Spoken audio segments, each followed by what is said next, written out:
Audible Studios presents Sophie, Quire and the Last Storyguard, written by Jonathan Auxier, performed by Michael Page. Part 1. Who? Chapter 1. The Pyre of Progress. It has often been said that one should never judge a book by its cover. As any serious reader can tell you, this is terrible advice.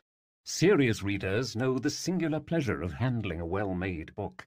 The heft and texture of the case, the rasp of the spine as you lift the cover, the sweet, dusty aroma of yellowed pages as they pass between your fingers. A book is more than a vessel for ideas. It is a living thing in need of love, warmth, and protection. Few people have ever understood this fact so well as Sophie Quire, a 12-year-old girl with chewed fingernails, pigeon toes, and a disturbingly intelligent gaze. Sophie loved books beyond reason. Indeed, she loved them more than she loved the world around her. It was the very thing that made her unique, until it made her dangerous. But we are getting ahead of ourselves, which is also dangerous. So light a lamp and find a comfortable chair, and I will tell you her story. It was a crisp, windy morning in Busselburg. Perfect weather for burning books. Thin trails of smoke rose up from chimneys all across the city, raining down flecks of burned paper. A small bell rang above the door as Sophie Quire stepped out from her father's bookshop and into the cold street. She shivered, breathing in the sweet ashen air. People had taken to burning their old storybooks in their fireplaces to ward off the autumn chill. The smell would have been lovely if it weren't so disheartening. She watched as embers drifted past her and wondered, were any of those books hers? Her gaze moved to the door of the shop.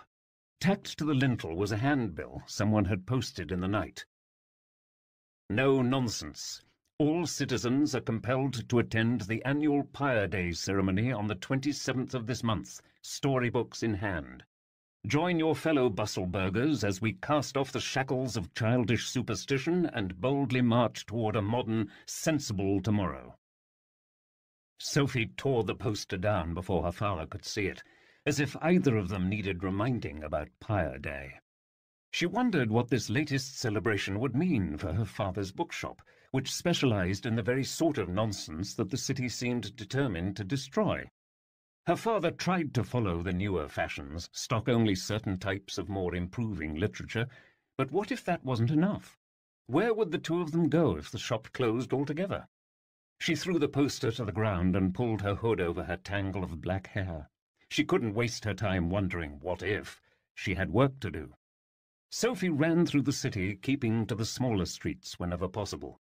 It was just after dawn, and Busselburg was quiet but for a few dock workers and beggars and sentries finishing their night rounds. She kept her head down as she ran, her hood pulled low over her eyes so as not to attract notice. Most people in Busselburg were pale, so pale you could almost trace the blue veins beneath their skin. Sophie, on the other hand, had dark skin and darker hair, which made her feel like an outsider. These features she had inherited from her mother, who had been born on an island far beyond the continent. Sophie had asked her father the name of the island many times, but her father, as with all questions regarding Sophie's mother, remained maddeningly silent. She sometimes wondered if he even knew the answer. Sophie passed the inner canal, the academies, the counting-houses, the courts, and even the entrance to the crypts, where her mother had been laid to rest 12 years before. Sometimes, when Sophie felt particularly alone, she would sneak down and visit those forgotten depths. She continued moving in the direction of the Pyre grounds, which lay just beyond the river. At several points in her journey, she had the sensation of being followed. She even once thought she heard footsteps echoing somewhere behind her, but when she paused to listen, she heard nothing. "You're just being a worry-weevil," she muttered to herself as she ran down a narrow staircase that led to the eastern shore. Sophie, however, was not being a worry-weevil, for at that very moment someone was following her every step, stopping when she stopped, running when she ran. The reason she did not see this someone was because she did not think to expand her view above the streets. If she had, she might have glanced toward the roof lines. and in doing so she might have noticed the slender figure of a boy crouched behind a chimney, attending her with keen interest. The boy wore a threadbare riding coat and a salt-stained tricorn hat. He clasped in one hand the strap of a canvas satchel, and in the other what appeared to be a very sharp harpoon, its silver point flashing in the early morning light. Where Sophie went, the boy followed, hopping silently from roof to roof as easy as you please. And if Sophie had managed to spy this acrobatic pursuer, she would have been struck by one thing above all else. The boy was wearing a blindfold. Sophie cut a wide path around the docks until she reached the ancient stone bridge that connected Busselburg to the rest of the hinterland empire beyond.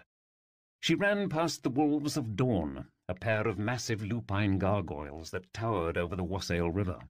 It was said that these stone beasts had defended the city from invading armies in ages past. She was half surprised not to see "no-nonsense" signs looped around their necks. She petted the rightmost wolf paw as she passed, for luck. Rows of modern gas-burning lamps lined the sides of the bridge, their flames creating an eerie, flickerless glow that reflected off the river far below. On the opposite shore was a clearing encircled by a high stone wall that had been constructed to cut off travel to and from the Grimwald, a dangerous forest that loomed just beyond the city. 2 guards stood at attention at the iron gates, muskets propped against their shoulders. Rising up behind them was the Pyre of Progress, an enormous mountain composed not of rubble, but of books. Busselburg, you see, was a city in the midst of a great transformation. For centuries she had been home to myriad wonders and oddities, creatures and artifacts one might expect to find in fairy tales or nursery rhymes or any number of ballads. In recent years, however, the common folk had become leery of this heritage, and they began to suspect that these stranger elements were in some way holding them back from progressing into the modern world. And thus the no-nonsense movement was born. For as long as Sophie could remember, every autumn brought a new vote about what type of nonsense to burn next. First it was fairy fruit, then it was any object forged by dwarfs, then it was any object that talked. Then it was alternative medicines and certain baked goods. Then it was, puzzlingly, wind-up toys. Then it was clothes that were too bright or flamboyant. Then it was any good imported from a foreign land. Then it was anything deemed too old, tapestries and paintings and spindles. Now, at last, it was storybooks. For months, guards had been raiding libraries and schoolhouses, gathering up storybooks of all kinds for the annual Pyre Day ceremony. When that day came, Sophie's bookshop would also be purged. Of course, sensible things such as reference books and scientific periodicals would continue to be sold, but anything silly or frightening or fantastical or the least bit entertaining was to be summarily burned. Many people in Busselburg giddily predicted that this would be the largest pyre to date, as if that were a thing to celebrate. Perhaps you have heard the famous bit of wisdom about how the making of an omelette requires the breaking of eggs. This philosophy, while technically true, does not account for the fact that omelettes are universally disappointing to all who eat them, equal parts water and rubber and slime. Who among us would not prefer a good cobbler or spiced pudding? Sophie often thought that Busselburg was not unlike the omelette maker who, having grown obsessed with his task, had decided that all eggs everywhere must be broken at any cost. While she acknowledged the convenience of living in a modern city, she wasn't sure it was worth the destruction of so many wondrous things, especially if those things included books. Keeping her head down, she snuck off the bridge and approached the edge of the wall. She found a place where the stone had crumbled away to create a hole big enough for a 12-year-old girl. She wriggled through the gap and pulled herself to her feet. Sophie dusted off her frock and gazed at the pile of discarded storybooks. Through the early morning mist, she could see a row of guards unloading wagons of more books near the front gates. A few more guards were distributing stacks of Pyre Day announcements. Sophie crept toward the nearest wagon and crouched behind its back wheels. She then stood on tiptoe and peered into the bed. She was always surprised to see what sorts of books had been thrown out. Often she found stories she remembered selling in her father's shop. She removed a heavy old book and inspected the cover. It was a tattered collection of tales about St. Martin the Brewing King. At one time, not so long ago, every child in Busselburg would have known these stories by heart. Now they were consigned to the pyre. A few pages were torn and the spine was a bit frayed, but the damage was nothing that couldn't be repaired. She reached back into the wagon and found two more interesting books, a slim volume of hinterland nursery rhymes and an annotated treatise on temperaments of the constellations. "Hello," Sophie whispered. "I'm taking you home." She gingerly wrapped the books in her cloak. "You there!" a voice cried from the gates. Sophie looked up to see a guard pointing straight at her. He was fumbling with a whistle on a chain around his neck. Clutching the books, she raced back toward the wall as fast as her feet would carry her. A sharp whistle split the air as guards stormed after her, shouting, "Stop, thief!" Sophie wriggled back through the narrow hole, tearing her cloak on the edge of a rock. She ran onto the bridge, the books tight against her chest. She kept her eyes fixed on the crumbling stone buildings at the far end of the opposite shore. If she could just reach Old Town, she could easily lose her pursuers in its alleys. She was nearly to the other side when she saw two uniformed men appear at the foot of the bridge, night sentries returning from their rounds. "Stop her!" the guards from the pyre cried. The sentries heard the cry and rushed to block her path. "Halt!" they called, lowering their muskets like spears. Sophie very nearly ran straight into the points of their sharp bayonets. She collapsed to the ground, gasping for air. The two guards from the pyre joined their compatriots, and now Sophie found herself surrounded. "On your feet," the one who had first spotted her said, jabbing his bayonet to show he meant business. "Drop the nonsense!" Sophie stood, but she did not let go of the books. She cast an irritated glance at the giant wolf statues towering over the bridge. So much for good luck. She edged toward the stone railing, briefly wondering if she might be able to swim to safety. She was a strong swimmer, but the stone walls along the river were too high to climb. Between the current and the temperature, she would probably freeze before getting to the docks. And even if she did survive, the books would not. A fifth man approached from the direction of the pyre. "At ease?" he said in a sinewy voice. Sophie peered out from her hood to see a rail-thin man wearing an immaculately tailored blue coat and wielding a polished ebony walking stick that clicked against the cobblestones. The soldiers stepped back and saluted the man. I, Inquisitor Prigg," said the first guard, clearly nervous. "I didn't know you were up and about this early." "Progress never sleeps," he said coolly, "and neither do I." Inquisitor Prigg was known far and wide as the architect of the no-nonsense efforts. He undertook this task with a zeal that seemed almost superhuman, documenting every single object that went onto the pyre. The man stepped in front of Sophie, who kept her head down. "Let's have a look at our thief." He lifted Sophie's hood with the tip of his cane. The guards, seeing Sophie's dark skin, all stepped back. "A foreign spy!" one of them cried, drawing back the flintlock of his musket. Prigg's lip curled in a look of pure disgust. "Your imagination is outstripped only by your stupidity. What spy would waste her time with storybooks?" He grabbed Sophie by one wrist and peered at her hand. "Note the calluses on the inside of her thumb and forefinger, indicating needlework. Observe the dried ink in the beds of her fingernails, and in the tips of her hair." He leaned close, sniffing some clumpy strands that had fallen loose from Sophie's braid. "Wheat paste." He let go of her hand and stood back. "She works for the bookseller in Old Town. Quire, I believe." Sophie was shocked to learn that this important figure knew about her father's shop, but then Inquisitor Prigg seemed to know everything about everyone. "The bookseller probably put her up to it," one of the guards said. "You, girl!" He poked his bayonet at Sophie. "Does your master know what you're doing here?" This was a common mistake. Sophie so little resembled her father that few people knew they were related. "You can't charge me with anything," she said. "The ban against storybooks doesn't begin until Pyre Day." "And what a glorious day that will be," Prigg said in a tone of genuine relish. "But the books were stolen from our pyre, which is a crime." He removed a small notepad from his breast pocket and began writing. You are hereby charged with trespassing and destruction of city property. Destruction? Sophie said. You're planning to burn them. The fine is 5 dulcets. 5 dulcets? Per book. Prig gave a prickly smile and continued writing. If you cannot pay that fine— You know I can't, Sophie said.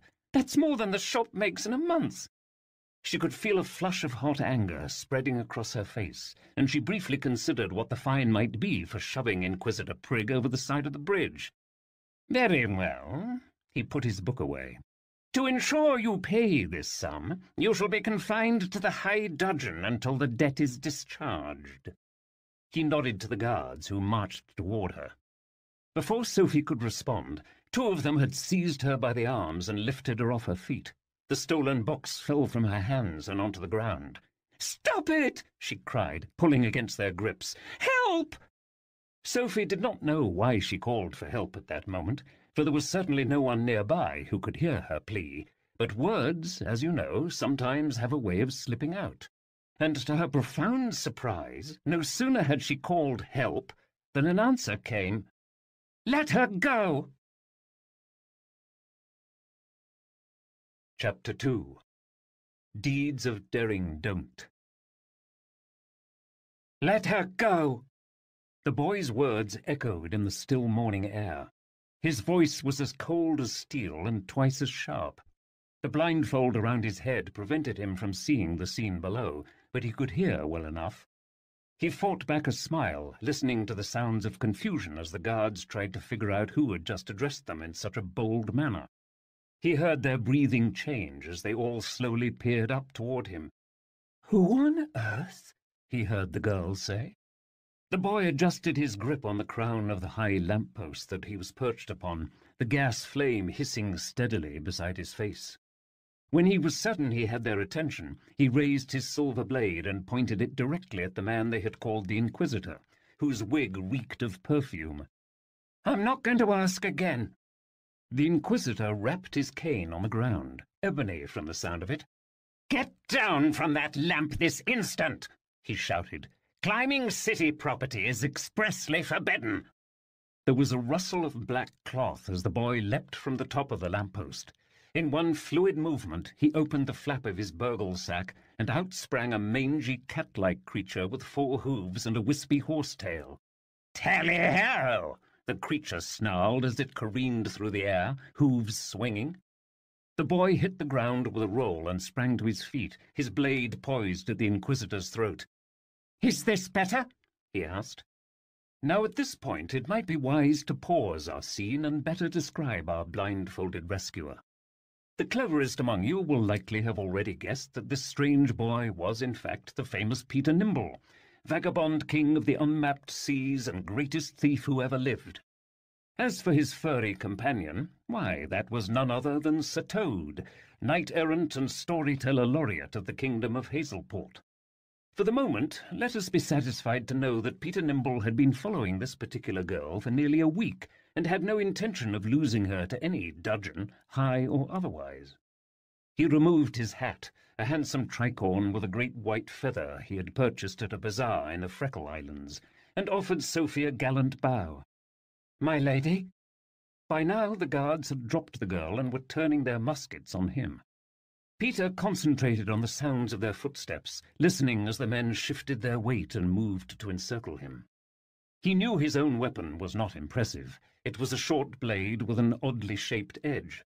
But what it lacked in reach it made up for in strength and sharpness, and, unlike an ordinary sword, this blade could never be knocked from his grip. "Leave the girl here and go on about your business," Peter said to the Inquisitor. "I don't want to hurt anyone, but I will if I have to." "Are you threatening a public officer?" the man said. Peter shook his head. "I don't make threats." "Guards!" the Inquisitor cried, drawing a needle-thin sword from his cane. "Arrest this interloper!" The men charged for Peter, who gave an irritated sigh. "I warned you." So saying, he leapt into battle, his blade raised. The fight was too close for long muskets, and so the guards were forced to take jabs with their bayonets. Steel clashed against steel, one boy against 4 trained soldiers. This, however, was no ordinary boy. Peter Nimble was as fast as any fighter who had ever lived, and no sooner had he struck a blow to his right than he managed to spin around and parry on his left. Whenever one of the guards tried to strike Peter from behind, Sir Toad was there to deflect him with a well-placed headbutt or bite to the rump. It was a dance they had performed 100 times over the past 2 years as they roamed the map in search of adventure, one that rarely ended well for their enemies. Peter sliced and stabbed at his opponents, taking special care not to hurt the girl, who was scrambling across the ground to retrieve her fallen books. She was shouting something at Peter, but he couldn't take the time to listen. "Just stay down, my lady," he called, hopping deftly onto the rail of the bridge. The girl kept yelling, and it took Peter another moment to realize that she was not screaming out of fear, but out of rage. "Stop it!" she shrieked, pushing through the guards to meet him. "Stop it, right now!" Peter wasn't sure why the girl would interrupt her own rescue, but he could tell she was serious. "If you insist." He took one final leap toward his enemies, spinning his body like a dervish as he moved among them, his coat flying out behind him. This was a befuddling trick from his thieving days, and when he had finished moving, he had all 4 of their muskets slung over his thin shoulder. The guards stared at him, unarmed and dumbstruck. Peter allowed them a moment to absorb what had just happened before saying, "Boo!" All 4 guards screamed and ran along the bridge toward the pyre. Sir Toad, not being one to pass up a good chase, clopped after the men, snarling and snapping at their heels.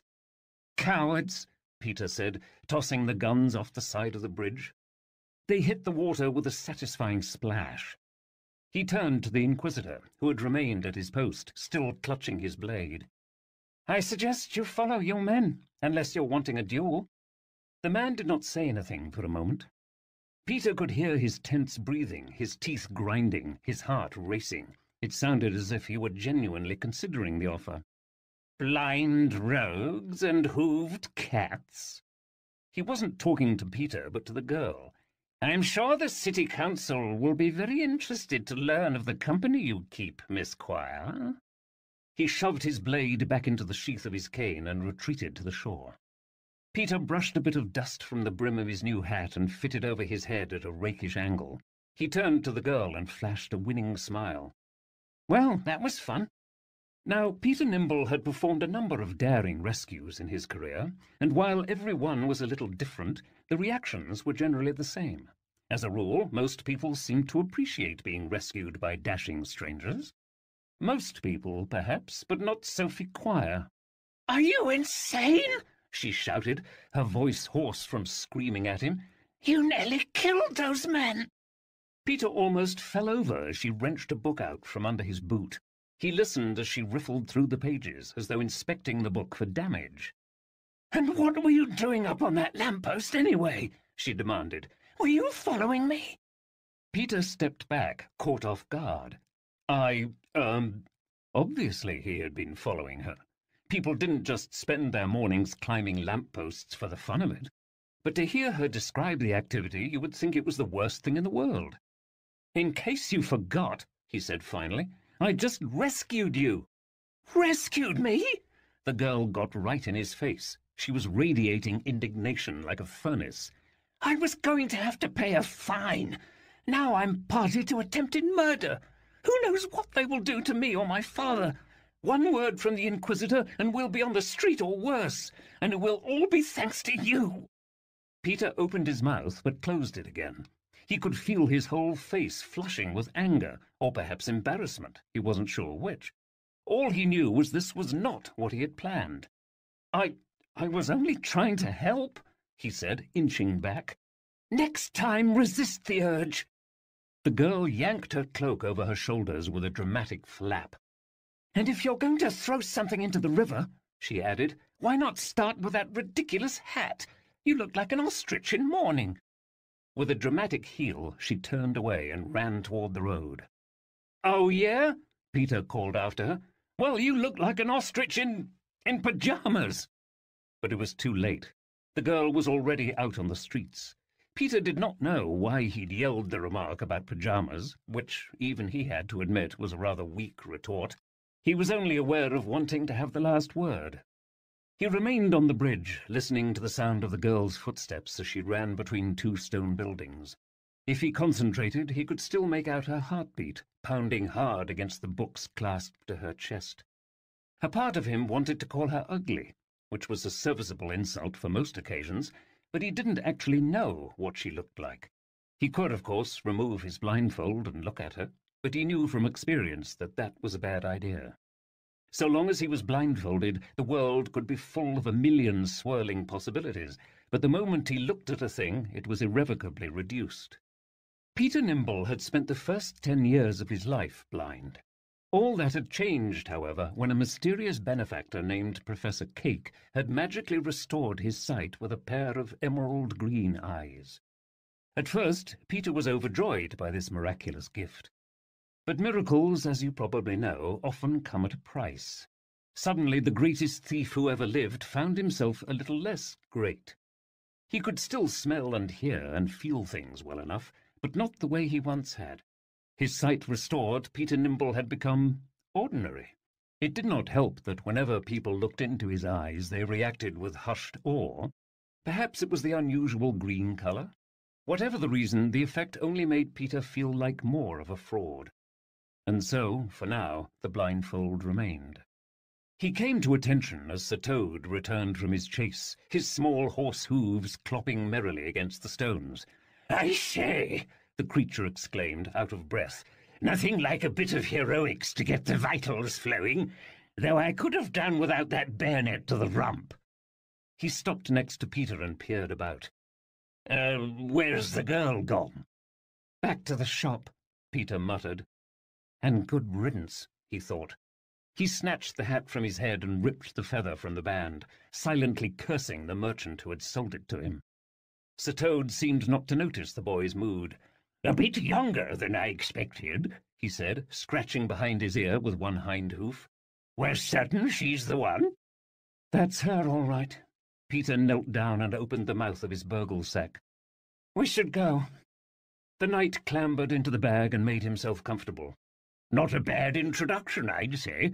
Getting the girl's assistance should be good as done, seeing as how we saved her life." He gave a knowing chuckle. "In my experience, damsels are more than willing to help the heroes who rescue them." Peter set his jaw, recalling the sting of the girl's parting words. "She might not be your typical damsel." He fastened his coat and stepped into the fog. Chapter 3. The Bookmender of Busselburg. Sophie's father was waiting for her when she finally reached the bookshop. "You are late," he said, not looking up from his work. "We opened our doors half an hour ago. What if a customer had come?" They both knew that this was a highly unlikely scenario, given how few people set foot in their shop these days. "I'm sorry, Papa." She closed the door and removed her cloak. If her father noticed the torn hem or the mud on her apron, he chose not to say anything. "I was slowed down a bit on the way home," she said. Sophie had spent the entire journey home mulling over her encounter with the blindfolded boy. A part of her felt bad for being so ungrateful, but every time she pictured his cocky grin, she felt a new wave of anger. The boy could have gotten himself killed, and it would have been her fault. It was one thing to read about sword fights in a story, but to see clashing blades in front of her was altogether more horrifying. She shut her eyes, trying to banish the memory from her mind, and turned back to her father. Augustus Quire sat hunched over his desk, working sums into a ledger that stubbornly refused to show a profit. "I would ask what business drew you out of bed at so early an hour, but I suspect I do not want to know." He absently tried to drink from his mug of tea, which he had long since emptied. Sophie set the 3 rescued books on the counter in front of him. His pen stopped. "Again, Sophie?" He did not ask where the books had come from. He did not need to. "How many times have I warned you about this?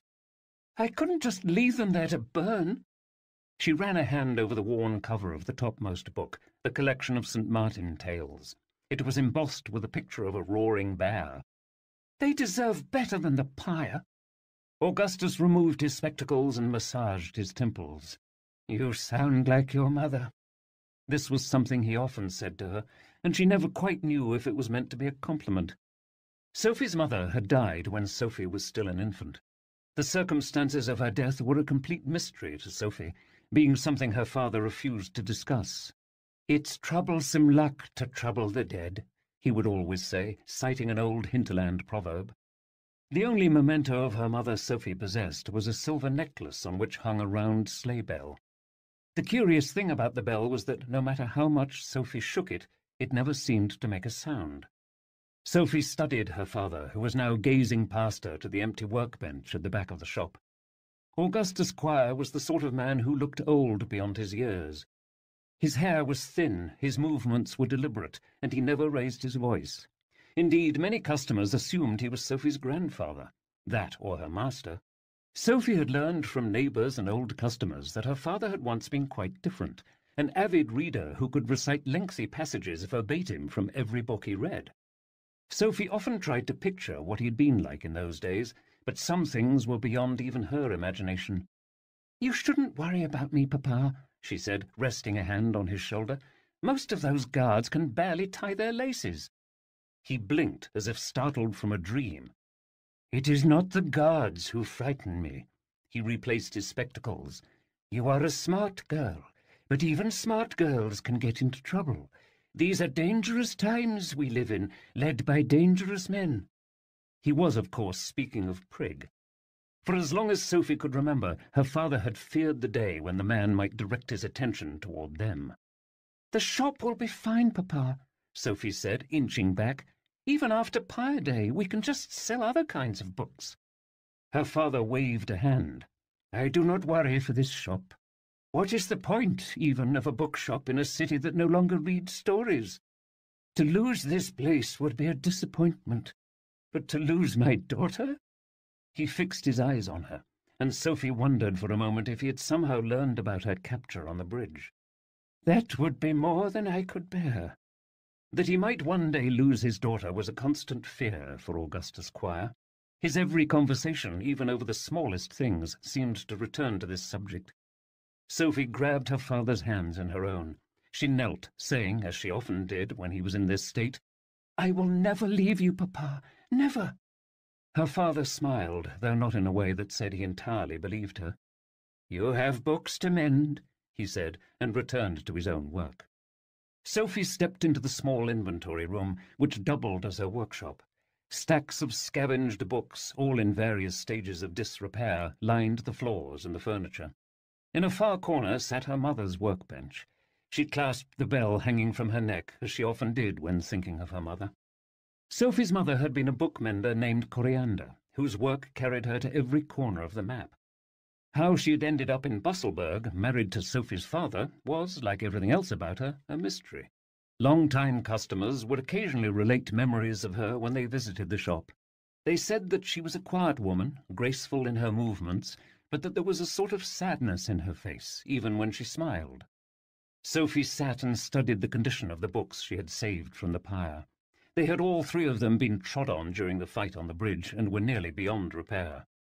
Pages were torn down the middle, corners were crushed in, entire spines flattened, and muddy boot prints embossed the covers. "Let's see what we can do," she said as she lit a lamp and set to work stripping the casing off the first book. Sophie had no formal training in bookmending, but she had learned a great deal from practice and careful study of the repaired books her mother had left behind. "Welcome home," she whispered to the collection of St. Martin's stories, now resting coverless atop a scratched copper plate. She gently turned the screw of her vise until the pages were secure. She removed a pot of paste and a spool of binding thread from a drawer beneath the bench and set to work repairing the spine. First, she cut the old thread from the spine and pulled apart the signatures. Then, working carefully with a brush, she cleaned dirt and grime from the cracks between the pages. "Stay calm," she said. "It'll only sting a little." Sophie had learned long ago that books were temperamental creatures that must be coaxed back to life. A careless stitch could shift the pages and weaken the binding. Likewise, the spine would not square without proper exercise. Over time, she had discovered that the best way to repair a book was to first know it. And so she made a practice of reading every word of every book she repaired. It was slow going, of course, but the end result was worth it. Books she repaired were not just readable, they were transformed. The print seemed to shine brighter. The pages would lie flat, opening to just where you had stopped reading. The spine would call out to you, begging to be taken off the shelf. Not that anyone in Busselburg would ever care. But Sophie cared, and that perhaps was enough. Sophie adjusted her reading lamp and ran her fingers over the title page. Her heart beat faster, thrilling at the prospect of reading a new story. A story that might for a moment transport her beyond the walls of the bookshop to a world filled with bear kings and trickster frogs and wicked trolls and 1,000 wonders besides. She turned the page, wishing that she could escape to the lands described in such stories. But no sooner did she think this than a rush of shame swept over her. She already had a home. She looked at her father, who sat hunched over his desk, scribbling in his ledger. Sophie closed her eyes and quietly renewed the promise she had made to him that day and countless days before. "I will never leave you, Papa." Even as she said this, the promise sank to the soles of her feet like an anchor plunging into cold water. Never. But what Sophie Quire did not know, what she could not know, was that her promise would very soon be broken. Chapter 4. A Curious Offer. The next morning a notice from the Inquisitor's office appeared on the front window of the shop. Sophie Quire was being charged with destruction of property and assault of a civil officer, for a total fine of 30 dulcets. This, of course, was more money than her father could ever hope to pay, and he would likely have to sell the shop to cover the expense. It seemed that Quire and Quire Booksellers was finally in its last days. "Do not torment yourself, my child," Augustus said upon seeing the citation. "With Pyre Day so near upon us, we were not long for the world anyway." He was right. The entire town was abuzz with excitement over the upcoming celebration. What few customers they had were only coming to buy storybooks so that they might have something to personally cast onto the pyre of progress. With every book she sold, Sophie whispered, "Goodbye," knowing that she was very likely sending that story to its fiery death. Sophie wondered what might be next for her and her father. She wished they could escape to some more tolerant part of the world, but she knew her father was too frail for such a journey. They might find refuge in the Grimwald beyond the river, but that was a dangerous proposition. Every day, it seemed, another story reached town about innocent people being attacked by highwaymen or strange beasts that lived in those woods. Laws had recently been changed to allow children as young as 6 to work in the mills by the river. Apparently childhood was also nonsense, and she hoped that this meant that she could find work alongside her father. Then, at least, they could still be together. "Here you are, madame," Sophie said, returning a repaired book to one of her more loyal customers, a striking woman who went by Madame Eldritch, though Sophie was fairly certain that this was not her real name. Madame Eldritch had thick auburn hair and porcelain skin. She came in from time to time with books for Sophie to repair. The books were always quite old and written in languages that Sophie could not understand. "I took the liberty of remarbling the end papers to match the gilding on the spine," Sophie said, handing her an ancient volume dedicated to the mysteries of beekeeping. Madame Eldritch inspected the volume as a jeweller might inspect a ruby. "The girl has her mother's touch," she said. Sophie lowered her head to conceal her smile. This was something the woman often said, and it brought Sophie no end of pleasure. "You're very kind, madame." Madame Eldritch counted out an assortment of old coins from different lands, overpaying as she always did, and pressed them into Sophie's palm. Sophie watched as the woman glided toward the front door, which her father had opened for her. Sophie had long observed that Madame Eldritch had a somewhat stupefying effect on men, including her father. Today, however, was different. Augustus Quire was sober-faced as Madame Eldritch reached his vicinity. "Madame," she heard him say in a muted tone, "I'm sure you have noticed that we have been cited by the city. We have appreciated your patronage over the years, but I'm afraid after Pyre Day we can no longer afford to be seen servicing a more eccentric clientele." He lowered his head. "I'm sorry." The woman nodded. "As am I." She turned back to Sophie, who was still watching from the counter. "Farewell, little bookmender," she said. "Perhaps you will one day find a world more appreciative of your gifts." The shop bell rang behind her as she stepped out the door. Madame Eldritch's parting words echoed in Sophie's mind for the rest of the afternoon and into the evening. She wondered what the woman had meant about finding a different world. Something about the words made Sophie think of her mother. Night soon came, and with it closing time. This was Sophie's favourite part of every day, for it meant she could work without fear of interruption from customers. "Not too late," Sophie's father said as he kissed her head, and then shuffled upstairs to their apartment above the shop. Sophie settled into her place at the workbench, carefully mending books that would be cast into the pyre before the month's end. This thought made her feel less like a bookmender than an undertaker, dressing corpses for a funeral. It was just after midnight when Sophie heard the bell ring in the front of the shop. This surprised her, because her father usually locked the door before going upstairs. "We're closed," she called, sliding off her stool and walking onto the main floor. The shop was empty but for the shadows. "Hello?" she called, stepping closer. A voice sounded in her ear. "Did you miss me?" Sophie shrieked, staggering backward and tripping over a 7-volume set of Villeneuve Fantastique she had left on the floor. She looked up to see the boy with the blindfold standing over her, grinning like a goon. His ugly pet cat was crouched beside him, looking similarly amused. "Sophie?" Her father's voice sounded faintly from upstairs. "Are you all right?"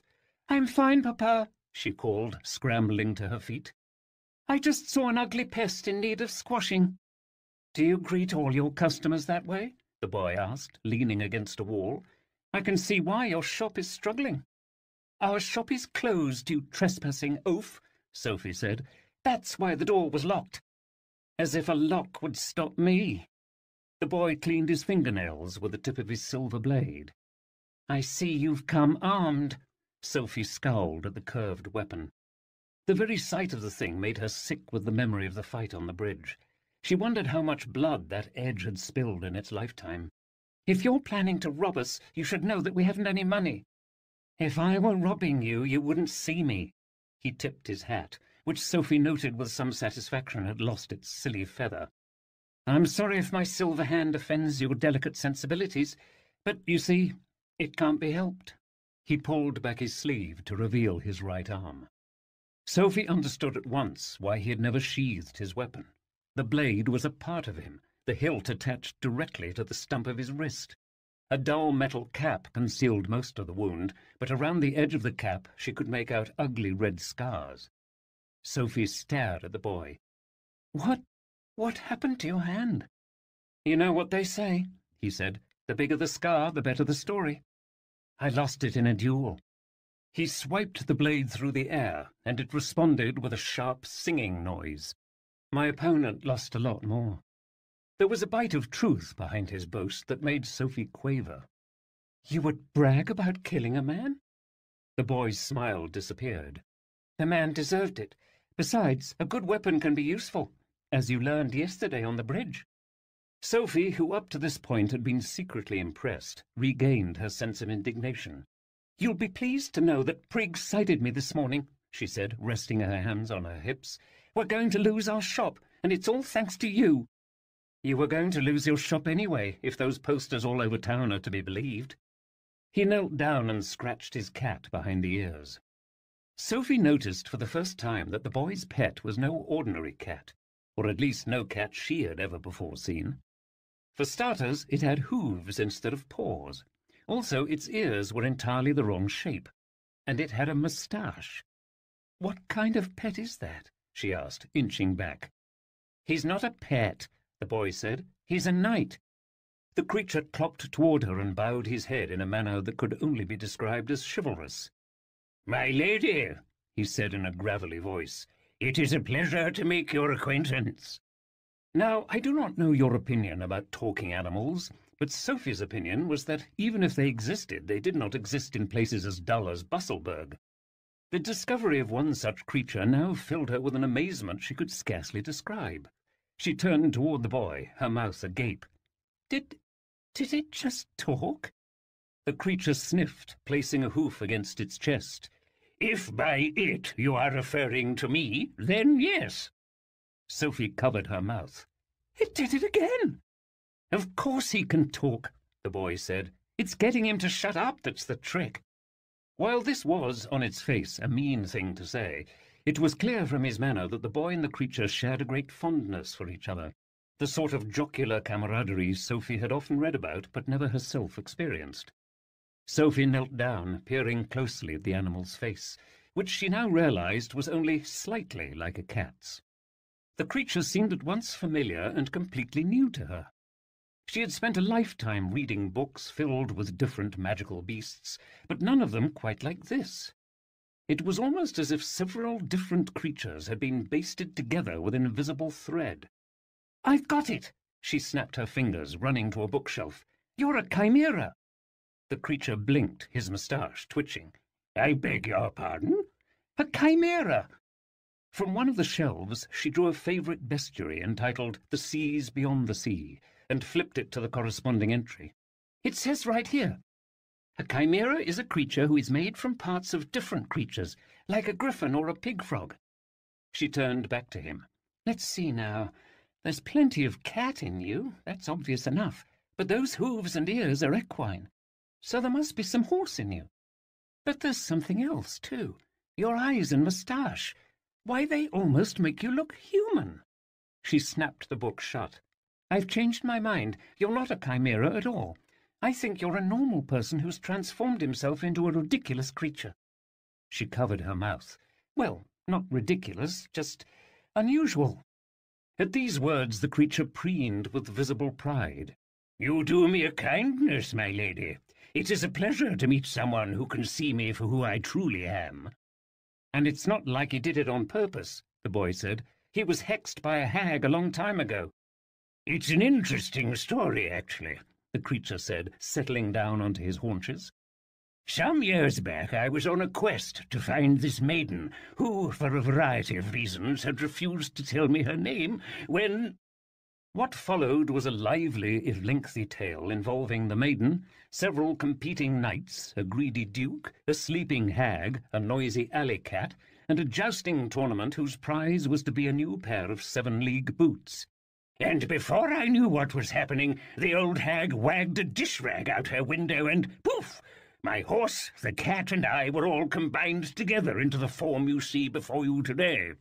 I've been roaming the earth thusly ever since." Sophie listened to his story, unsure whether she was meant to laugh or cry. "Did you ever try looking for a cure?" The creature made a curious face. "Hexes are tricky things. They can only be undone by the one who cast them. We did recently have a rather promising lead on her whereabouts, but she seemed to have moved on by the time we got there." If Sophie had been paying more attention, she would have noticed that Peter turned away at this moment. "No matter," the knight said with obviously forced cheer. "After 200 years, I've grown a bit attached to these old hooves. Besides, if the unhexing had worked, we might not be here talking to you." He took a step closer. "The truth is, Sophie Quire, we've travelled a very great distance to find you." "Find me?" She stared at these two visitors, each more strange than the other. A hook-handed boy in a blindfold, and a talking cat-horse gentleman thing. She stepped back, holding the bestiary close. "Who are you?" "My name is Sir Toad, and my companion here is Peter Nimble." The boy tipped his hat with the end of his blade. "Perhaps you've heard of me?" Sophie was very pleased to report that she had not. "Peter Nimble? Sounds like something from a misremembered nursery rhyme." She was closer to the truth than she realized. "I suppose you've come to sell me magic beans?" "You're a magic bean," he muttered by way of a comeback. She saw the boy's ears go bright red, which gave her no small degree of satisfaction. "All right, you two," Sir Toad said, clearing his throat. "We weren't sent all this way so you could bicker like a pair of hedge imps." "Who is it that sent you?" Sophie asked. Sir Toad made a face as though he might have divulged too much already. "I'm afraid I can't tell you that," he said. Peter and I were entrusted with a book, a very special, very old book, one in need of repair." Peter reached into his bag and removed what looked to be a thick folio wrapped in oilcloth. He held it out for her. "We were instructed to bring it to the bookmender of Busselburg." The bookmender of Busselburg. The words moved through Sophie like an unexpected breeze. She tucked a loose strand of hair behind one ear. "You want a bookmender?" Had he told her they were looking for a flying porcupine, she could not have been more surprised. These two strangers had travelled countless miles, all to find a bookmender. To find her. But no, she realized just as suddenly, they were not looking for her. "The bookmender doesn't live here any more," she said softly. She clasped the silver bell hanging around her neck. The other two exchanged worried looks. "Perhaps we weren't clear," Peter said. "You are the bookmender." "I'm not," she said. "The bookmender was my mother, and she died a long time ago." She walked past them before they could see her face, which was burning with shame. She felt like a fool for thinking that someone might have been searching for her. "Hold on just a minute," Sir Toad trailed after her. "We were told we could find the bookmender at this shop." "Whoever told you that was wrong." Peter released a rueful chuckle. "The person who told us that is never wrong." He held the book out for her to take. Sophie eyed the parcel, but did not touch it. There was something about it that made her heart clench, then flutter the way it did when she looked straight down at the river from the top of the bridge. "What's the book about?" she asked. "There's one way to find out." He stepped closer. "Maybe you're not the bookmender, but you can mend books. We've seen you in that room back there, night after night, repairing discarded stories." Sophie warded off a shiver. "How long have you been following me?" "Long enough," Peter said, stepping closer still, so close he was nearly touching her. "Please, I can't let him down." Sophie couldn't possibly fathom what him he might be referring to. She studied the boy's face. His expression was difficult to read through the blindfold. It wasn't fear she saw exactly, but something close. Her eyes fell on the Inquisitor's citation, which was pasted to the front window. The sight was like a bucket of icy water on her heart. Whatever this mysterious book was, it could only lead to more trouble for her and her father. "I'm not my mother," she said, opening the shop door for them. "I'm sorry." The boy looked as if he were about to object, but Sir Toad rested a hoof on his boot. "We cannot force her to help us." He lowered his head, clopping outside. Peter sighed and walked toward the door. He paused on the stoop. "I know what it's like to think you're not allowed to do or be a certain thing," he said, more kindly than she expected. "To feel guilty for wanting more." For a moment it was as if he were looking straight at her, even with the blindfold. "Wanting more out of life isn't something to apologize for, Sophie Quire. I hope you figure that out before it's too late." So saying, he tipped his hat and slipped into the night. Sophie closed the door. She sighed, staring at the dusty bookshelves, which leaned inward as if to smother her. A sinking dread crept over her. What if she was mistaken? What if that book really had been meant for her? And even if it wasn't, wouldn't her mother have wanted her to fix it? Didn't the book deserve to be read? "Wait!" she cried, pulling open the door. "I changed my mind." She ran outside into the cold night, searching the alley in both directions. But Peter Nimble and Sir Toad were gone. Her stomach clenched, and a cold sweat formed on her brow. An extraordinary opportunity had been offered to her, and she had refused it. And for what? Pride? Fear? How many stories had she read in which ordinary people had their lives changed by mysterious strangers, and she had just chased two of them away? "You're a fool, Sophie Quire," she muttered, walking back into the shop and locking the door. She was still chiding herself when she reached her workshop and settled back into her chair. But when she lifted her eyes to the workbench, she very nearly cried out with shock. For there, sitting before her, was the book. Chapter 5. The Book of Who. Sophie should have been furious at Peter for leaving the book behind. How he had managed to put it on the workbench without her noticing was beyond her. Then again, astonishing feats seemed to be stock in trade for Peter Nimble. She picked up the book, still wrapped in oilskin and old twine, and felt her heart beat faster. Two strangers had trekked across the world, braved untold dangers, all to deliver a book to her. What book could possibly be worth such trouble? She whispered. She cleared a stack of partially bound Danse Celeste pages from the workbench to give herself room. She turned up the flame on her lamp and settled back onto her stool. "All right," she said, laying the book on her table. "Let's have a look at you." She unwrapped the string and pulled back the folds of oilskin to find an ancient, dusty book. "Hello," Sophie said, and for a moment she almost thought she could feel the book vibrating beneath her fingers, as if it wanted to say hello back to her. That the book needed repair was obvious. The outside was encased in a variety of substances that suggested any number of previous adventures. Barnacles, roots, mildew, seaweed, sap, moss, rust, mud, pitch, and what appeared to be chewing gum. "You've been through quite a bit, haven't you?" she said. Despite the outer damage, the book itself appeared to be intact. The spine was reinforced with metal hinges, and iron flags protected the corners from wear. She thought she could see some sort of mark on the spine. She took a rag from the table and wiped off the grime. Pressed into the leather were 4 curved lines that met at a dot in the middle, creating a strange shape. Sophie stared at the mark, which sent a tremor through her whole body. It looked oddly familiar, though she could not quite say why. She ran her fingers over the indentation, wondering if it was a sort of flower or star, or perhaps an arcane alchemical sign. The book had a heavy iron latch clasp, which was encased in rust. Sophie knew better than to try to open the clasp in its present condition. "We'll have to clean you off one layer at a time," she said. She opened the leftmost drawer of her workbench and removed a small vial and a clean rag.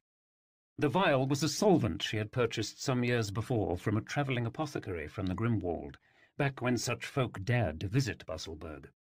She uncorked the vial, and instantly the air was filled with a bitter smell that stung the inside of her nose. The solvent was dangerous, for indeed it dissolved most things it touched, including skin. Sophie poured a few drops of the hissing spirits onto a scrap of roach sponge, which could withstand almost anything. Using the sponge, she gingerly applied the spirits to the barnacles and calcium plaque on the cover, careful not to touch the book itself. When she had finished with that, she took up a series of ever finer blades and started cutting away the roots and moss and seaweed and all the layers underneath that encased the latch. After more than an hour, the book was finally free of its carapace. Sophie sat back, exhausted but elated. She clasped her bell necklace and hoped that her mother would have approved of the work. The book, she could now see, was bound in some sort of animal hide that had been dyed blue, but what animal she could not say. It was smoother than calf and more supple than horse. She thought of the creatures named in the seas beyond the sea, and wondered if this cover wasn't made from something more exotic altogether. What would a book bound in centaur hide or dragon skin feel like? She ran her fingers over the cover, wondering how long it had been since someone had last read its contents. Years? Centuries? The thought of being the first person to read a centuries-old book made her pulse quicken. Sophie carefully lifted the latch and opened the cover. She closed her eyes briefly, breathing in the musty air that wafted from the end paper, which seemed to swirl and shift like mother-of-pearl. She turned to the first page and was surprised to find it completely undamaged. The book was not made of printed paper, but rather vellum in the ancient custom. Written by hand in elegant script were the following words: "The Book of Who." Sophie stared at the title. The ink, which was blue, just like the cover, seemed to shimmer in the light of her lamp. "The Book of Who," she whispered, and the words sent a shiver through her body, as though it were not the first time she had read this book. There was no author's name or explanatory subtitle, only the strange symbols repeated from the cover. Sophie turned to the next page, expecting a table of contents or dedication, but instead she found a curious inscription. "We 4 books, who, what, where, and when, hold all the world's magic bound within. And when assembled throughout the ages, 2 words, when spoken, unlock our pages. Impossible things of all shape and kind flow from the will of a curious mind. Beneath the inscription was the same mark from the cover, 4 curved lines converging on a dot in the middle. Sophie traced her fingers over the blue ink and suddenly realized why the lines looked so familiar. "They're question marks," she said, a smile breaking across her face. Indeed they were, 4 distinct question marks arranged around a single dot. She turned ahead to examine the book's contents. The Book of Who seemed to be some sort of enormous compendium of people throughout history, complete with meticulous illustrations and cross-referenced footnotes. The entries, however, were not what one might expect from a traditional encyclopedia. They described mice in shining armor, fishermen as tall as mountains, and white-bearded children who could talk to the rain. It's like every story in the world, all bound into one volume. She paused at a picture of 2 stone wolves at the foot of a bridge. "The Wolves of Dawn," she whispered, feeling that special thrill that comes when one recognizes something of her own experience reflected in the pages of a book. Beside the drawing, the following entry appeared. "The Wolves of Dawn, stone guardians of the ancient city of Busselburg. They defended the land from goblin hordes during the long solstice. Some say their mighty jaws cracked open the Splint Mountains, from which the Wassail River flows. For more information, see Book of Where, Splint Mountains, Busselburg, Wassail River. Book of When, Long Solstice. Book of What, Goblins." Sophie read and reread the words, desperately wishing that she had the other volumes so she might read further. She knew the story about the wolves, but seeing it written so plainly on the page made her feel as though it might actually be true. She wondered if the wolves really were somehow alive, and if they were, what they made of the pile of nonsense being amassed right under their noses. Sophie continued reading, and minutes turned to hours. Her lamp ran out of oil, and she was left with only the light from the crackling wood stove, which bathed the pages in an eerie orange glow. The longer she read, the more she got the impression that the book itself was somehow alive. The pages, if turned quickly, appeared blank, but when she lingered on a specific page, fresh entries appeared, the blue ink seeping to the surface like blood through gauze. Every so often she would notice the words in a certain entry blur and then rewrite themselves, as if to accommodate new information, which she could only assume was changing at that very moment. She closed the book, studying the strange mark on its spine. "Who could have created such a book?" she muttered. The moment the words escaped her mouth, the book pulled itself from her grip and dropped to the table with a heavy thud that made her shriek. The book's pages riffled past in a blur, as if controlled by some unseen phantom. Flecks of ancient dust spewed up into the air, making Sophie cough. The pages reached an entry somewhere near the middle of the volume and abruptly stopped turning. The Book of Who lay open, its spine lightly moving up and down in the manner of a person trying to catch his or her breath after an invigorating sprint. Sophie inched closer to the table, approaching the volume as she might a wild animal. She peered at the selected page. In the leftmost column was an entry whose words shone blue in the dim light. "The Storyguard, keepers of stories since time immemorial, generally comprising 4 distinct guardians, each one possessing a different volume of the 4 questions. For more information, see Book of What, 4 questions, Book of Who, Storyguard." Sophie read the entry and then read it again. The word Storyguard sent a chill through her, but more chilling still was the manner in which she had discovered the word. She had asked the book a question, and the book had answered. She reasoned that the 4 questions must refer to the 4 separate volumes: who, what, where, and when.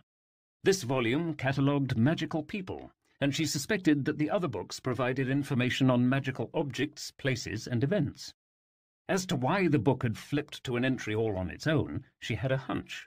She had asked it a question beginning with the word who. Sophie sat back, chewing the inside of her cheek. What should she ask the book next? 100 questions swirled around in her head, but very few of them began with the word who. There was, of course, one person she definitely wanted to know more about. She held the book out in front of her and spoke in a clear voice. Who is Peter Nimble? The book obliged at once, flipping to a new entry. Peter Nimble, heir to the house of Hazelport and the greatest thief who ever lived, wielder of the fantastic eyes, known aliases, Worm, Blind Pete, Justice Trousers, No Name, the Silver-Handed Terror, the Vagabond King, an Ostrich in Mourning, Ugly Pest, You Trespassing Oaf. For more information, see Book of Where, Hazelport, Book of What, Fantastic Eyes. Sophie read the entry with fascination and a touch of disbelief. The last few aliases she recognized as things she had called him herself only a few hours earlier. Reading them now, she wondered if she had been a bit hard on him. More puzzling were the references to Hazelport, a place she had never heard of, and the business about Peter having fantastic eyes. Now that Sophie understood how to communicate with the book, she thought she might be able to discover a bit more about who had sent it to her. She placed her hands on the open pages. Who sent Peter Nimble to my shop? The pages came alive again, but this time they seemed somewhat confused. First they flipped in one direction, then they flipped the opposite way. Finally they settled, a bit tentatively, it seemed to Sophie, on an entry very near the front. The Professor. For more information, see Book of Who, Professor Cake.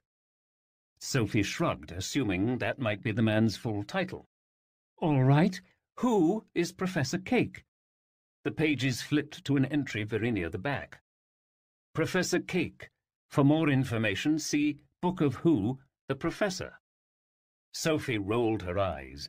The Professor, it seemed, was a topic the book was either unable or unwilling to discuss. She thought back to the earlier entry about the Storyguard and wondered if that might prove a better line of questioning. Who does the Book of Who belong to? She said. Pages flipped past her and slowed and stopped, landing almost gently on an entry directly in the middle. Sophie leaned close, reading the words in the flickering stove light. What she saw took the breath right out of her. It can't be, she whispered. Written across the page was a short entry with no footnotes and no explanation.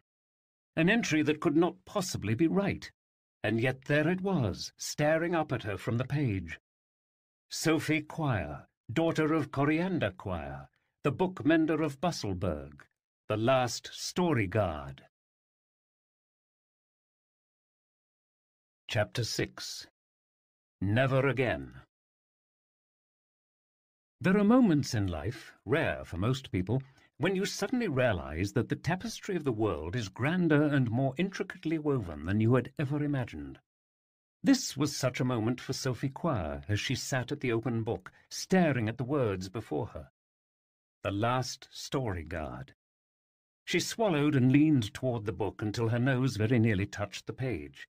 Her hands were always steady when she worked, but now they were shaking. She ran her fingertips over the shimmering blue ink. Storyguard. That was the name for the book's creators, but to be the last of them, surely that could not be good.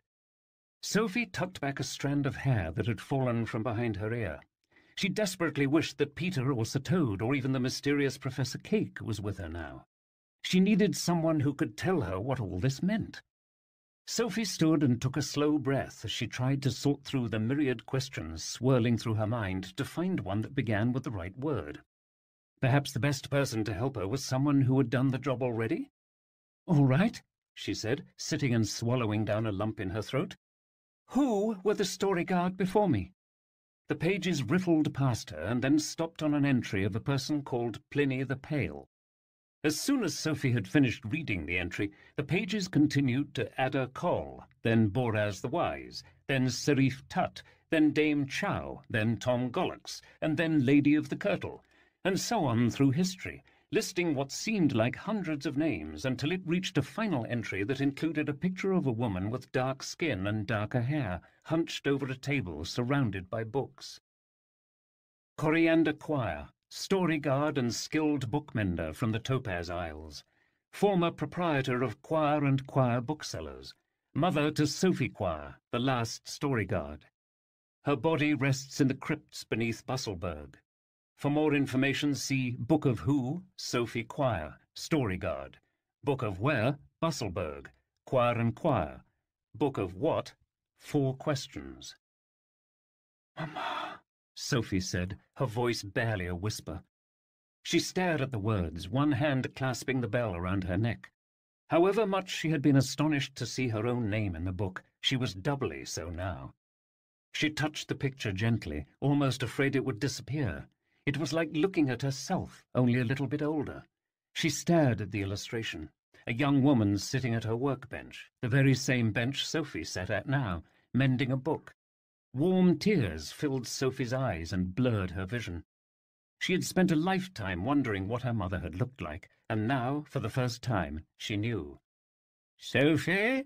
Said a voice behind her. The Book of Who jumped with a start and snapped its cover shut. Sophie turned around to see her father at the foot of the stairs. He was not wearing his dressing gown, as she might have expected, but a fresh shirt and trousers. Sophie looked out the front window and saw that the sky had turned a light purple. Your bed was untouched. He opened the stove door and prodded the smouldering logs with a poker. You have been down here all night? Sophie wiped her eyes and offered a feeble smile. Forgive me, Papa. I was caught up reading. It is not healthy for a girl to stay up all hours, even with books. He gave a soft chuckle. Though it is perhaps even less healthy for a father to tell his growing daughter how she must behave. Sophie kept a protective hand on top of the Book of Who, which had closed itself upon his arrival. The book, apparently, did not want to be shared. A part of Sophie felt the same. A part of her wanted to keep the book a secret, at least until she understood what it was. But another part of her knew that saying nothing to her father would be a sort of betrayal. She had never before lied to him, and she did not want to start now. Papa, she said, sliding off her stool. She picked up the Book of Who and carried it to him. The book I was reading, it wasn't an ordinary book. I should think not, he said, if it kept you up all night. You don't understand. She didn't know why, but her voice was shaking. Last night, some strangers came to the shop. Well, not exactly strangers, but they were extremely strange. They came from someplace very far away. They were looking for someone to repair a very old, very special book. Her father saw the Book of Who in her arms and raised an eyebrow. Is that the special book of which you speak? It's like nothing I've ever seen. It contains all the stories in the world, bound up in a single volume. And it's alive, Papa. All you have to do is ask it a question, and it will show you the answer. It's called the Book of Who. Her father stepped back from the stove. The Book of... Sophie had not known what her father's reaction to the Book of Who might be, but she was not prepared for what he did next. The moment the book came near him, he recoiled, as if in fear. Impossible. The poker, which had been clasped in his hand, fell to the floor with a heavy clunk. Papa, what is it? All the blood had gone from his face. Not again, he whispered, and he started pacing the floor, drawing a hand through his hair. Not again. Papa, what's wrong? Sophie said. You recognize it? He turned toward her, his eyes sharp. Who gave that book to you? Sophie inched back. I told you, 2 strangers. Where are they? She was nearly knocked over as he rushed past her to the front of the shop. He checked that the door was still locked and peered through the window, his eyes narrow. Are they watching us now? Papa, you're frightening me. She had never seen him like this before. My foolish child, he muttered, rubbing his unshaved face. What new mischief have you brought into our lives? It's obvious you recognize the book, she said, holding the Book of Who tightly to her chest. Tell me what it is. He marched back toward her and placed his hands on her shoulders. My child, you must listen to me. His voice began to shake. That book will destroy all our happiness. Return it to the people who gave it to you. Sell it, throw it away. I do not care which. Only do not keep it. Sophie stared up at him. His eyes were glistening. He was on the verge of tears. She felt her own eyes welling. Papa, She had no idea how to answer his pleas. It's plain you're alarmed. But if you knew what was inside this book, you would understand why I cannot just throw it away. His mouth twisted, as if he were swallowing a bitter herb. So I am too late. He rose to his full height, and Sophie was reminded of just how tall he was. "Give it to me," he said, his voice cold. Sophie stepped back toward the wall. "What are you going to do with it?" He stepped closer, his hand extended. "Give it to me." She swallowed. "I can't do that." "Very well." He gave a heavy sigh. "If you cannot give it to me, I must take it." With surprising speed, he snatched the book from her grasp. "What are you doing?" she cried. "What I should have done a dozen years ago." He held the book high over his head and rushed toward the stove. "This book is a menace, and it will not darken my home." He kicked the grate open. Red embers spilled out in front of him, charring the wooden floor. "Wait, Papa!" Sophie ran after him, clutching his arm. "Inside that book there's a passage about—" "Never again!" he cried, and threw the Book of Who into the stove. "No!" Sophie dove to grab it, but her father held her fast. Sparks burst into the air as orange flames rose up and swallowed the book whole. Chapter 7. Troubling the Dead. Sophie lay on her bed, head in her arms, sobbing. Every particle in her body felt wrenched and exhausted, and still she kept crying. The apartment above Quire and Quire booksellers was a single draughty room with sloped ceilings and exposed beams. Early morning light crept in through a cracked window above the stairs, bathing the attic in a serene purple glow that belied the turmoil of her own sorrow. A metal stovepipe ran up alongside her bed, and through it she could still hear the flames from the oven, crackling and spitting as they devoured the final pages of the Book of Who. Sophie clasped the bell hanging around her neck. It was wet from her tears. For one glorious moment she had looked upon her mother's face, and now that moment, like her mother, was lost forever. She thought of Peter Nimble, who had entrusted her with the Book of Who. She wondered what would happen when he came to collect his book and found it was no more. Perhaps then she would see what his silver hand was truly capable of. Sophie tensed as she heard footsteps on the landing. "Sophie?" Her father's voice sounded small. "Go away," she said, pulling her knees all the way to her chin. The back of her throat hurt from crying, and it stung every time she swallowed. "I don't want to talk to you." Her father shuffled into the room. "It would seem this day is full of tasks we wish we did not have to do." Sophie's bed was in a far corner, concealed behind a curtain her father had hung from the rafters some years before in an effort to guard her privacy. He drew back the curtain and settled himself on the far end of her bed. He was silent for a long moment, and when he finally spoke, his voice was cracked, as though he too had been crying. "There is something that I think you should hear. Something that might explain why I have done what I have done." "What is there to explain?" Sophie glared at him, her back pressed against the wall. "You burn a thing because it frightens you. You're no better than Prig." He winced slightly, but then nodded. "I have never told you about how your mother died," he said softly. Sophie, despite her anger, was caught off guard by this. Her entire life he had refused to speak a word on the subject, until now. It felt as if he were taunting her. "Haven't you forgotten?" she said. "It's troublesome luck to trouble the dead." "Troublesome, perhaps," he said, nodding, "but necessary." He sighed, kneading the skin on the back of his hand. His fingers were so thin and so pale, so unlike Sophie's. "When I first met your mother, it was like meeting one who had stepped from the very pages of a story. She had roamed the world, mending books for kings and titans. And me?" He shrugged. "I was a law clerk, and not a very good one, too busy daydreaming to think of my career. Your mother was as far from me as yes is to no.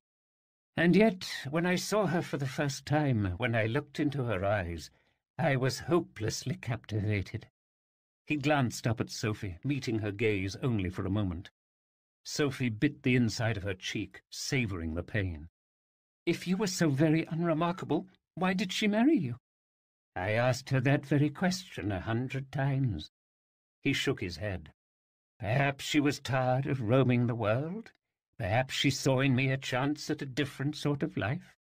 The only answer she ever gave was that she liked the look on my face when I read a story, which was a lucky thing for me because I read quite a bit back then." He smiled as if recalling some private joke. "Your mother and I built this shop together, me selling books, your mother mending them. We read constantly, trading stories back and forth, arguing, quoting, exploring, falling ever deeper under the spell of books." Sophie knew the spell he spoke of. She felt it every morning when she stepped into the shop. "Your mother and I lived to share books with each other. But there was one book she did not share. She would not let me or anyone else handle the book, and she kept it with her at all times. It was a blue book with iron furnishings and a curious mark on the spine." "The Book of Who?" Sophie said. He nodded. "The book was a constant preoccupation. She read it compulsively. She once made me promise that if anything happened to her, I would care for the book. At the time, I thought she was overreacting." He swallowed, and Sophie could read the bitterness on his face. "We were married less than a year before you were born. Around that same time, she became even more consumed with the book.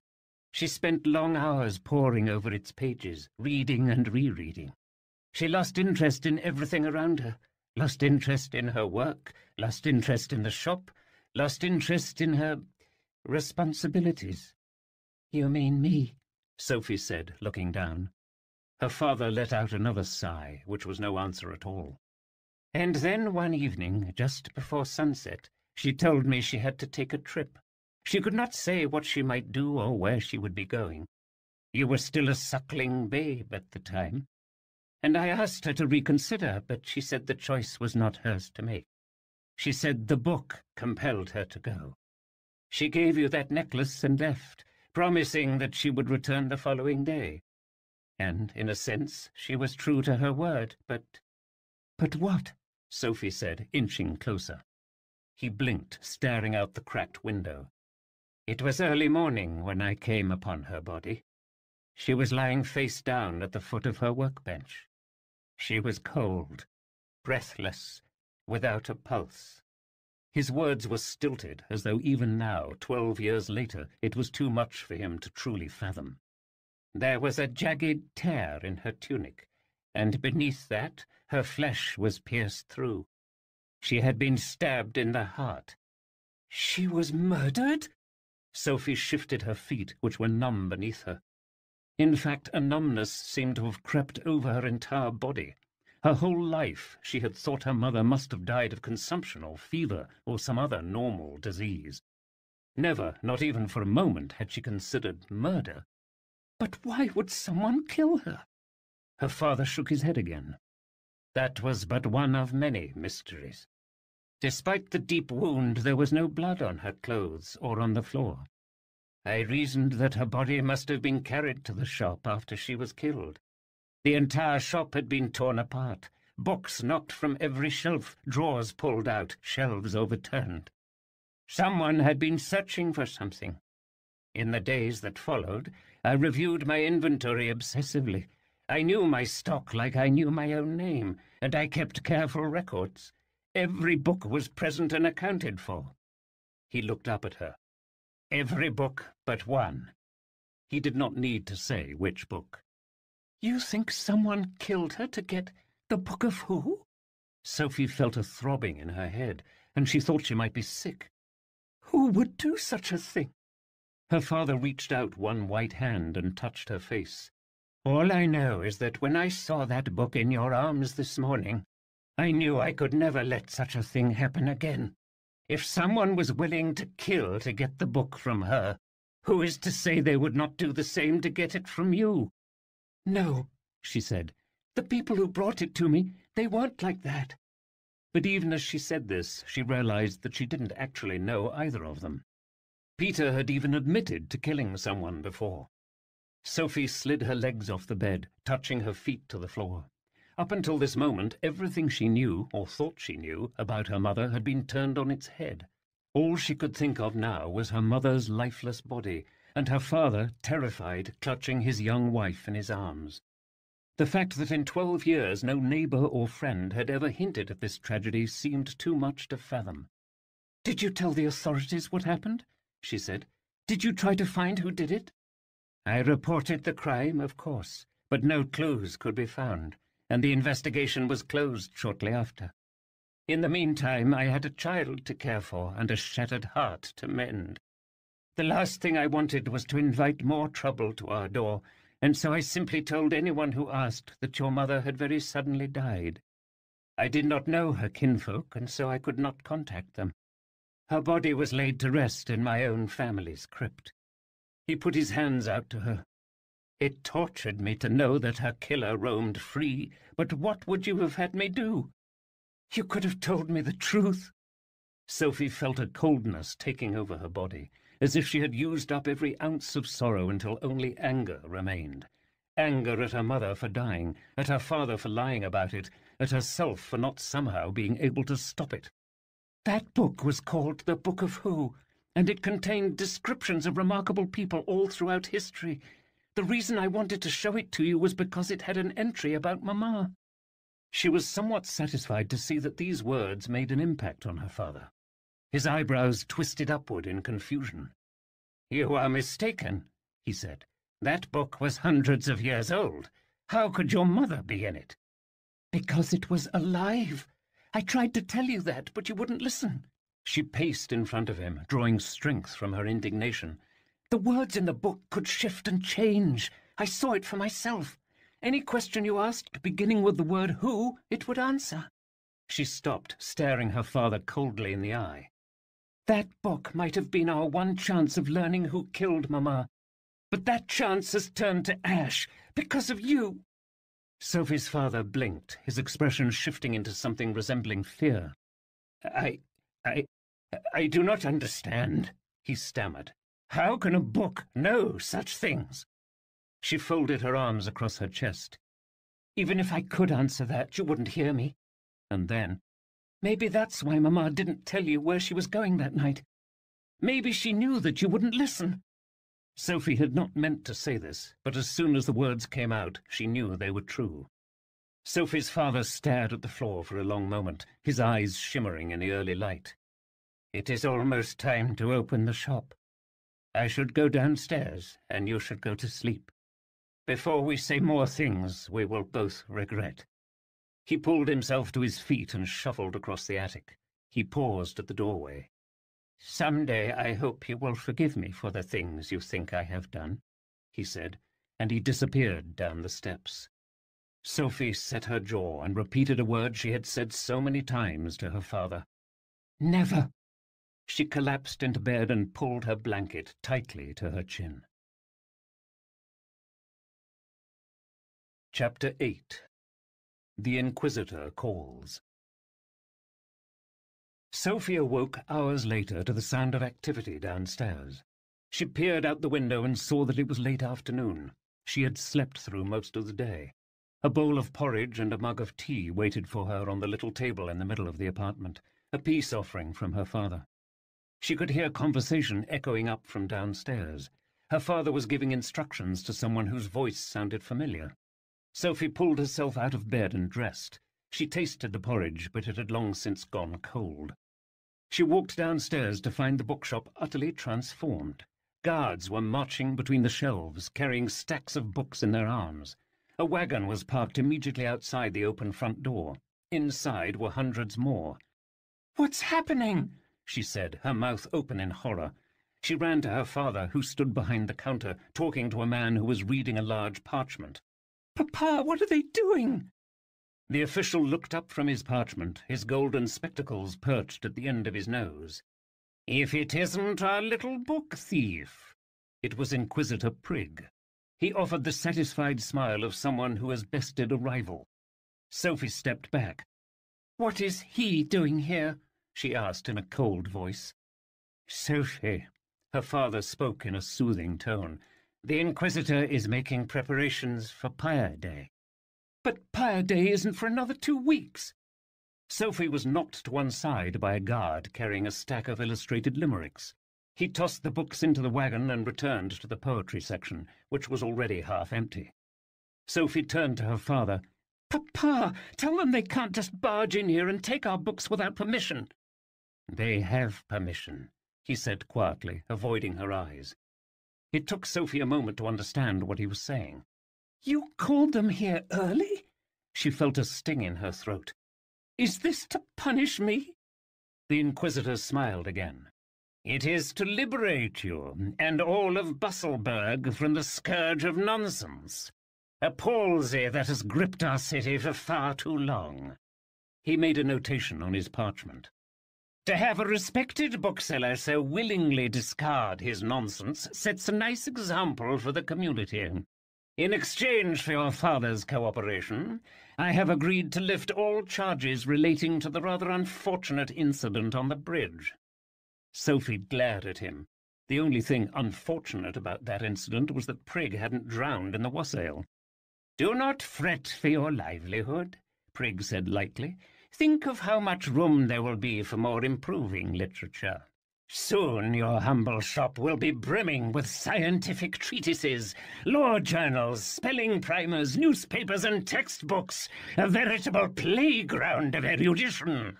He spoke these words with what could only be described as giddy anticipation. "Textbooks?" Sophie exclaimed. "Sophie, please." Her father placed a hand on her shoulder. "I am doing this to protect you." "Like you did with the Book of Who?" she said. "Perhaps they'll let you set the torch on Pyre Day, too." "Don't be ridiculous," said Prig, who had stopped his writing to listen. "That privilege falls to me." "Coward," Sophie muttered. She was looking at Prig, but speaking to her father. She watched a guard carry out an armload of half-repaired books from her workshop. She had known that the books were all going to be burned on Pyre Day, but to lose them early, and before she could properly say goodbye, was more than she could bear. "Why are you doing this?" she asked Prig. "They're just harmless stories." "Harmless?" Prig rolled up his parchment and notched it under his arm. "I assure you, there is nothing harmless about filling people's heads with nonsense. Children deserve better than to be lied to about magic buttons and talking wolves. They deserve a proper scientific education.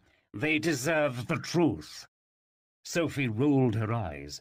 She had met a number of people like Prig. They believed that telling a child made-up things was a sort of deception, as though children were gullible half-wits who believed everything they heard. But before she could formulate a rebuttal, a guard approached. "All done here, sir," he said to Prig. "The books are loaded up and ready for the pyre." Sophie stared at the wagon of books in the street. Furious though she was to lose these books, a part of her did not care if they burned. She had, for one brief moment, held an actual magic book. How could made-up stories compare with the real thing? "I've done what you asked," her father said. "You will now drop the charges?" "One moment," Prig said. He walked between the bookcases, his ebony cane tapping the floor. "In my line of work, you find that a certain type of nonsense can push people toward corruption. Even those who understand the dangers of nonsense will often try to retain one or two volumes that hold sentimental value." His eyes flashed to Sophie. "Children especially are susceptible to such weakness." His cane stopped at the stove in the back of the shop, which was now cold. He peered at the black burn marks on the wooden floor, scars from when Sophie's father had kicked open the door. "Fortunately, I am not so easily deterred." He stepped back and gestured for a guard to search the stove. Sophie watched as the burly guard knelt down and put a tentative hand into the ashes. He grunted and emerged a moment later, clutching a charred book in his hands. It had a blue cover and a heavy metal clasp. "The Book of Who?" Sophie said. Its cover was slightly burned, but it looked otherwise unharmed. I destroyed it," her father said. "This is impossible." Prig took the Book of Who between his thumb and forefinger. "Nonsense is what it is, and I will not stand for it." There was a glint of hungry triumph in his eye. His hand shook slightly as he unlatched the clasp and opened the cover. "Give it back!" Sophie cried, rushing toward him. The guard behind her reached out and grabbed her by an arm. "Mind your tongue, lass," he growled, twisting her arm until she cried out, "Or you'll be singing that song from the inside of a prison cell." "You can't just take the book," she yelled, ignoring the pain in her arm. "It doesn't belong to you." Prig peered down at her. "And who exactly is going to stop me?" The man was doubtless posing a rhetorical question. However, he had asked who, and the book was compelled to reply. No sooner had he uttered his question than the book came alive. Its pages flipped with blinding speed, spraying bits of ash into the air. Inquisitor Prig coughed, caught off guard by the sudden cloud of soot. The book slipped from his grip and hit the floor with a heavy whump, its pages still turning. Sophie and her father and the guards crowded around the open book, which had come to rest on an entry in the middle of the volume. The spine breathed up and down, panting from the effort. Shining in blue ink was an entry Sophie had seen the night before. Sophie Quire, daughter of Coriander Quire, the bookmender of Busselburg, the last Storyguard. The guard had released her arm, and Sophie stepped away from him, her eyes fixed on the words. She was the Storyguard, and it was her job to protect this book. She had failed before, but the book, it seemed, was offering her another chance. "Sophie," her father whispered, "why is your name in this book?" Sophie looked from her father to the Inquisitor to the guards. They were all staring at her, awaiting an explanation. "Because," she swallowed, "because I am the last Storyguard, daughter of Coriander Quire, keeper of stories, protector of the Four Questions." She did not fully understand the words she was saying, but some part of her knew they were true. The book did not belong to Prig, or to her mother, or to Peter Nimble, or even to the professor. The book belonged to her. The book needed her. Inquisitor Prig had by this time regained his composure. His look of surprise had been replaced by a satisfied sneer. "Very well, Storyguard." The word was dripping with contempt. "In light of this deception, I see no choice but to reinstate the previous charges, along with an additional charge of conspiracy." He nodded to the guards. "Arrest her." The two guards lowered their muskets and approached Sophie. Their weapons were nearly as long as she was tall. "No," she backed up, clutching her father's side. "No, you can't do this." Sophie's father was staring at the open book, which still lay on the floor. He looked up toward the approaching guards, his fists balled. "Sophie," he said. His voice sounded tight. "Run!" The guards rushed to seize her, but Augustus Quire, bookseller, leapt in front of them, pushing them both back against the wall. "Run!" he cried as the guards attacked him with the butt ends of their muskets. Before she could question him, before she could question herself, she snatched the book from the ground. She scrambled to her feet and raced toward the open front door, the Book of Who clasped tightly against her chest. "Ignore the man!" Prig cried. "Get the girl!" The guards let go of her father and ran after her. The front door was blocked by the wagon, which was loaded high with books. Sophie clambered into the wagon and scrambled up and over the bed, books spilling out behind her. "Stop her!" The wagon shuddered beneath her as the guards crashed into the side. Sophie dropped to the street on the far side of the wagon and disappeared down the alley, the Inquisitor's cries echoing behind her. Chapter 9. The Runaway and the Rogue. Sophie had little trouble evading Prig's guards as they pursued her through the streets. Even when more guards joined the chase, all waving muskets and shouting "Halt!" they were no match for a girl who had spent her entire life in the twisting alleys of Old Town. She ran down forgotten staircases and across crumbling walkways, the Book of Who weighing heavily in her arms. By the time she slipped into the entrance to the city crypts, the shouts had receded completely, and she knew she was safe. Sophie snuck through the underground catacombs, her path lit only by the occasional mounted torch. She soon found herself before a modest crypt with an iron door. A single word was etched into the stone above the lintel: Quire. This was Sophie's family crypt, and it was the place she always went when she most missed her mother. Sophie had never been inside the crypt, which was sealed tight. Still, just being this close to her mother's body gave her a feeling of not being alone. She huddled against the iron door, her heart aching with equal parts exhaustion and exhilaration. She had done it. She had saved the Book of Who, the very book her mother had died to protect. Sophie looked closely at the book, whose pages seemed completely undamaged from the stove. She ran her thumb over the worn leather cover. "I hope you were worth it," she said. She closed her eyes, recalling the image of her father fighting 2 armed guards with his bare hands. The sight made her at once terrified and proud. As soon as it was safe, she would go back to him, and then they could escape from Busselburg altogether.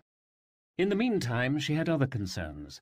She had read many exciting stories about fugitives and runaways, and something that had always annoyed her was how little attention was paid to sensible preparations. How many times had she read about, and scorned, heroines who fled their persecutors in bare feet? And yet here she was, huddled against a crypt door in the freezing cold, wearing only a light dress and no stockings. Already the sun had begun to set. She did not relish how much colder it would be down here once night came. She needed a safe place to hide. But first she needed to ask the one question that had been haunting her ever since her father spoke to her in the attic. She held out the book. "Who stabbed my mother?" she asked. The cover opened, and pages flipped quickly. When the book stopped, however, it was on a place in the back of the volume where the paper had been torn from the spine. Sophie ran her fingers along the jagged edge of paper that remained. "The entry," she said. "It's been ripped out." She wondered whether it was her mother who had done this, or perhaps someone else. But why? The book clearly had known the answer to her question, but it had been rendered silent. She needed to know more about this book and what it could do. Maybe that would lead her to her mother's killer. Who in Busselburg knows what to do with the Book of Who? The book's pages turned quickly. They settled on an entry with an unfamiliar name. Esmeralda Lapomme, potion maker and shopkeeper, currently operating an oubliette on the eastern edge of Busselburg. Mistress of Taro, the Mandrake. Known aliases: Lady Corrigan, Miss Gossamer, Madame Eldritch. For more information, see Book of Where, Oubliette, Book of What, Mandrake, Book of Who, Taro. Sophie smiled, staring at the list of aliases. She knew Madame Eldritch. More important, she knew where to find her. She tucked the book under one arm and stood. With a final glance at her mother's resting place, she set out toward the streets. At the same moment Sophie was travelling away from the bookshop, someone else was travelling toward it. Peter Nimble and his friend Sir Toad had spent an anxious day hiding among the rooftops of Busselburg, doing their best to stay clear of notice. In a moment of impulsiveness, Peter had decided to trust Sophie with repairing the professor's very valuable and undoubtedly fragile book. That he and Sir Toad had mistakenly tracked down the wrong person was clear enough from their conversation with Sophie the night before. In the sober light of day, he realized that perhaps it would have been wiser to accept the girl's refusal and continue their search for the real bookmender, which was what Professor Cake had charged them to do. But something inside Peter, what he used to refer to as his thief's instinct, had told him that this girl possessed more than she presented to the world, and that the book, in some strange way, belonged in her hands. Sir Toad had his own opinions about why Peter had trusted the girl, and it had less to do with any thieving instinct than it did with his 12-year-old boy instinct. Whatever the reason, it was now completely apparent to Peter, as he and Sir Toad returned to Quire and Quire booksellers, that he had made a horrible mistake. The door was wide open, the shelves were completely empty. A breeze stirred a pile of ashes across the wooden floor. "Good heavens!" Sir Toad said, his ears twitching. "They appear to have been robbed." Peter ran his fingers along one of the empty shelves. "Not robbed, it's too orderly." He could smell cold ashes near the stove in the back of the shop. He knelt down to study the floor with his hand. He could feel bare footprints in the ashes. "Look at these tracks. This is her, running toward the door." "Without her shoes?" Sir Toad turned to look outside. "Why would she do that?" "Who cares why?" Peter said, standing.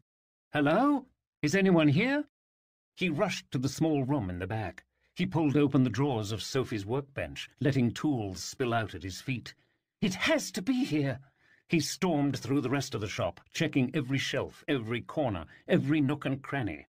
"The girl's not here," Sir Toad said, "and neither is the book." Peter punched his blade into the countertop, cutting deeply into the wood. His whole body felt shaky, as if he were going to faint. The professor had trusted Peter, and Peter had failed him. How could I be so stupid? At that moment, Peter heard a creaking floorboard behind him. Instinct took over, and he spun around, his weapon poised. "Don't move!" A man stood at the bottom of the stairs. "The shop is closed, sir," he said in a flat tone.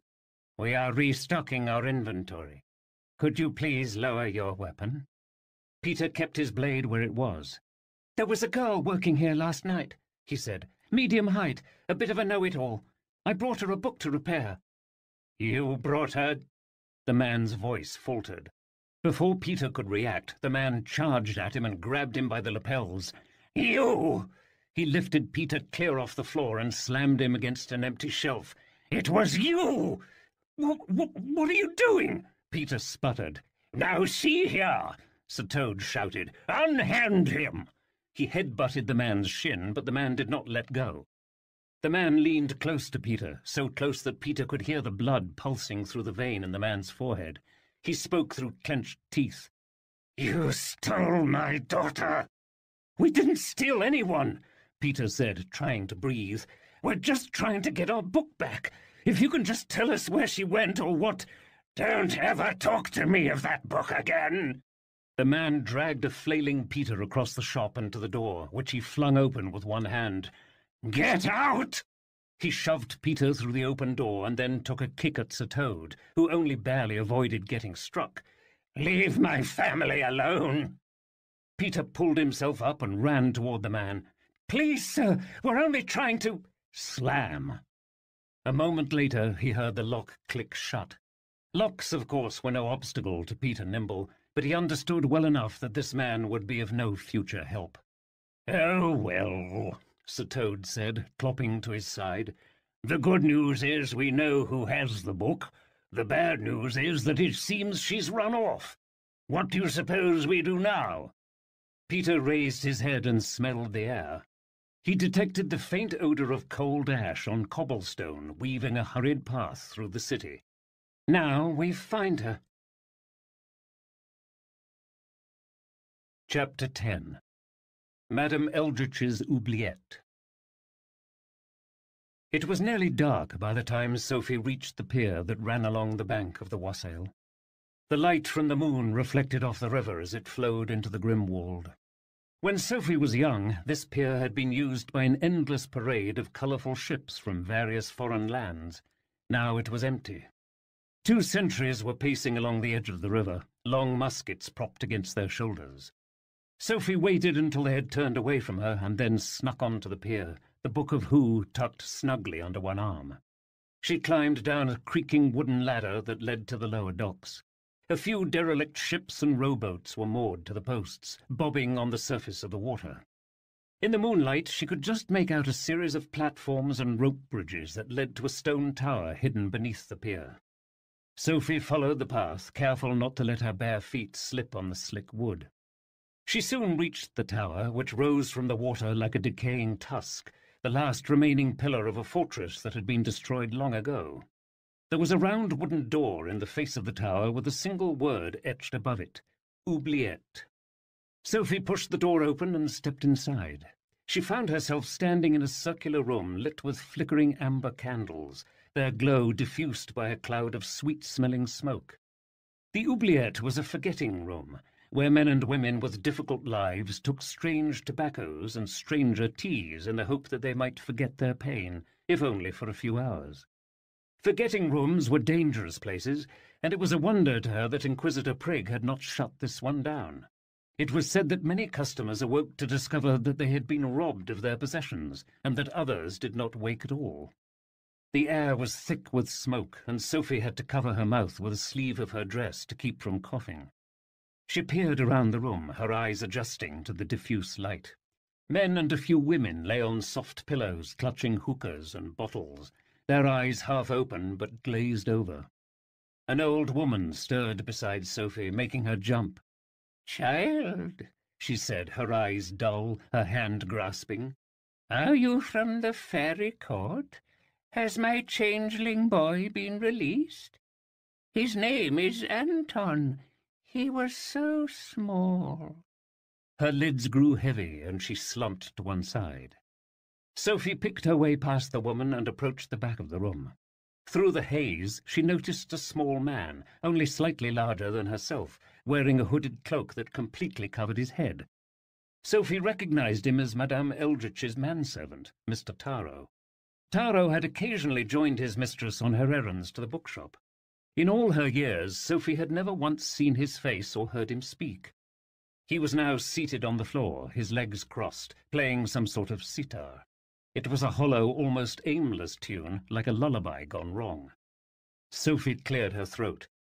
I'm here to see Madame Eldritch," she whispered. Mr. Taro did not stop playing, but nodded to a trapdoor in the floor beside him. Sophie knelt down and opened the door herself. She half expected to find some sort of shadowy dungeon below, but instead greenish light flooded up from a curving staircase made of intricately laced wrought iron. Sophie clutched the Book of Who to her chest and crept down the stairs. She found herself standing in a room hung with tapestries. The air was warm and delicious. The smoke, which had been so oppressive upstairs, mixed here with the scent of wet stone to create a delicate perfume. Cabinets and shelves lined the walls, each one filled with a variety of bizarre objects whose only unifying element was their unusualness. Vials of shimmering liquid, plants made of stone, a chess set made from animal bones, a sword with 3 blades, a toad on a chain, and a few old books that Sophie recognized all too well. There was a sign hanging from the wall that read, "All charms guaranteed." This was the real Oubliette, a secret shop that specialized in artifacts both rare and dangerous, nonsense of the highest order. She could only imagine what sort of customers usually found themselves down here, surely not 12-year-old girls. Madame Eldritch stood behind the counter. "If it isn't the little bookmender. What an unexpected surprise." She said this in a tone that implied anything but surprise. Sophie offered a half curtsy. "Madame Eldritch?" The woman beckoned with a graceful hand. "Come closer, child." She flashed a ruby smile. "I will not bite."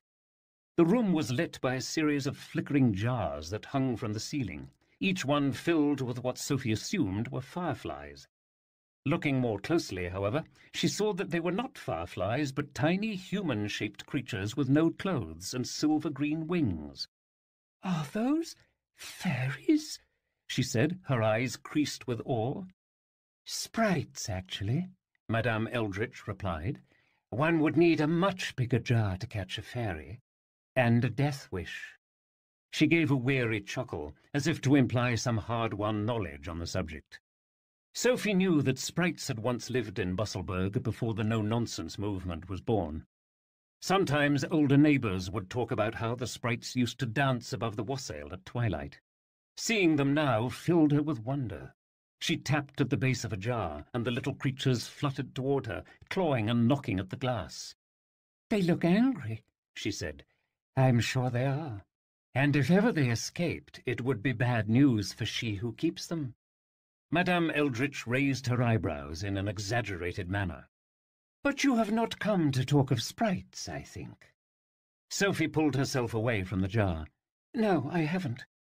She clasped the Book of Who to her chest.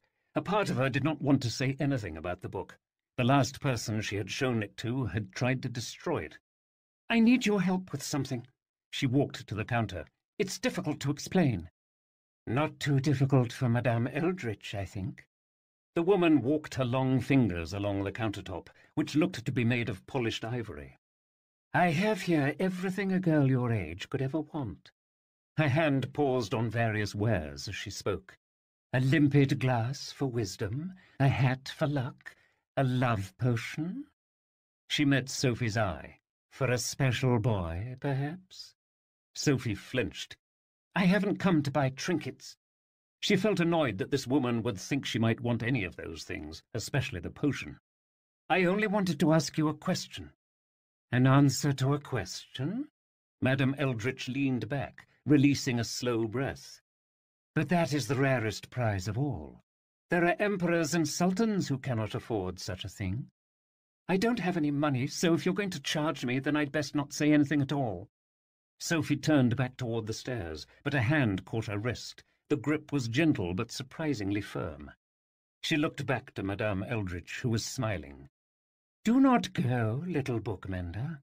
She released Sophie's arm. "You have been good to me in the past. I will answer your question, if I am able." Sophie eyed the woman, and a shiver snuck through her body. She wondered briefly what her father would say if he knew she was in this unsavory place. Sophie pushed these thoughts from her mind, reminding herself that the book had told her to come here. "It's about this," she said, setting the Book of Who on the counter. "Someone brought it to the shop last night. It reminded me somehow of the books you've brought me for mending, so I thought you might know something." If Sophie had been expecting a big reaction, she was disappointed. The woman glanced at the worn cover with an expression of something less than boredom. "You bring me a book in need of mending. Is it not meant to be the other way around?" "Perhaps, but I've never seen a book like this. The ink is strange. The paper shows no age. I don't even know what it's bound in." Madame's hands twitched slightly, but she did not touch the book. Sophie noticed that her long fingernails were coated in red paint that matched her lips. The sharp tips shone in the sprite light. "I can solve one mystery, I think. The binding is some sort of animal hide." "I could tell that much," Sophie said. "But what kind of animal? I don't recognize the texture at all." "Don't you?" The woman reached out, tracing a red fingernail along Sophie's jaw. "Perhaps it is not so strange as you think." Dread washed over Sophie as she apprehended the woman's meaning. You think it's bound in human skin?" She had, of course, read about such things in very old histories, but had always suspected that this was a sort of poetic embellishment. "That's horrifying." The woman widened her eyes. "It is not so horrifying as you say. A body can be burned or buried or fed to birds. Are those fates more desirable than this?" She leaned close to the book, whispering, "Hello, my long-dead friend, whoever you were." Sophie's mouth was by now wide open. She straightened up. "You're making fun of me," she said. A pitying smile broke across the woman's face. "Forgive me, bookmender. It was a harmless jest. Everyone knows that human flesh isn't thick enough for binding books, and the oils would damage the paper." She said this in a way that implied that there were other things human flesh was perfect for, though what those might be, Sophie did not want to know. "We shall learn what we can of this book." The woman reached behind her counter and produced a pair of green silk gloves that went all the way to the elbow. "May I?" she asked, fitting them over her hands. Sophie nodded. "It's very old. Just be careful." "I always am." Madame Eldritch picked up the book, holding it at a distance as one might a coiled snake. The gloves were clearly some sort of safety precaution, though from what Sophie could not guess. The woman touched the symbol on the spine. "That mark. It is unusual." Sophie agreed. "At first I thought it was a flower or star, but I think it's 4 question marks. I'm not sure what that means, though. When my father saw the book, he threw it into the open stove, but it wouldn't burn." "That sounds like a Shadrach charm. Very powerful, impervious to common flame." She examined the spine. "Someone has gone to great lengths to protect this volume. Perhaps we can learn what makes it worth protecting." She lifted the latch and opened to the title page. Sophie heard a catch in her breath. "The Book of Who?" Her voice was almost a whisper. Sophie watched her face, which was carved into an expression of perfect wonder. "You've heard of it," Sophie said. It was not a question. "If you were not so smart a girl, I would lie to you and say that I did not know of it." She traced her finger along the edge of the page in an almost sensual way. and then I would offer a trinket in exchange. I told you I didn't want trinkets, which is why I offer none." Madame Eldritch stepped out from behind the counter, carefully removing her gloves as she spoke. "You said someone brought this book to you. Who was this person?" Sophie stepped back. "It was a boy and his friend. I think they were sent by a man called the Professor." "The Professor?" The woman examined a jar of sprites hanging just above her head. She tapped lightly on the glass, watching the creatures blink and buzz. "I have heard rumors of a man who calls himself by that name." She looked at Sophie. "If the rumors are true, then he is not one to be trifled with." "I'm not afraid of him," Sophie said with more conviction than she felt. "Oh, but you should be. And of any other person who knows what you hold." Madame Eldritch cocked her head, as if the thought were just occurring to her. "Myself, for example." Sophie stared at the woman, who suddenly reminded her less of a shopkeeper than a spider. She glanced toward the trapdoor at the top of the stairs, which was now closed. Had she shut it on her way down? She held out her open hand. "May I have my book back, please?" "Your book?" Madame Eldritch opened a portable maquillage and began applying a fresh coat of red paint to her lips with a small brush. "It does not belong to you. You admitted as much a moment ago." "It's getting late," Sophie said. "Papa knows I'm here and will summon the guard if I'm not back shortly." "Summon guards to my shop?" The woman laughed, and for the first time the laugh sounded genuine. She pursed her red lips, peering at herself in a mirror. "Tell me, little bookmender, do you know why this place is called the Oubliette?" "Oubliette means forgetting place." Sophie peered past her at the book, still lying on the counter. "The people upstairs, they come here so they don't have to remember things." The woman stepped towards Sophie, who stumbled back. "True, but that is not all. Down here it is called the Oubliette for a different reason. When a person enters with something valuable, something I desire, that something is soon forgotten. And if the person doesn't want to part with it?" The woman smiled, her red lips glistening in the sprite light. "Then that person is also forgotten." Chapter 11. The Mandrake. Sophie tried to step back, but bumped into a harpsichord made of animal bones. "If you touch me, I'll scream," she said, knowing even as she said it that screaming would be useless. Her eyes darted from the book to the staircase at the opposite end of the room. Madame Eldritch insinuated herself closer. "Such a talented girl," she said, reaching out and holding Sophie's chin in her thumb and forefinger. "It is truly a waste." Sophie tried to pull away, but the woman held her fast. She detected a sweet aroma on the woman's breath, like the tobacco upstairs, only stronger. She craned her neck to escape the nauseating smell. Her eyes fell on the glowing jar hanging just above her head, the jar full of angry sprites. Sophie lunged upward and grabbed the jar, swinging it as hard as she could toward the wall. The glass shattered, releasing 12 furious sprites into the air, hissing and snarling. Madame Eldritch stepped back. "What have you done?" The creatures swept through the room like a cyclone, shattering the other jars and anything else they could find. Glass rained down, and soon the chamber was filled with hundreds of shrieking little furies.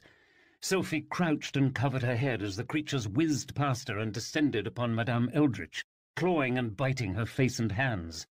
"Get away!" she shrieked, tumbling to the ground. Sophie did not try to help the woman. She sprang to her feet and took the Book of Who from the counter. Shielding her face with it, she ran up the curving staircase. She winced as her bare feet came down on shards of broken glass. She reached the trapdoor only to find it shut tight. Through it she could hear the lilting sounds of the sitar. "Help!" she cried, pounding on the door. "Open the door!" Sophie braced herself and rammed a shoulder against the door, which suddenly flew open. She was knocked to one side as a swarm of sprites whizzed right past her and into the room. Sophie pulled herself up after them. Delirious men and women cried out in confusion as sprites tore through the chamber, smashing pipes and tea trays and anything else they could reach. She tried to make sense of the commotion, but it was difficult in the sprite-filled haze. She clasped the book to her chest, feeling her heart pounding in her ears. Cold night air streamed in from the open front door across the chamber.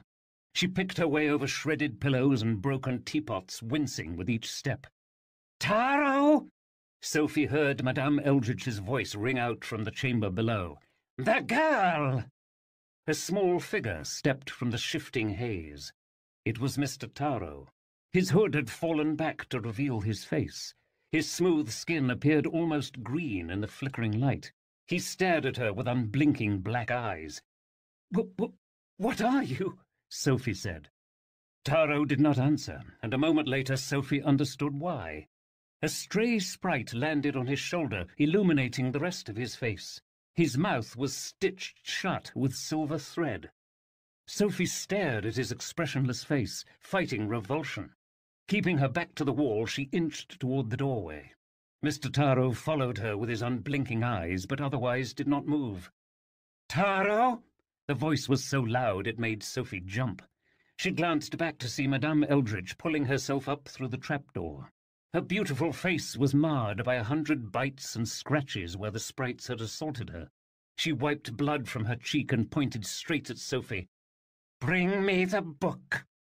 The silent figure instantly obeyed, dashing towards Sophie, who ducked to one side, narrowly missing his outstretched hands. Then she sprang forward, racing through the open doorway and out of the oubliette. Sophie stumbled up the narrow gangplank that led to the dock, very nearly falling into the black river below. She could feel Taro behind her, grasping for her skirt with his small hands. She crouched down and grabbed the base of the plank she had just crossed. She shoved it with all her strength. The plank slid off the edge of the dock and splashed into the dark water, the creature falling with it. Sophie did not linger to see whether he could swim. She staggered along the path that would take her to the pier. She didn't know where she would go after that. She only knew she had to get away from that creature. "You there!" a voice cried in the shadows ahead. "Halt!" Sophie looked up to see the 2 sentries on the lower docks, standing between her and the ladder that led to the shore. "Help me!" Sophie said, gasping. "Madame Eldridge, she's after me. Her servant, he's—" "Hold up," said one of the men, stepping closer. "I know you. You're the book thief who attacked us on the bridge. There's a warrant out for you." That Inquisitor Prigg would have issued a warrant for her arrest was troubling, but not half so troubling as the prospect of seeing Mr. Taro again. "Please," Sophie said, "you can arrest me, escort me to Inquisitor Prigg, only—" The deck beneath her abruptly heaved to one side with a loud slosh. Sophie fell to her knees, dropping the Book of Who. "What was that?" the first sentry cried, peering into the darkness. The deck shuddered again. He pointed. "Something's in the water!" He and the other man unshouldered their muskets. The deck shook, and this time a hand burst right through the wood planks at Sophie's feet. Sophie and the man all leapt back in alarm. The wet hand glistened green in the moonlight. It had more than 5 fingers. Sophie watched as Taro pulled himself up through the hole. He stood in front of her, dripping on the deck. His robe had come off in the water, and she could now see that his legs and arms were twisted and misshapen. The threads binding his mouth shimmered slightly in the darkness. The first sentry aimed his musket, which was shaking in his grip. What is that thing?" 2 cracks split the air as he and his compatriot discharged their weapons straight at Taro. The smoke cleared to reveal Taro still standing. Sophie could see 2 dark spots where the musket shots had plunged into his green flesh. If the wounds pained him, it did not show. He tilted his head slightly, like one working a crick from his neck, and the musket balls seemed to push themselves out of his body. They landed on the dock with 2 dull thumps. The sentries stared at him, eyes wide. The first man lowered his musket. "Run!" He dropped his weapon and ran toward the water, diving headlong into the black river. The other sentry ran in the opposite direction before doing the same. Now Sophie was alone with Taro, who was facing her, perhaps waiting for her to run as well. She stood and looked him straight in the eye. She was frightened, of course, but a part of her was simply awed. What sort of creature could survive 2 musket shots to the chest? And why would such a powerful creature so blindly obey a woman like Eldritch? "Mr. Taro," she said, shivering. "That's your name?" He nodded and then stepped closer. Sophie remembered how Taro had not moved to stop her from escaping the oubliette until Madame Eldritch had told him to do so. It reminded her of a jinni or golem, bound to the commands of its master. Sophie wondered if that might be the key to her survival. "You have to do what she says, don't you?" He nodded again, and stepped closer still. Sophie glanced down at the Book of Who, clasped once more in her arms. "Bring me the book." Those were her exact words. "And you will not stop until the task is done?" Another nod. Sophie felt her heart beating hard against the book's cover. She knew that in a story the hero should do anything to protect her magic book. But this was not a story anymore. She remembered Madame Eldritch's bloody face, mangled by vengeful sprites. These things were real, and they could kill her. No book, not even a magical one, was worth losing her life. Sophie knelt down, holding Taro's gaze as one might do with a rabid dog. "Here," she said, setting the book at his feet. "You have the thing she asked for. Now will you let me go? Please?" She hoped in this case that what people said about please being a magic word was true. Taro looked from the book to her. He nodded yet again. "Thank you," Sophie whispered. She turned and ran to the ladder. She climbed up it to the main pier that led into town. When she reached the street, she looked back toward the docks, but the creature and the book were gone. Soaking and exhausted, Sophie limped through the cobblestone streets. Her feet throbbed from where she had cut herself on the glass, and her lungs felt as if they might burst in her chest. She knew that if she stopped moving, she would collapse. Her only thought was of seeing her father again, of throwing her arms around him and apologizing for not listening to his warnings, of begging for his forgiveness. At long last, she reached the small, familiar alley that led to her home. "Papa!" she called, staggering up the front steps of the shop. The door swung open, and she was relieved to think he might still be awake. She saw the warm glow of the stove in the back of the shop. "Papa!" she called, racing between bookshelves. "It's me!" But as she approached his old chair in front of the stove, something felt wrong. Instead of his slippered feet, she saw a pair of heeled boots and sharp black crinoline. She gripped the empty bookcase beside her. "You!" Madame Eldritch sat in the chair, holding the Book of Who. The woman did not look angry. In fact, she appeared almost amused. Her face was smooth, bearing only the tiniest traces of the cuts Sophie had seen not half an hour before. The woman stood and approached Sophie. "Hello, my little bookmender." Her smile flickered dark red in the firelight. "You left without saying goodbye." She leaned down and pressed her lips to Sophie's forehead. Sophie blinked, stumbling to one side. She touched her head, and when she pulled her hand away, her fingers were covered in sticky red paint, a mark from Madame Eldritch's lips. Sophie stared up at the woman, whose face seemed to be moving in and out of focus. "What?" she began through shallow breaths. "What did you do to me?" The woman raised a shoulder. "What the occasion called for." Sophie swayed backward, trying to keep herself upright.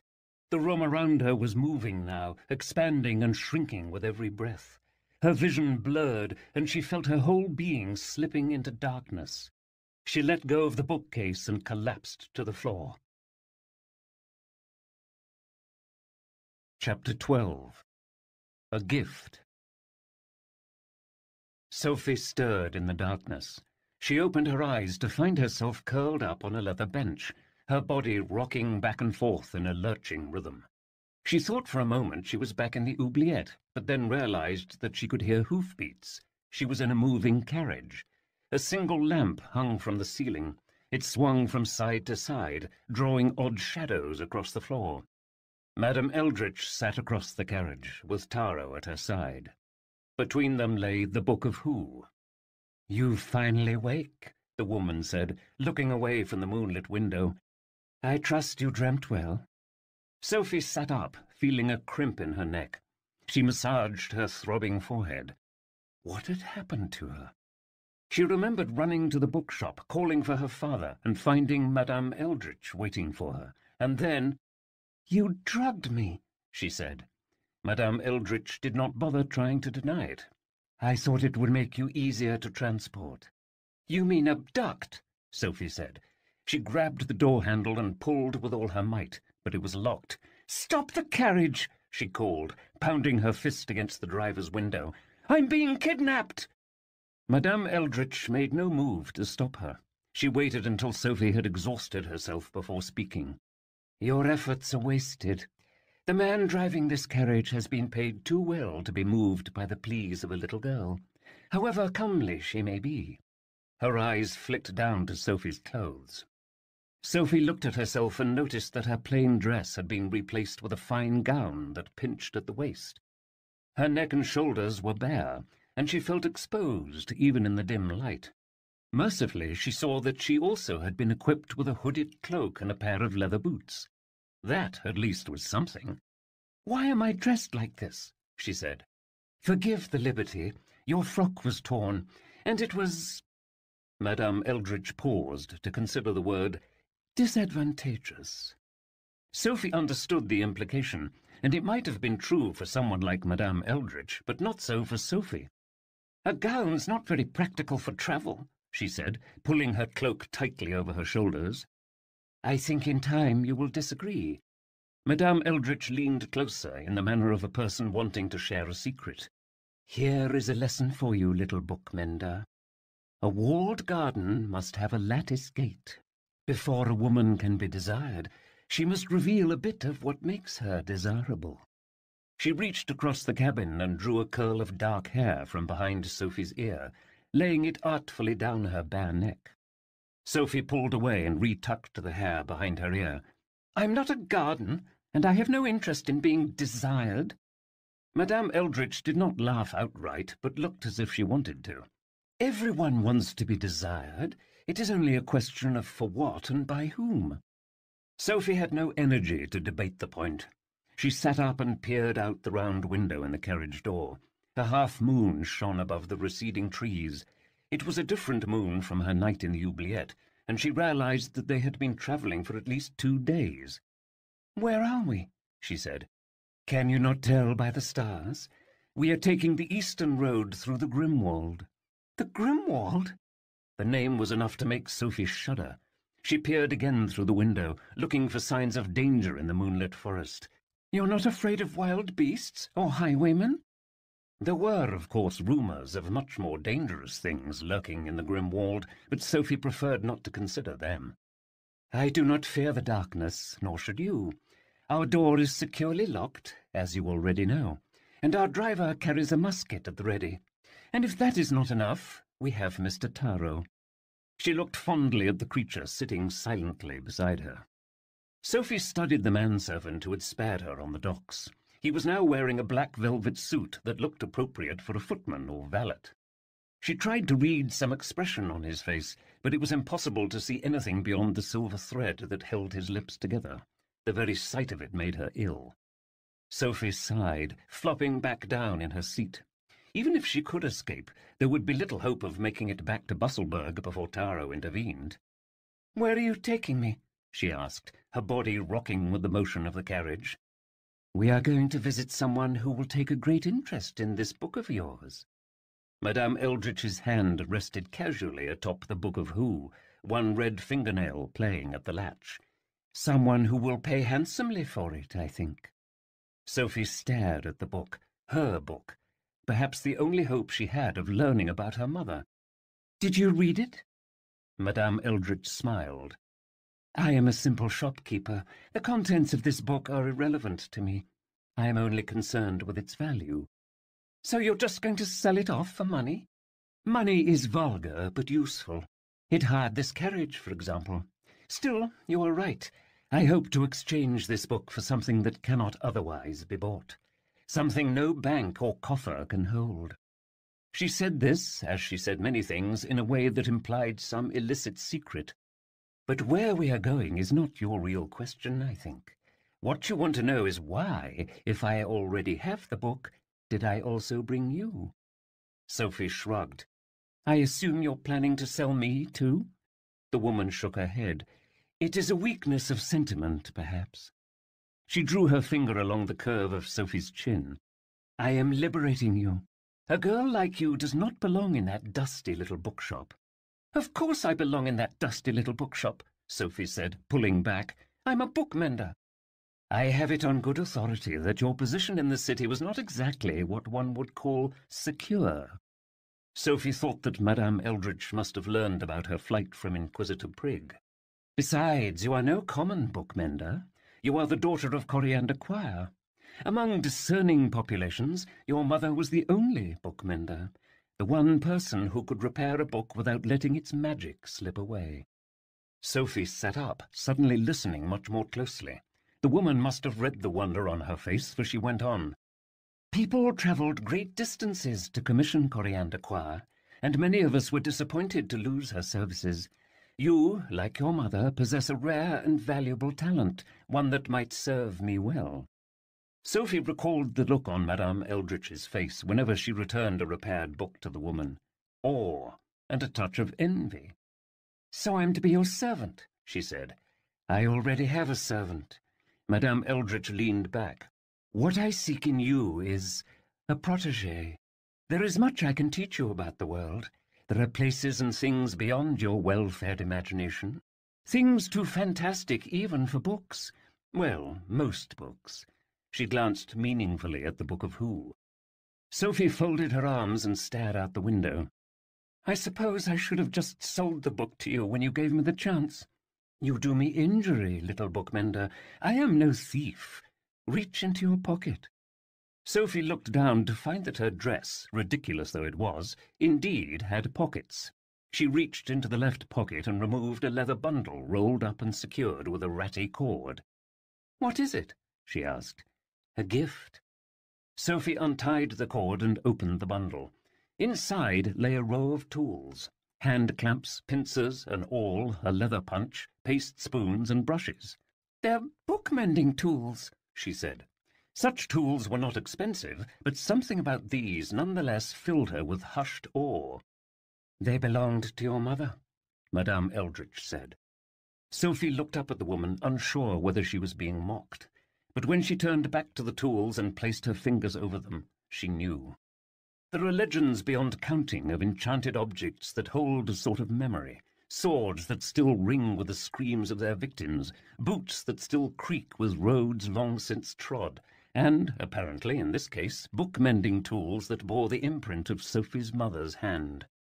How did you get them? She gave them to me. Madame Eldritch made a small shrug, as if mirroring Sophie's own surprise. It must have been a dozen years ago. She came to my shop and asked me to prepare for her a great number of very powerful charms. She did not have money to offer, so instead she gave me those tools. Sophie shifted in her seat. What were the charms for? They were protective charms, guarding against all manner of harm. Fire, ice, wind, earth, steel, spark, poison, disease, the ghastly gamut. I did not ask her intentions, but it seemed to me that she was planning to do something dangerous that very night, something from which she feared she might not return.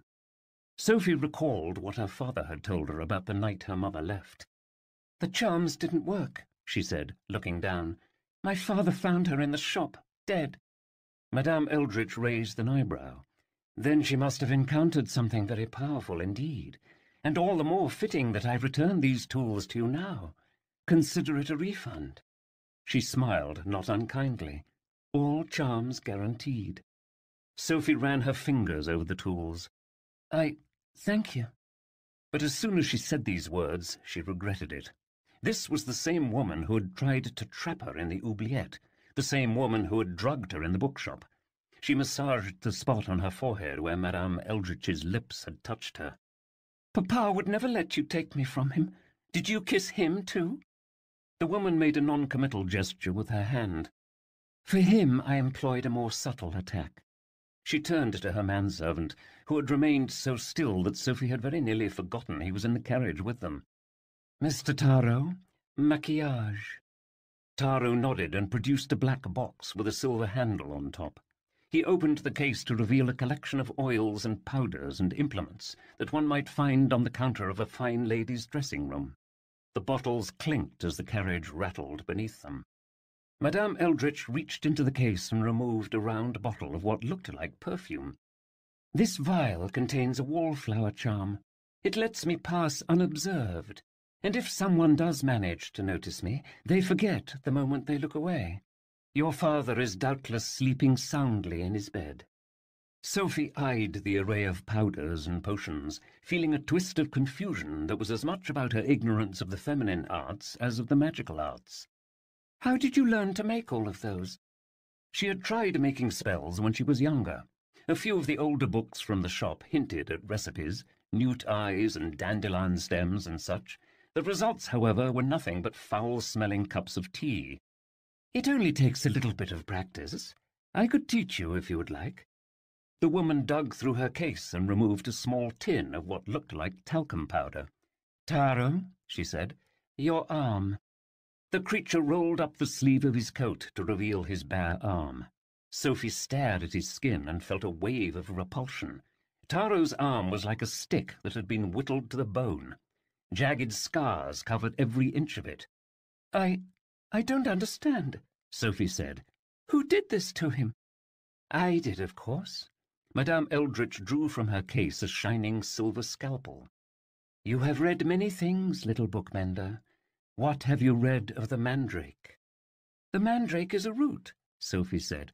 "The proper name is mandragora. It's said to be useful for making potions and spells." The woman nodded approvingly, and Sophie went on. "They say if you pluck a mandrake from the ground, its roots cry out like a newborn baby, and anyone who hears the cry will be instantly killed. But I don't see what this has to do with him." She glanced at the manservant. "Don't you? Perhaps you should look more closely." Sophie studied Taro's greenish skin, ribbed with horizontal lines, his small, unblinking eyes. He reminded her of nothing so much as the texture of a ginger root. "You're saying he's an actual plant?" She had to stop herself from touching his face. "But that's not possible." "You yourself observed that the mandrake root could move and speak. I ask you, what would happen if someone could prevent a mandrake babe from uttering his deadly cry?" Sophie suddenly realized why Taro's mouth had been stitched shut with silver thread. "You stitched his mouth to stop him from speaking. Clever, no?" Madame Eldritch smiled. "And now I have an endless source of this most rare and versatile ingredient. This is another lesson. To control the spring is to control the sea." She sliced off one of the tuberous knots growing from Taro's elbow. Sophie tried to imagine what it must feel like to have someone simply take a part of you. Taro was staring forward, his face devoid of emotion. It was clear he was aware of what Madame Eldritch had done, but it was not clear how he felt about it. Madame Eldritch took the tiny bit of root and dropped it into the tin of powder. Sophie watched the woman grind the root with a miniature pestle.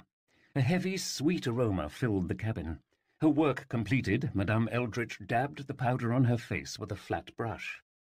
Sophie recalled the ghastly vision of Eldritch being swarmed by sprites. "When I ran from the oubliette, your face was covered with cuts." "And now it is not." This was true. Her skin was clear and smooth and bore no traces of the attack. Madame Eldritch replaced her tools and closed the lid of her case. "Rejuvenation is but one of many useful charms. I shall teach them all to you in time." She reached out a pale hand and drew back the edge of Sophie's cloak to expose her throat. "This bell, where did you get it?" She was talking about the necklace that Sophie always wore. "My mother left it for me," she said. Sophie took the bell between her fingers and shook it. "It doesn't work, though. There's no sound." "Of course there's no sound," Madame Eldritch said. "It's a dispel bell." Sophie stared at the little silver bell. "What does that mean?" "Charms can be tricky things, and sometimes there is need to unwork them. A dispel bell is used to break certain charms." "So I can undo charms just by ringing it?" Sophie looked at the bell, which shone white in the lamplight. "How do you know all this?" "Because it was purchased from my shop. Madame Eldritch sat back in her seat, looking more than a little smug. "If your mother left that bell with you, then she must have feared that whatever evil she faced might soon come for you.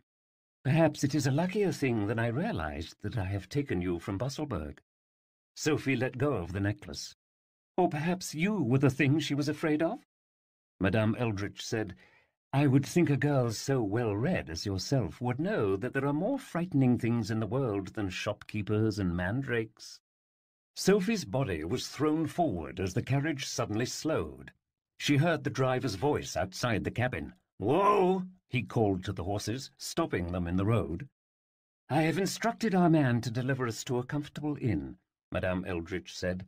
"It seems we have reached our destination." The carriage remained still, but the driver did not dismount to open the door. Sophie peered through the window, glimpsing the unlit narrow road ahead of them. "I don't think we're at the inn," she said. Her reading had taught her that roads near inns were usually wider to accommodate riders passing in both directions. "Who goes there?" the driver called. "Show yourself!" Another voice rang out from somewhere ahead. "Stand and deliver!" "Stand and deliver" was a common cry of bandits who assailed hapless travellers. "Highwayman," Sophie whispered. Madame Eldritch nodded to Sophie. "It seems you are correct." She sat back, displaying absolutely no signs of distress. "There is a reason our driver is armed." Sophie gripped the edge of the bench, trying to picture the deadly encounter about to transpire just outside their carriage. "Let us pass," the driver called. "We have no quarrel with you." The horses neighed loudly, and the carriage jolted to one side. There came shouts and then a loud crack as a musket ball split the air. Sophie shrieked and gripped the wall beside her. She suddenly felt very grateful for the locked door. The driver shouted again. There was another shot fired, which sounded different from the first. If Sophie had known more about warfare, she would have known that this second shot was from a pistol. She also would have known that one musket and one pistol was the most any hired driver would carry. She sat upright, tense, straining to hear what was happening outside. "Did it work? Did he scare them off?" There was another shout, and the carriage rocked again. Sophie heard what sounded like blades clashing against each other, and then a bloody scream. A slight grin tugged at the corners of Madame Eldritch's mouth. "It would appear he did not." Sophie leapt back as the door handle beside her started to shake. "They're trying to get inside!" "So it would seem," Madame Eldritch said, examining her red fingernails in the lamplight. "Unfortunately for them, I possess the only key, and the lock is one from my own inventory, an iron hasp knot from the Luck dynasty." The handle shook once more, and then click. "So much for your hasp knot," Sophie muttered. Madame Eldritch's demeanour changed at once, and she pulled away from the door. "That lock has remained unbroken for 3 centuries. No mortal could pick it so quickly." The door swung open. Outside was darkness but for a silver blade shining in the moonlight. A figure stepped from the shadows. He was wearing a black hat and a black riding cloak and a bandage over his eyes. Sophie caught her breath. "Peter!" The boy turned toward her. He was breathing heavily, and blood was running from a cut along his cheek. He pointed the blade at Sophie. "I believe you have something that belongs to me?" Chapter 13. Highway Robbery. Peter Nimble stood at the open door of the carriage, blade poised. His ears were still ringing from when the driver had nearly discharged a pistol into his skull. He tried to slow his breathing and focus on the people in the carriage. "Stand and deliver," he said. This was something Sir Toad had shouted before attacking the driver, and Peter had liked the sound of it. "How did you find me?" The question came from Sophie. It was clear that she was surprised by Peter's sudden arrival, and he half wished he could see the look on her face. "I'll do the talking," Peter said, wiping the blood from his cheek. "Any sudden movement and it'll be your last." He held out his hand. "Turn over the book." The ringing in his ears had subsided, and he could now hear one other heartbeat in the carriage. It was the potion-maker who had a shop off the docks. Her every pore reeked of drugged perfume, and Peter had to focus not to let the smell distract him. "The book is mine," the woman said, "and I would not part with it so easily." The boy almost had to laugh at her bravado. "I'm not afraid to fight a girl," said Peter, whose upbringing left much to be desired in the way of manners. "Nor am I afraid to fight a boy," Madame Eldritch retorted. Peter heard her turn away from him as though addressing another person. "Mr. Taro," she said, "please get rid of this pest." Peter listened as a third passenger, someone he had not noticed before, rose from the bench and approached him. "Who—" He did not manage to finish the rest of his question, because the very next moment a rough hand snatched him by the throat and lifted him clear off his feet. Peter gasped, feeling the fingers tightening around his windpipe. He kicked and flailed, but his attacker held him fast. "Let him go!" he heard Sophie shout. "Taro, release him." The moment Madame Eldritch spoke those words, the hand around Peter's neck let go. Peter collapsed to the ground outside the carriage, gasping for air. What is that thing?" He heard Sophie rush to his side. "That's Mr. Taro," she said, as if that explained anything. "We're safe for the moment. He only does what Madame Eldritch tells him to do. She said to let you go, and so he let you go." This seemed to be true. Taro was still standing in front of Peter, but had made no further movement to hurt him. Peter inched back. "Then let's get out of here before she notices that I—" He was cut off by a furious scream. "Taro!" Madame Eldritch's voice rang out from within the carriage. He heard the door swing open, and the woman rushed down the steps. She raised a hand, presumably pointing in Peter's direction. "Kill him!" Peter did not need to be able to see to know what him she was referring to, and he had a pretty good idea why she wanted him dead. "Untether the horse!" he cried to Sophie, and he charged to meet his foe. He swiped his silver blade toward Taro's head, but missed completely and plunged his weapon deep into the side of the carriage. Taro's own movements were nearly as fast as Peter's, and the next moment Peter felt two hands grab him by the arm, dislodge his blade from the wood, and swing him up through the air. He flew clear across the road and crashed head-first into a lamentably sturdy oak tree. Peter fell to the ground and rolled over, groaning. "How's that horse coming?" His head was throbbing, and he could taste blood in his mouth. He heard footsteps rushing toward him, and he sprang to one side just as Taro smashed clean through the tree. "Done!" Sophie's voice rang out. Peter climbed to his feet, impressed with how quickly she had managed to loosen the horse. He ran across the road and leapt onto the horse, landing neatly on its back. A moment later he felt Sophie clamber up behind him. "Where's Sir Toad?" Peter asked, grabbing the reins. The last he had checked, Sir Toad had been busy chasing off the carriage driver. "I'm right here!" the knight shouted. "Just go!" Peter snapped the reins again, and the horse charged forward. Sophie screamed, grabbing Peter's waist and clinging for dear life. It was fairly clear that the girl had never been on a horse before, and she held so tightly to him that it hurt his bruised side. Peter heard a thrashing in the woods beside him. "It's that creature," Sir Toad said. "He's trying to cut us off at the bend." Peter snapped the reins again, pushing the horse faster. He could feel Sophie's breath on his neck, and for some reason it was distracting him from the road.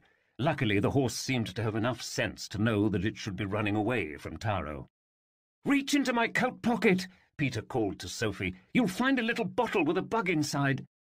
Sophie apparently knew enough not to question him. He felt her loosen her death grip ever so slightly and slide a hand into his coat pocket.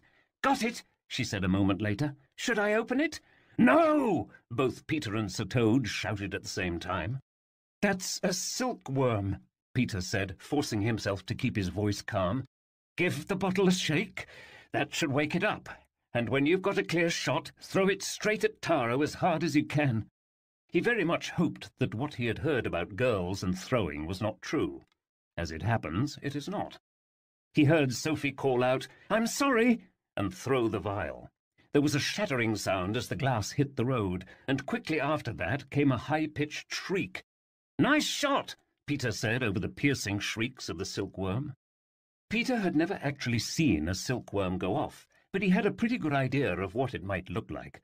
No sooner does the worm escape its bottle than it spins 1,000 tiny unbreakable threads around its prey, encasing it in a giant fluffy white cocoon of death. Sir Toad, who had been watching the road behind them, turned back to Peter.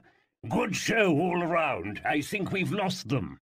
"That's not the only thing we lost," Sophie said, her arms tight around Peter's waist. "Madame Eldritch still has the book." Peter perked up. "You mean this book?" He reached into his bag and removed the Book of Who. He could practically hear Sophie's jaw drop. "How did you get that?" she said. "Nicked it when I opened the door." He stuffed it back into his burgle sack. "All in a day's work for the great Peter Nimble." Sophie had been riding with Peter and Sir Toad for what felt like an hour. By this point, the excitement of the highway robbery had worn off, and now she was simply exhausted. Her body was stiff from riding horseback, and her dress was chafing her sides terribly. She wondered how long it had been since she had eaten. She shifted, adjusting her grip around Peter's waist. "Can we stop and rest?" she said. "Get off if you want, but we're not stopping here," Peter said, one ear cocked to the woods. "That root creature is still after us. What is that thing, anyway?" "He's a full-grown mandrake root," Sophie said. "His name is Taro." The boy turned away. "Whatever he is, he's getting closer. I can smell him about a quarter league off." Sophie stared at Peter, unsure whether he was teasing her. He had made a few similar offhand references earlier in the night, alluding to distant smells and sounds that should have been impossible to detect. Sir Toad, for his part, seemed to believe him. "Well, then, we'd better keep moving. At these crossroads, take a left, and there should be a village at the top of the hill." Sophie, who by this point had gotten her bearings a bit, shook her head. "A village? In the Grimwald?" "That's what he said," Peter said, turning down a small, overgrown path. "I've read dozens of histories of the Grimwald," Sophie said, "and I'm telling you there are no villages out this far." "Tell that to him," Peter said, slowing the horse. Sophie looked down to see a cluster of squat huts, most of them only a little taller than she was. There were lights on in some of the windows and smoke trailing from the chimneys. She could hear music and voices inside what appeared to be a tavern, outside of which stood a row of miniature ponies along a miniature hitching post. The doors of the tavern were only about as high as her chin. "What is this place?" she asked in amazement. Sir Toad pointed a hoof toward a sign that was posted on the side of the road. "Welcome to Little Wentz. Population, more or less. Established once upon a time." Sophie stared at the name. "Little Wentz?" The name sounded vaguely familiar, and she wondered if she had in fact read of it in a story. "What kind of people live here, and in such tiny houses?" Peter shrugged. "Gnomes, probably." It is worth noting that he didn't say this in a sarcastic manner. The boy flicked the reins, and the horse ambled slowly through the tiny village. Sophie dismounted and walked between the little huts with their little chimneys and little picket fences. It did not make her feel like a giant exactly, but it did make her feel like a full-grown adult.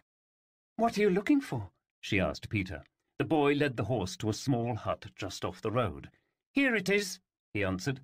The building was some kind of abandoned shop. A sign over the door read, "Nat Pebble's Curio Emporium." "It's a curiosity shop," Sophie said. She grabbed the door handle and tried to turn it. "It's locked." But then the knob suddenly shook of its own accord, and she leapt back, startled. The door swung inward to reveal Peter Nimble crouched on the other side, looking rather pleased with himself. "The window was open," he said. "Come on in." Sophie ducked down and stepped into the shop. She had to stoop to prevent herself from hitting the rafters. Sir Toad clopped in after her. The shelves were crammed with all manner of strange wind-up toys and sparkling trinkets and bubbling bottles and shimmering plants.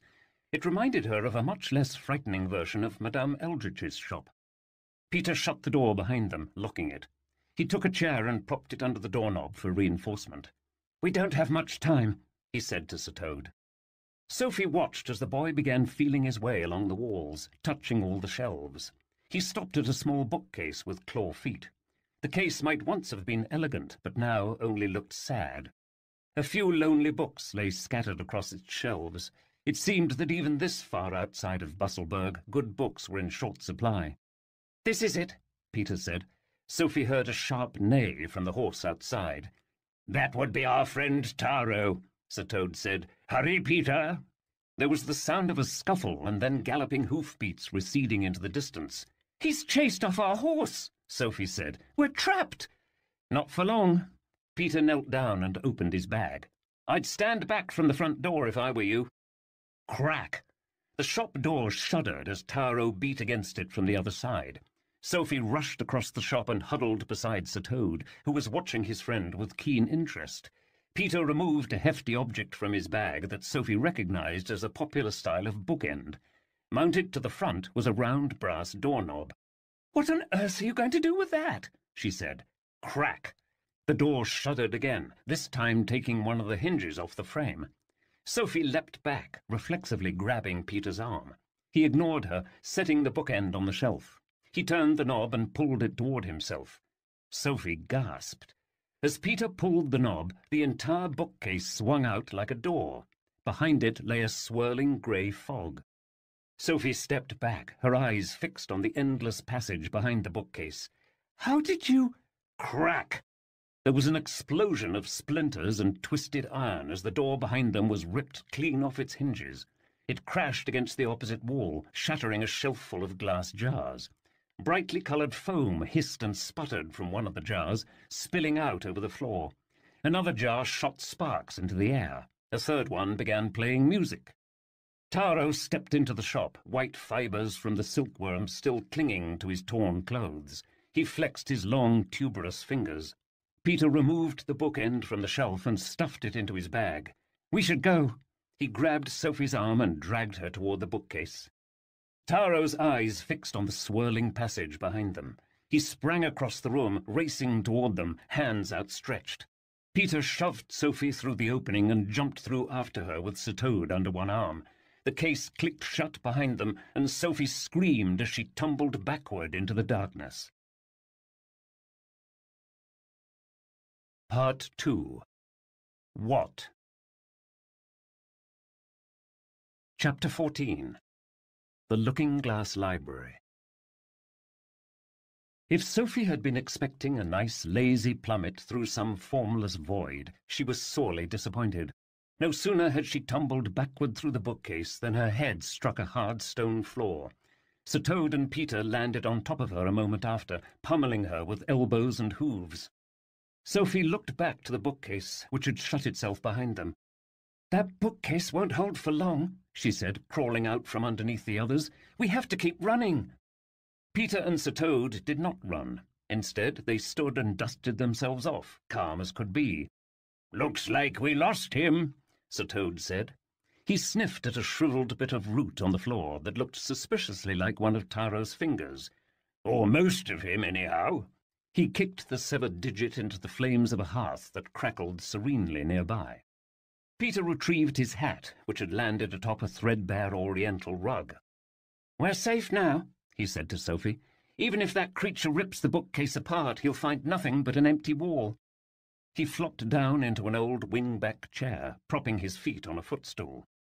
Sophie peered around the room. She had assumed that they had escaped into some sort of secret passageway inside the wall of the curiosity shop, but now she could tell that that was impossible. Secret passages did not have glowing hearths and old rugs and comfy wing-back chairs. Sophie climbed to her feet, rubbing her eyes. "Where are we?" she said. "We're on a secret island," Sir Toad explained. "Or rather, under it. It's the home of a man named Professor Cake. This is his library." Before her stood an enormous wall made entirely of bookcases. Shelves of every single size imaginable were crammed together, side by side, top to bottom, wedged against one another like pieces of a giant puzzle. For some reason, the books on the shelves had all been arranged backward, with their spines facing in. There were more bookcases above and below her. Twisting staircases led to shelves arranged at all angles. Just looking at it all made her dizzy. There were no windows, and the air was filled with a musty odour that she associated with root cellars. Somewhere in the distance, she thought she could hear the muffled roar of falling water, and above that, the faint music of glass bottles clinking against one another. "It's enormous," she said. Enormous was an understatement. It was the biggest room she had ever seen. Sophie walked among the stacks, marvelling at the endless rows of books. She tried to calculate how many lifetimes it would take to read all these stories. Most of the books looked very old. She reached to pick up one of the volumes. "Don't touch the books," Peter called. "If anything goes missing, Professor Cake will know." Sophie decided they must be referring to the same professor she had read about in the Book of Who. "This professor of yours, is he the one who sent you to Busselburg?" "Obviously," Peter said, cleaning his fingernails with his blade. "And I wouldn't get too comfortable. As soon as he shows up, I'm sure he'll send you back to where you came from." Sophie folded her arms. "I'd like to have a word with him before he does. I want to find out how he came to be in possession of the Book of Who." Peter wrinkled his nose. "The Book of what?" "Not what," Sophie said. "Who?" She marched over to Peter and dug a hand into his bag. She pulled out the book in question. "Your professor didn't even tell you what it was called?" Sir Toad, who had made himself comfortable by the fire, perked up. "Indeed, he did not. He only told us it was in need of repair." Peter snatched the book from her grasp with a surprising speed. "It's just a book," he muttered, stuffing it back into his burgle sack. "Just a book?" Sophie rolled her eyes.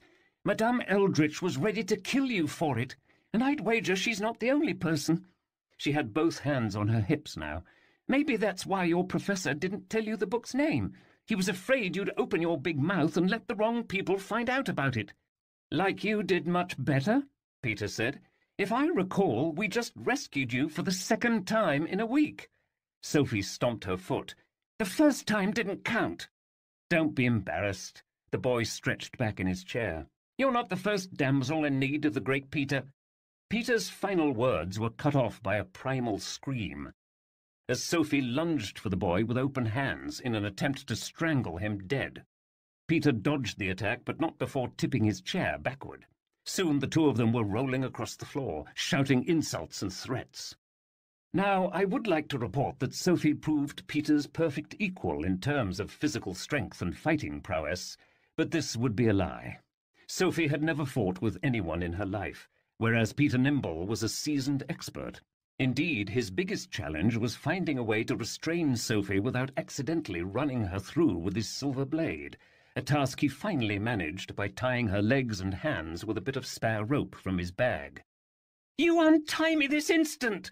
Sophie cried, pulling uselessly against her restraints. How the boy had managed to tie the knots with only one hand and while wearing a blindfold was beyond her. Peter gave an exaggerated yawn. "I'm sure someone as brilliant as you can figure out how to untie a few little—" He stopped short and leapt to his feet. "Professor!" he said, his voice suddenly timid. "We were only playing." Sophie craned her neck to see that he was now speaking to an old man with a white beard and spectacles. The man was wearing a patchwork robe and entirely too many scarves. In one hand he held a cane made from the skull and spine of what looked to be a very large bird, in his other a steaming pot of cinnamon tea. "Gracious, Peter," he said in a tone somewhere between shock and amusement, "I see you've made our guest feel at home." 10 minutes later, Sophie, Sir Toad, and Peter were seated in comfy chairs, holding mugs of hot tea and eating candied scones. The teapot, which seemed entirely too small to serve 3 people, somehow never went empty, even as Professor Cake, for indeed it was Professor Cake, refilled their cups. For his part, the professor seemed contented to smoke his churchwarden pipe, which he refilled from time to time with chipped tobacco from his vest pocket. Perhaps sensing that Peter and Sophie would be biased in their accounts, Professor Cake had asked Sir Toad to kindly relate their adventures thus far.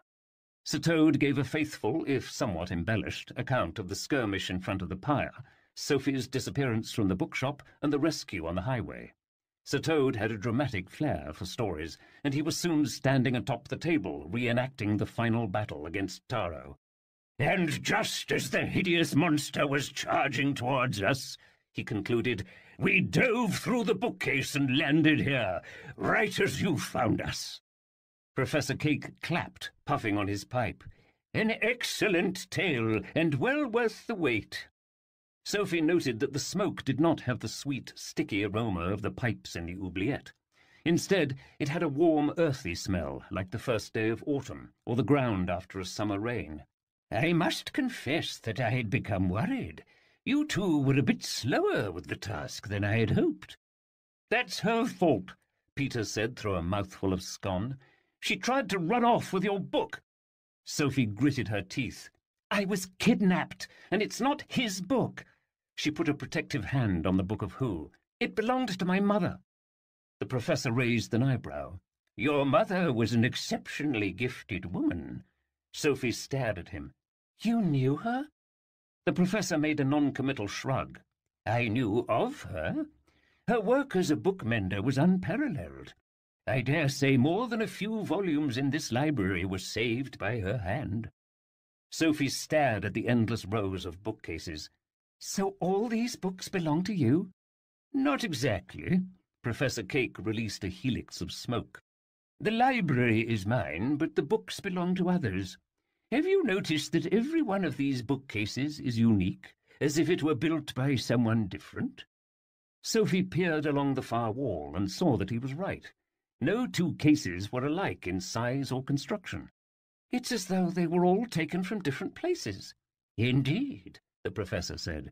It's less that these shelves were taken from different places, and more that they are still in those places. He winked in a conspiratorial manner. This library is something of a browsing collection, if you catch my meaning. Sophie shook her head. I really don't. Peter snorted from his chair. That must be hard for you. I would thank you to mind your tongue, Professor Cake said flatly.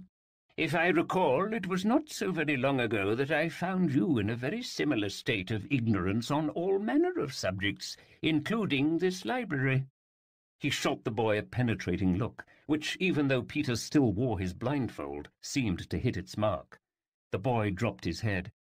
Sorry, sir. His voice was very small, and Sophie felt an unexpected pang of sympathy. She cleared her throat, hoping to return to the subject at hand. So you're saying that these bookcases are somehow in two places at once? Take the bookcase you entered through. The professor gestured with his pipe to the bookcase that had led them from the curiosity shop. When you look through that case, what do you see? Sophie got up, keeping the Book of Who tucked under one arm. She approached the case and peered past cobwebs and dusty books to see the shadowy form of the abandoned curiosity shop, the strewn wares, the toppled cabinets, the shattered front door. She was relieved to see that Tara was no longer there. The bookcase is like a doorway between two places, she said. She looked at the books scattered along the shelf before her, all of them facing the wrong direction. And that's why the books are turned around, because we're seeing the shelf from the backside. She laughed, delighted at her own discovery. Sir Toad rapped a hoof on the table. By Jove, I think she's got it. Professor Cake took up his cane and rose from his chair. Books from every corner of the map, all in one room. I call it my looking-glass library. Sophie walked along the rows, her eyes aglow with wonder. So every one of these cases leads to a different place? She caught glimpses of stern academies and shining palaces and dusty studies and quaint bookshops from all over the world. Some seemed abandoned, while others were teeming with people. She ran her hands along one of the shelves. You could go anywhere from here. The professor leaned on his cane. In theory, yes, but that's not exactly the purpose. Most of these people have no idea that my library exists. Sophie reached a new bookcase and stopped. The case was a little taller than she was and had no books on it. It looked into a cramped shop with an old workbench. Seated at the bench was a man with his head in his hands. He looked very old. Sophie stared at the man, a pain stinging her chest. "Papa?" she said, her voice barely a whisper. It was the middle of the night. The shop was closed. He should have been in bed, but instead he was sitting there at the workbench, alone. Professor Cake joined her side. He can neither hear nor see you, I'm afraid. From where your father sits, this is only an empty bookcase against a solid wall. Sophie had spent a lifetime at that workbench and never once suspected what lay just beyond those shelves. Sometimes when I was working, she said softly, I would get goose flesh all up my neck and arms, and it felt as though someone were watching me.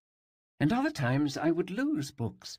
I'd set them on that shelf and have them go missing, only to reappear mysteriously hours later. Papa would accuse me of being careless."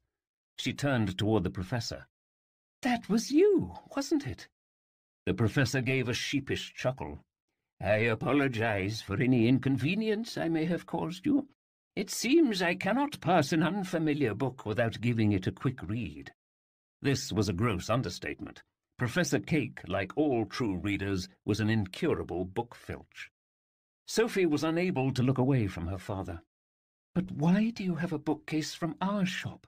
The books we sell aren't magical or special. They're just stories." The man peered at her over the rim of his spectacles. "My child, you of all people should know that there is no such thing as just a story. Though admittedly some stories are more valuable than others." He glanced meaningfully at the Book of Who tucked under her arm. "For many years now your little shop has been the only thing standing between Busselburg and complete ruination. It is for that very reason that I sent Peter and Sir Toad to give you the Book of Who." "You sent us to do what?" Peter called from the table. "Far be it from me to contradict you, Professor," Sir Toad said, approaching. "But our mission, so far as I understood it, was to get the book repaired and bring it back to you." "Yeah," Peter folded his arms. "She just tagged along, like a pest." "As well she should have," Professor Cake said.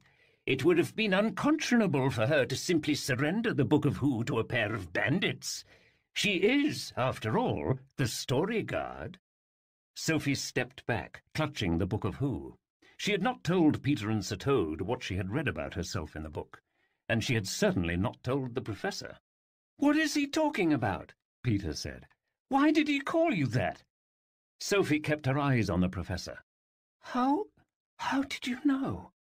The man made the satisfied face of someone proved correct in a deduction. "One develops a sense for such things." He drew deeply on his pipe and released a long curl of smoke. "The truth is, I have assembled you all here for a very specific, very important purpose. A purpose that has everything to do with that book and the troubles plaguing your city." Sophie held the Book of Who tighter. She could feel her heart pounding against the cover. She thought of the thousands of books amassed in the pyre, all waiting to be burned. "You want me to save Busselburg?" she said. The professor shook his head. "No, my child. I want you to save the world." Chapter 15. 2 weeks' time. Perhaps you've heard the riddle of the Dreaming King. It goes something like this. 2 brothers happen upon a king asleep beneath a tree in the forest. The brothers suspect that the king is dreaming about the forest, and that they themselves are merely characters in his dream. The first brother insists that they wake the king to discover if this is true. The second brother insists that they let the king keep sleeping, for fear that when the dream ends, they will die. And thus we have our dilemma. Should one concede a mad notion for fear that it might be true? Sophie Quire found herself facing a similar dilemma. Professor Cake had just told her that she was somehow meant to save the world, a notion that was absurd beyond words. But some part of her feared that if she dissuaded him of this delusion, he might take back the Book of Who and send her home. And so she found herself in the unfortunate position of having to play along. "You want me to save the whole world?" she said. Professor Cake chuckled. "Not the whole world, if such a thing even exists. I merely want you to save the world in which you reside. All of the hinterland empire, from the lofty Splint Mountains to the grim-walled wilds to the marshes beyond. Every place you know of or have heard of is a part of your world, and it is this that you must save." Sophie noticed Peter's confused expression, and she assumed that he was just as confounded by this prospect as she was. But she was wrong. "That's ridiculous," he blurted out, raising his blade. "If anyone is saving anything, it should be me and Sir Toad. We don't need some know-it-all tagging along." Sophie glared at him. "I'd rather be a know-it-all than a blindfolded baboon." "Children," Sir Toad said, "there's no need for name-calling." Tactless though he may be, Peter does make a valid point, Professor Cake said. That's why he and Sir Toad will be there to help you. There is no telling what dangers you may encounter on your quest. While not lacking in spirit, you are, I hazard to say, not much of a fighter. Sophie thought of the way Peter had bested her in combat and felt her cheeks go warm. But, Professor, she said, you still haven't told us what we must do, or what danger threatens the— She corrected herself. Threatens my world. I should think you of all people would know, Professor Cake said, refilling his pipe with fresh tobacco. He struck a small tinderbox and lit the bowl.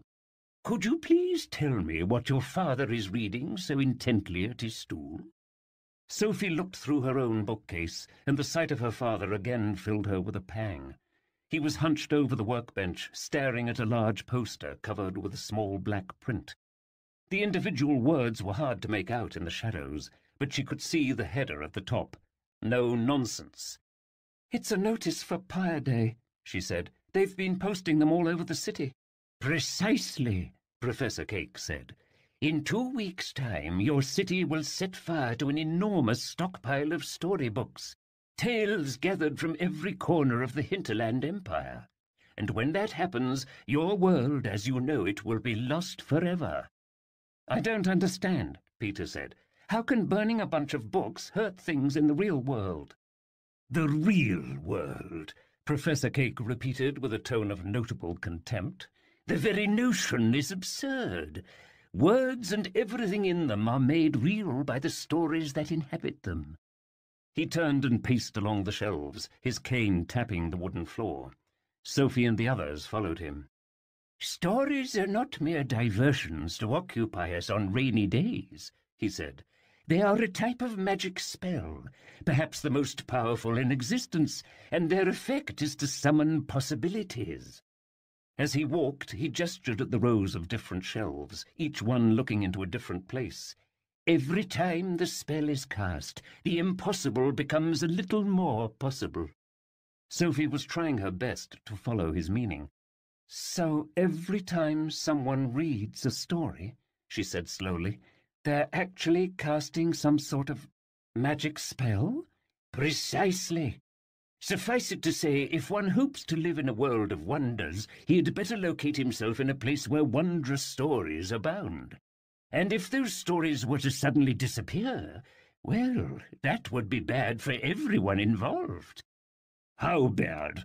Said Sir Toad, who was right behind Sophie. The professor drew on his pipe and pointed to a bookcase across the way. You can see the results for yourself. Sophie peered at the case, which seemed to be a very large, ornately carved barrister's bookcase. Only now it was completely empty. On the other side of the case was a room full of children, all of them seated at little tables, furiously working sums on slates. It's a school, Sophie said. She studied the faces of the children, all stony and scowling. They look miserable. You are looking at what was once the finest school of alchemy in the world. That was before the authorities did away with all the stories. Now they're concerned with something called economics, a much less efficient way to make gold, if you ask me. He pointed his cane to another empty bookcase a bit farther down. This bookshelf used to inhabit a chapel. Now it's a factory. Sophie approached it and saw men and women working in some sort of enormous building. Instead of a river wheel, which she had seen in Busselburg, this factory had a blazing furnace in the middle. Men ceaselessly shoveled black coal into the fire beneath the furnace. White steam hissed out the top of the machine, which rattled and shook. "What is that thing?" she asked. "That is a steam engine," Professor Cake said. "I dare say Busselburg will learn of them soon enough." Sophie stared at the workers. Their faces were black from the soot. As with the school children, their expressions were grim and lifeless. "Their eyes," she said. "It's like the spark has gone completely out of them." "And it has. These poor souls are the dead certain, mindless cogs in the ever-grinding wheels of progress." He turned away from the sight as if looking upon it pained him. "So you're saying that when Pyre Day comes, it will somehow make Busselburg like these other places?" She didn't really need to ask the question. Already she had seen that same lifeless look on the faces of some of her customers and neighbors. When a population loses its stories, it loses its capacity for wonder. What remains is a life of drudgery and toil. Every day, it seems, I come upon another bookcase that looks into a world devoid of wonder. I fear Busselberg is next. He fixed his gaze upon her. Unless you stop it. Sophie stepped back from him. But how? He tapped the Book of Who with his cane. That book you carry with you is part of a set called The 4 Questions. They contain information about every piece of magic that has ever existed. People, objects, places, and events. They were created a very long time ago as a way to help protect stories from harm. But how can books protect things? Peter asked. These are no ordinary books, Peter. For when they are brought together, they possess the power to summon those same entries into the world. Sophie recalled the words from the inscription. Impossible things of all shape and kind, she said, flow from the well of a curious mind. Sophie stared at the book in her arms. Her mother's name was inside of it. What would happen if she summoned that entry? Professor Cake cleared his throat in a way that sounded very much like a rebuke. The 4 questions are not to be used lightly. They are an ancient weapon in a battle that has been raging since the beginning of time, a fight over the very nature of the universe, a battle between questions and answers, between what if and what is, between imagination and information, wonder and doubt, or, as your Inquisitor Prig puts it, between nonsense and common sense. Which side are you on, Professor? The old man gave a tight smile. The losing side, I'm afraid. He peered out at the rows of shelves, so many of them empty. When the Book of Who appeared in my library, I recognized it for what it was, and I hoped that if a new Storyguard could be found and the 4 questions assembled, there might be a chance to reverse the tide. So you knew that the book would pick me to be its Storyguard? He shook his head. I have known a number of Storyguard in my years, and they are all of them unique, but for one trait. They understand that stories are more than the sum of their words. Indeed, many of them love stories beyond their own lives, which probably explains why most Storyguard are killed in the line of duty. Sophie lowered her head. These words triggered a swill of dread that she had been keeping at bay. The line of duty, she said. Is that how my mother died? The professor placed a wrinkled hand atop hers. I do not know for certain, but I suspect that finding these books will reveal the truth. Historically, there are 4 Storyguard at any given time, one protecting each book. They often live in secret, occupying the farthest corners of the map, from the deserts to the tundra to the ocean and everywhere in between. Even I do not know who or where they all are. What I do know is that when the world lost your mother 12 years ago, the others seemed to disappear with her. The world hasn't seen the other Storyguard or their books since. Sophie held the Book of Who close. If this was my mother's book, how did you get it? She gave it to me, more or less. He tapped the bookcase that looked into Sophie's shop. I found it on the floor of my library the same night she died, lying in front of this very bookcase. Your mother had somehow pushed it through her shelf and into my library. I've never seen anything like it. He looked at Sophie. I've been keeping it safe ever since. That doesn't make sense. Sophie clutched the book even closer to her chest. When Peter gave the book to me, it was covered with roots and grime and all manner of decay. It looked like it had been buried for 100 years. Professor Cake nodded, leaning on his cane.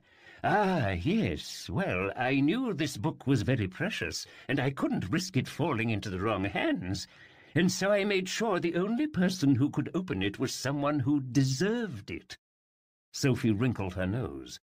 You put those things on it to test me? Peter gave a chuckle. It wouldn't be the first time. He had himself endured a very similar test at the hands of the professor 2 years earlier. I'm pleased to see that you have your mother's touch, Professor Cake said. Apparently the Book of Who was similarly impressed. Sophie thought of what her father had told her about how he had found her mother's body, face down on the floor not 5 feet from where Sophie was standing now. "If you found the Book of Who inside your library, that means giving it to you was the last thing my mother did before she died." He nodded. "It would seem so." Sophie looked down at the Book of Who, which she could almost feel breathing in her arms. "And if I can find the other books, they might even lead me to her killer." Chapter 16. Stuff and Nonsense. Inquisitor Prig stepped over the splintered wreckage that had once been the front door of the small curiosity shop. And by small, he meant actually tiny. His taller soldiers had been forced to crawl on their hands and knees just to get through the door. "Stuff and nonsense," he muttered, his voice thick with disgust. Bright puddles of liquid fizzled and sputtered on the ground, releasing all manner of noxious odours. Mannequin dragons and wind-up toys rapped against their glass cages, trying to get out. Prig stopped before a singing orchid that had fallen onto the ground, its clay pot shattered. The flower emitted a faint, lovely song that was known the world over as a perfect cure for melancholy. Prig listened for a moment, then lowered his heel onto the blossom, crushing it flat. He turned around to address the man who had led him to this place, a salty carriage driver from Old Town. "And when, exactly," Prig said, "did this altercation occur?" "Exactly is a bit tricky, sir," the driver said. "I own no watch, but it was well past midnight, if the moon be any judge. I was driving a fare down the road when we were attacked by highwaymen. Well, more of a highway boy, really. He had a pet with him, the ugliest cat I ever did see, and it could talk, too." He opened his eyes wide. "Terrible nonsense they was. There was a scuffle, and they stole my horse and rode her to this place.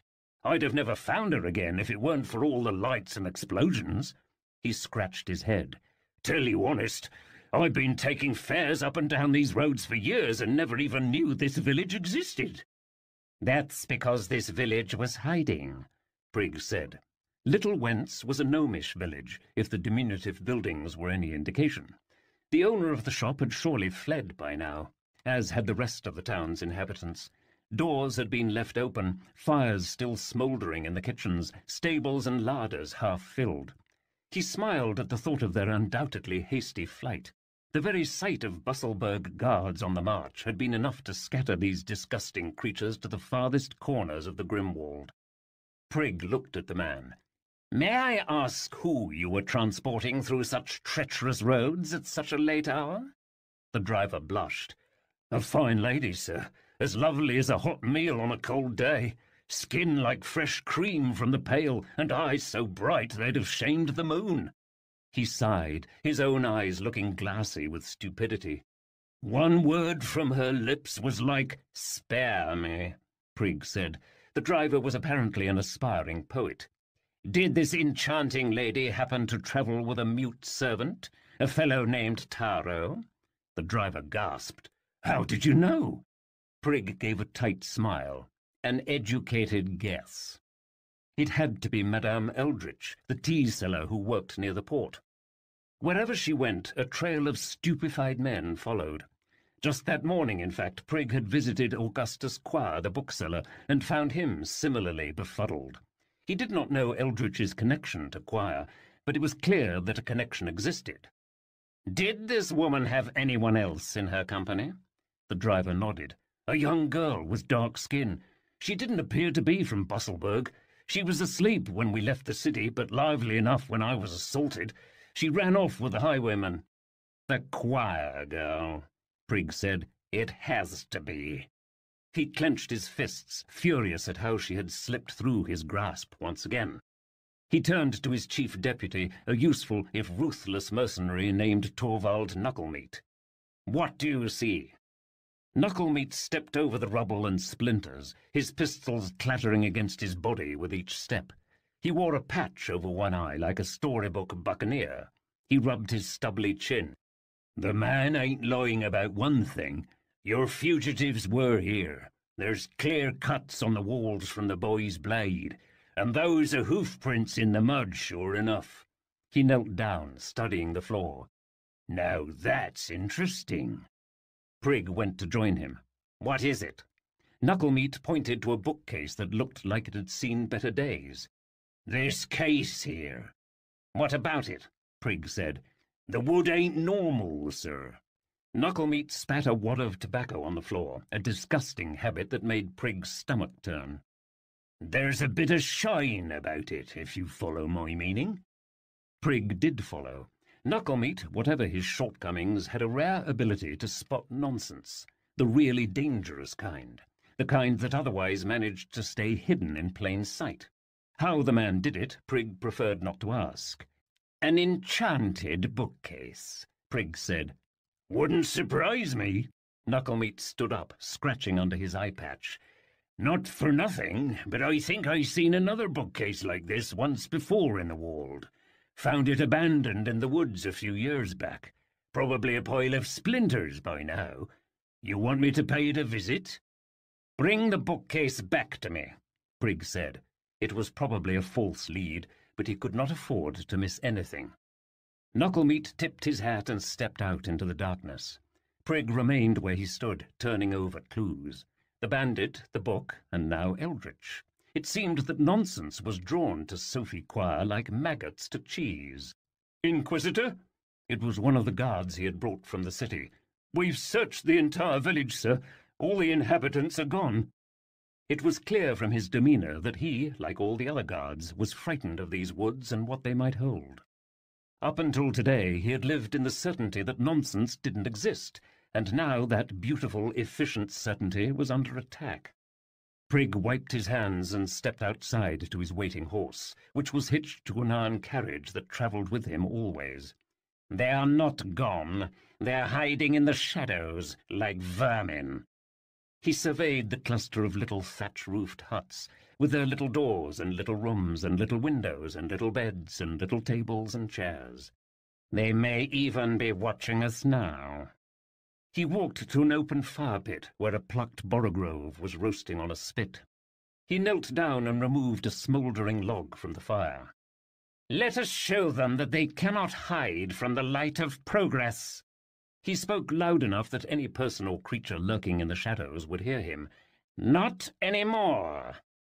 He touched the end of the log to one of the thatched rooftops. The roof instantly caught fire and smoke billowed from it. Within seconds the entire house was ablaze. Prig watched approvingly as the fire moved from one hut to another until he was encircled in flame. Within seconds Little Wentz was reduced to a ring of smouldering timber. "Stuff and nonsense," he said, the flickering firelight reflecting in his pale eyes. Chapter 17. The Case of the Rattling Bookcase. Sophie watched Professor Cake tend to his crackling hearth, her mind reeling with all the things he had just told her, not the least of which was that she was somehow meant to save her world. She had read enough stories in her life to be familiar with the trope in which heroes make a great show of being reluctant when told they must embark on a dangerous quest. They often refuse the call to adventure only to change their minds at the very last moment. This had always bothered Sophie, who thought that such dithering was both unrealistic and unheroic. But now that she was the hero and she was being told she must embark on a dangerous quest, she suddenly understood just how difficult it was to take that first step. "So you need me to find these books and stop Pyre Day from happening," she said. "Why not just send Peter and Sir Toad?" "Let me be clear on one thing," the old man replied. "It is not I who asks you to do this. It is the book that asks you." He placed a hand on her shoulder. "When the Book of Who named you as its Storyguard, it did so because it knew that you were the only one who could help it. Not Peter, not Sir Toad, not even myself." "Yes, but look at me." She stared up at him, clasping the book in her arms. Sophie knew she was smart, but she also knew that the knowledge found in books was not what it took to survive in the real world. Being smart had not helped her escape from Madame Eldritch. Being smart had not saved her from Inquisitor Prig on the bridge. "I'm a bookmender. I'm not meant for adventure." "For once I agree with her," Peter muttered. Professor Cake asked that Sir Toad and Peter allow Sophie a bit of time to consider what was being asked of her. "The task may have chosen Sophie," he said to them, "but now Sophie must choose the task." Peter seemed a little put out by this request, but he did not argue, and he and Sir Toad wandered off to some unseen location. Sophie soon found herself pacing the library with the professor at her side. Professor Cake said nothing more of the Book of Who or her task, but only puffed on his pipe, a long trail of smoke curling up from the bowl. The two of them walked through the maze of stacks in relative silence. She stared at the thousands of books on thousands of shelves, all facing spine in. "Here's a shelf you might find interesting," Professor Cake said, stopping at the end of a row. "It's from Hazelport." As Sophie followed him to a wide bookcase that looked to be made of sandstone, she caught the distinct smell of the ocean. "Hazelport," she said, recalling the name from the Book of Who. "That's Peter's home." "Hazelport is where he was born, though I'm not sure he'd call it home." With the stem of his pipe he pointed to a book on the middle shelf. "Have a look at that one, with the gold edging." Sophie reached up and took the book from the shelf. It was a newly printed volume with gilded pages. She opened the cover. An Oral History of the Kingdom of Hazelport, as faithfully recorded by Sir Toad, Royal Storyteller, with decorations by the traitorous and unworthy ape Jawbone, whose life was mercifully spared by the good Queen Peg. Long may she live. Just then Sophie heard the light clopping of hooves on the floor. "I see you found something truly inspiring." It was Sir Toad approaching. Sophie's eyes went wide, and she turned toward the knight. "You're a royal storyteller?" Before this moment she had not known such a thing existed, but she was none the less impressed. She had, in fact, never met an author in person before. As you can imagine, it was a singularly thrilling experience. Should you ever be so lucky as to encounter an author in your life, you should shower her or him with gifts and praise. Sir Toad preened with visible pride. "It's more of an honorary title, really, but I take the work seriously. That's the first of what I hope will be many volumes." "Sir Toad is many impressive things," Professor Cake said, "but when he began his career, he was a hapless shepherd without a penny to his name, and Peter was less even than that." "Quite right," Sir Toad added. "As I say in my introduction, from the bitterest roots grow the sweetest fruits." Sophie turned back to the book, flipping through the chapters, all of which had lovely story-like names. She reached a chapter near the end called The Vagabond King. It was marked with an illustration of a baby floating in a basket. Perched on the edge of the basket was a large black raven. She began to read the chapter aloud. "Now, for those of you who know anything about blind children, you are aware that they make the very best thieves." "That's enough reading," said a voice right behind her. Peter had somehow reached her without making a sound. He pulled the book from Sophie's grasp and replaced it on the shelf. Sophie stared at the boy, who seemed at once disdainful and afraid. However much Peter Nimble might have presented himself as a heartless mercenary, it was clear to Sophie that there was more to his story than that. And for reasons she could not quite explain, it was a story she very much wanted to learn. She turned to Professor Cake. "When do we leave?" Sophie, Peter, and Sir Toad made preparations to embark, preparations that chiefly involved eating a plate of honey biscuits and drying their muddy clothes by the fire. "Savour every bite," Sir Toad said, licking his moustache. "If there's anything my adventuring has taught me, it's that food is too often in short supply." "Professor," Peter said through a mouthful of biscuit, "how do you think we should start? Do you know where the other books are?" "If I knew that, I would have gotten the books myself." Professor Cake turned towards Sophie. "Perhaps you should ask the Storyguard." Sophie shifted, uncomfortable. "Madame Eldritch was going to sell the book to some sort of collector," she said, wiping her hands on her skirt. "Maybe we should try to talk to him and learn more about the books." She held the Book of Who in her open hands. "Who was Madame Eldritch going to find?" she asked. The book unlatched itself and opened to an entry. She read it aloud for Peter's benefit.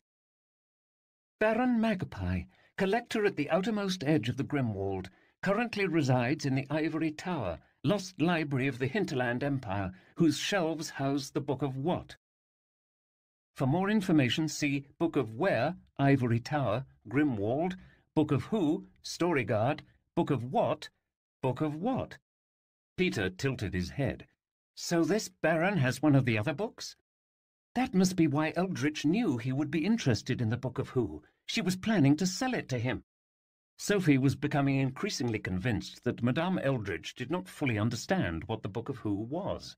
If she did, she might not have been so eager to sell it to some rich baron. "So, we've got to get to this magpie fellow," Sir Toad said. "But how do we find him?" The Ivory Tower is famous in hinterland lore, Sophie said. It's an ancient library with thousands of books, but no one knows where it's located. She looked at the library. Surely one of these bookcases could lead us there, couldn't it? Professor Cake shook his head. "Alas, I did once have a bookcase that led to the Ivory Tower, but a few years back some fool bricked it up. Perhaps that's the work of our mysterious Baron?" "That would have been too easy anyway," said Sir Toad, never one to be daunted. "I'd imagine that one of these other cases could at least get us into the right neighbourhood." "Yes, but which bookcase?" Peter pointed out. "It could take years to find the right one." Sophie held out the Book of Who and thought carefully before speaking. "Who owns the bookcase within this library that is closest to the Ivory Tower?" The Book of Who opened up and turned to a new entry. Scrivener Bane, nomad scribe from the Scarabian Peninsula, Storyguard of the Book of Where, history unknown, location unknown, fate unknown. For more information, see Book of Where, Scarabian Peninsula, Book of Who, Storyguard. "Well, that's not much help," Sir Toad said. "Practically everything about him is unknown." Peter turned toward Professor Cake. "Professor, I thought these books were supposed to know everything." "No, not everything," Sophie said, recalling how the books had been able to tell her precious little about Professor Cake himself. "But it does tell us something, that his last known location was somewhere close to the Baron's home." "It is a curious omission, I'll admit," Professor Cake said, stroking his beard. "And I'm sure the reason for Scrivener Bane's being unknown is rather worth knowing. In the meantime, there is some good news, and that is that even if I do not know where Scrivener Bane is, I do know where his bookshelf is located in my library." He turned, indicating for them to follow him up a winding staircase that led to a platform very near the ceiling. Sophie soon found herself standing beneath a small bookcase that was crammed full of all manner of things: tarnished oil lamps, relish jars, hand mirrors, decks of foreign playing cards, a cage stuffed with painted birds' eggs, a pair of chainmail gauntlets, and what looked like a goat's horn filled with rotting food. Pretty much anything you might imagine, except actual books. Stranger still, the case itself seemed to be alive, rattling and shuddering in the wall. The junk on the shelves clinked and clanked loudly. "I knew a bit of Scrivener Bane and his work," said Professor Cake, peering up at the case. "He used to carry this bookcase on his back, if you can believe it. He spent his life roaming the map, collecting stories from the different people and creatures he encountered. This bookshelf contained many rare treasures, though, as you can see, it's no longer in use." He reached up and prodded some of the rattling junk with his cane. "I haven't seen or heard from Bane in many years. As I said, he disappeared around the same time that your mother died." He scratched his bearded chin. "If nothing else, this case can get you closer to Baron Magpie and the Book of What, but I'm afraid you'll be on your own after that." Sophie turned toward him. "You're not coming with us?" The thought of leaving the professor, of leaving this place, suddenly filled her with a profound sadness. The old man smiled. "I'm afraid you might find me a bit creaky for adventure." He rocked back on his heels, peering at the endless rows of books. "Besides, my work here keeps me quite busy. Yours is not the only world I hope to save today. Which reminds me." He drew a golden pocket watch from his vest and consulted the face. Sophie noticed that the watch had a great many more hands than a traditional clock, and they turned in both directions. I have a pressing appointment with a delegate from the Parliament of Rooks. Seems they're having a spot of trouble with something called an indifferencing engine." He returned the watch to his pocket and turned to Sophie. His face was missing its usual hint of a smile, and instead looked quite serious. "Sophie Quire," he said, "you are a Storyguard, just as your mother was before you. Remember your nature above all. If ever you doubt who you are or why you have been chosen for this task, you need only consult that book in your arms. The 4 questions may reveal many answers, but they are not the solution to what plagues your world." He put his wrinkled hands on her shoulders. "You are the solution, Sophie." Sophie had no way of knowing this, but these words were very similar to the words Professor Cake had spoken to Peter Nimble on the shores of his island 2 years before. They were words the man had spoken many times in his life, and words he would speak many more times in his future. Perhaps Peter made the connection, for he gestured to himself and Sir Toad. "What about us?" he said. "Are we just tag-alongs?" "Gracious, no!" The man smiled at Peter. "You are the supplemental solution to whatever unexpected problems might hinder the primary solution in her journey."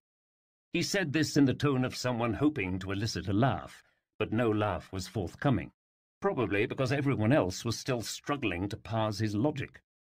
One thing was clear enough. This was not the answer Peter had hoped for. "Yes, well," Sir Toad chuckled, "I suppose it beats sidekick or pet." "I should say so," the Professor said, stepping back. He took his ostrich spine cane, which he had hung from a nearby banister. "And now, if you'll excuse me, I must be off." He gave a slight bow and shuffled around a corner between 2 bookcases that Sophie had not noticed before.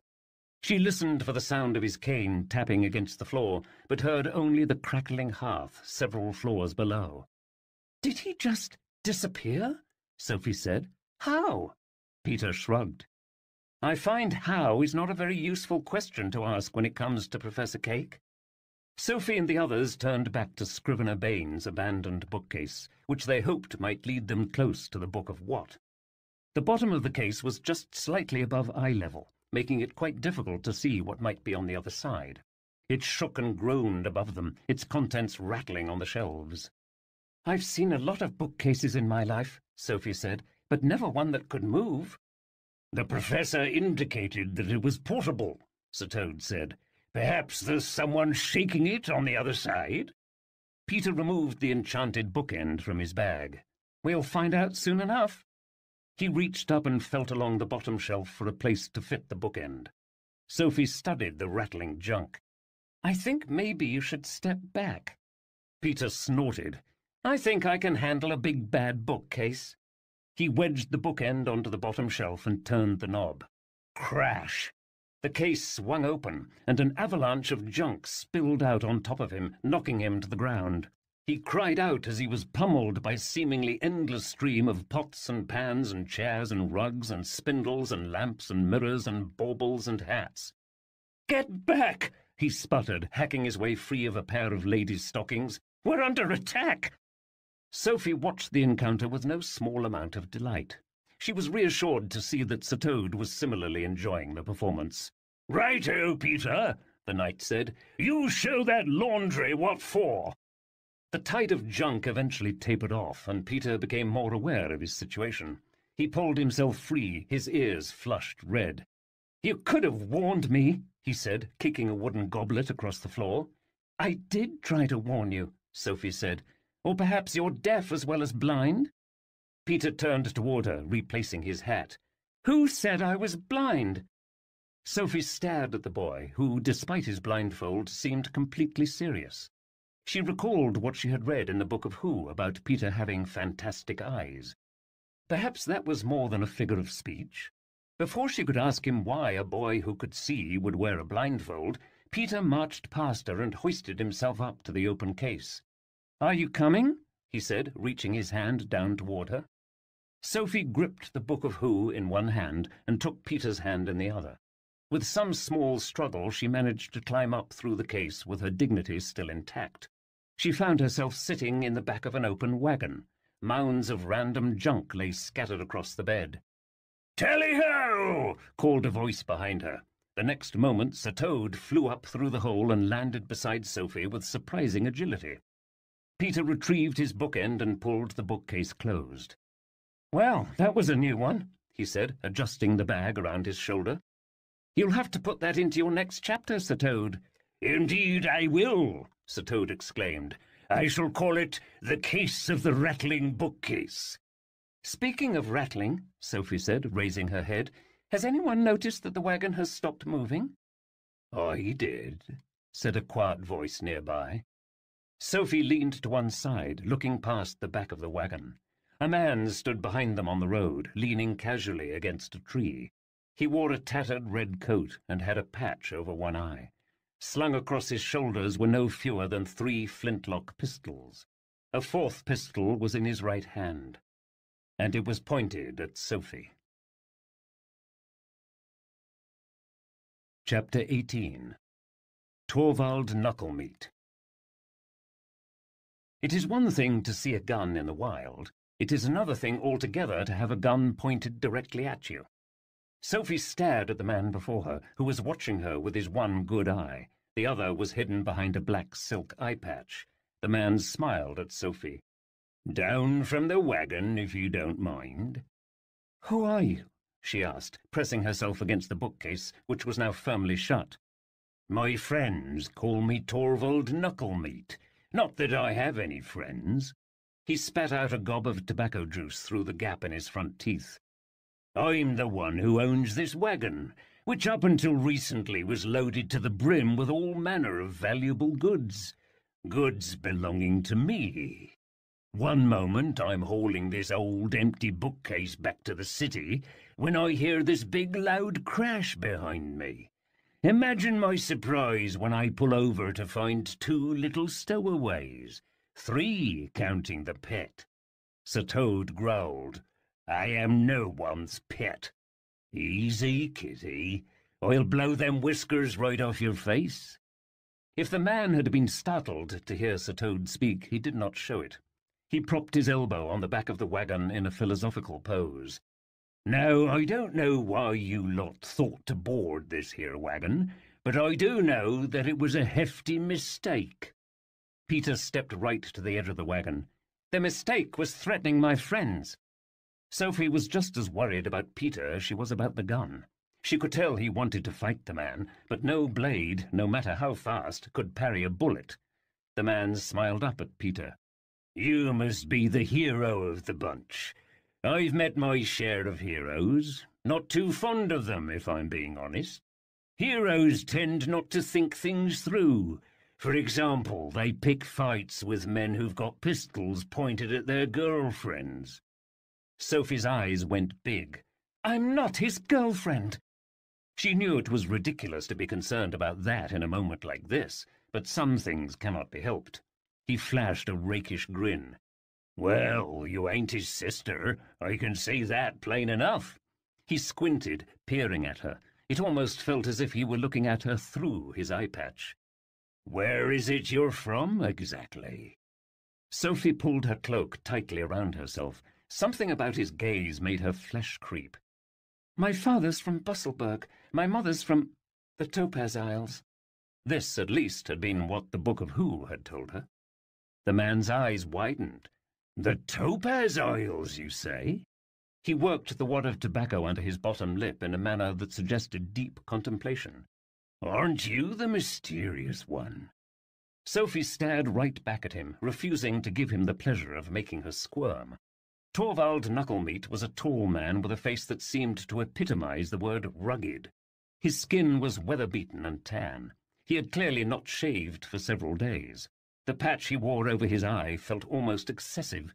The only clean part of him was a golden star that hung from the lapel of his threadbare coat. "That badge on your coat," she said. "You work for Busselburg."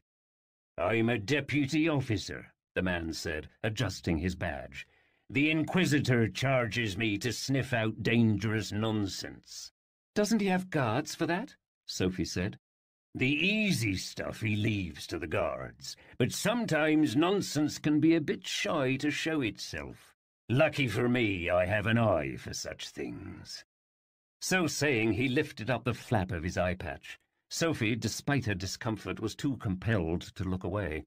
She saw that his eye had been replaced with a cloudy glass ball that shimmered in the early afternoon light. The skin around the eye was crisscrossed with angry red scars.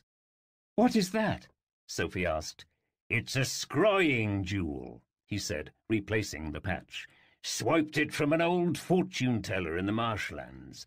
I put it in myself. Not pretty, but extremely useful in my line of work. Helps me spot unusual things." "You put a jewel in your eye socket?" Sophie broke away from his gaze. "That's revolting." "It's not that bad," Peter muttered. Sophie looked at the remaining junk scattered across the wagon bed. Nearly everything in the wagon, she could now see, would qualify as nonsense. She turned over an old flower pot with her toe. Inside was a writhing crop of little bean sprouts. Beside it was a little mouse nestled inside a fur slipper. Beyond that, a Scarabian oil lamp that was unlit but still radiating heat. "The Grimwald is supposed to be free," she said. "The no-nonsense laws don't apply this far." "They don't, strictly speaking. Technically, I'm only supposed to gather things within the city limits, but I find it slim pickings nowadays. Most nonsense types have pulled up and fled by the time I come knocking. So I cast my net a little wider." He gestured to the forest around him. "There's more bounty to be had out in these parts, and they don't know you're coming." "You can't just seize people's things without a warrant," she said. "You're nothing more than a common thief." Sophie noticed Peter out of the corner of her eye. The boy lowered his head, his face turning red. Knucklemeat laughed. "If the Inquisitor has a problem with my methods, I'm not hearing about it. It's all fuel for his pyre." "That sounds like Prig, all right," Sophie muttered. Knucklemeat's face lit up. "So you've met him?" He rubbed his chin in mock rumination. "Interesting. Very interesting." Sophie felt a tremor of alarm. There was something queer about this man. It was as if he knew far more than he was letting on. The sooner they got away from him, the better she would feel. "My dear deputy," she said in her most polite voice, "we came to your wagon by accident. The truth is—" She took a breath, deciding that honesty perhaps might be the best policy. "The truth is, my companions and I have come here in search of a man named Magpie." Knucklemeat grinned. "You're looking for the Baron?" He laughed, as if this were the funniest thing he had heard in a long time. "So you know him?" Sir Toad said. "I've done business with the man once or twice."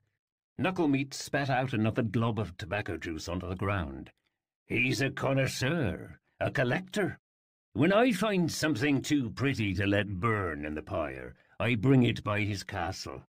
The Baron likes one-of-a-kind things, and he pays well."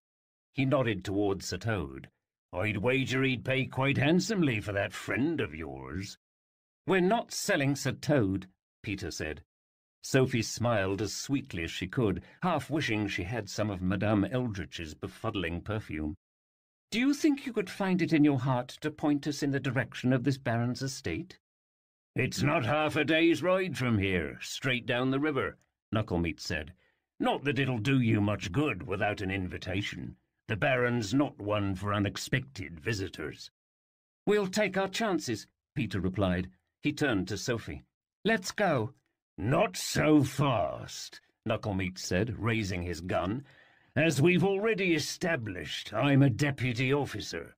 While I'd love nothing more than to let you go, that would be neglecting my sworn duty." He stepped lazily around the back of the wagon. "You see, I can't help but recall something the Inquisitor mentioned last time I saw him. Seems there's a fugitive who's given him a bit of a headache. A swart-skinned girl, right about your age, who assaulted him and his men. She made off with a very unusual book."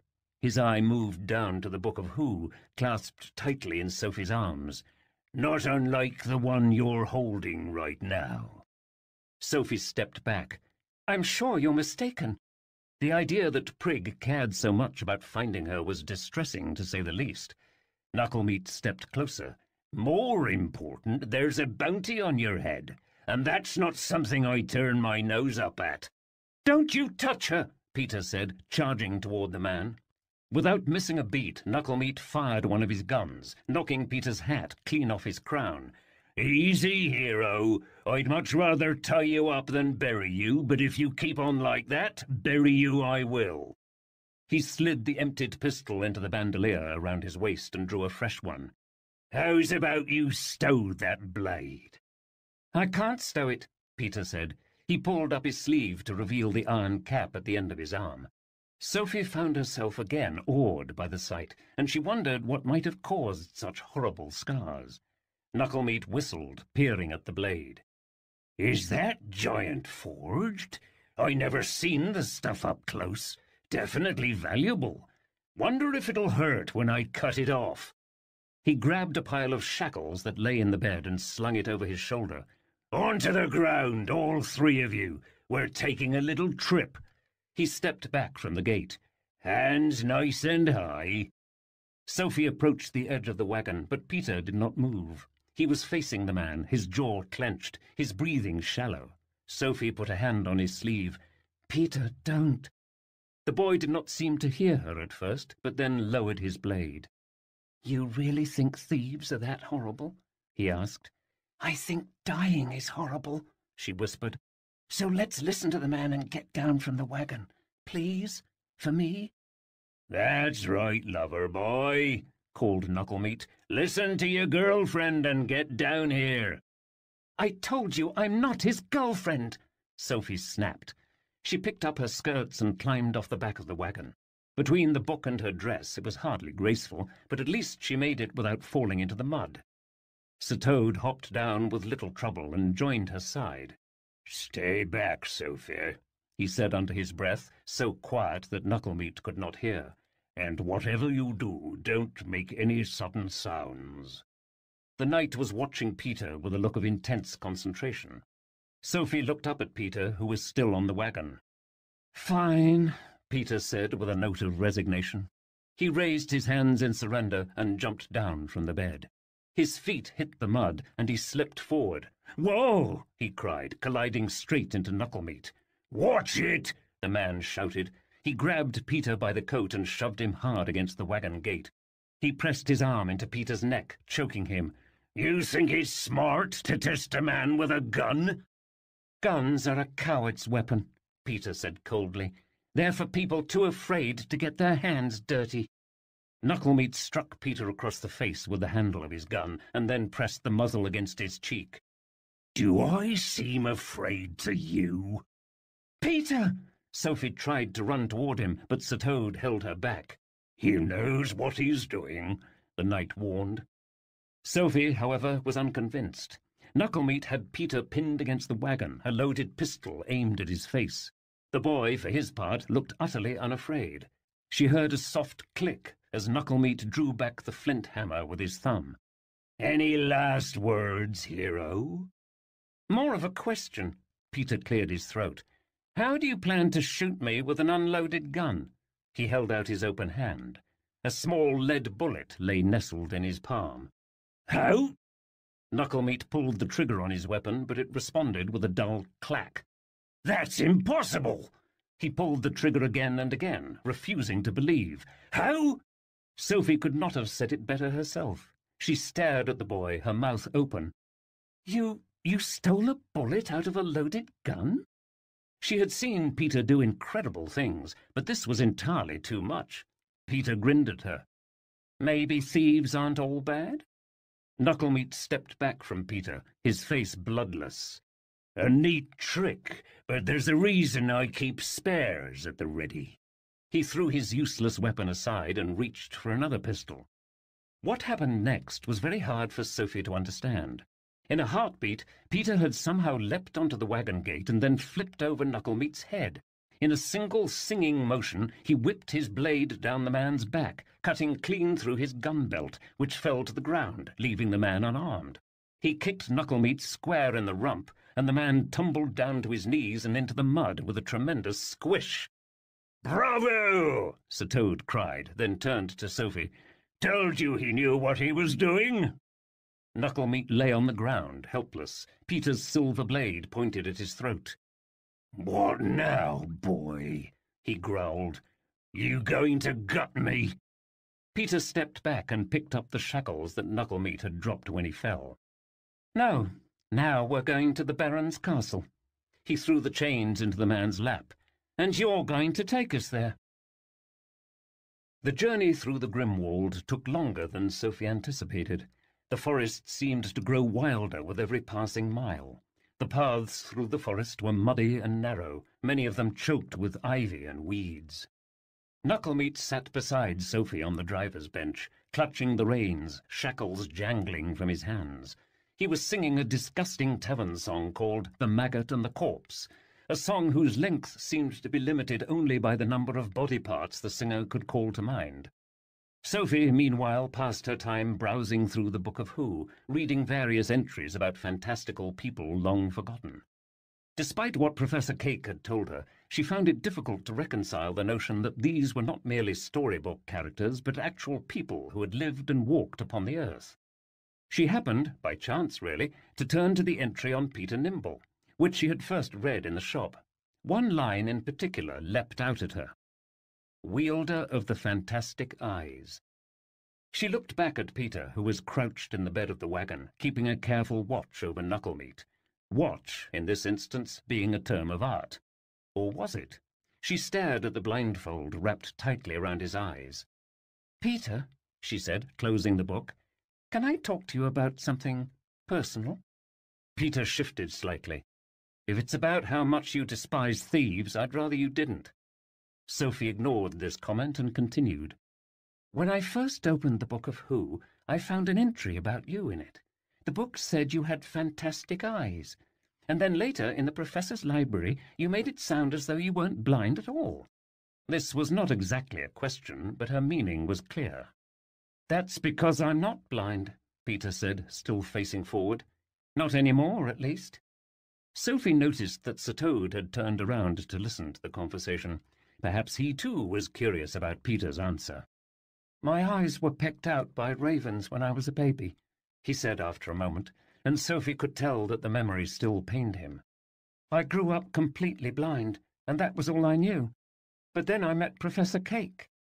"The fantastic eyes," she said. "The professor restored your sight?" "It was a bit more complicated than that," he said, scratching Sir Toad between the ears. "Maybe Sir Toad can tell you about it when you've got the time. And knowing the way he goes on, you'd need a lot of time." Peter had said this as if he were hoping to change the subject, but Sophie was not ready for that. "I don't understand," she said. "If you can see, why do you still wear a blindfold?" Peter shrugged. He looked to be considering his words very carefully. "I'm not ungrateful for what the professor did. I just feel more comfortable this way. I feel more like myself." "Fantastic eyes," Knucklemeat muttered next to Sophie. "Should have known it wasn't no ordinary blind boy who swiped my bullet." This was meant as a gripe, but Sophie thought he looked considerably comforted by the thought that he had been bested by some magical force. Chapter 19. The Book of What? While Sophie and her friends were venturing ever closer to Baron Magpie's castle, they could hardly have imagined that Madame Eldritch was already there, comfortably installed in the man's parlour. "You can imagine my surprise, madame," said the Baron as he poured 2 glasses of a glowing amber liqueur, "when I found your valet at my door holding your calling card." He handed a glass to Madame Eldritch, who sat on the edge of an eft-hide divan. "I am not accustomed to visitors, even less those who can navigate my quick bramble." "Perhaps you forget that it was I who sold you the saplings?" Madame Eldritch brought the glass to her lips in a manner that thoroughly suggested drinking. She, however, knew better than to drink things offered to her by men like the Baron. Baron Magpie laughed, downing his own drink with hasty relish. He was a tall, fleshy man with a thin moustache, silver wig, and surprisingly small eyes. Though he claimed not to have been expecting company, he was smartly dressed in a violet waistcoat. Yes, well, I'm a man who values his privacy. This tower was a lost ruin when I found it, parchments and books strewn everywhere. As you can see, I've put quite a bit of work into the place. I'm sure you recognize more than a few artifacts on the walls." "Indeed I do," Madame Eldritch said. The Baron was one of her richest and most loyal customers, but he was also reclusive, and until this moment she had never actually met him in person. "As for why I have ventured so far to meet you, call it a weakness of curiosity." She slowly traced one silk-gloved finger around the rim of her glass. "After so many years of doing business with the famous Baron Magpie, I found myself wanting to see him in the flesh." She did not so much speak this final word as carve it up on a platter. "Famous?" The man wrinkled his nose. "I'm not sure I like the idea of being known in Busselburg. It's a bad business up that way, what with all that no-nonsense nonsense." "Perhaps my private fascination has clouded my perception." Madame Eldritch rose from her chair, but not before making the calculated move of unclasping her cloak, which fell from her neck to reveal her bare, perfectly smooth shoulders. "And now that I have seen your magnificent home, I can understand your desire to keep it a secret." The Baron's eyes widened ever so slightly, as if he were appraising a piece of art. "More ambrosia?" He took her glass, which had somehow emptied itself, and turned to refill it. Madame Eldritch walked the length of the room, examining the vast assortment of rare and valuable objects, moon clocks and ebony urns and miniature fig trees and an entire cabinet dedicated to teaspoons. She wondered if this man even knew the power of the things he had purchased. She suspected he did not. Men like the Baron were all about the pursuit. Give them a thing they desire, and all they can think to do is preserve it under glass. "How are things in Busselburg?" the Baron called, fresh drinks in hand. "Rumour has it the whole city's been taken over by some pyromaniac zealot, pig or some such, who's obsessed with burning magical artifacts." He offered her a glass. "A terrible waste." Madame Eldritch did not share her own thoughts on the matter, which were complicated. She did not approve of Inquisitor Prig or his ilk, but she very much liked watching things burn. "It is at least good for business," she said. Her gaze landed on something mounted high on the wall. "Is that what I think it is?" she asked, her lips slightly open. "The jewel of my collection," the Baron said with no small amount of pride. "A gelding, perhaps the last of its kind." Before them hung the head of a unicorn. Its horn was narrow and slightly twisted. Its eyes were wide and glassy. Its skin was pulled tightly around its jaw to reveal a row of small teeth. A cluster of brittle white hairs clung to the chin. "Cost me more than I'd like to admit," he said. "I tried to keep him alive, but he was quite old, as you could imagine. Couldn't bring myself to dispose of the carcass, so I had him stuffed." Madame Eldritch stepped closer to the creature. "He is magnificent." This woman, who made a practice of letting nothing surprise her, was genuinely awestruck. She wet her lips. "And the horn?" "There's no magic in the horn, if that's what you're wondering. Apparently all that stuff about eternal life was just a rumour. Still, it's a remarkable specimen." Madame Eldritch raised an eyebrow. "Indeed." The word specimen in regard to such a noble creature disgusted her. For all his wealth, Baron Magpie was still a fool. Of course, unicorn horns could extend life, if prepared correctly. She herself was proof. The Baron smoothed the curl of his moustache. "Speaking of specimens, that's one I'd like to add to my collection." He regarded Taro, who was patiently sitting on the divan. "What is it, exactly?" "His name is Taro," Eldritch said. "He is Mandragora." "A mandrake? I've never seen one so large." The Baron removed a monocle from his waistcoat and notched it under one eye. "Is it true what they say about the scream?" "He is not for sale," Madame Eldritch said. The Baron laughed, clapping his hands. "You know me too well." He leaned closer to her, lowering his voice so that Taro could not hear. "But perhaps I could change your mind." "I don't change my mind," she said coldly. "Ever."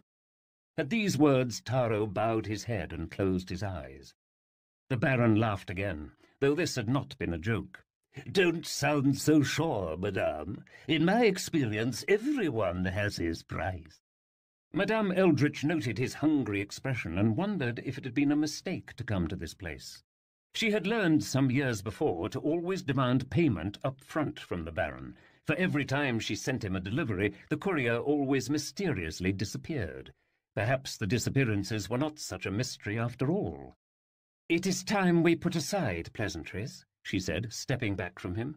"You asked before why I had ventured so far from Busselburg to visit you." He nodded. "And you changed the subject." She smiled, as though pleased with his observation. "As you know, I make it my business to find things that people desire." She walked past him, her fingers absently playing on the edge of a pedestal bearing a coin-encrusted skull. "I have recently encountered a certain book, a book that I believe might be of great interest to you." The man arched an eyebrow. "I'm listening." "It is an old book and looks very much to be out of use. The cover is animal hide of indeterminate origin, though I suspect salamander. On the spine is a curious mark." She stopped at a small window, which was foggy from the cold autumn air outside. Slowly she drew 4 converging question marks on the glass. The man stared at the mark, his eyes now very wide indeed. "And the title?" Again Madame Eldritch raised an eyebrow. "Judging from the look on your face, I think you already know the answer." He set down his glass. "Come with me, please." Madame Eldritch and Taro followed the Baron down a series of corridors, each one secured by doors that opened by lever. "You may have noticed that I keep few servants," he said, mounting a curved marble staircase. "Truthfully, I prefer my own company. I had an engineer from Busselburg run cables and clockwork through the walls of the entire castle. That way I can open doors and get about quite effortlessly. More important, it assures that none of my collection goes running off." He pulled a golden lever at the top of the stairs, and the door before him swung open. He led Madame Eldritch along a narrow balcony that overlooked a ballroom with polished marble floors. The air was filled with a pungent, musky odour. 100 different creatures growled and cooed and hissed and chattered below. "This," he said over his shoulder, "is my private zoo." From end to end, the hall was lined with tall golden cages arranged very much like pillars. Within each cage was a different type of animal, each one unique. There was a weeping rhinoceros, a squawking dodo, a singing mouse, a slithering basilisk, a brooding ape, a silver goose, a shivering mooncalf, a 3-headed dog, and even a small, emaciated griffin. The cage doors had no locks, and instead seemed to be controlled by long chains connected to levers along the balcony, no doubt allowing the Baron to open the cages without endangering himself. Madame Eldritch walked the length of the balcony, peering at the hungry creatures beneath her. "Taro, stay close," she whispered as they followed their host down a narrow stairway. The Baron led them down several more hallways until they reached a pair of heavy wooden doors. "Here we are," he said, teasing the ends of his moustache. "The library." The doors swung wide to reveal a dimly lit room with floor-to-ceiling bookcases on every wall. Madame Eldritch had, of course, heard of the lost library of the Ivory Tower, and seeing it now, she was not disappointed. A casual inspection revealed thousands of ancient volumes, many thought to be lost forever, any one of which would have commanded a handsome price in her shop. The most unusual touch was an enormous silver tigress that lay curled up in a back corner. The moment Madame Eldritch passed through the doorway, the beast sprang to her feet and lunged toward her. A golden chain around her neck stopped the creature mere inches from Madame Eldritch's face. Taro grabbed the tigress by the leash and threw her backward across the floor. The cat was on her feet in an instant. She roared and charged toward him. "Down, creature!" the Baron said sternly. "Madame Eldritch is our guest." The tigress stopped at his command. She growled and licked her teeth, pacing back and forth, her yellow eyes narrowed to slits. Madame Eldritch, who had very nearly been devoured, trembled at the not unpleasant tickle of actual fear that had briefly seized her. "She is a magnificent pet. How long have you had her?" "She came with the library," he said, laughing. "I've tried to get rid of her, but there's no getting past that chain."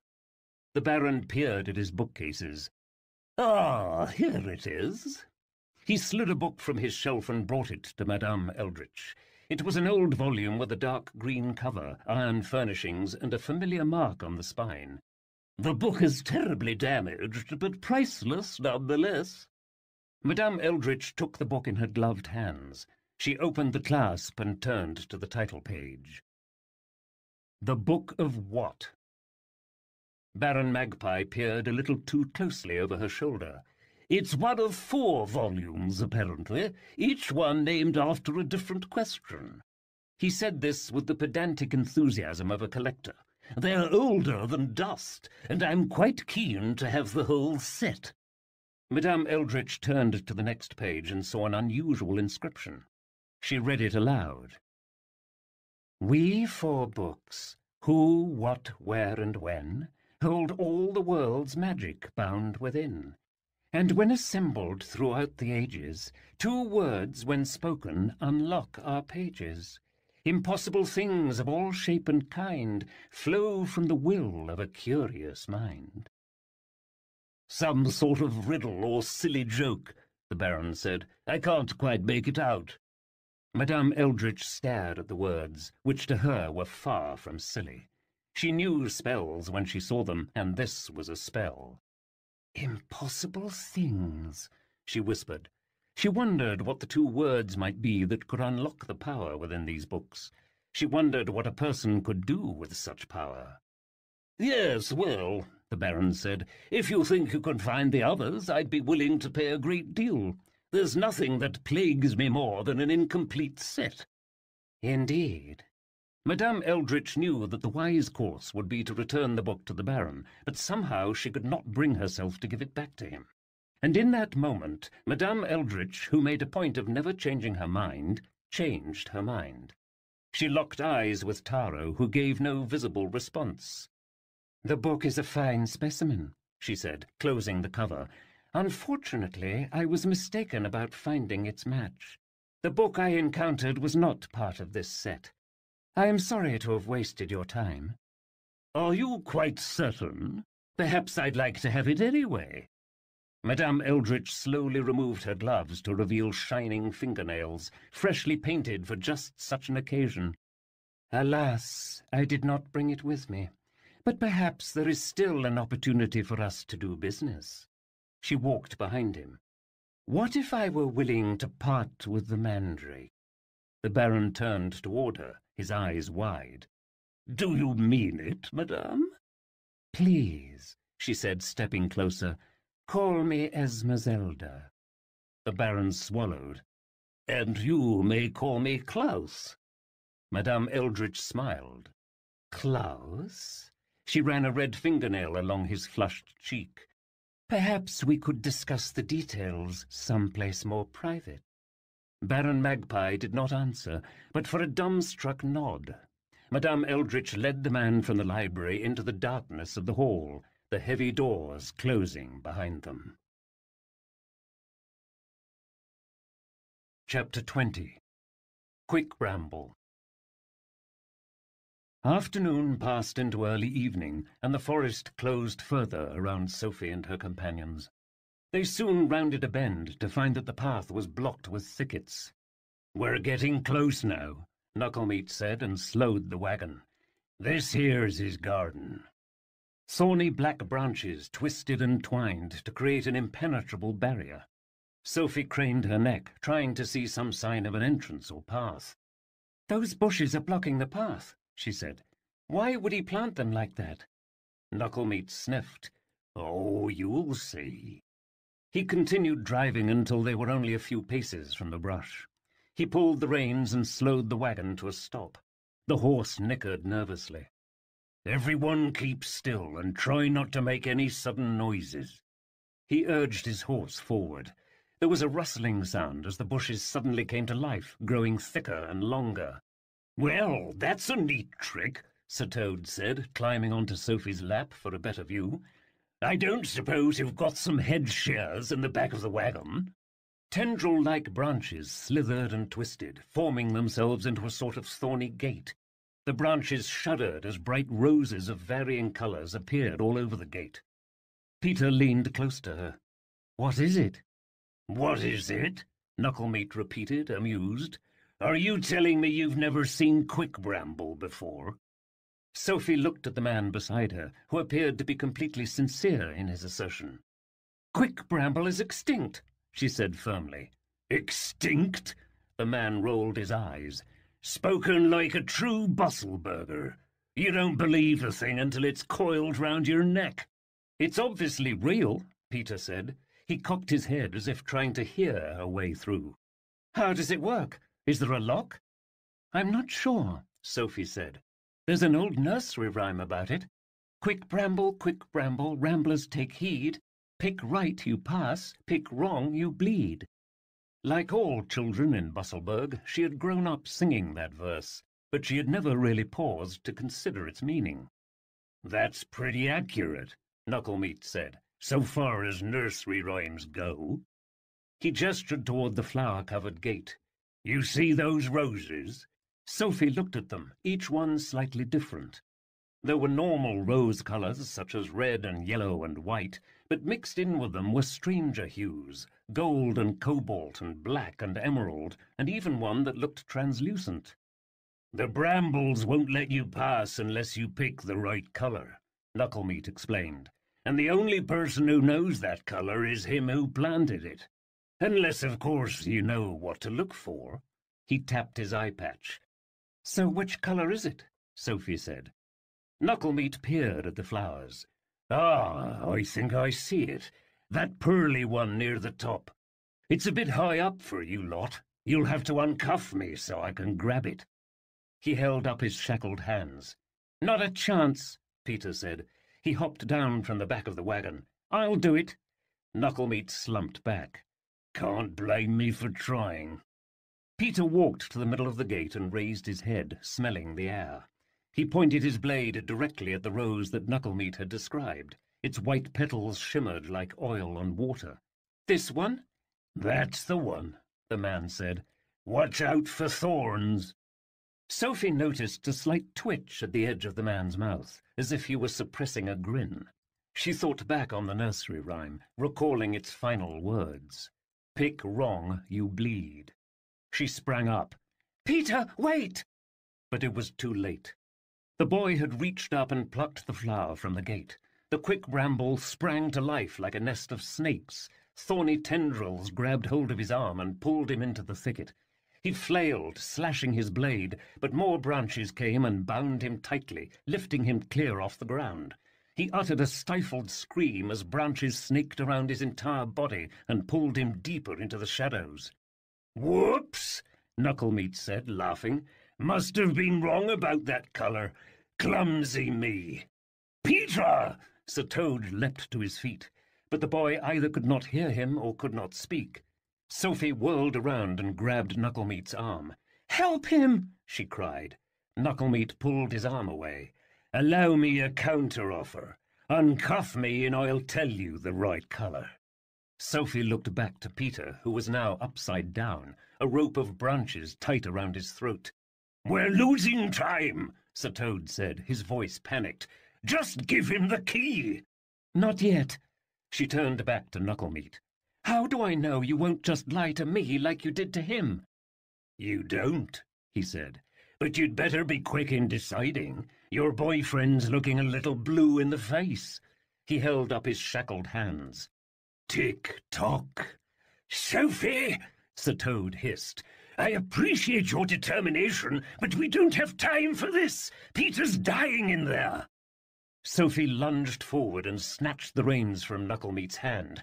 "Hey!" the man bellowed. "What are you doing?" "Keeping you honest." She snapped the reins, and the horse galloped straight into the quick bramble. The moment the wagon touched the gate, branches lashed out. The horse gave a piercing neigh as tendrils snaked around its legs and neck. The entire wagon lurched to one side, its wheels lifted clear off the ground. Knucklemeat screamed as Quick Bramble grabbed hold of his body. "You stupid brat!" he snarled. "If I die, the rest of you die with me!" He kicked and thrashed as Quick Bramble wrapped around his feet and legs, holding him fast. "That's the idea," Sophie said as thorny tendrils wrapped around her own body. "Which flower?" By now the entire thicket had worked itself into a roiling mass of thorns. Peter was nowhere to be seen. Knucklemeat's horse uttered a chilling cry as it was dragged to the ground. There was a loud crack as one of the wagon wheels snapped to splinters. Knucklemeat roared as black thorns dug into his neck. "Fine!" The man pointed a finger into the twisting branches. "It's over there! The green one!" Sophie looked at a green blossom that was just above her head. She tried to reach for it, but a branch caught her hand short. "I can't reach it," she said. "Try harder!" Sir Toad shouted from somewhere inside the thicket. More branches were twining around her body, squeezing the breath from her lungs. Sophie lunged forward and grabbed hold of the flower with her mouth. She bit down on it and ripped it from the stem. There was a crash as Sophie, Sir Toad, and the wagon fell back to the ground. The quick bramble quietly retreated to the edges of the path. Sophie spat the flower from her mouth and scrambled to her feet. "Peter!" The boy lay on the ground, his clothes torn to ribbons. Dark blood ran down his arms and face. "Are you alive?" She knelt beside him and took his head in her hands. Peter lolled his head toward her. "That was smart thinking with the carriage." He gave a faint smile. "Though you could have been a little faster." Chapter 21. A Cold Reception. Once tamed, the quick bramble had been eerily accommodating for Sophie and her companions. The branches pulled away in front of the wagon to create a broad path that followed the river to a rocky ledge at the farthest edge of the Grimwald. No sooner had they passed than Sophie heard a rustling sound as the quick bramble crept back over the path behind them, sealing them within the grounds.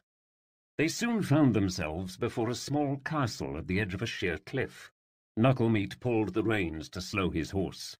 "That's the Baron's home," he said. "He calls it the menagerie." "The menagerie?" Sophie stared at the castle. "Why does he call it that?" "You'll find out soon enough." The man chuckled, as though this was a particularly funny joke. Sophie stared at the structure, which glowed orange in the dusky light. It was a small keep with one tall tower, the colour of polished bone. The castle was built directly over the mouth of a thunderous waterfall that spilled into the hinterland marshes 100 feet below. Sophie thought of the countless stories she had read about the Ivory Tower's ancient magical library, and here she was, actually about to step inside. She noticed a trail of smoke wafting from one of the many chimneys. "We're in luck," she said. "It looks like he's home." "Not sure I'd call that luck." Knucklemeat shifted his weight. "You really think your little ruse will work?" "It'll work," Peter said. So far as plans go, theirs was a fairly simple one. It had been decided that Sophie would pretend to be a merchant, hoping to sell Sir Toad to the Baron's one-of-a-kind collection. If what Knucklemeat had indicated about the Baron was true, Sir Toad would be a more than appealing prospect. Meanwhile, Peter would sneak inside and procure the Book of What. "All right," Sophie said to Peter as she climbed down from the wagon. "Wait till we're inside and then sneak through one of those slotted windows. When you find the book, give a cry and we'll all run for it." She helped Sir Toad wriggle himself into a bird cage they had found in the back of the wagon. "Just make sure to take me with you when you run," Sir Toad said as she closed the cage door on him. "I don't like the thought of ending my days on display in some cage." "What about him?" Peter asked, nodding toward Knucklemeat. "If I leave the wagon, he'll drive off the first chance he gets." Knucklemeat made a mocking face. "You wound me." Sophie put the Book of Who under one arm and then picked up the cage. "Chain his hands to the wagon wheel. If he can't reach the quick bramble blossoms, he's as trapped as the rest of us."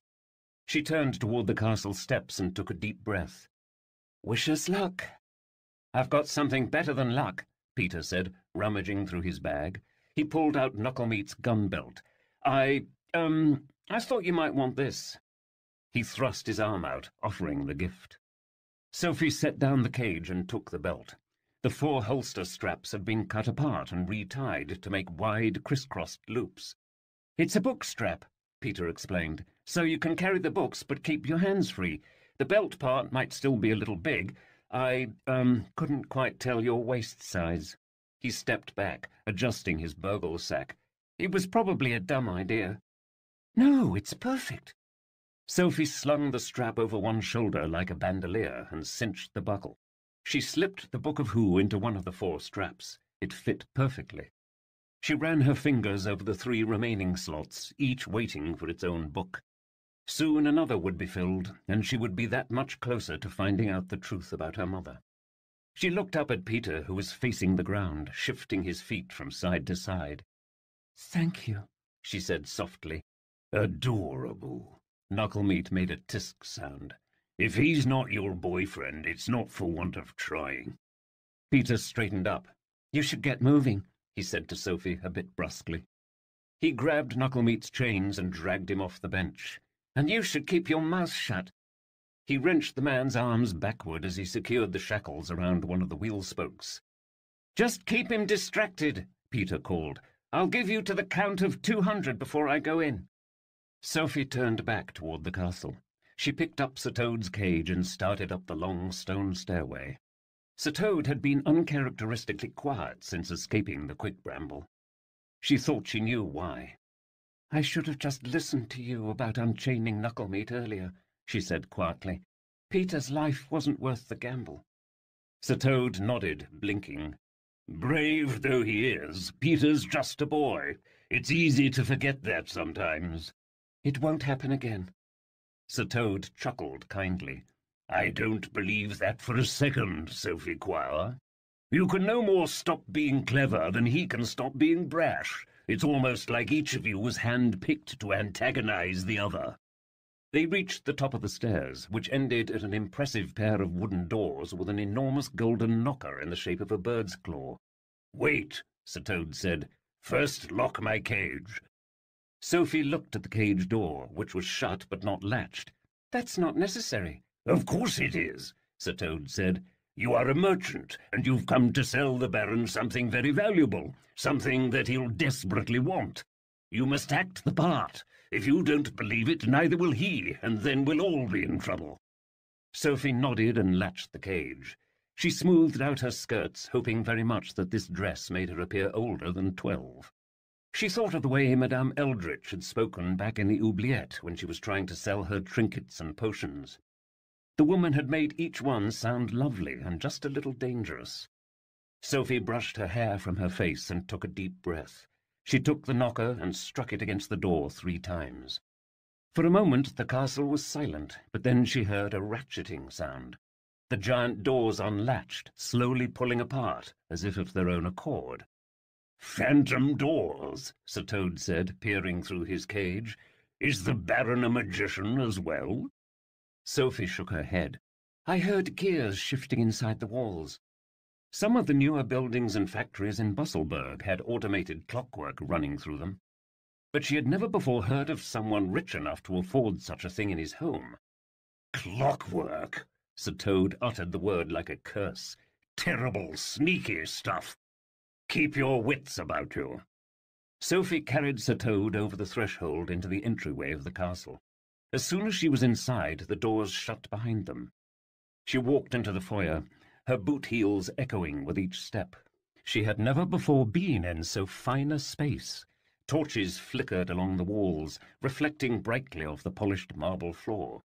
Before her stood a high rotunda, flanked by 2 curved staircases and a series of doors covered in gold filigree. She stared at the shadows, searching for some sign of servants or valets. "Which way are we meant to go?" Sir Toad said. Sophie shrugged. A prickling at the back of her neck made her feel she was being watched. She cleared her throat and spoke to the empty room. "I seek an audience with the Baron." She heard a clicking sound, and the doors directly in front of her swung apart. The entryway was filled with a pungent, musky aroma, and she could hear the sounds of animals growling and cooing beyond the open doors. "I suppose that's as much welcome as we're going to get," Sir Toad said. "Remember, confidence." Sophie carried Sir Toad into an enormous open hall lined with tall cages that stretched up to the ceiling like pillars. Inside each cage was a different creature. Even in the dim light, Sophie could tell that these were not normal animals. Rather, they were beasts she had only read about in books, beasts she never imagined to actually exist, and they all looked hungry. Sophie clasped her mother's bell around her neck. The appearance of a little girl and a caged cat-man-horse in their midst had excited the creatures to distraction. They snarled and barked and slavered, rattling the bars of their cages. Sophie leapt back as a hinterboar rammed its tusks against its cage, trying to bite her. "I guess we know why he calls it the menagerie," Sir Toad said. Sophie peered down the hall, which was dark but for the light of a crackling hearth at the far end. A rather rotund man was seated before the fire in a large chair. "Baron Magpie?" she called. The man, who was facing away from them, did not answer. Sophie adjusted her grip on Sir Toad's cage and approached. "Baron, we thank you for graciously allowing us to enter your fine menagerie. I have come with a business proposition that I think might intrigue you." She reached the Baron, who had still made no move to greet or even acknowledge them. "I trust we have not offended you by calling." Still the man made no response. Sophie felt a prickle of dread in her breast. She swallowed. "Baron Magpie?" She stepped around in front of the chair, and her voice failed her. Sir Toad's cage slipped from her hand and crashed to the floor. Baron Magpie sat before the hearth, his eyes wide with fear. His face was deathly pale, but for a sickening purple around his nose and mouth. A dribble of white foam ran from his dark lips. "He's dead!" Sir Toad exclaimed from his cage, which had toppled to one side. Sophie righted the cage and studied the man. I think he's still breathing." She stepped closer, observing the Baron's rattling breath. Tears welled in his unblinking eyes. "He can hear us!" She could sense his whole body quivering just beneath the skin, as if his every muscle was tensed. "He's been paralyzed by some kind of poison." "Paralyzed?" Sir Toad said. "By whom?" Sophie reached out and touched the man's cheek, which was cold in spite of the fire. 4 thin red cuts ran all the way from his temple to his jugular, trickling blood. Sophie pulled her hand back. "Someone with very sharp fingernails." Animals snarled and screamed all along the hall, beating against their cages, desperate to get free.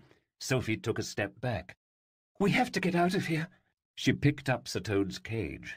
She heard a grinding sound in the floor and turned around just as the tall doors leading to the foyer clicked shut. "We're trapped," she said. Sophie felt Sir Toad shift his weight. "I'm curious," he said. "If the Baron's right here, then who just closed the doors?" "An excellent question," said a voice in the darkness. There was a cascading rush of light as torches all along the hall came alive, illuminating the space. Sophie blinked and peered up to a long balcony. "Eldritch!" she cried. Indeed, it was Madame Eldritch, looking as pleased as a poacher. Clasped in her slender, red-tipped hand was a green book that looked sickeningly familiar. "Hello, little bookmender," she said warmly. "I was hoping you might stop by."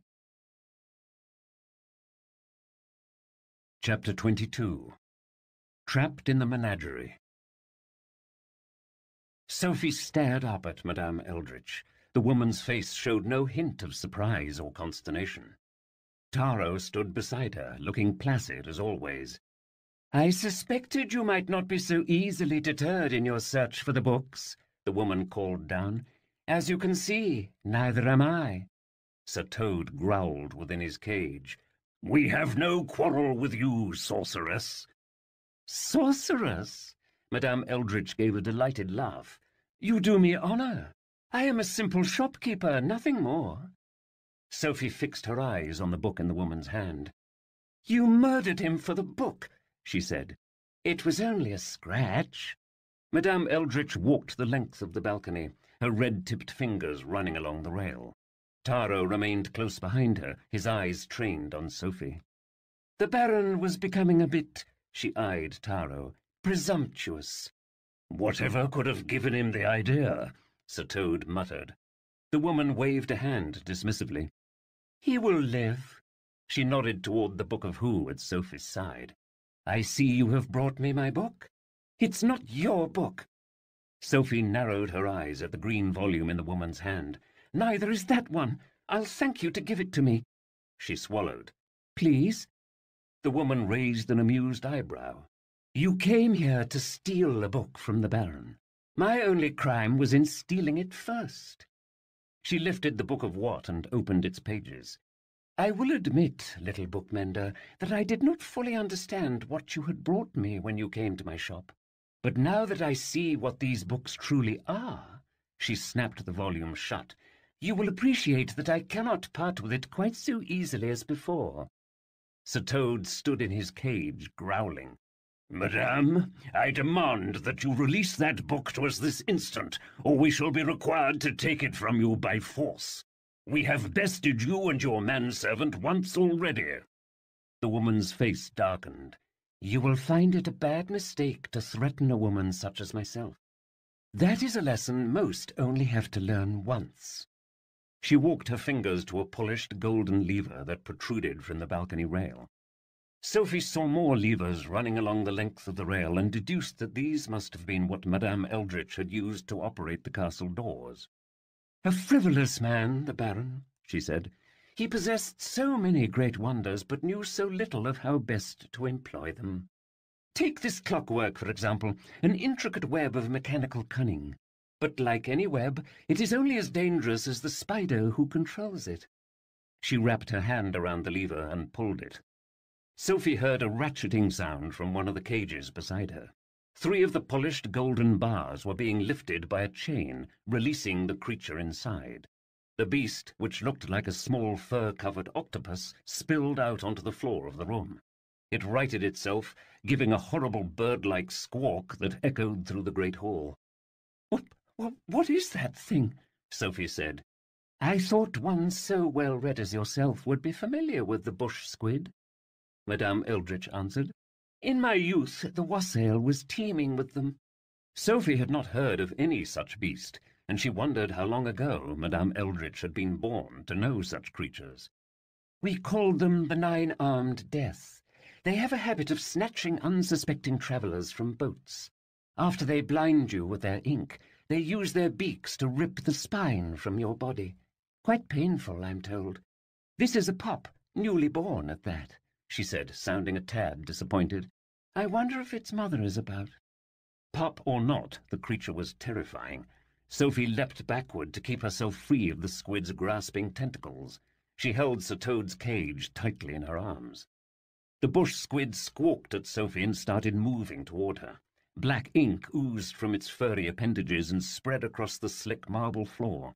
The beast was clearly unaccustomed to moving on polished stone and had to resort to a series of rolling lunges to reach its prey. Sophie turned and ran as fast as she could toward the main doors. When she reached them, she pulled the handles, but they refused to move. "Peter!" she cried, pounding at the doors. "Help!" It seems your highwayman is nowhere to be found. Up on the balcony, Madame Eldritch walked to another lever. As you can see, I have no shortage of animals that would be more than happy to make a meal of you and your friend. However, I would prefer not to let such a skilled bookmender die at the hands of senseless beasts. The exchange is simple. Give me the book, and I will release you. Never! Sir Toad shouted from his cage. We need to find some other way out of here, Sophie said, scrambling free of the approaching squid. Or at least get off this floor. The Baron wouldn't make an enormous hall like this with only one door. There must be some other passage.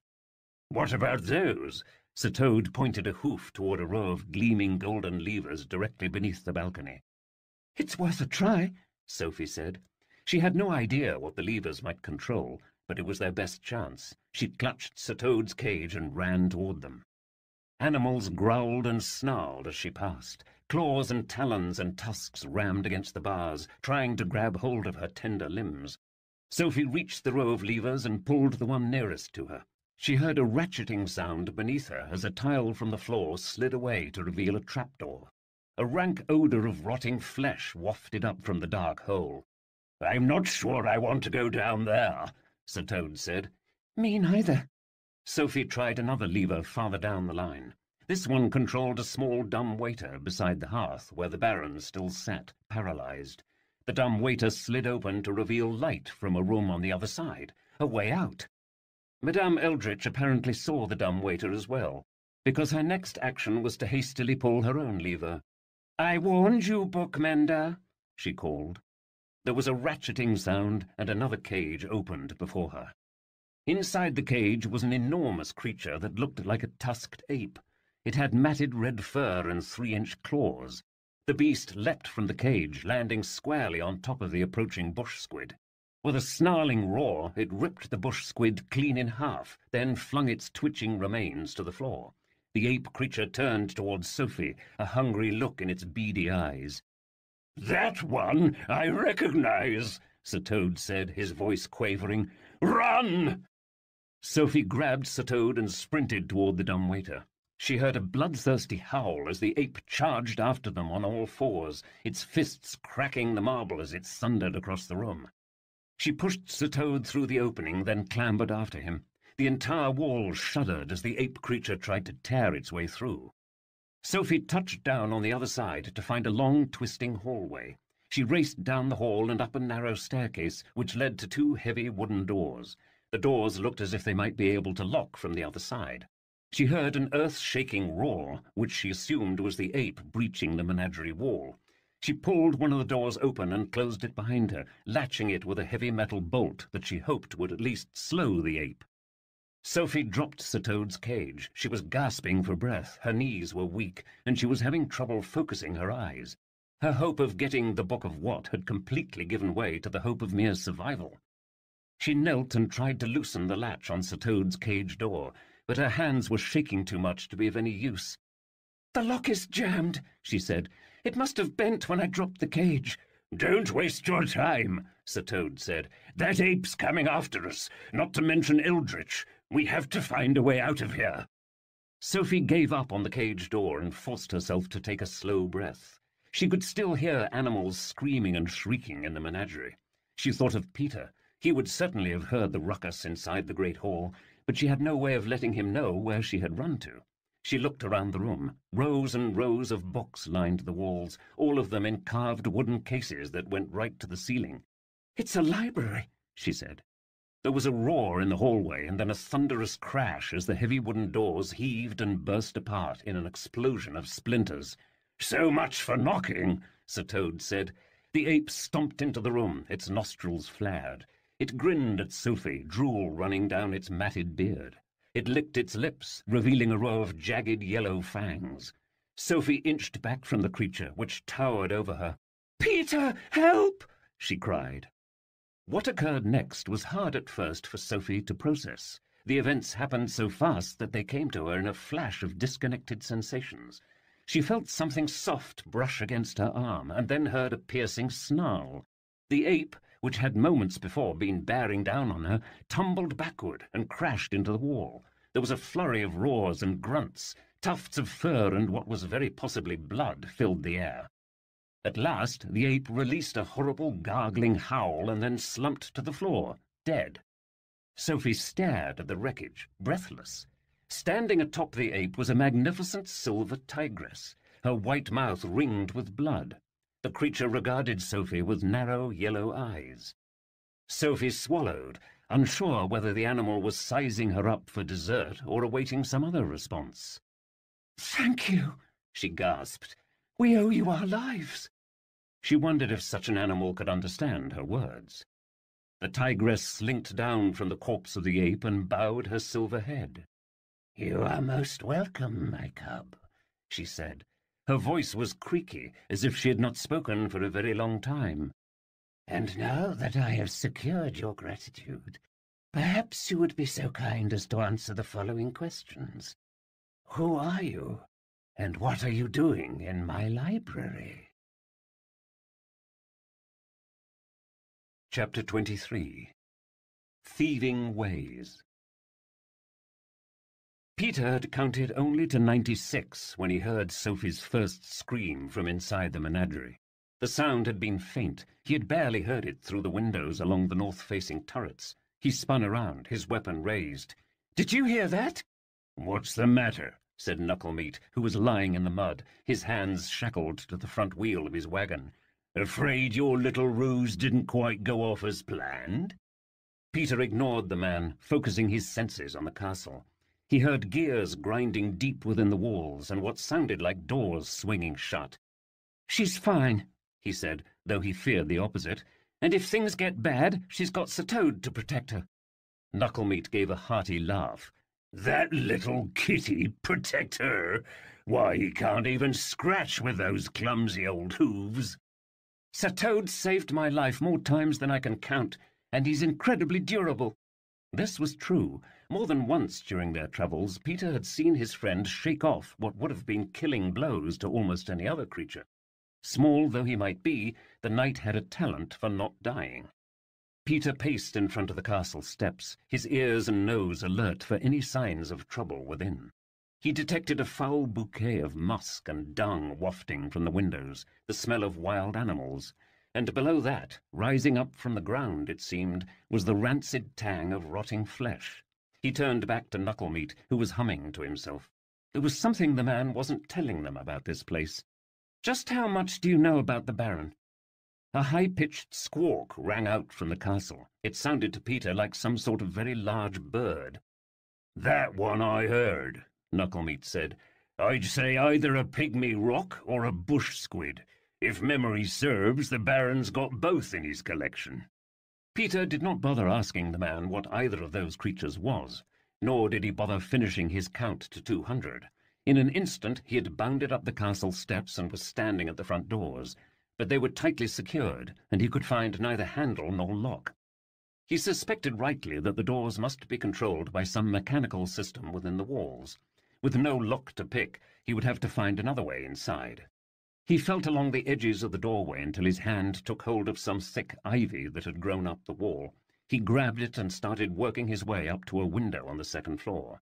From inside the castle he could hear new noises, animals roaring and screaming. He didn't know what was happening, but it didn't sound good. "Hurry up, you clod," he muttered as he pulled himself slowly upward. In his younger thieving days he would have been able to scale the wall at twice the speed, but having no right hand, the work was now considerably slower. By the time he reached the window-sill, his whole body ached terribly from the strain. The window was secured with golden bars, which Peter was able to pry apart and slip through easily. He dropped to the floor and tried to gain his bearings. He was standing in a torchlit corridor. The noises he heard were all coming from beyond a door just across the way, a cacophony of angry animals all screaming for blood. He sniffed the air, trying to pick out the individual odors of different creatures. One familiar stench rose above the others. "Ape," he said. Peter hesitated, unsure what to do. He had promised Sophie that he would find the Book of What, but what good was the book if she was dead by the time he brought it to her? The thought of Sophie and Sir Toad encountering a wild ape made his stomach clench up. He himself had very nearly died at the hands of such creatures many times. And then he heard it, one small voice ringing out over the chaos. "Peter, help!" Peter's hesitation vanished. If Sophie was calling for him, then any hope of tricking the Baron was lost. Peter sprinted down the hallway in the direction of her voice. He soon found a narrow door. Like the front doors of the castle, it had no lock, but Peter was able to run his hand along the seam and find the small spring mechanism that released the latch. The moment the door opened, his ears were assaulted with the sound of dozens of wild animals. The cacophony was very nearly more than he could stand. Amidst the chaos, he heard one shrill cry. "Taro, stay with the book!" It was Madame Eldritch. Peter ducked behind a polished suit of armor and hoped she had not seen him. He had been lucky enough to survive one encounter with the woman's mandrake servant, but he didn't relish the idea of a second round. He heard what he thought might be Taro leaping over a railing to the floor below. By now, Peter had deduced that he and Madame Eldritch were standing at opposite ends of a long balcony that overlooked some sort of cavernous hall. From the sound of it, the chamber below was filled to capacity with dozens of animals, all of them beating against the bars of cages. He tried to listen for Sophie or Sir Toad, but could no longer hear them. "The book-mender begins to vex me." Madame Eldritch's voice grew louder as she walked in Peter's direction. Peter pressed himself against the wall, hoping very much that the armour beside him was keeping him hidden from view. He took a breath and slowed his heartbeat, trying to concentrate on the approaching footsteps. Madame Eldritch marched past him, and as she did, Peter caught a new odour that he had not detected before, the faint smell of very old pages. Peter grinned and slipped out from his hiding place. He followed the woman to the end of the balcony, and when she stopped to open the door, he placed the tip of his blade against her nape. "Stand and deliver," he said. Eldritch, who was already standing, slowly turned around to behold her assailant. "If it isn't our dashing young highwayman," she said in a tone that led Peter to believe she might be smiling. "I wondered where you had gotten to." "This makes twice I've robbed you," Peter said. "I should think you'd be used to the feeling by now." Chapter 24. A Quire. At the very moment that Peter was stealing the Book of What from Madame Eldritch, Sophie was standing in Baron Magpie's library, staring open-mouthed at the silver beast that had just saved her life. "That's a first for me," Sir Toad said from his cage. "A library with its own tiger." "Not a tiger," Sophie whispered. "a tigress." She could tell from the narrow shape of the head that the beast was female. Female tigers were supposed to be smaller than males, but this creature was enormous. Her eyes were nearly level with Sophie's own.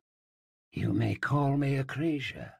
The tigress eyed Sir Toad, still locked within his cage. Something resembling a smile crept across her face. "You have packed a lunch, I see." Sir Toad stood in his cage. "If your aim is to intimidate, it will not work. You're not the only one here who has bested an ape in combat." Recalling her manners, Sophie cleared her throat. "This is my companion, Sir Toad. My name is Sophie Quire." She tried to curtsy, but found that her shaking knees were not quite up to the challenge. "Hello, Sophie Quire." A Quire licked her teeth, which were wet with blood. "The old witch spoke of you to the Baron. The Busselburg girl who had found the Book of Who." She walked a slow circle around Sophie, studying her like a loaded trap. "It is a remarkable volume you carry. May I ask how you came to be in its possession?" Sophie placed an instinctive hand on the book. It was obvious that the tigress's question was far from innocent, obvious that she knew that the book was special. "It belonged to my mother." The tigress stopped pacing. "Indeed?" She licked a front paw. "Baron Magpie," Sophie said. "Is he your master?" A Quire gave a contemptuous growl. "I have no master. I have a jailer." She stretched her neck to reveal a thick golden collar. Attached to the collar was a long, thin chain that snaked across the floor to a bolt on the far wall, long enough to give her free rein of the library. "As you can see, mine is no common bond." Sophie reached out and felt the collar. It was warm to the touch, half buried in thick silver fur. She noted that it had no lock or clasp, and wondered how it had come to be around the tigress's neck in the first place. The links of the chain were thin, no larger than what you might find on a necklace. "Surely you can break such a small chain." It seemed absurd that such a mighty creature could be held captive by such a slender tether. A Quire turned back to her.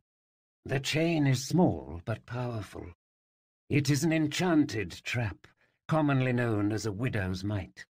Once set, its bond is inviolable." Sophie let go of the chain. "What does that mean?" The creature lowered her head. "It means I will never taste the rain or feel the sun on my back. It means I will never feel the earth beneath my paws or swim in the river. It means I will live out the rest of my days tethered to this wall, guarding this library." Sophie felt a pang of recognition and shame. How many times had she felt trapped in Busselburg? But seeing this majestic creature chained to a wall, never to see the world outside, she suddenly understood what being trapped really meant. "I'm sorry," she said. "A bad business, enchantments," Sir Toad said, warming up to a favourite subject. "I am the victim of a pretty nasty hex myself. The hag who placed it on me ran off centuries ago, leaving me stuck in this absurd form forever." If his intention had been to cheer up the tigress, it did not seem to be working. "It seems we are both abandoned creatures," Acrasia said. "You by your hag, me by my mistress." "Your mistress," Sophie said. "Who was she?" The beast's eyes flicked to the Book of Who at Sophie's side. "What does your book tell you, Storyguard?" That the creature knew she was a Storyguard alarmed Sophie. But this did not seem like the time to ask her about it. Instead, she removed the Book of Who and held it in her hands. "Who was Acrasia's mistress?" she asked. At once the book opened and flipped to an entry. Vina Bluestocking, Storyguard and scholar from the Lower Antipodes. Notable works include The Seas Beyond the Sea and March of the Kobolds. Former mistress to Acrasia, the tigress. Deceased. For more information, see Book of Who, Acrasia, Storyguard, Book of Where, Antipodes, Book of What, 4 questions. Vina Bluestocking. Sophie stared at the name. "We have books written by her at the shop. I've read them all." She closed the book, looking up at the tigress. "Your mistress was a Storyguard, just like my mother." "And she was murdered," Acrasia said, "just like your mother." Sophie inched back, clasping the necklace at her throat. "You knew her?" "Not only her, my cup." Acrasia stepped closer. "You and I have met before, many years ago. My mistress brought me to your mother's bookshop. I was newly born then, as were you, and we played together at the foot of your mother's workbench. I'm sure you've been told that you bear a striking resemblance to her." Sophie felt that shivering thrill that accompanies coincidences so extraordinary they can only be called fate. She certainly had no memory of playing with a tiger cub. Then again, she remembered very little from her infancy. But now, when she pictured herself at her mother's feet, she could almost see a small silver cat licking her face, its tongue coarse against her newborn skin. "Why were you at the shop?" "Your mother had requested that my mistress come to her shop in secret. Your mother needed to consult the Book of What, which my mistress guarded. She confided to my mistress that she had read something troubling in her own Book of Who about one of the other Storyguard. Something that frightened her a great deal." Sophie stared at the creature's narrow yellow eyes. It was impossible to know whether she was telling the truth. "What was she afraid of? What happened to my mother?" "There is only one person who can answer that question. His name is Scrivener Bane." The tigress's voice had a dangerous edge. "It is but one of many things he must answer for." "Scrivener Bane," Sophie said. "He's another Storyguard, the keeper of Where. The Book of Who told us that his location and fate were unknown. Do you know where he is?" Instead of answering, the beast snapped her head up, looking past Sophie. "Someone approaches," she said, growling. Sophie turned around to see Peter racing down the corridor, something green tucked under one arm. "Peter!" Sophie cried. "We're in here!" "Mind the dead ape in the doorway," Sir Toad called. Peter leapt over the carcass and landed beside Sophie, gasping for breath. "I thought you might want this." He held out a green book. Sophie stared at the book. It had a green cover marked with 4 question marks. "You found it!" If she hadn't been otherwise occupied, she might have very nearly hugged him. Instead, she ran her fingers over the pages, which were ripped along the spine. Holding a book in such need of repair made her regret being so far from her workbench. "How did you manage to get it from Madame Eldritch without her noticing?" "Oh, I think she noticed," Peter said, sounding a bit too pleased with himself. Sophie strapped the book to her belt and peered back at the hall. "What about Taro? Did you defeat him?" "Not exactly. He lifted his head, searching the air. "Where are we?" "You are in my library," a Quire said behind him. Peter, who was not accustomed to people sneaking up on him, spun around. "Who's that?" His blade was right in the tigress's face. "This is a Quire," Toad said. "She's a tigress who guards the library. She knew Sophie's mother." Peter did not waste time on further introductions. Instead, he ran to the barred windows. "We'll have to see if we can pry these bars loose." He reached into his bag for a long metal file. Peter," Toad said, "before you get too far along, it seems we've managed to jam the lock on my cage. Terribly embarrassing. Perhaps you might be willing to apply your lock-picking talents and set me free?" "No time." Peter started filing the base of one of the bars. "We've got bigger problems." "Bigger? How?" Sophie asked. "You know how the Baron had all those wild animals locked in cages?" Peter said. "Well, they're not in cages anymore." At that moment, a great crashing sound rang out from somewhere deep within the castle. The air shook with the howls and snarls and screeches of a dozen vicious monsters. "Peter," Toad said in a chiding tone, "what did you do?" "I couldn't help myself," he replied. "Besides, I thought it would create a nice diversion." "What's he talking about?" Sophie said. The library shuddered as unseen creatures stampeded pell-mell through the castle. Toad gave an exasperated sigh. "Peter has a thing about cages. He can't pass one without releasing whatever's inside, even if that something wants to eat us." "Let's talk about this later." Peter stepped back from the window, which remained barred. "We need to find another way out of here before—" He stopped in mid-sentence. "Before what?" Sophie asked. A Quire pulled away from her and growled. "Before he finds us." Sophie turned around to see Taro standing in the doorway of the library. His clothes were soiled and torn. She presumed that he had been forced to battle his way through many a hungry beast to find them. He cocked his head, his dark eyes fixed on the books strapped to Sophie's body. Sophie inched toward Peter. "So when I asked you if you stopped Taro and you told me not exactly—" "I meant not exactly." Peter raised his blade and rolled back his shoulders. "En garde!" He leapt toward Taro, slashing his blade through the air. Taro did not respond except to reach up and catch the blade before it struck his head. He wrapped his grey fingers around the tip of Peter's weapon, his eyes still on the books at Sophie's side. With a sharp movement, he flung Peter clear across the library. The boy sailed past Sophie, his body smashing into the far wall. "Peter!" Sophie cried, rushing to him. Peter rolled over, brushing splinters from his coat. "Keep behind me," he said, squaring off in front of Taro. The commotion in the library had been loud enough to attract other beasts. Already a trio of razor-billed vultures had found the room and begun fighting over the body of the dead ape. Sophie heard a hissing as a feathered python slithered past Taro and into the room. "I fear we are very quickly becoming outnumbered," Toad said, cowering in his cage. Sophie inched backward, reaching out for a Quire. But the tigress was not there. Her Quire had retreated to a spot by the wall that housed a series of golden levers.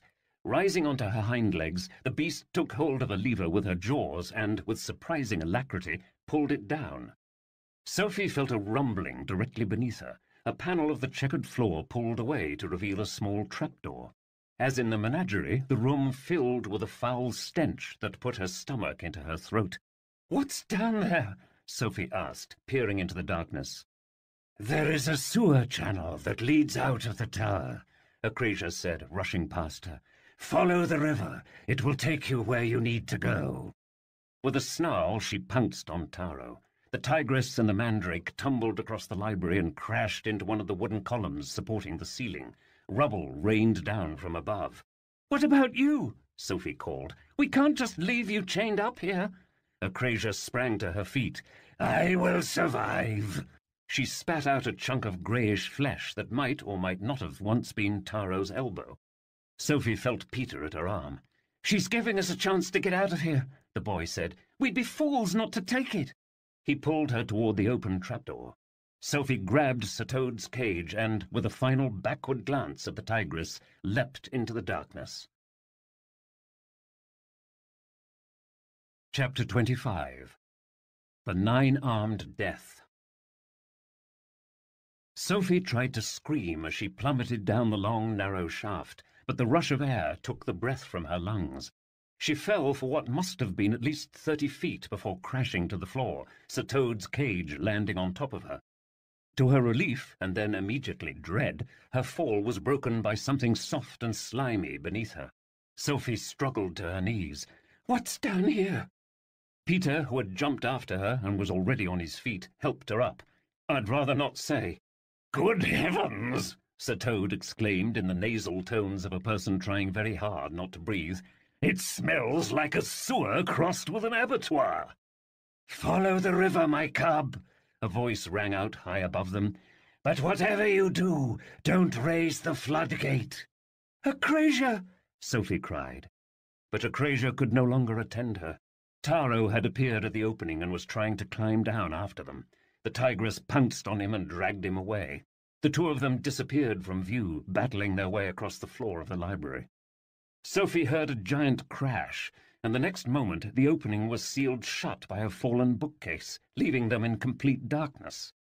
"We have to help Acrasia!" she cried as rubble and books rained down on them. She felt Peter's hand grab her own. "No, we have to keep moving." Sophie picked up Sir Toad's cage and then took Peter's arm and followed him through the darkness. For those of you who have never had the pleasure of visiting a dungeon, it will suffice to say that such places are as dreadful and damp as every romance and revenge ballad has ever described. Most romances and ballads, however, leave out one crucial fact. Dungeons are generally built underground and, thus, have no windows. Without a torch to light the path, Sophie was forced to stumble blindly through complete darkness, clinging for dear life to Peter's arm. "Just stay with Peter," Sir Toad said in a reassuring tone. "He's in his element down here." "I wouldn't go that far," Peter said. "It would be nice to use my nose without gagging." They soon came upon what Sophie assumed was the channel that Acrasia had spoken of. She could hear water moving beside her. She tripped, her dress catching on something brittle and sharp, something that clattered across the slick floor. "Please tell me that wasn't a skeleton," she said. On this subject, Peter remained troublingly silent. They soon came to a larger area that was dimly lit by 2 rows of open trapdoors in the ceiling. An enormous iron gate separated the chamber from the rest of the dungeon. "I think that's the menagerie up there," Sophie said. She could hear the distant roars of animals. The foul odour was stronger here, and, as her eyes adjusted, she began to realize why. Huge deposits of dung and molted fur rose up from the ground like rotting mountains. Thousands of skeletons and animal corpses lay scattered across the stones, many of them with viscera still attached. She stumbled backward, her eyes fixed on a skull that looked disturbingly human. "I think I'm going to be sick." "They cannot hurt you," Sir Toad said. "Just close your eyes and breathe through your mouth." Sophie slid her trembling fingers through the slats of Sir Toad's cage so that she might feel the warmth of his mane. She could not tell for certain, but she thought that the knight might be trembling as badly as she. "Over here," Peter said, ahead of her. He was standing at the edge of the channel, where a few steps had been cut into the stone. Floating on the black water was a small, shallow boat that put Sophie in mind of a psychopomp's ferry. "The tigress said we needed to follow the river, so we'll probably want a boat. You untether it, I'll work on a way out of here." Sophie watched as Peter ran to the floodgate that separated the dungeon from the river outside. The gate was made of thick iron bars and, like all doorways in the castle, looked to be controlled by some sort of gear-based mechanism. Peter climbed up the metal bars to better examine the gears. "Once we're past this gate," he called, "it shouldn't be hard to row ourselves to shore." "Just make sure we get to shore before that waterfall," Sir Toad said. "I've had plummets enough for one day." "Wait," Sophie called. "Acrasia warned us not to raise the floodgate." "We don't need to raise the whole thing. I'm just trying to open this service hatch so we can slip through."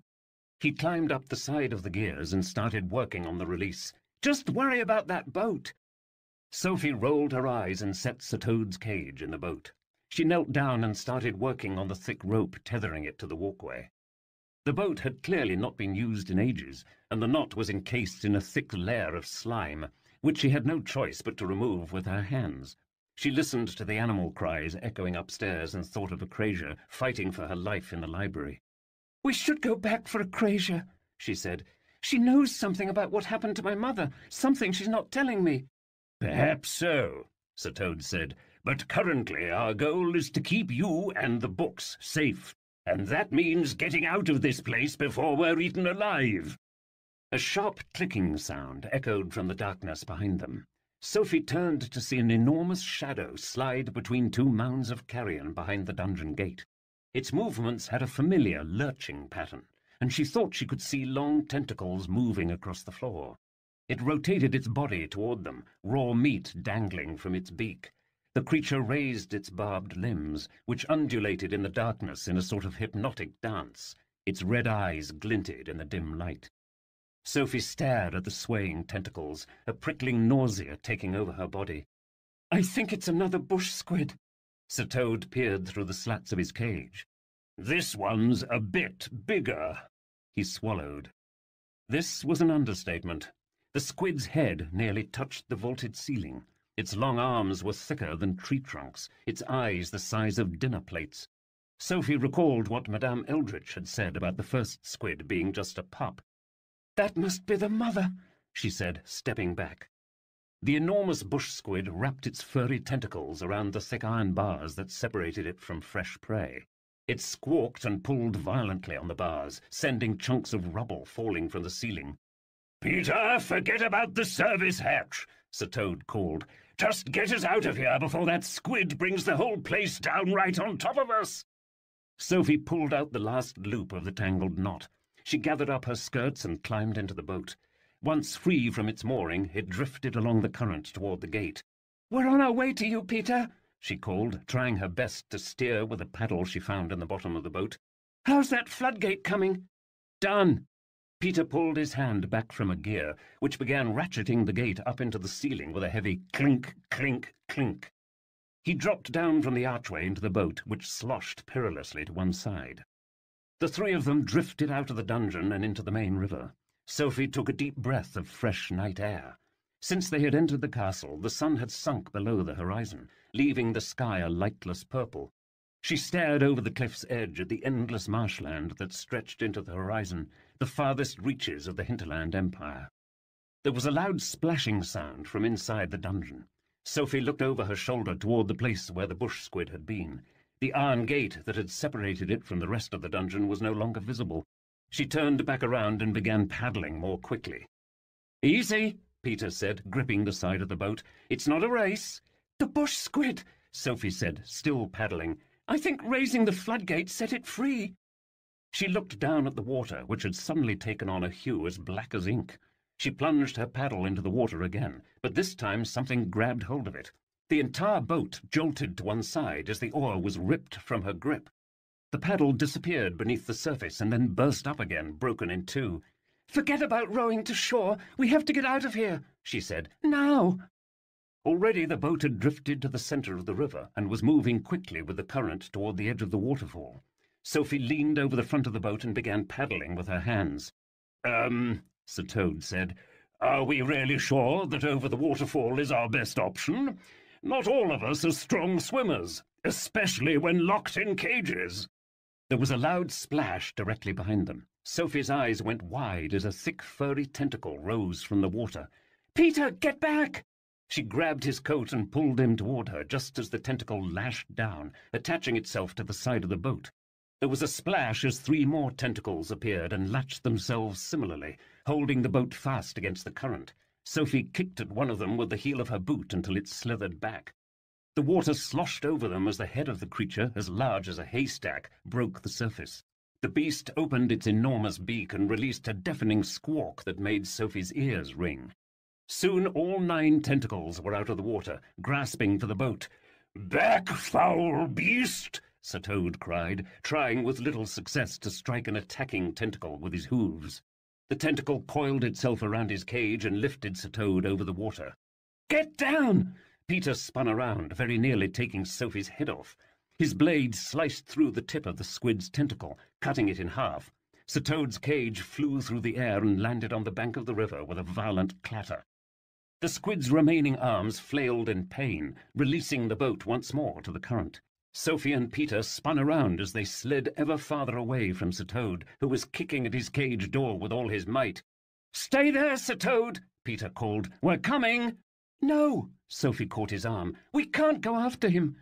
"Let go!" Peter shouted, pulling himself free. "What are you doing?" But Sophie never got the chance to explain this to Peter, for it was at that very moment that the boat slid over the crest of the waterfall and plummeted into the depths below. Part 3. Where? Chapter 26. Into the Hinterlands. Sophie blinked her eyes and found herself staring up at a swirling grey sky that was at once blinding and dim. She was lying in the boat from Baron Magpie's dungeon, the stench of death still clinging to the rotting planks. Her clothes and hair were soaked through, and her cloak had been placed upon her like a blanket. "You're awake," Peter said, standing over her. He offered her a strange gourd that was filled with water. "Drink this." Sophie pulled herself up and sipped from the gourd.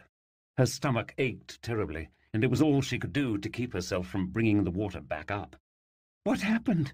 she asked, gripping the sides of the boat, which sloshed to one side as she moved. "We went over the waterfall," Peter said, taking a seat on the bow. "The current swept us down a few miles before letting up. Now we're just floating." He busied himself with carving some letters into the side of the boat with the end of his hook. The scope. "We're in the outer hinterlands?" Sophie wondered aloud. She peered up at the swirling fog that blotted out the sun. They were travelling through a flat, marshy land covered in ancient, twisting trees. Glittering moss clung to every surface. Beams of golden light shone down through the fog overhead, illuminating the river, which snaked back and forth among the trees and vines. The entire place was alive with the ticks and chitters of frogs and insects. Though it was still autumn in Busselburg, down here the air was warm and wet, like summer after a storm. "How?" She sat up. "How long have we been here?" "All night. When we fell down the waterfall, you were flung from the boat and carried off by the current. Your head struck a rock, and you went under." Sophie touched her head and found a painful cut on the crown. "And you saved me?" Peter shook his head. "Not me. Him." He nodded toward a spot behind Sophie's shoulder. She turned around and saw Taro sitting directly behind her on the stern, his hands folded calmly in his lap. "How did you—" She inched back from him. "What are you—" Try as she might, Sophie couldn't formulate the proper question. Finally, she settled for a simple, "Why?" Taro did not answer. "He's been sitting there like that all night," Peter said, "just watching you sleep. Pretty creepy, if you ask me." Sophie decided that if Taro had meant to hurt her, he would have done so already. They were, for now at least, safe. "I don't know why you did it," she said, "but thank you nonetheless." Taro, as usual, said nothing in reply. Sophie sat up on the bench and examined the rest of the boat.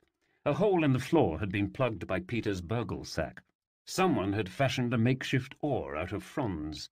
"Where's Sir Toad?" she asked, suddenly remembering what had happened with the giant bush squid outside the castle. Peter lowered his head, stopping his carving. "He's still up there somewhere. The water was too fast. By the time the current let up, we were miles away." Sophie reached out and clasped his shoulder. "Peter, I'm so sorry." The boy pulled away and began rowing. "It's my fault," he said, his voice tight with anger. "He asked me to unlock his cage, but I couldn't be bothered. I was so focused on escaping. If it weren't for that, he could have gotten away from that creature. He'd still be with us." "You can't blame yourself like that," Sophie said. "Sir Toad knew exactly what he was doing. He lived for adventure, and we still have one way to check on him." She drew the Book of Who from its slot in her harness. The pages were wet, but otherwise unharmed. "Who is Sir Toad?" she said. The cover opened and flipped to an entry, which she read aloud for Peter. "Sir Toad, formerly Shepherd Toad, knight-errant from the Valley of Nod, royal storyteller of Hazelport. Hexed by a hag during the Tournament of Boots to roam the earth in the combined body of a horse, cat, and man. Known accomplice of Peter Nimble. For more information, see Book of Who, Peter Nimble, Book of What, Hags, Book of Where, Valley of Nod, Hazelport. Book of When, Tournament of Boots. See, she said, closing the book. If he were deceased, the book would say it. She was not certain about this point, but desperately hoped that it was true. And something tells me it would take more than some old squid to do him in. Peter nodded, as if willing himself to believe it. Did I ever tell you about the time he slayed a fire-breathing dragon back in his shepherding days? He gave a slight smile. Well, he didn't slay it, exactly. It choked on one of the sheep in his flock. Sophie laughed, despite her horror. I'm sorry I brought you to that tower, she said, more serious. She found herself wondering about these adventures he and Sir Toad spoke of. Could they really all be true? Then again, she reminded herself, she was living an adventure, one as perilous as in any book she had ever read, and it was all because of them. Perhaps Peter and Sir Toad drew catastrophe toward them as a lamp draws moths? The way I see it, Peter said, the sooner we find your books, the sooner we can go back for him. Besides, Sir Toad would never approve of us quitting mid-quest. So where do we find the next book? Her Crasier said we're looking for Scrivener Bane. That's the Storyguard Professor Cake told us about. She told us to follow the river, so at least we're going in the right direction. And you trust her? Peter said, sitting beside her. I don't know. I think she's hiding something, but I also think she wants us to find the books. She saved my life from that ape. She didn't have to do that. Sophie drew the Book of What from her harness and opened the cover. The book had a deep cut running up from the bottom of the spine. It looks like someone tried to rip it in half. Maybe your tigress friend got hungry? Peter ventured. Or maybe someone tried to take the Book of What and she didn't like that, Sophie said, recalling how her Crasier had referred to it as her library. Someone like Madame Eldritch, she said, looking at Taro. Taro's face betrayed nothing. Either way, we need to keep moving. Peter leaned over the book. What should you ask first? Sophie knew the answer to that. It was the very question she had tried to ask her Crasier before they were interrupted.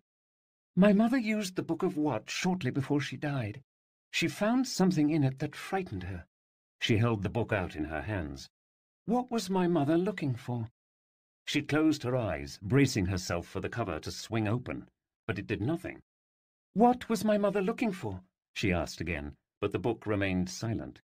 What's the point of having a magic book if it doesn't work? Sophie threw the book down. Maybe a Crasier was lying to you? Peter said.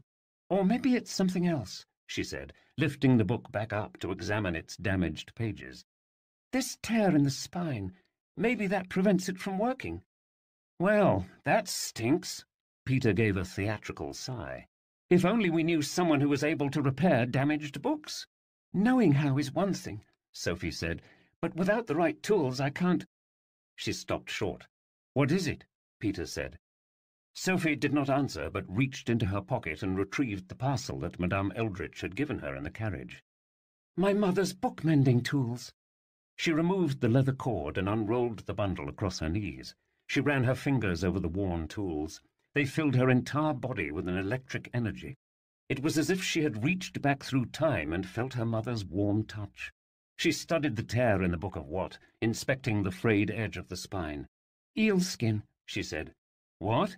Peter asked. Sophie set the book on the bench and started arranging her workspace. These pages are vellum. They need to be patched with something that can bend without cracking. I need you to dive into the water and get an eel or some other sort of fishy creature. The larger the better. Peter hesitated, poking his paddle into the murky water. Can't you just, I don't know, stitch them back together with thread? Not if I want them to stay in one piece, Sophie replied. The first law of restoring books is that you never damage the original materials. Stitching with thread would mean making holes in the pages. We need to patch them. Peter sighed. Fine. He set down the paddle and began to remove his soiled shirt. No peeking, he said. Sophie averted her eyes, but then remembered that Peter could not see her. She watched him as he unlaced his shirt and pulled it up over his head. Sophie gasped slightly to behold Peter's bare back. He was pale and thin, almost emaciated. Scars and bruises and cuts covered his entire body. Some of the wounds looked very old, but some looked recent. She wondered if this was the price he paid for moving blindfolded through the world, and if so, why would he choose such a life? Sophie heard a sound behind her and turned to see that Taro was also staring at the boy, his dark eyes unblinking. Sophie remembered how Taro's own figure looked similar to Peter's, worked over with cuts and scratches. But Taro's pains were the result of his servitude to Madame Eldritch, whereas Peter served neither mistress nor master. "I'll have to swim clear of the river's current," Peter said. "Keep the boat moving. I'll catch up with you." He removed his boots and then dove into the water. He made almost no sound as his body disappeared beneath the surface. Sophie peered over the edge, trying to watch him as he swam around a bend to a small cove along the bank. She turned back to Taro, who was fixedly watching the Book of What on the bench. She scooted toward him. "Taro, why did you save me from drowning?" Taro blinked but did not reply. Sophie reminded herself that Taro had to be treated a bit like the books, only capable of answering questions phrased in the proper way. In Taro's case, the question needed to be something he could answer without speaking, something that could be answered with a yes or a no. "Did Madame Eldritch tell you to protect me?" she said. Taro shook his head. "Did she tell you to protect Peter?" Again he shook his head. Sophie watched his gaze, which had not left the Book of What. "Madame Eldritch told you to stay with the books, didn't she?" Taro nodded. Sophie sat back. "Which means you didn't really rescue me. You were just trying to save the books from getting carried off by the river. Isn't that right?" At this question, Taro finally looked up from the books, and instead of nodding or shaking his head, he did something Sophie had not expected. He shrugged. Sophie folded her arms, feeling that peculiar irritation that comes from conversing with the taciturn. "Well, if you think that makes me any less grateful, you've got another thing coming. Books or not, you saved my life, and yet you obey Madame Eldritch like a slave. What hold does she have over you to inspire such blind loyalty?" Sophie did not expect an answer, but here again she was surprised. At the mention of Madame Eldritch, he looked away from her, his thin mouth tugged upward in a slight smile. Peter returned half an hour later with 3 wriggling eels skewered on the end of his blade. The creatures had silver skin that shone iridescent in the hazy light. "You'll need to cure them first," Peter said, putting on his shirt and boots, "and we could use the food." He set to work making a small fire, using flints from his bag. "Are you sure it's wise to start a fire on a boat?" Sophie asked as he made sparks over a pile of dry moss he had scraped from a low-hanging vine. "I wouldn't call it wise," Peter said, "but you need eel skins, and there's only one way to get those, unless you prefer to just rub bloody gobs of raw fish meat on the pages. Plus, I'm hungry." Sophie watched him, a little confounded. In Busselburg, getting dried and stretched eel skins was as simple as going to the market. Here, however, she would have to make them herself. She and Peter spent the next several hours stretching and pounding strips of eel skin until they were so thin they could see through them. After that, there was a matter of making paste to affix the pages to the newly constructed spine. For that, Peter went out and brought back some tree sap, a handful of mushrooms, and a little bit of moss, which Sophie thought might make a serviceable epoxy. She set to mixing the ingredients in a mortar made from a half-gourd. Taro had by now taken an interest in Sophie's work, and was watching over her shoulder as she ground the ingredients with the pestle that had once belonged to her mother. "It's not bonding," Sophie said, wishing very much she had some way to boil the ingredients down, or at the very least some mineral spirits. Taro tapped her shoulder and then reached to his neck, where a small tendril had begun to grow. He winced as he tore the fibre from his neck and offered it to her. "Are you sure?" Sophie asked. Taro nodded. She dropped the root into the gourd and mixed it in with the other ingredients. Taro's tendril worked like a charm, for indeed it was a charm, and the mixture instantly turned into a perfect epoxy, as clear and smooth as honey. "Thank you," she said, adding, "I can see why Madame Eldritch values you so highly." Taro did not answer, but looked away and closed his eyes. Within the hour, Sophie had managed to affix long eel-skin patches to the damaged pages of the Book of What. She ran her fingers over the work, which, despite the less-than-ideal conditions, was as fine as any she had ever done. She hoped her mother would have approved. "First things first," she said, putting her tools aside. "What did my mother search for in the Book of What?" At once the book's cover swung open on her lap and flipped through pages. It came to an entry near the back. Zeitgeist, elemental creature summoned and controlled by force of will. It is thought that these creatures were responsible for the creation of the Fourth Age of Magic, as well as for bringing about a peaceful resolution to the War of the Bees. For more information, see Book of When, 7 Ages of Magic, War of the Bees. Sophie read and reread the words. "I don't understand," she said. "Why would she need to find this entry?" Unfortunately, there was no such thing as a Book of Why, and so her question remained unanswered. "Acrasia said that your mother was concerned about one of the other Storyguard," Peter said. "Maybe you should ask the books about that?" Sophie looked up at him. "You weren't even in the room when she said that." "Don't forget who you're talking to," Peter smiled. "I can hear a lot more than I let on. For example, I'm fairly certain that roasted eel doesn't agree with your stomach." Sophie squirmed, feeling suddenly very uncomfortable. "Moving on," she said, and she took out the Book of Who. "Who was the Storyguard my mother was afraid of?" The cover swung open, and the pages flipped past until they settled. Sophie stared at the open book, a jagged edge where the page had been torn out. "No," she said, staring at the page that wasn't there. "Who is it?" Peter said. "Who was the Storyguard?" "I don't know." Sophie looked up from the book. "But they also murdered my mother." Chapter 27. 2 Survivors. Inquisitor Prig stood over the wreckage of the Ivory Tower, a lost library that had once been the jewel of the Hinterland Empire. He knew of the place, of course, everyone did, but he never considered that he might actually find himself standing at its doors. With Pyre Day so close, Prig had not intended to venture this far from town. But when his deputy Knucklemeat had staggered into his office, bloody and tattered, with a story of his escape from the hands of the Quire girl and her as yet unnamed rescuer, he knew a personal trip was necessary. Prig had ordered 24 of his best men to accompany them to the scene of the crime.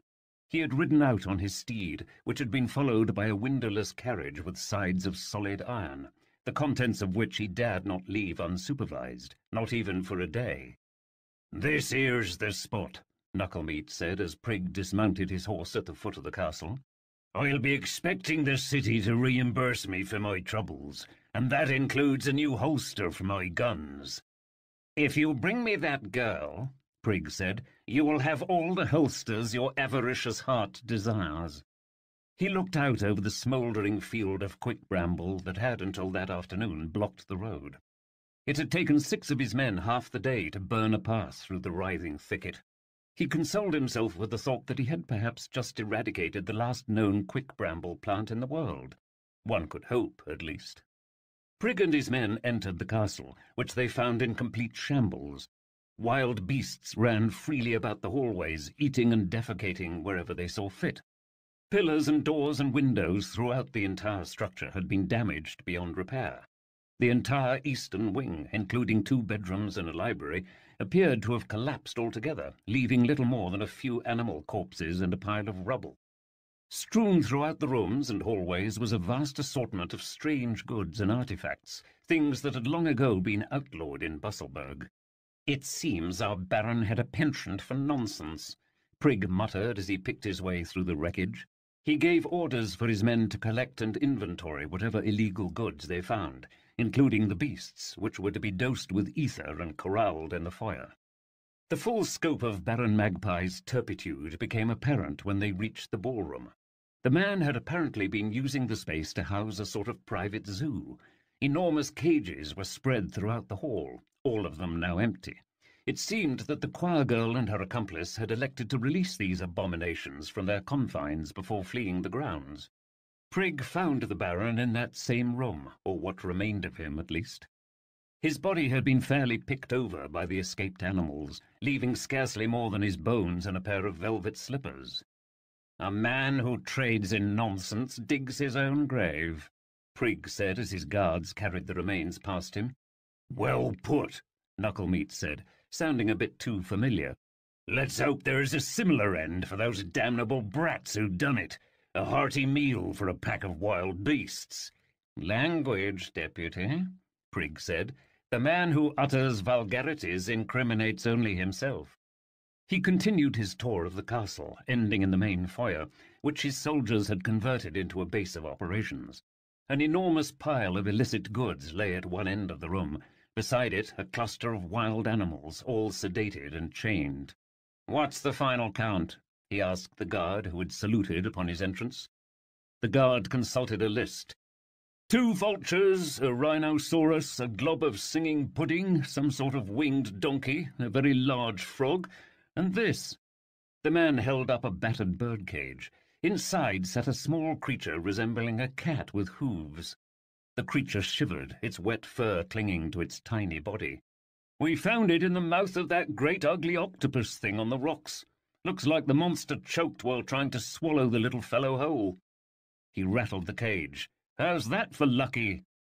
"I wouldn't call it lucky," said a small voice within the cage. The guard cried out in alarm and dropped the cage. "It speaks," he stammered. "Indeed." Prig knelt and stared at the wretched little creature, still huddled behind the mangled bars. He narrowed his eyes, noting the way the hair around its snout rather resembled a moustache. "I do believe we've met before." "Indeed," the creature said in a mocking tone. "I do believe I had the pleasure of head-butting you in the rump." He bared his teeth in a grimace. The guard, who had apparently recovered from his shock, picked up the cage. "You want me to put him with the rest of the beasts, sir?" Prig stood. "Not just yet. He is an accomplice of the fugitives. We will keep him for questioning." Another guard approached from the hall. "Sir, we found something in the big room. It's, He appeared to blush. "You may just want to see for yourself." The guard led Prig and Knucklemeat to a corner of the ballroom that had been buried under a collapsed balcony. The wreckage had since been removed to reveal a large golden cage. Huddled on the floor of the cage was a woman with auburn hair and pale skin. Her dress had been torn up one side to reveal a scandalous glimpse of milky thigh. "Now that's a fine specimen," Knucklemeat said with a revolting leer. The woman lifted her head and met Prig's gaze. "At last I am rescued." She burst into tears. "That's quite enough of that." Prig removed a handkerchief and tossed it to the floor of the cage. "What are you doing in there?" he asked the woman. "I am a simple shopkeeper from Busselburg." The woman stood, dabbing her dark eyes with the handkerchief. "The Baron kidnapped me and kept me prisoner in this cage. He tortured me, used me as his slave. I am only grateful that you came before I could starve." Prig observed that the woman looked far from starvation. She turned her head, letting her auburn hair fall provocatively upon her bare shoulder. "You may call me Esmeralda." Prig stepped back. "I know well who you are, Madame Eldritch. You sell drugged tea in Busselburg." He had, in fact, heard that she sold much more in her shop. "I am surprised to find you so far from the safety of the city." "No more surprised than myself," the woman said. "I had given up hope of being rescued, but now you are here." Prig put his hands behind his back and paced the length of the cage. "Forgive me if your story fails to excite my sympathies. That tear in your skirt was not made by tusk or tooth. It was done by your own hand. Your hair is dishevelled but not dirty. As for those tears, well, you would not be the first woman to employ such a tactic on an unsuspecting man." He allowed himself a small chuckle. "Madame Eldritch, I believe the more likely scenario is that you played a part in all this wickedness, and when the beasts got loose, you realized this cage was your safest bet for survival." The woman's face hardened slightly as he said this, which was all the confirmation he needed. "A sound plan, but for one unfortunate complication. The collapsed balcony appears to have broken the release mechanism on your cage door, leaving you trapped in earnest." The woman gave a smile that looked rather forced. "An impressive deduction." "It is common sense, nothing more." Prig took back his handkerchief. "If your own actions have led you to this place, I see no need to intervene." He turned toward his guard. "Leave her." Prig and his men started for the door. "Wait!" the woman cried. "The girl you search for, the girl who did all this, I know who she is." "As do I," Prig shouted back. "She is a bookseller's daughter." The woman clutched the bars of her cage. "But I know where she is going. My loyal servant Taro is with her now." Prig, despite himself, turned toward her. "Go on." The woman raised her eyes to meet his. All traces of the demure victim had vanished, replaced with the spark of a huntress. "Take me with you, and I will lead you straight to her." Prig considered this for a moment. "Very well," he said, and continued through the foyer toward his horse and carriage. "Lock her up with the cat," he said to one of his guards. "We leave immediately." The guard saluted. "Yes, sir. And the nonsense? There are several very valuable items, jewellery and paintings and such. What shall you have us do with those?" "We have no need for such things," Prig said. "Burn them." The man faltered. "What of the animals, sir?" Prig eyed the creatures, all huddled together in a corner. "Burn them," he said. "Burn them all." Chapter 28. The Nixies of Kettlebog. Sophie, Peter, and Taro had travelled nearly 2 days on the winding river. With every mile the land became more and more wild and overgrown. The ceiling of fog, which had seemed almost warm at first, had since turned cold and suffocating. What had once been a rushing river was now an ambling slough. Sophie spent her hours studying the books of who and what. It was thrilling, finally, to have the ability to compare footnotes between entries of people and objects. Of course, she still didn't know the where and when, but these two were enough, at least, to piece some things together. She soon found herself slipping into the comfortable space of a reader. It was almost as though she had never left her father's bookshop. Sophie noticed that Peter had taken to facing toward the Grimwald as they sailed, the direction of Sir Toad. "Yesterday I could hear the animals from the menagerie crying out above the marshes," he said, adjusting his grip on the paddle. "Now the sounds are gone." Sophie wondered if he had heard Sir Toad's voice among those cries. "It's not your fault," she said, looking up from her books. "Sir Toad knew what he was doing." Peter turned toward her, his expression difficult to read behind the blindfold. "If he hadn't been in that cage—" "The door was jammed," Sophie said, putting her books aside. "You couldn't have helped him out even if you wanted to. Not with Eldritch chasing us." "It's not that," Peter said. "He shouldn't have been in that cage in the first place." "Well, the cage was my idea," Sophie said. "So if you want to blame anyone, blame me." "You're not listening," Peter snapped. Sophie shifted her weight. It was clear that the boy was speaking of something that went beyond what had transpired at the menagerie. "Explain it to me," she said. Peter sighed, shaking his head. "Sir Toad wasn't meant to be like that, cursed in that body. Professor Cake gave us a bottle with a message in it, a message from a hag begging for someone to help her. If we rescued her, she would have surely helped Sir Toad. We had a cure right in front of us. All we had to do was sail out and find her." Sophie recalled what they had told her that night in the bookshop. "Sir Toad said the hag was gone." "She was, by the time we got there," Peter said. "But we didn't go right away. I wouldn't let Toad leave." He sighed again. "I begged him to go on one more adventure instead, and then another after that, and another after that." "I don't understand," Sophie said. "Why wouldn't you go find the hag right away?" Peter shrugged. "Sir Toad is the only friend I've ever had. I think I was afraid that if he changed, if he was turned back into a man, maybe he wouldn't need me any more." He swallowed. "If we had gone to the island right away, then the hag might still have been there, and Sir Toad would have been cured, and he wouldn't have been inside that cage." Sophie did not know what to say to this. "When we get the Book of Where, we'll use it to find him."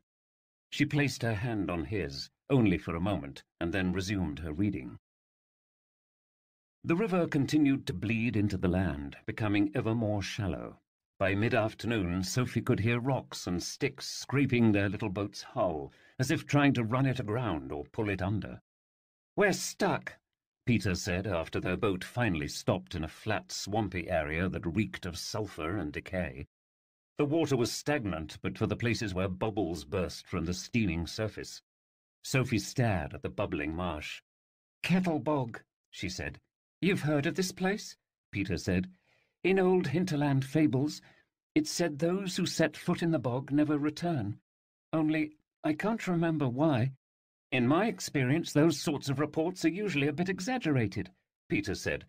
"One thing's clear, though. These waters are no good for boat travel. We're going to have to continue on foot." He slung his burgle sack over his shoulder and gingerly hopped to a felled tree nearby. "Come on," he said, extending his hand for her to grasp. "We should get to firmer ground before we're sucked under." He was right. The bog had already begun to pull the boat beneath its greedy surface. Sophie cinched the harness around her shoulders and secured the books of who and what into their slots. She took Peter's hand and followed him onto the tree, which was slick with iridescent orange moss. Taro, as ever, remained close behind her. The three of them inched along the slick trunk, which began to sink under their weight. Sophie grabbed hold of Peter with both arms as the trunk rolled to one side and they sank into the warm muck. She shrieked as something slithered past her ankle. "Did you feel that?" she said, gripping Peter's arm. "I think there's something down there." "I suspect there are lots of somethings," Peter said. "Stay close." Carefully they waded through the bubbling bog, but with every step they sank even deeper. Sophie noticed that the water was unseasonably warm for this time of year. "I think we're standing on top of a sulphur deposit," she said, now up to her waist. "That would explain the bubbles, not to mention the smell." "Good to know," Peter said, trying with little success to wade through the mire. He opened his bag and started digging inside. "No, it's not good," Sophie insisted. "A gaseous pocket beneath wet earth creates a silt trap. We can easily be sucked under."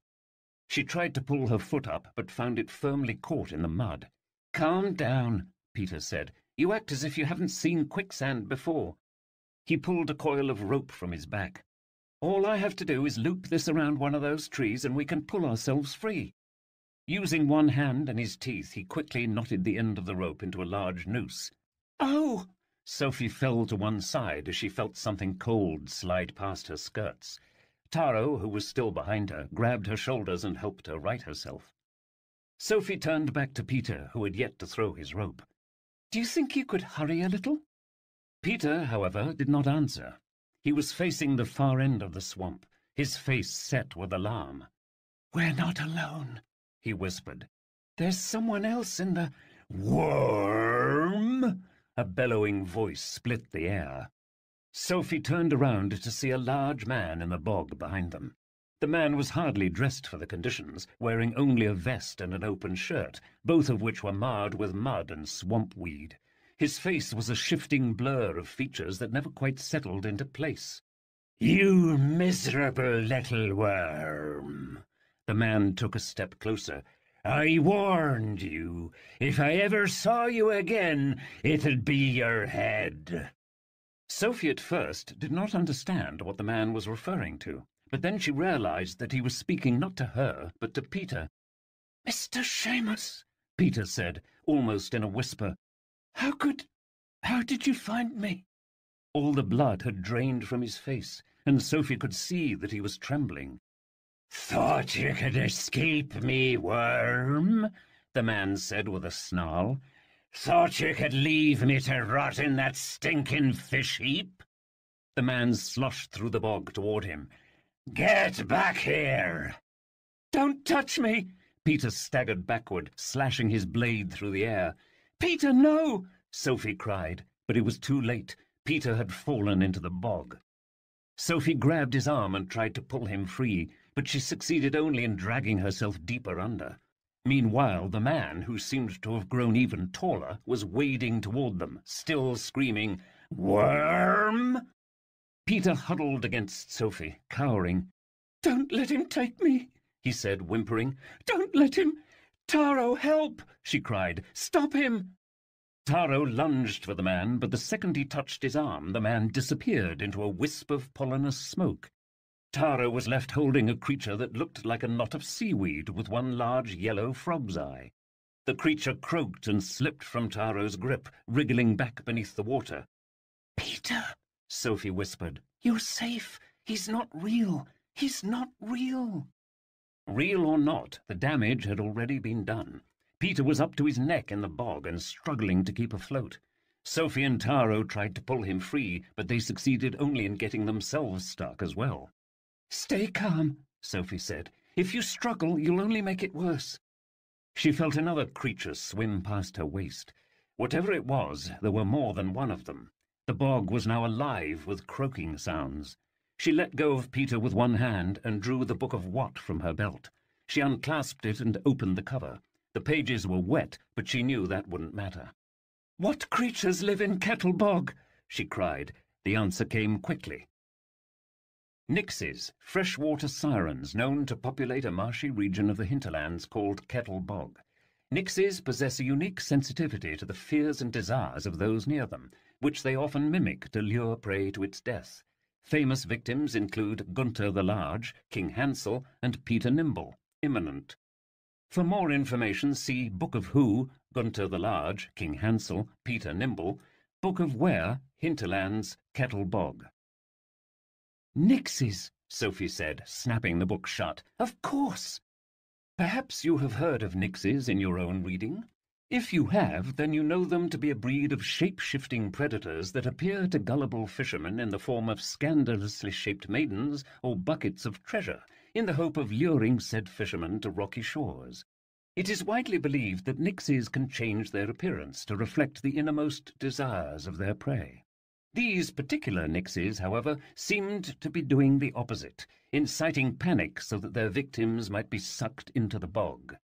So far, it was working. Sophie, Peter, and Taro were now up to their necks in the simmering mire. "Stay calm," Sophie called. "They're trying to drown us. If we don't move, they can't hurt us." She heard splashes as two more copies of the brutish man Peter had called Mr. Seamus rose from the water. "Worm!" they both shouted, and they lunged for the boy. "They're not real, Peter," she called. "They can't touch you." But the boy had already disappeared into the bog. Sophie spat out a mouthful of acrid sludge, struggling to keep her head above the surface. She could feel more nixies around her, swimming past her legs and waist.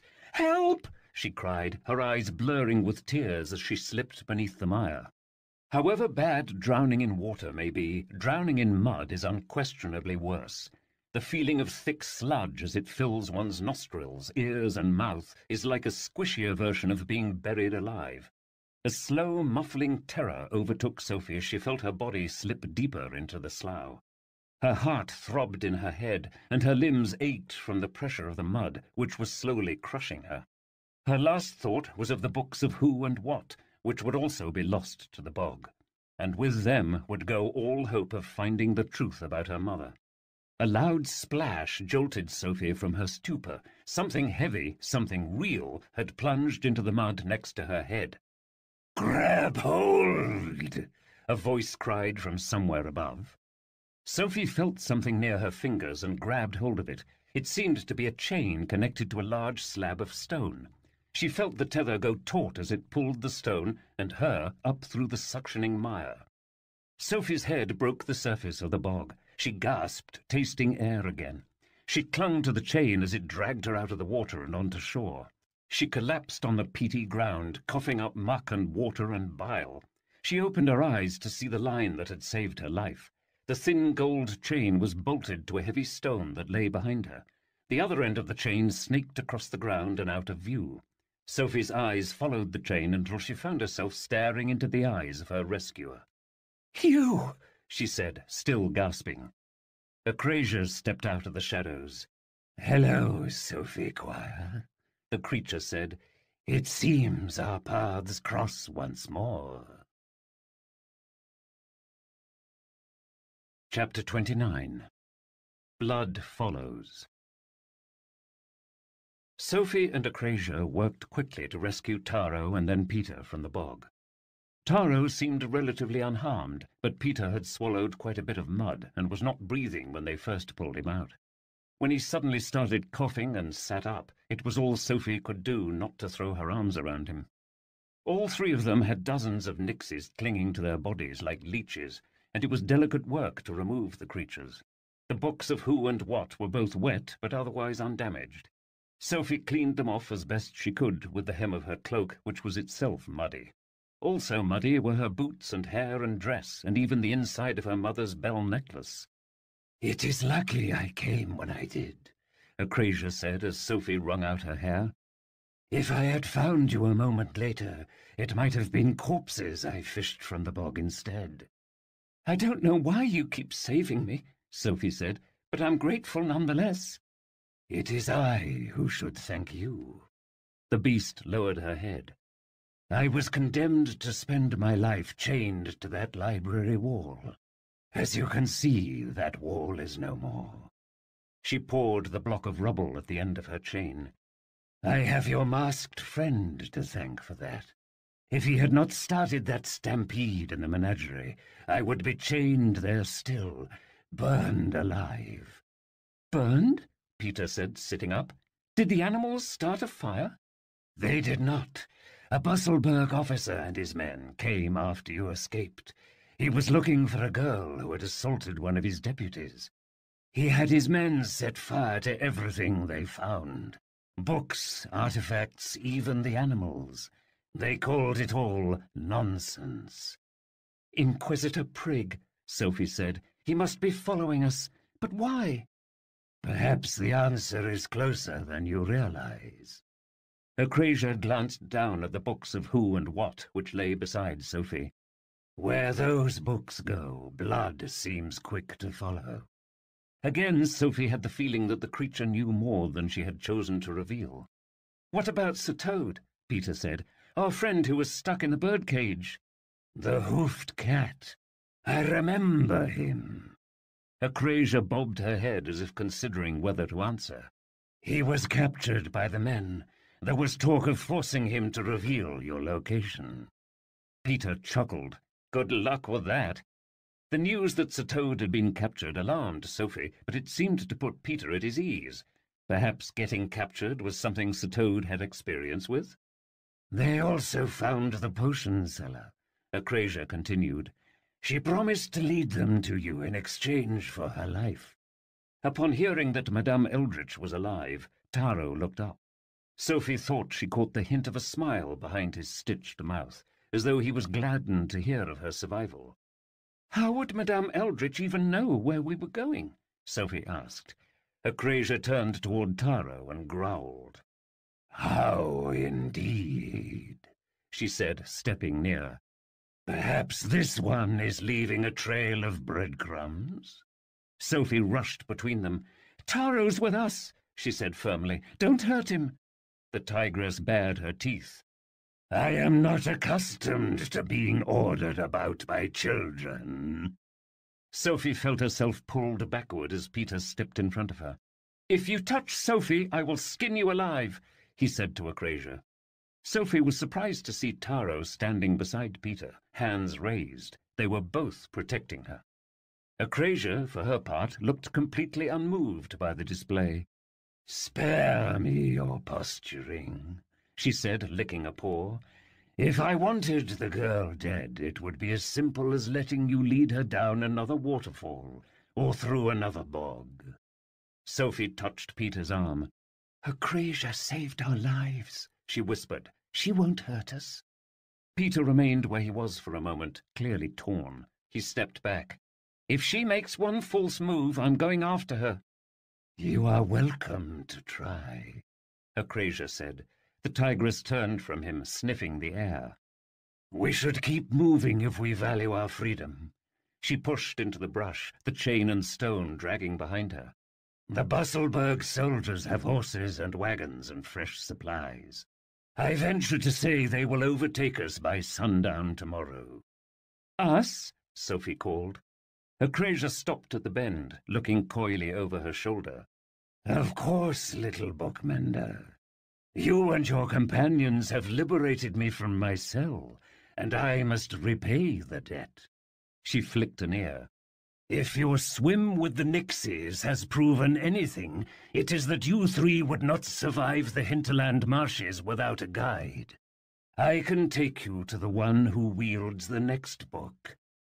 "Scrivener Bane," Sophie said. "You know where he is?" "I know where he was, and that is enough." Acrasia raked her claws against a tree trunk.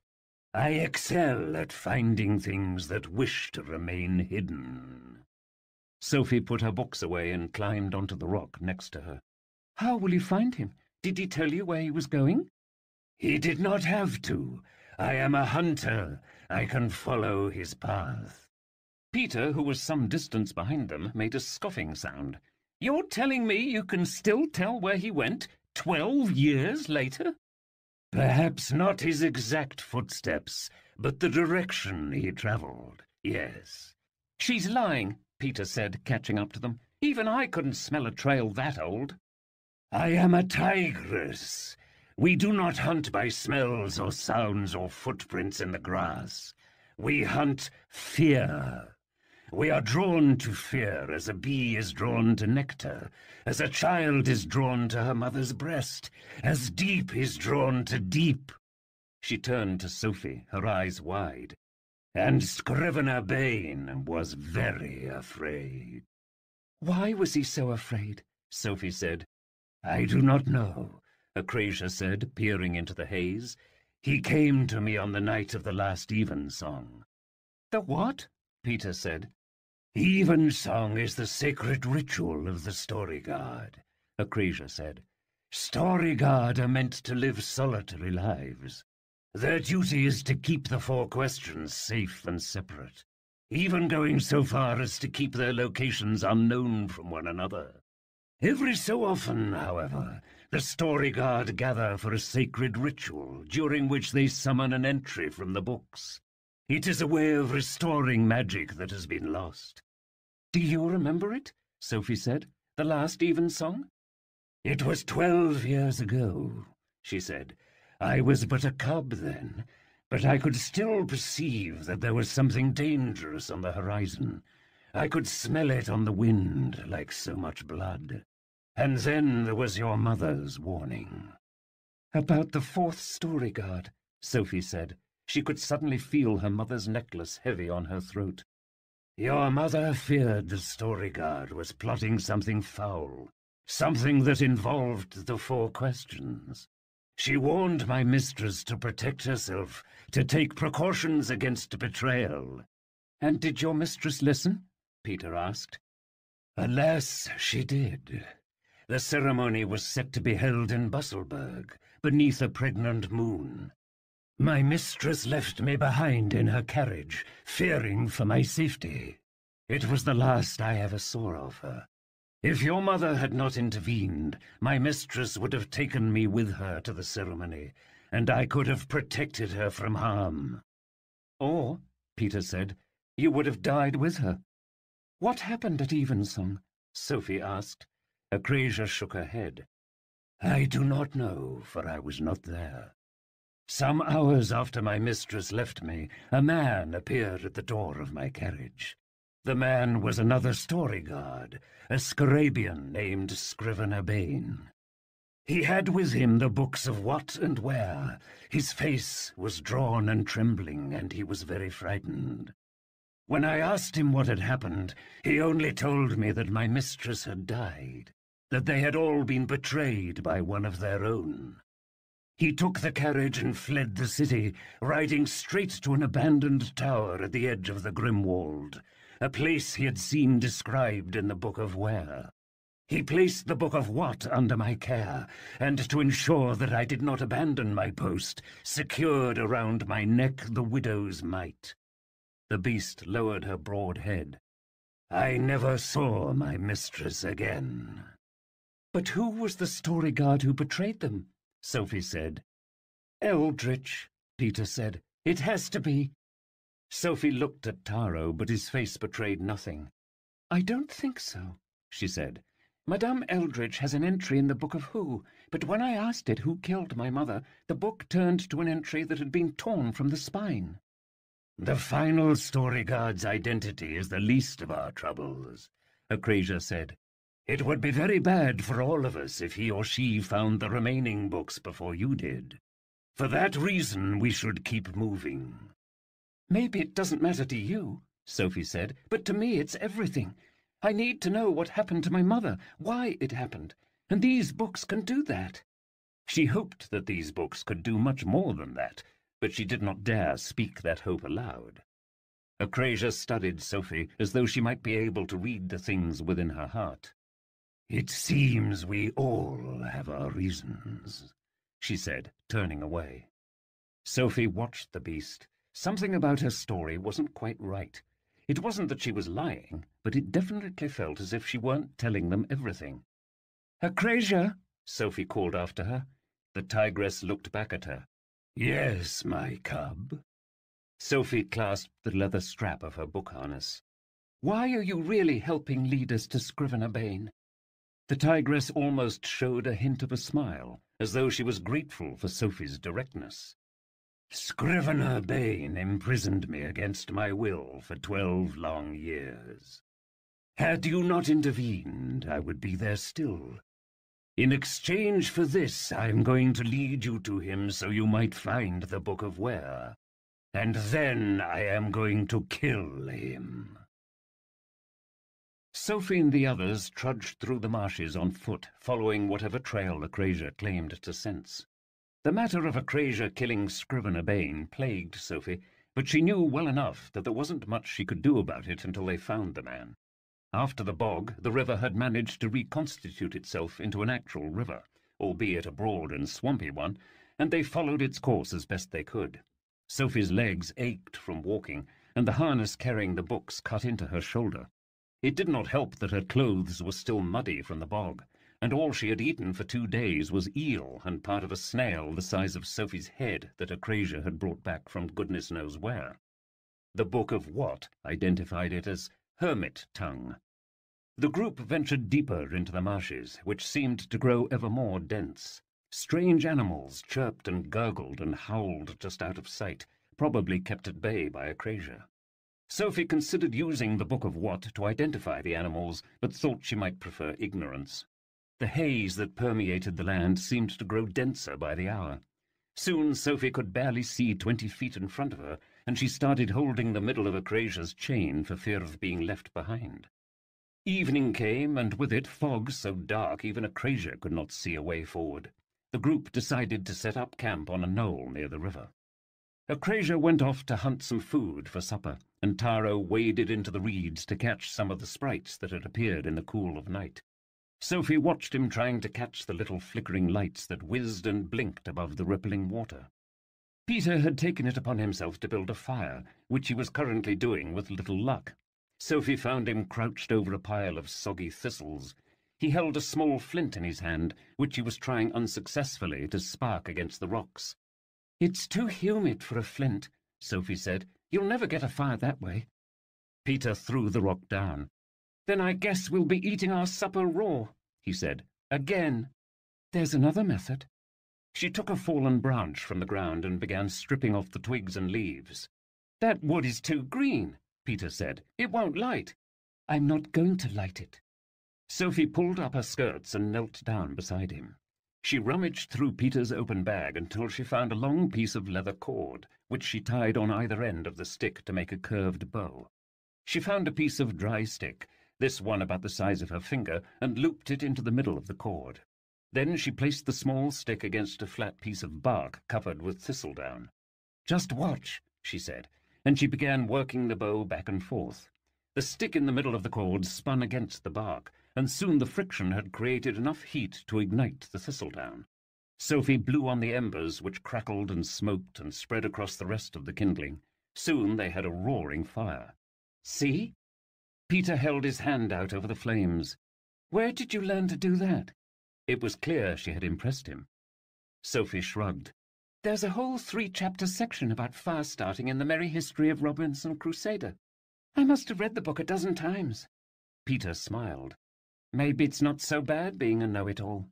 Sophie folded her arms. "Maybe if you read a few more books, you'd learn there are other ways to accomplish things than brute force." Peter sat back. "We all didn't grow up in a perfect home like yours." He threw a rock into the fire, which created a small burst of sparks. "Some of us were too busy trying to survive to waste our time with dumb books." Sophie had not expected to touch a nerve, but it seemed she had. Moreover, she didn't know exactly what to do with the notion that she had enjoyed a perfect home. Her life in Busselburg had often felt dreary to the point of suffocation. She wondered what things he must have endured in his own life to make him see her life as perfect. "May I ask you something?" she said. Peter did not answer, and she decided to take his silence as permission.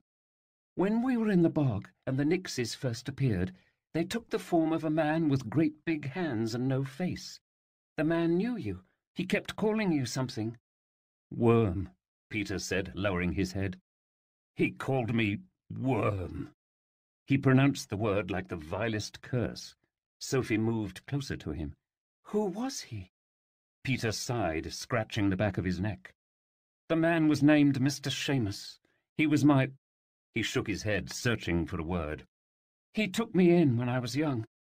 He used to keep me locked in his basement, fed me scraps and gruel. He was the one who taught me how to steal, how to survive. Sophie remembered the scars she had seen on Peter's body and wondered what else the man had taught him. When I was 10, I ran away from Seamus. The professor helped me. I don't understand, Sophie said. I've seen you brave real danger a dozen times, never once showing even an ounce of fear. What is it about this man that so frightens you? Peter shrugged, poking the fire with the end of his blade. I guess some part of me is still afraid he might find me and drag me back to that basement. Sophie shifted and stared into the fire. Something about the way the flames moved was almost hypnotic. If he was so terrible, why didn't you just leave sooner? I've wondered the same thing, he said. I used to tell myself I was afraid he would turn me over to the constable, but that wasn't it. He shrugged again. I think, deep down, some part of me believed him when he told me I was worthless, like I didn't deserve better. Sophie stared at his face, still flickering orange in the firelight. She recalled what he had said to her that first night in the bookshop. Wanting more out of life isn't something to apologize for, she said. It's that wanting that makes you who you are.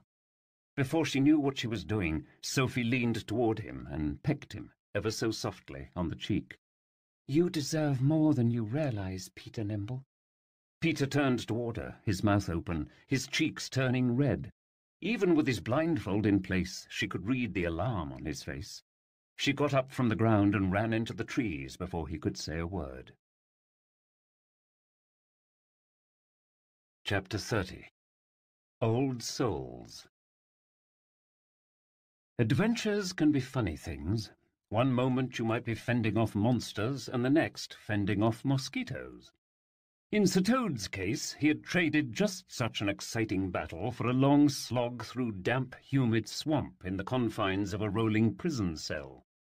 It did not help that his cellmate happened to be Madame Eldritch, a less than stimulating conversationalist. Skirmishes and chases were one thing, but boredom was another thing altogether. Boredom is anathema to the adventurous spirit, and when mixed with hunger, as it very much was in this moment, the effect could be downright toxic. Presently Sir Toad was curled up in a corner of a rattling wagon, the same wagon, in fact, that had brought him to the Baron's castle. After being rescued, if such a word could be used, by Inquisitor Prig, Sir Toad found himself transferred into the bed of Knucklemeat's junk cart, which had been refitted with bars from one of the Baron's animal cages so that he and Madame Eldritch could be jailed together. The menagerie had been burned per Prig's instructions. The screams of the trapped animals had rung through the forest for what felt like hours.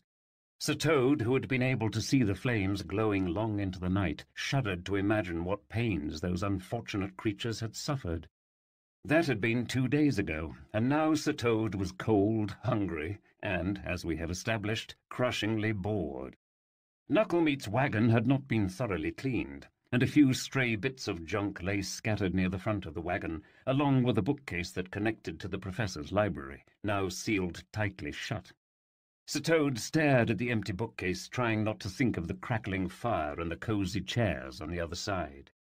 "You seem to have an unnatural interest in furniture," said Madame Eldritch, who sat against the cell door in the back of the wagon. She was weaving a shallow basket out of sticks that she had pulled from passing branches. Sir Toad glared at her. "You seem to have an unnatural interest in things that are none of your business." Madame Eldritch smiled in a way that made Sir Toad fear he had revealed more than he had intended. "My Taro informed me that you previously eluded capture by slipping through a bookcase. Perhaps you plan to do so again? If so, I should hope you would let me accompany you." Sir Toad was not sure how Taro, whose lips were stitched tighter than a corset, could have told Eldritch anything. Even if that were true, and I'm not saying it is, the bookcase wouldn't open without some way to unlock the passage. I don't suppose you have a magic bookend tucked away in that wig of yours?" "I'll have you know that this hair is quite real," Madame Eldritch said, teasing a strand of auburn hair. "I cut it from the head of a wood nymph myself." Sir Toad rolled his eyes and flopped rather dramatically onto his belly. He stared out at the hazy jungle, wondering where Peter and Sophie were at that very moment. He tapped a hoof against the bars of the cell. "What's come of your little turnip friend? I dare say he could make short work of these bars." "And your friend could make short work of this lock," she said, resuming her weaving. "But it seems for the moment that we are left to our own devices." She held up the completed basket, inspecting its shape. "Taro is occupied on other business." Sir Toad raised an eyebrow. "Might that business have anything to do with the 4 questions?" The woman smiled. "It might." Sir Toad rose and walked toward her, stumbling slightly in the rocking wagon. "What do you want them for, anyway? You told Sophie that you only wanted to sell the Book of Who." "This is true." Eldritch reached through the bars and took a branch from a quagberry bush as they rattled past it. "That was before I realized what the books truly were, and what they could do for me." She inspected the berries and then put them into her basket. Sir Toad wrinkled his nose. "You're not telling me you hope to become a Storyguard?" Eldritch gave a laugh of genuine amusement. "I am not interested in guarding anything. What interests me is the power sealed within those books." She caught a golden butterfly that had been foolish enough to land on the edge of the wagon. "There are methods, very old methods, of extracting the magic from enchanted things. Of course, the process can be a bit traumatic." As she spoke, she tore the butterfly's wings into small bits and sprinkled them over the contents of her basket. Sir Toad thought he understood her meaning. "You want to destroy the books," he said. "For what?" "You and I are not so different as you assume." She spat into her basket and mixed the contents into a paste. "We are both old souls, born into worlds that have since fallen away. We are relics, remnants from a forgotten age." She glanced at him and seemed to read the question forming in his mind. "Your eyes carry the restless weight of one who no longer has a true home." Sir Toad inched backward. "How old are you exactly?" "Older than I appear, to be sure." She pulled a strand of nymph hair from her head and added it to the basket. "Do not let my youthful bloom deceive you." Sir Toad rolled his eyes again. "I'm in no danger of that." He stepped closer and sniffed the contents of her basket, which now resembled a lump of black dough. "I hate to tell you, but you're a terrible cook." "This is not food," she replied as she pulled back her skirts. Lashed to one thigh was something long and sharp. "Is that what I think it is?" Sir Toad asked, stepping back. Eldritch smiled, holding out what was unmistakably a unicorn horn. "I liberated it from the Baron's collection before entering the cage." The horn looked as if it had been broken rather than cut from the skull. "Perhaps the last one in existence." "I haven't seen a unicorn in centuries," Sir Toad said. All at once his mind flashed to an ancient memory of lush hillsides and thatched roof huts and maypoles, and the sounds of dancing and music of the people in his village, a harvest celebration. He saw himself, a child of 9, seated on a rock at the top of the hill, watching his father's flock, unable to join the other children. He heard rustling in the trees behind him, hoof-beats on the soil. He approached the woods, his staff clasped in both hands. And there, under the orange moon, he saw her, a unicorn watching him. The creature was magnificent, with a shining silver mane and proud black eyes. Steam rose from her nostrils in the cool air. The beast stared at Toad for one perfect moment and then retreated into the forest. Even in those days, unicorns were rare, and a sure sign of a good harvest. Young Toad had been so excited that he ran down the hill to tell the whole village what he had seen. But no one in the village believed him. Sir Toad broke from his reverie. He watched as Madame Eldritch dipped the tip of the horn into the black dough, which sizzled on contact. Is it true that unicorn horns can extend life? He asked. It is, and that had been my hope for it at one time, she said, examining the point of the horn, which shone black in the diffuse light. But that was before I found myself locked in a cage and in need of a sharp point. I will sacrifice this treasure in order to gain a greater prize. Sir Toad flopped back down. So you think those books will somehow grant you longer life? I do not think it, she said, dipping the horn again into the paste. I know. Have you considered for a moment that those books are important? That keeping those books safe is the only thing standing between Busselburg and complete ruin? Busselburg is a den of fools, she said without looking up. What do I care if it lives or dies? I've met my share of monsters. I've survived wild apes and sea dragons and even sleep-deprived hags. But I have never seen a creature as heartless and depraved as you. Heartless, she said. I am only practical. Also, you seem to forget that, were it not for my intervention, you would be in that little cage still, starving. If it weren't for your intervention, we wouldn't have this mess at all.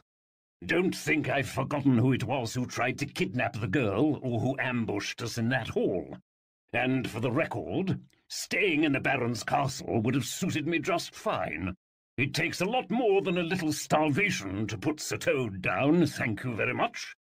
Sir Toad immediately regretted this last disclosure. It was not something he usually spoke of, and certainly not to someone like Eldritch, who had a way of using even small bits of information to her advantage. Eldritch's eyes lit up. But the picture becomes more clear. She set aside her basket and moved closer.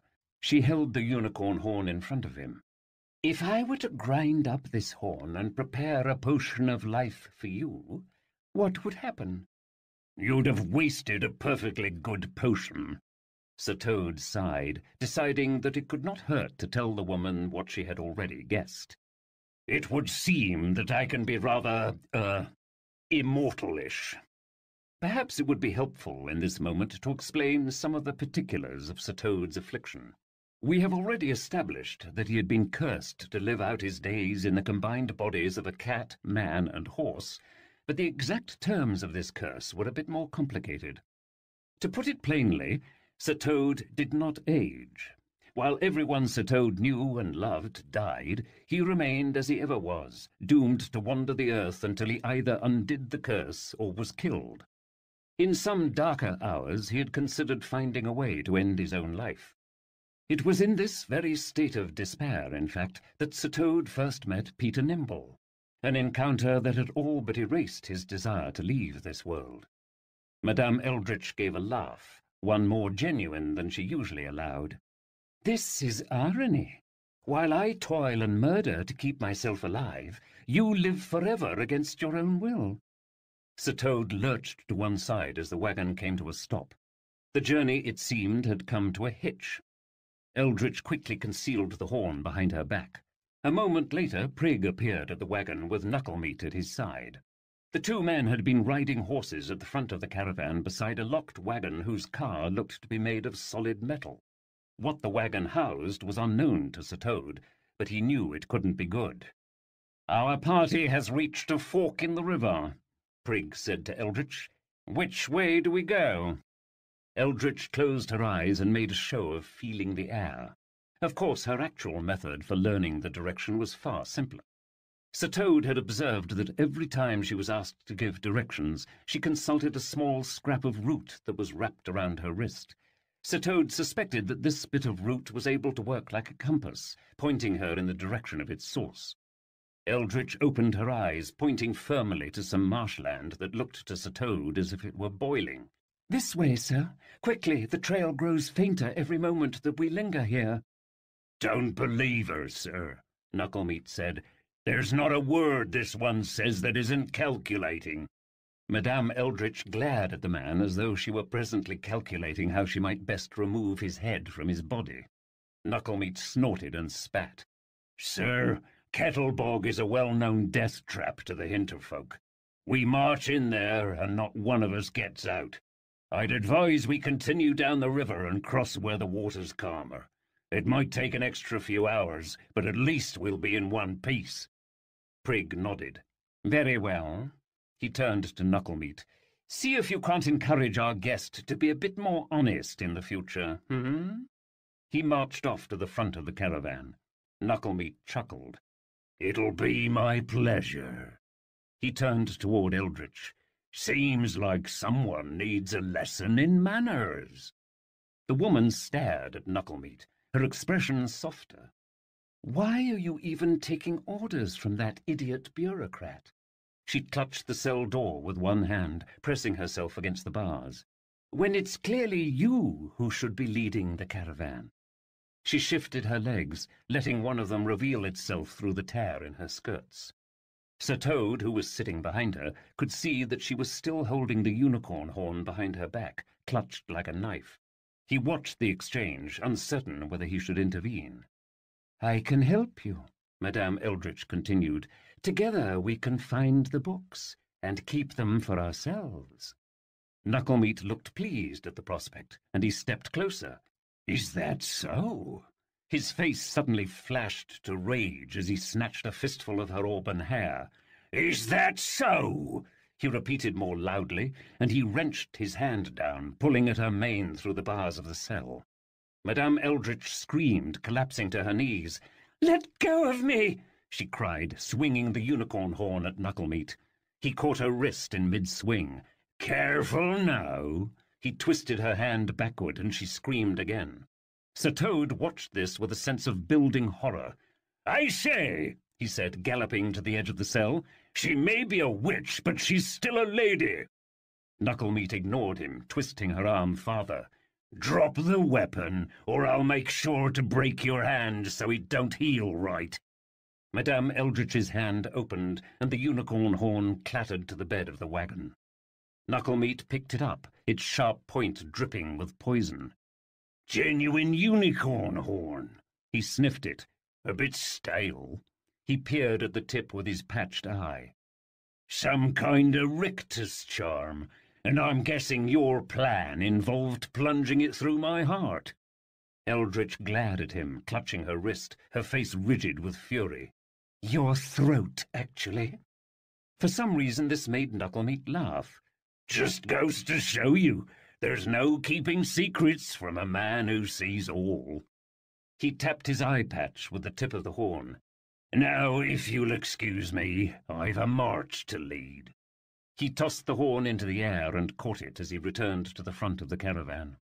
Madame Eldritch clasped the bars, staring at the man who had just stripped away her chance at escape. "Tell me, madame," Sir Toad said as their wagon lurched forward, resuming its journey, "what's the point of living forever if it's in a world controlled by men like that?" Chapter 31. The Lighthouse at the End of the World. The following morning, Sophie awoke to find their camp enveloped in a shroud of grey mist. "What's happened?" she said. "Where are we?" "It's the fog," Peter said. She had not noticed him standing right beside her. "It should burn off in the afternoon sun." Sophie wasn't so sure. The fog was so thick that it was difficult to see more than 10 feet in front of her. "Can you still find your way?" She rubbed the back of her neck, which was sore from sleeping on the Book of Who, which she had tried unsuccessfully to use as a pillow. Peter nodded. "I can still hear and smell things, but it's harder to tell where they're coming from." Sophie looked at his hand. She wondered if she should take it in hers and help guide him. Wasn't that what you were supposed to do to help a blind person? She reached toward him. "You are awake," Acrasia said, sliding out from the fog. Sophie pulled her hand back from Peter. I just woke up," she stammered. She wondered how long Acrasia had been watching them. The tigress had blood on her mouth, and Sophie knew she must have been off hunting. Sophie stood and slung her book harness over her shoulder. She picked up her cloak, which had been her blanket, and shook out the twigs. "We need to keep moving," Acrasia said. "The Inquisitor's caravan is but half a day's ride from us." "Then let's get moving." Sophie turned around, searching the bushes. "Where's Taro?" There was a sound of movement in the trees above her. A moment later, Taro dropped to the ground. He was holding a sort of globe-shaped cage woven from reeds and vines. Inside the cage were at least 20 sprites, all spinning and fluttering and blinking inside. "It's a sprite lantern," Sophie said. She recalled with a brief flash of dread how similar lamps had adorned the walls of Madame Eldritch's oubliette. Taro offered the lantern to Sophie. She took it and noticed that the fog around her seemed to lessen. "The sprites keep the fog at bay," she said. "Did you learn this from Madame Eldritch?" Taro nodded. She peered more closely at the lamp and saw that the sprites inside were not trapped, as they had been in Eldritch's lamps.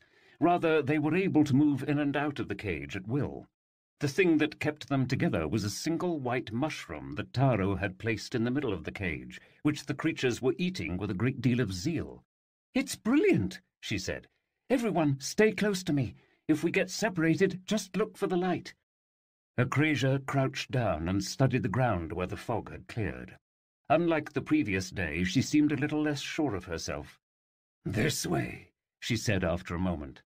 Sophie raised the lantern and led the group into the fog. As the hours wore on, the fog grew even thicker. The group continued moving slowly over the lush terrain, stopping every few minutes for Acrasia to study the trail. The sounds of chittering wildlife, which had filled the forest the day before, were now completely gone. There remained only the sound of their own footsteps and the ripple of the river in the distance. Though she would never admit it, Sophie was in a great deal of pain. A life of reading prepares one for many trials, but none of them physical. Her shoulders had been rubbed raw from where the harness chafed against the skin. Her feet were wet and blistered. Her hands and legs had cuts all along them from the nixes. She had not slept in an actual bed for over a week. Even the task of holding a small lantern out in front of the group was taxing her strength. "Oh!" she cried out as she tripped on a root. Peter caught her. "Careful now," he said as he helped right her. "I've got you." At last they reached a flat bed of moss-covered rock where the fog was so thick that Sophie could barely see the end of her own arm. She slipped on the moss and, in an effort to break her fall, dropped the lantern to the ground. "No!" she cried as she watched the lantern tumble into the fog and splash into what she assumed was the river. The sprites scattered into the air, their tiny lights getting smaller and smaller until they had disappeared altogether. Now they were completely unable to see. Sophie felt Acrasia move beside her. "You should all take hold of my chain," the tigress said. Sophie knelt down and grabbed the lynx, which felt so small in her hand. She could feel Peter's hand next to hers. "Acrasia, do you know where Scrivener Bane went from here?" "I do not," Acrasia said after a moment. "The fog makes it difficult to focus." Sophie thought she knew what the tigress meant. The air felt heavy against her skin, her hair, her eyes. It was difficult to breathe, and she felt shaky all over. "I don't think it's good for us to be here," she said. "We have to find shelter, or maybe more sprites." She wondered if the Book of What could somehow guide them to safety, but that presumed she could actually read the book through all this haze. She felt a nudging against her shoulder and turned to see the vague outline of Taro's arm. He was pointing into the distance. "What is it?" Sophie said, looking in the direction of his finger. She squinted into the swirling fog. A gentle breeze swept across the ground, and for a brief moment she could see a light shining above the trees. "There's something out there," she said. "Let's go." Slowly, Sophie and the others moved toward the light, all of them holding tightly to Acrasia's chain. The going was slow, as even Peter tripped over roots and rocks. Sophie could hear rushing water, and she realized that they were moving downstream. Above that, she could hear a creaking sound that seemed to be coming from just ahead. It reminded her of the ships that docked along the canal in Busselburg. The fog thinned out as they neared the light, and soon Sophie was able to let go of Acrasia's chain. "We're almost there," Sophie said, climbing toward the glowing beacon just beyond the trees. She stepped over the ridge and stopped. The fog had cleared enough for her to see that she was on a bank overlooking the farthest reaches of the Wassail. The river was broad and flat and moving very quickly toward the edge of a steep ridge. Beyond the ridge was not more land, but a swath of darkness that seemed to stretch out into infinity. "What is that?" she whispered, inching back from the black abyss. "Congratulations, my cub," Acrasia said. "I believe we have reached the end of the world." Sophie stared at the vast, dark expanse. Just looking at it filled her with a dread she could not quite describe. She didn't know if she wanted to run screaming from it or plunge headlong into it. Unlike a waterfall whose roar could be heard for miles, this water was completely silent as it slipped over the edge of the chasm, as if sound itself could not even escape from such darkness. "I don't understand," Sophie said. "Is that where Scrivener Bane went?" "It's difficult to tell," Acrasia said. "I could sense Bane's fear. It was very strong, and then nothing." She inched backward from the canyon. "Whatever he found in this place, it was enough to distract him from mortal fear." Peter seemed unperturbed, perhaps owing to his blindfold. He raised his head. "What's that creaking sound?" He pointed off to one side. "Over there." Sophie turned and peered through the fog. At the very end of the river, just before the water plunged into the canyon, floated a large structure with a light at the top. "I think it's a lighthouse," she said. "What's a lighthouse doing here?" Acrasia asked. There was a quavering sound in her voice, and Sophie thought that Acrasia might be more frightened than she let on. Sophie started down the ridge toward the river. The rickety structure groaned and creaked on the surface of the water. "It looks like some kind of floating city," she said. City was a generous word. The lighthouse seemed to be cobbled from a mass of wagons and schooners and rafts and galleys and docks and gangplanks that had all been lashed together with ropes, thus saving it from falling over the edge. The top of the structure was a sort of ramshackle lighthouse, which shone with a steady greenish light. Sophie and the others approached the edge of the river. Enormous moorings had been looped around rocks along the riverbank to prevent the structure from being swept over the edge and into the darkness beyond. A rope bridge stretched from the bank to the structure on the other side. Sophie slowly walked along the bridge, which swayed perilously from side to side with each step. The water rushed beneath her. One slip and she would find herself swept into the river, carried right into the abyss. She reached the dock on the other side and peered at the assortment of buildings, which creaked and swayed above the current. "Who do you think lives there?" Peter whispered behind her. Sophie heard an uncertain quality to his voice, which was unusual. They approached a ramshackle building. It looked like a tavern, from which music and voices could be heard. A sign above the swinging doors read, "The Last Resort." "Let's find out," Sophie said, and pushed through the doorway. Chapter 32. Vespers. Sophie stepped into the Last Resort, which looked very much like an ordinary tavern, and not at all like an ordinary tavern. The entire structure bobbed and tipped with the motion of the river, creaking loudly. A thick cloud of smoke filled the air, making the already dim atmosphere even dimmer. The people here apparently knew the effects of sprite light, because the creatures were visible in the rafters, eating from little feeders filled with what looked like silver moss. Their spectral light shone down through the haze to illuminate tables of men and women hunched together, talking in low voices and laughing. Some people were eating, others were playing games of cards or draughts, and still more were reading books. In one corner, two women with dark blue skin played a single instrument that looked and sounded like a hurdy-gurdy. It took a moment for Sophie to realize that the women were joined together at the spine. "Who's making that music?" said Peter, who had come in behind her. "I can hear 4 hands, but only 1 heartbeat." "It's a Siamese twin," Sophie whispered. Most people in Busselburg had heard tales of Siamese twins, but they had been taught to believe that they were a sham, that their bodies were not actually joined together. But watching those 4 indigo hands darting along the fretboard, it was clear that these women could think and move as one. The twin was not the only magical being in this place. As Sophie's eyes adjusted to the light, she could make out more strange figures. There was a pack of she-boars sipping tea, a sleeping kobold, a centaur talking with 3 winged old men she suspected were vampires, a fat man covered with feathers clutching a silver egg, a bespectacled worm smoking a gourd hookah, 2 trolls eating dandelion stems, and what appeared to be a child playing a game of mumblety-peg with a corpse. Several people in the room had stopped talking and were now watching the new arrivals with expressions somewhere between amusement and alarm. Sophie stared back at them, her heart racing. "What do you see?" asked Peter, who must have been able to sense Sophie's discomfort. Sophie swallowed, her eyes darting from face to face. "It's like every magical creature I've ever read about, come alive." With each face she could recall stories that went with them. The sombre child, little Tompkin, Heinrich, and the silver egg. "Tread lightly, my child." Acrasia pressed her soft head against Sophie's hand. "Stories are not so tame when encountered outside the page." "Welcome to the last resort, missy," said a brawny woman at the bar. She wore an old turban and had yellow scales along her neck and arms. "You're free to hitch your ship or wagon to whatever post you can find along the docks.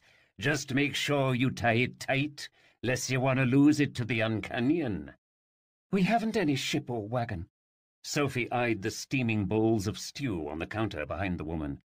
"But we are very hungry. What would it cost for a meal and a place to stay?" "We don't take dulcets or any other coin at the last resort. Everyone here pays the same way." She pointed a webbed finger at a sign on the wall. Sophie knew that Peter could not see the sign, and so she read it aloud. "Last resort, food and slip. 1 story per day, payable at vespers." "I don't understand," Peter said. "We pay her in stories?" The woman snorted. "Not me, dearie. I wouldn't know what to do with them. You pay Scrivener Bain. He'll be by within the hour to collect his fee." Sophie smiled, turning to her companions. "Scrivener Bain!" She saw that Acrasia was also smiling, but in an altogether more tigerly way.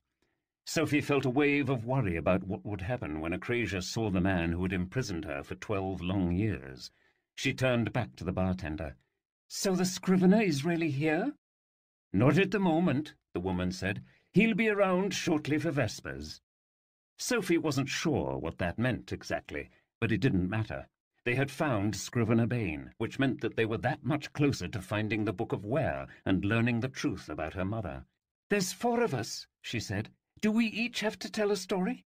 "That depends on how many of you hope to eat." The woman scratched some marks on her neck that looked very much like gills. "It's 1 story per plate. No splitting." "If only Sir Toad were here," Peter muttered. "He could feed the whole room." The barmaid stacked some empty mugs and bowls on a tray. "Pick a table and I'll bring some stew," she called. "You'll want to fill up before the Scrivener gets here. Vespers can take a while, especially when there's newcomers." Sophie and the others found a table in a dimly lit corner where the sprite feeder must have been empty. Sophie looked at the other patrons, who she sensed were trying very hard not to look like they were looking at her. She found herself very grateful to be seated next to a mandrake, a tigress, and a legendary thief. The dimness turned out not to be a problem, for as soon as Taro was seated, several dozen sprites settled on his head and shoulders, apparently drawn to him as they might be to a tree. True to her word, the barmaid, whose name was Liesel, returned a few minutes later with mugs of hot wassail and bowls of stew. "Fresh Wolpertinger," she said. "Our own St. Marty caught it this morning on the shore. Watch out for antler bits. They'll cut your tongue up real good." "Now this is food," Peter said, slurping up a spoonful. "You can actually taste where it came from." Acrasia sniffed at her bowl before taking a tentative lap. "I prefer my meat uncooked," she said, and pushed the bowl away with her snout. Taro did not eat, but he did dip his finger into the mug of wassail and kept it there for the duration of the meal. Sophie had to agree with Peter that the stew did taste different from what they had been subsisting on, but she wasn't sure it was better. There were tentacle-shaped vegetables and bitter spices and what, indeed, looked to be chunks of antler. The Wolpertinger, a sort of horned rabbit that Sophie had been forced to look up in the Book of What, had a gamey flavour and took a long time to chew. At any moment it felt as if the contents of the bowl might spring to life and start trying to eat her. Still, as it has often been said, hunger is the best seasoning, and she soon found herself finishing her bowl and asking for another. It was some time later when the barkeep rang a small bell for vespers. All the people in the tavern stopped their business and pulled their stools away from their respective tables to form a large circle. Sophie and the others did the same. The room grew quiet as a tall man walked into the room. He wore a long monk's robe and carried a sheaf of blank paper. His skin was dark, darker than Sophie's. He had a bald head, and his face was salted with white stubble that formed a long goat's beard at the end of his chin. A pair of thick magnifying spectacles hung around his neck, the sort used by people who had ruined their eyesight from years of reading or writing in poor light.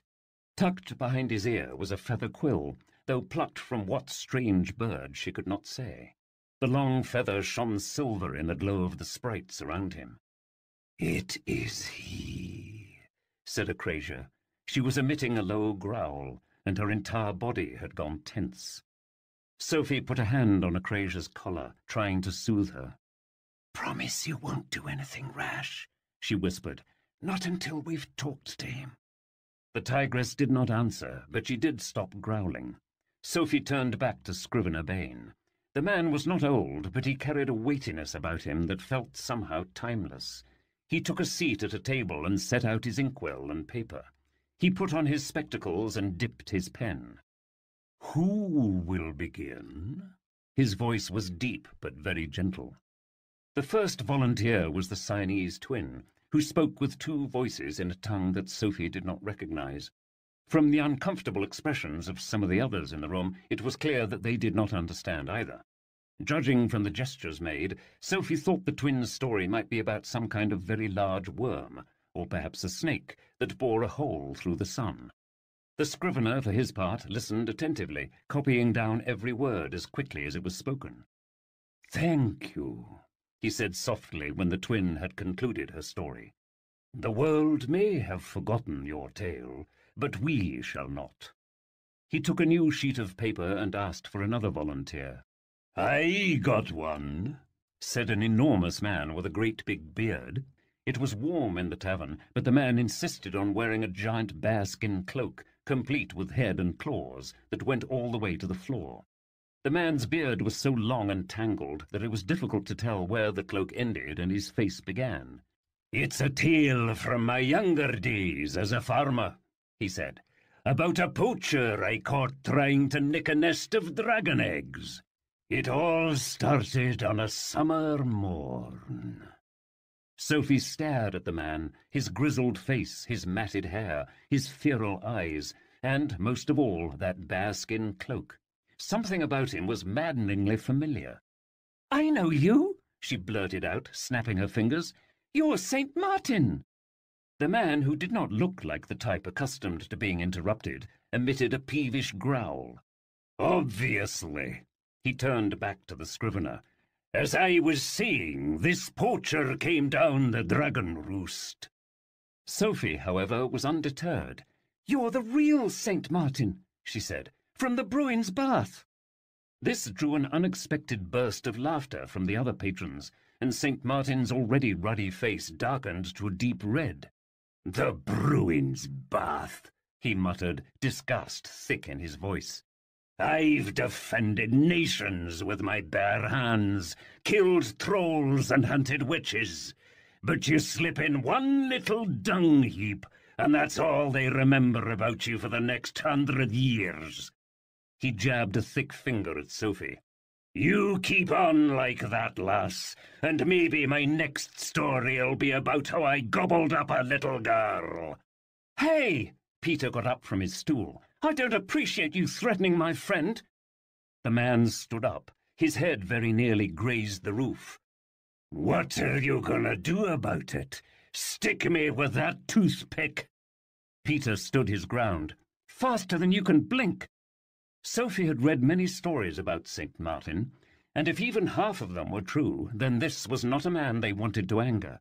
"Peter," she whispered, "I appreciate the gesture, but I'd rather take the insult and keep you in one piece." It is lamentably common among chivalrous sorts that they are more intent on defending a woman's honour than listening to the actual wishes of said woman. In this spirit, Peter ignored Sophie's request and raised his weapon. "Apologize," he said. "I won't ask again." There was a palpable tensing in the room as everyone watching seemed to hold their breath. St. Martin growled at the boy. "Haven't you ever heard what they say about poking a bear?" He reached for the cowl of his bearskin cloak. "Martin," said a calm but commanding voice. It was Scrivener Bain. Everyone in the room, even St. Martin, turned to look at the man. "The children meant no harm," the scrivener continued, still writing. "You should be flattered that your legacy remains in any form. That is more than most of us get, even if it's less than we deserve." St. Martin stared at Peter, his teeth set in an ugly grimace. "You're lucky it's Vespers." He let go of his cloak and lumbered back to his stool. "Thank you, Martin," said the scrivener. He turned to a new page. "Perhaps it is time we hear a story from the girl and her companions, who have brought with them so much trouble." Every person in the circle turned to face Sophie, who suddenly felt very uncomfortable. What kind of story?" Her voice shook slightly, and her hands were wet with perspiration. Sophie, who had read thousands of stories in her life, found herself unprepared when faced with the task of telling one herself. The man dipped his quill in the inkwell. "You will tell the first story every person tells when they arrive at the last resort," he said. "The story of how you came to find yourself here, at the edge of the world." Sophie nodded, clasping the bell hanging from her neck. The scrivener would not look at her, and so she wasn't sure whom she should address. She settled on staring at a cluster of sprites at the far end of the room. "My name is Sophie Quire. I'm a bookmender from Busselburg. I'm here because we're looking for you, Scrivener Bain." There was a murmur in the room. The scrivener's pen had stopped moving. "Sophie Quire?" he said almost in a whisper. He looked up from his work for the first time since appearing at the last resort. When his eyes met Sophie's, his face shifted into a portrait of perfect wonder. He tilted his head, and his mouth moved as if he were trying and failing to find something appropriate to say. "You are the very picture of your mother." Sophie tried to keep the shiver from her voice. "So I'm told." Chapter 33. The Book of Where. Sophie met the scrivener's dark gaze. The room creaked as the last resort swayed slightly in the current. Looking directly at the man now, she could see that his skin was not quite so dark as she had thought. Rather, he had marked himself with tattooed letters that covered every inch of his face and hands. A living book. "I am the last Storyguard," she said to the room. "Daughter of Coriander Quire, keeper of the books of who and what, and I've come for the Book of Where." "You have come for more than that, I think." Scrivener Bain's voice was unexpectedly soft. He rose from his stool, speaking to the room. "Vespers is adjourned." If anyone in the tavern objected, they kept these objections to themselves. Bain collected his paper and ink and motioned at Sophie. "What I have to say is for you alone." A Crasier growled beside Sophie. "The girl is not the only one owed explanations." The man looked at the tigress. His eyes moved the length of her golden chain, and his expression softened. "Forgive me, Crasier. It has been many years since we last met, and I did not recognize you. You may come as well, but the others must remain here." He walked toward a small room behind the bar. Sophie started to follow him, but Taro rose and blocked her path. She tried to step around him, but he grabbed her arm. "You have to stay here, Taro," Sophie said. "I'll be all right." The room swayed perilously to one side. "He's not worried about you," Peter said. "He's worried about the books. He won't let them out of his sight." Sophie took a breath and nodded. "Then you'll have to keep them," she said to Peter. She removed the harness from her shoulder and placed it in Peter's open hand. She was surprised at how much it pained her to voluntarily give up the books. "If you're in trouble, just cry out," Peter said, putting the books over his shoulder. "I'll come get you." Scrivener Bain watched from the doorway with some measure of confusion. "You trust this boy?" he asked her. Sophie nodded. "With my life." As soon as she said the words, she knew they were true. She looked down, blushing, grateful that Peter couldn't see her face. "Worry not, Bain," St. Martin chimed in, folding his arms across his brawny chest. "If the brat tries to make a run for it, I'll squash him flat." Sophie parted from Peter and Taro, following the scrivener through a narrow door in the back of the galley. Acrasia was at her side, her chain trailing behind her like a second tail. Sophie was grateful to have the tigress with her, but fearful of what it might mean for Scrivener Bain. The door led directly to the base of the lighthouse that shone over the entire structure, the same light that had guided them through the fog. Though the buildings had been lashed together with ropes, between their doorways was a shifting gap at her feet through which Sophie could see the river rushing beneath her. The sight made her stomach turn in on itself. "Courage, my cub," Acrasia said, moving beside her. "We are too close to our goal to be slowed by such a thing as fear." Sophie stepped over the threshold and into the lighthouse. The narrow circular stairs creaked under her feet as the tower bobbed and tilted on the river's current. Stacks of unbound papers covered the steps, leaving very little room to walk. Acrasia followed closely behind, her gold chain rattling against the risers as she climbed.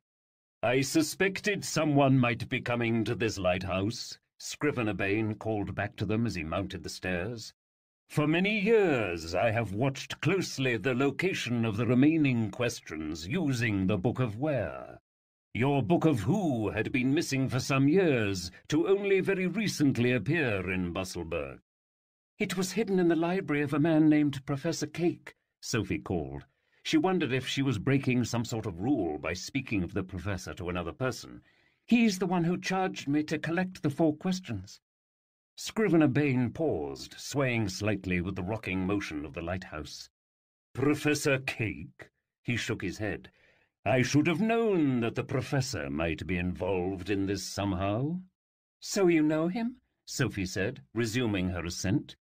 Scrivener Bain waved a hand in a vague manner, as though trying to grasp the ungraspable. "I have not had the honour.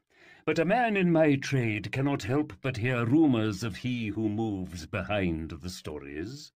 If you are all here at the professor's urging, then we can be assured that this quest is not in vain, nor is it simply about collecting lost books. There are dark things on the horizon." "Pyre Day," Sophie said. "Busselburg is collecting every storybook in the hinterlands and is planning to burn them all in a big ceremony." "That may be true," he said, "but they will not burn all the stories." Sophie looked at the stacks of paper lining the stairs, some nearly as high as her knees, all covered with cramped handwriting. She picked up one of the fallen pages, which contained a handwritten account of a fable called The Old Man and the Tree. "Did you write this?" she asked. "Only in the most literal sense," Bain called back. "I am merely a scrivener, transcribing the stories others tell me, though I have been forced to take on other roles in recent years, binding, mending, and then there's the lighthouse." Sophie reached the top of the stairs, which opened onto the deck of the lighthouse. The space had been converted into a sort of bookbindery. Pots of ink and discarded quills and loose pages perched on every surface. Stacks of books and paper covered the floor in haphazard piles. Sagging bookshelves were filled with crudely stitched volumes whose spines bore their titles. Some titles she could read, others were in languages unknown to her. Sophie had never lived near the ocean and was largely unfamiliar with lighthouses. She had read enough to know that they usually employed oil or wood to keep a flame lit. This lighthouse, however, did not use oil or wood. Instead, it contained a flickering cloud of little pale lights that darted in all directions. "They're sprites," Sophie said. "There must be hundreds of them." In fact, there were thousands. The creatures were so thick in the air that Sophie nearly had to cover her eyes. The lighthouse walls were encircled with tall open windows, and the rafters were coated in a dark, glittering moss with tiny white mushrooms sprouting up. "This was the light that guided us here," she said. "You and many others," Bain said, putting away his pen and sheaf of paper. "I had not meant for this lighthouse to become a refuge.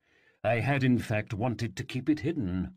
But the Book of Where had another plan for me, it would seem."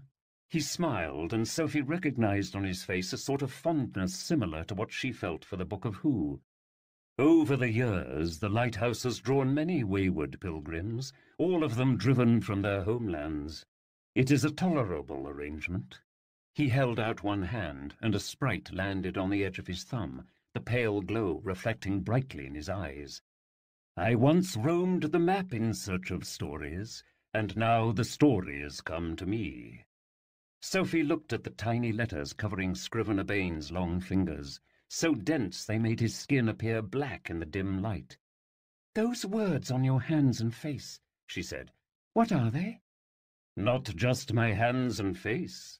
Scrivener Bain pulled up his sleeve to reveal that the marks covered his entire arm, and presumably the rest of his torso. "These are not words, but letters from different alphabets, 1,000 scattered tongues writ upon my flesh. They are a spell. Any person who speaks one of these tongues will understand and be understood. It is a helpful thing in my trade." "That's how you could talk to the Siamese twin," Sophie said. "And yourself," he added. "My own native language is not spoken in the hinterlands. I grew up speaking the sand tongue from the Scarabian Peninsula. It is the language of an ancient country, many thousands of miles from this place."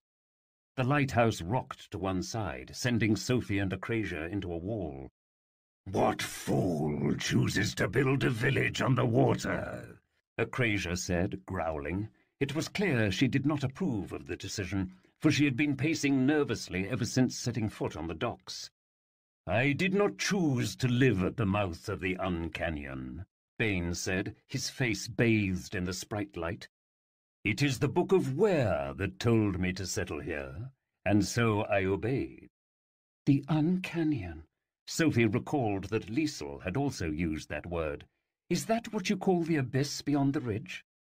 "It is rather more than an abyss," he said. "An abyss is simply a large pit, which is something we can all imagine. But the Uncanyon is something beyond imagination. The Uncanyon is the unknown frontier that lurks beyond the edge of perception. Its depths cannot be plumbed or even comprehended. The Uncanyon swallows anything or anyone that enters it. Nothing escapes from its grasp." Sophie had read her share of stories in which heroes ventured into what was fondly referred to as the unknown. In those stories, the unknown usually ended up being a land or country that was in fact very well known by its previous or current inhabitants.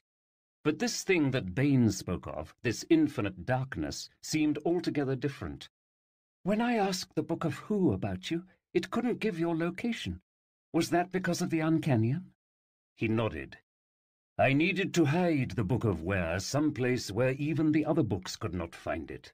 He opened a drawer in his workbench and removed a book with an orange cover. "It seems my time of hiding is at an end."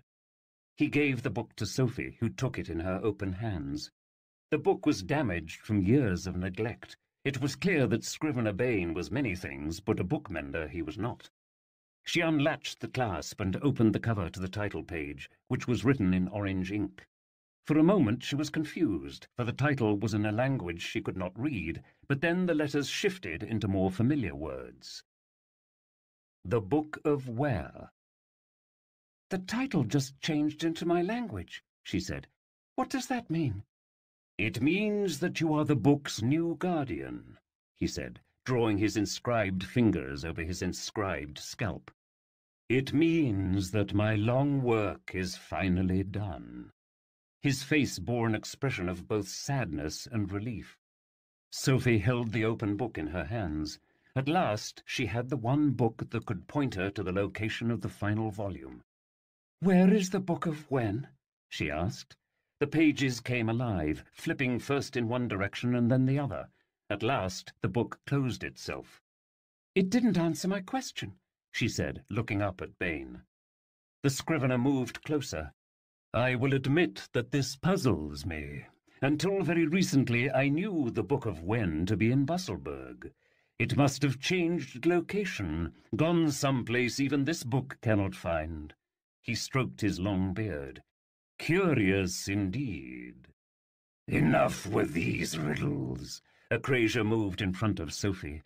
"You have given the girl her book, and now it is time to give me what I deserve." She bared her teeth. "Vengeance for the life you stole." Scrivener Bain did not seem to quaver, but met her yellow gaze. "We have both been prisoners, Acrasia. You in your library, I in my lighthouse." If he was frightened by the prospect of being killed, it did not show. "My blood will not give you back your mistress or your lost years. All I can offer is my story, and perhaps it will allow you to see that the things I have done for a greater purpose." "Please," Sophie whispered to the beast, "I didn't just come here for a book. I came here to learn the truth about my mother. Don't rob me of that, not when I'm so close." Acrasia remained where she was, her entire body tensed like a coil. "Tell your story, scrivener," she said, growling, "and know that you are speaking for your very life." Scrivener Bain would not be the first person in history whose life depended on his ability to tell a story. If you ever find yourself in such an unfortunate position, know that the truth of your words matters much more than the tone of your voice. Bain seemed to understand this, and when he began speaking, it was not with oratory flair, but with stilted, cautious words.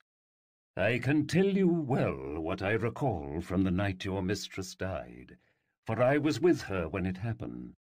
Not a day goes by when I do not recall her death with sorrow."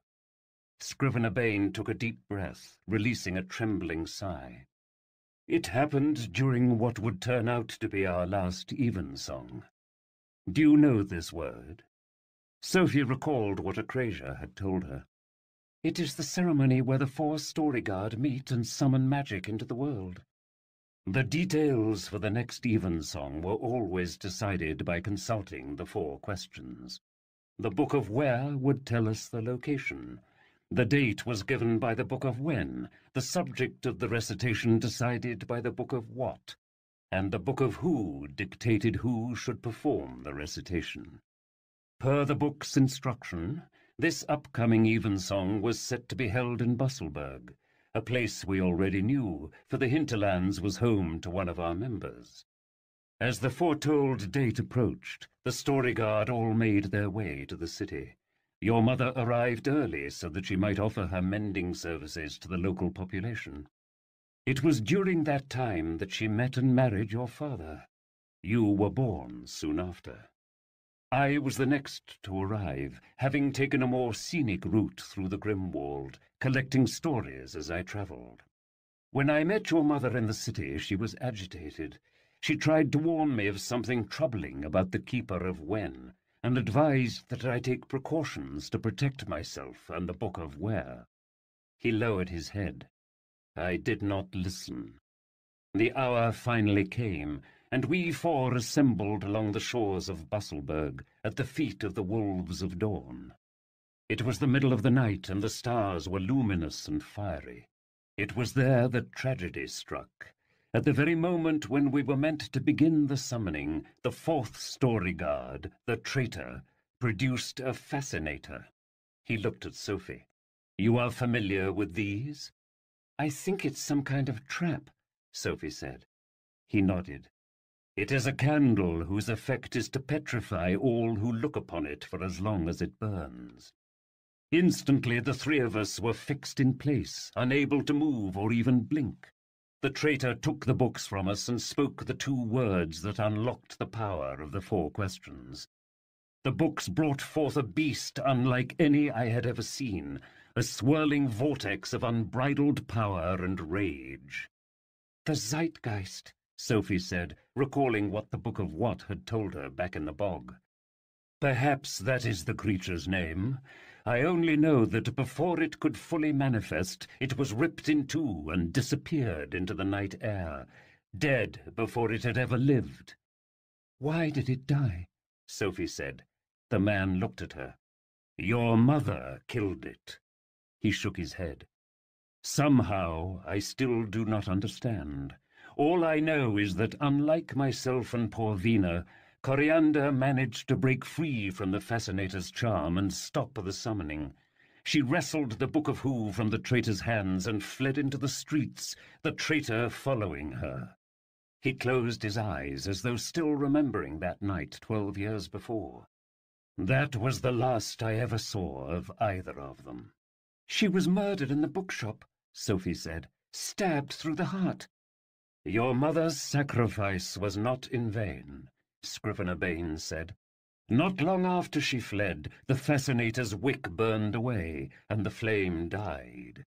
I soon found myself able to move again. And my mistress, Acrasia said, what of her? Scrivener Bain looked at the creature, whose face bore an expression more of fear than anger. She was an old woman and frail. It seemed the effects of the Fascinator had not only stopped her hands and feet, but also her heart. I'm sorry. All was not lost, however. The traitor had fled in pursuit of Coriander, leaving behind the books of What and Where, which I collected. I found myself alone in a foreign city with 2 books that needed protection, that needed to be hidden someplace where the traitor could never find them. And so I did what I had been trained to do. You asked the books. The Book of Where told me where to go. I took Vina's carriage and sped to the woods, her companion Tigress at my side. I soon found myself before an abandoned castle with a library unlike any I had seen before or since. He looked at the Tigress. I knew you would protect the book, Acrasia, but I had to ensure you didn't despair and abandon your post, and so I asked the Book of What if there was some way I could keep you from straying. It told me to use a widow's might. Acrasia growled. And you obeyed without question.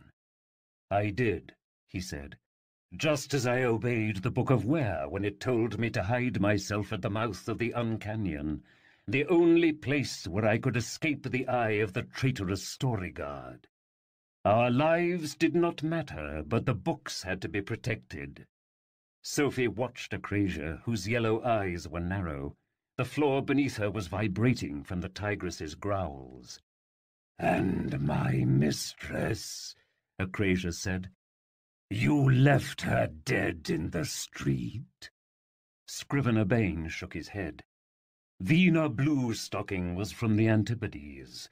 I knew something of the customs of her people, so I carried her to the river and laid her to rest on a small boat. He stared out the open window at the vast darkness stretching beyond. I like to think that the waters might have carried her body into the Uncanyon, and that she is there still. He lowered his head, his story complete. If this answer mollified the beast, Sophie could not tell.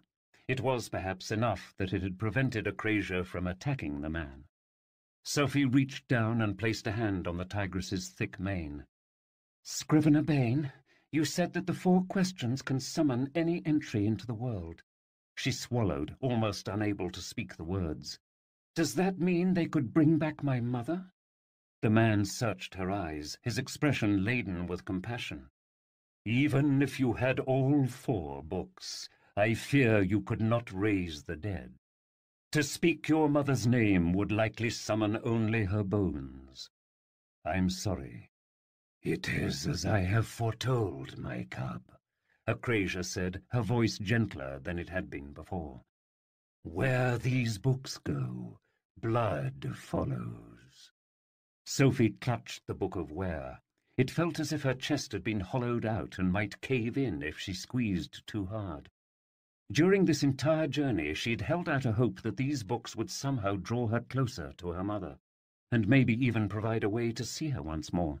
Instead, they had done the opposite, bringing her absolute understanding that she would never see her mother again. "It's like Papa always told me," she said, sniffing. "It's troublesome luck to trouble the dead." She thought of how far she had travelled, all the dangers she had faced, all for these books that only brought destruction. "Scrivener Bane," she said after a moment, "I need to know something. What was the traitor's name?" "Haven't you guessed it?" said a voice behind her. Sophie turned around to see a man standing at the top of the stairs. He was tall, rail-thin, wearing gold spectacles and an immaculately tailored blue coat. In one hand he held an ebony cane. "Inquisitor Prigg?" Sophie said. The man gave a warm smile. "I do hope I'm not interrupting." Chapter 34. Plight of the Common Man. Sophie stared at the man standing before her. He was watching her with an expression rather like a cat that had found a particularly delicious mouse. "You're the Storyguard?" she said. "Storyguard?" Prigg gave an almost winsome laugh. "Now there's a name I haven't heard in a very long time." He shook his head, moving away from the steps. "I am but a humble civil servant, wholly devoted to the common man." His eyes crept over the stacks of books lining the floor. "It seems you've kept yourself busy, Bane." He picked up a book entitled The Hall of Many Voices and flipped through its pages. "I wondered how fresh nonsense kept finding its way into Busselburg. I should have suspected you were behind it." He tossed the book out the open window into the darkness. There was a faint splashing sound as the book struck the river somewhere far below. "What have you done to the pilgrims?" Scrivener Bane demanded. Prigg made a non-committal gesture with one hand. "I presume you are speaking of that rather crude assemblage of relics and freaks downstairs." He drummed his fingers on the stair rail. "I have this encampment surrounded by 6 dozen troops, all with muskets at the ready. They have been instructed to fire if I do not return in the next 5 minutes. To put it more plainly, if you touch me, everyone downstairs will die." Acrasia growled. "You think I care for the lives of those pilgrims?" "No, but I do think you care for the life of the girl," he said. "And if something happens to me, she too will die." This seemed to restrain Acrasia's wrath, for which Sophie was grateful. "How did you find us?" she said. Prigg raised an eyebrow. "For that you have Madame Eldritch to thank. She led us straight to you. I suspect she thought she might be able to turn the odds in her favor." He reached out the window and caught a sprite as it wove through the fog. "Though that seems unlikely now." Prigg closed his fist, crushing the sprite. There was a small shriek, and then the light from the creature was gone. "Where's Sir Toad?" Sophie said, recalling what Acrasia had told her about his being captured. "I presume you're referring to that hideous pet of yours," Prigg said. "He is unharmed for the moment. Whether he remains unharmed is entirely up to you." He held out his hand. "I shall have that book now." Sophie clasped the Book of Ware to her chest, inching back. "So this whole time you weren't chasing me for breaking laws," she said. "You just wanted the book." "Perceptive as always. But want is not a strong enough word. For 12 years I have toiled at the foot of the pyre, inspecting every bit of nonsense that passed through those gates, and receiving not so much as a whisper of a clue about where any of the 4 questions might be hidden." Sophie felt a quiver in the back of her spine as she realized what the man was saying. "That's the reason you let us keep the bookshop open," Sophie said, "in case it appeared there." "Your shop was the Book of Who's last known location. It seemed like a wise precaution. I allowed Madame Eldritch to continue operating for very similar reasons." He stepped closer. "Even so, you cannot imagine my surprise when I came across the book nestled safely inside your stove, and my irritation at your flight. Though I suppose I should have expected as much. You are not the first Quire I have made the mistake of underestimating." "You're a traitor," Scrivener Bane said. You had a sworn duty to protect magic. A traitor? To whom? Prig gave a humorless laugh. It is true that I once thought as you did. For many years I toiled in service of magic, valiantly working alongside my fellow Storyguard to preserve stories in the world, until one day I finally sat down and read my precious book of Wen, an infinite chronicle of magic at work in the world. And do you know what I discovered? I discovered the truth, that magic is a cruel, heartless beast. He walked the length of the room like a barrister before the court. Do you remember the celestial quadrille we summoned, Bane? Scrivener Bane nodded. It was an ancient dance of the constellations, not seen for millennia. The Storyguard summoned its return to the Icicle Mountains, whose skies now come alive every solstice. A lost wonder restored through our good work. Prig put a hand to his heart. That's true, and it is quite beautiful to behold. Less beautiful are the floods it creates every year, wiping out villages and flocks at the foot of the mountains. His face was dead sober. Scrivener Bane shifted slightly. Is this true? He sounded genuine in his shock. True as the ticking of a clock, Prig said. You and the other Storyguard were already off to someplace new, conjuring up more horrors. I, however, stayed behind to tend the wounded. And it was there I saw the salvation of these people, not by magic potion or sacred ritual, but by the studious application of medical science at the hands of trained physicians. And in that moment I realized the truth. Magic has no care for the plight of the common man. He walked in front of them, his cane behind his back. For countless centuries, magic gripped the ordinary world in a vice of terror. Fairies used to steal children away and leave sickly changelings in their stead. House cats would rob their masters. A forest was just as likely to eat you as shelter you. When you offended a beggar crone, she did not sue you in a court of law. Instead, she cursed you and your children and your children's children. People ate fairy fruit and went mad with hunger. Jinni granted wishes designed to trap you in your own desires. When there was an earthquake or blizzard or hurricane, you could be sure it was due to some king or queen feeling sad. The amount of destruction caused by lovesick royalty is incalculable. His voice echoed loudly in the open room. Sprites scattered around him as if they too were listening. He wheeled around, stepping closer to Sophie. You have spent a lifetime reading about magic. Can you deny what I say? Sophie stared at him, refusing to flinch. She knew he was right, at least in a sense. The stories she loved were filled with the exact horrors he had mentioned, and 100 others besides. Dragons and witches and ghouls and tyrant kings and wicked stepmothers. Things that, if Sophie had encountered them in her own life, she would have denounced as evil. And still, she knew deep within herself that this man, whatever he was, represented an evil much greater. Prig seemed to take her silence for assent. When the next evensong was determined to be held in Busselburg, in my homeland, I knew something had to be done before that place too was destroyed. So you decided to destroy it first, Scrivener Bane said. No, my foolish scribbler. I have made this world better, safer, more dependable. There are no more fairy feasts in Busselburg, but neither are there starving widows.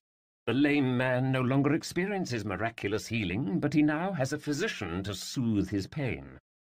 Children have no time for perilous adventures because they are employed in productive work. We have no glass orchards or wishing wells, but we do have courthouses and factories and hospitals and schools.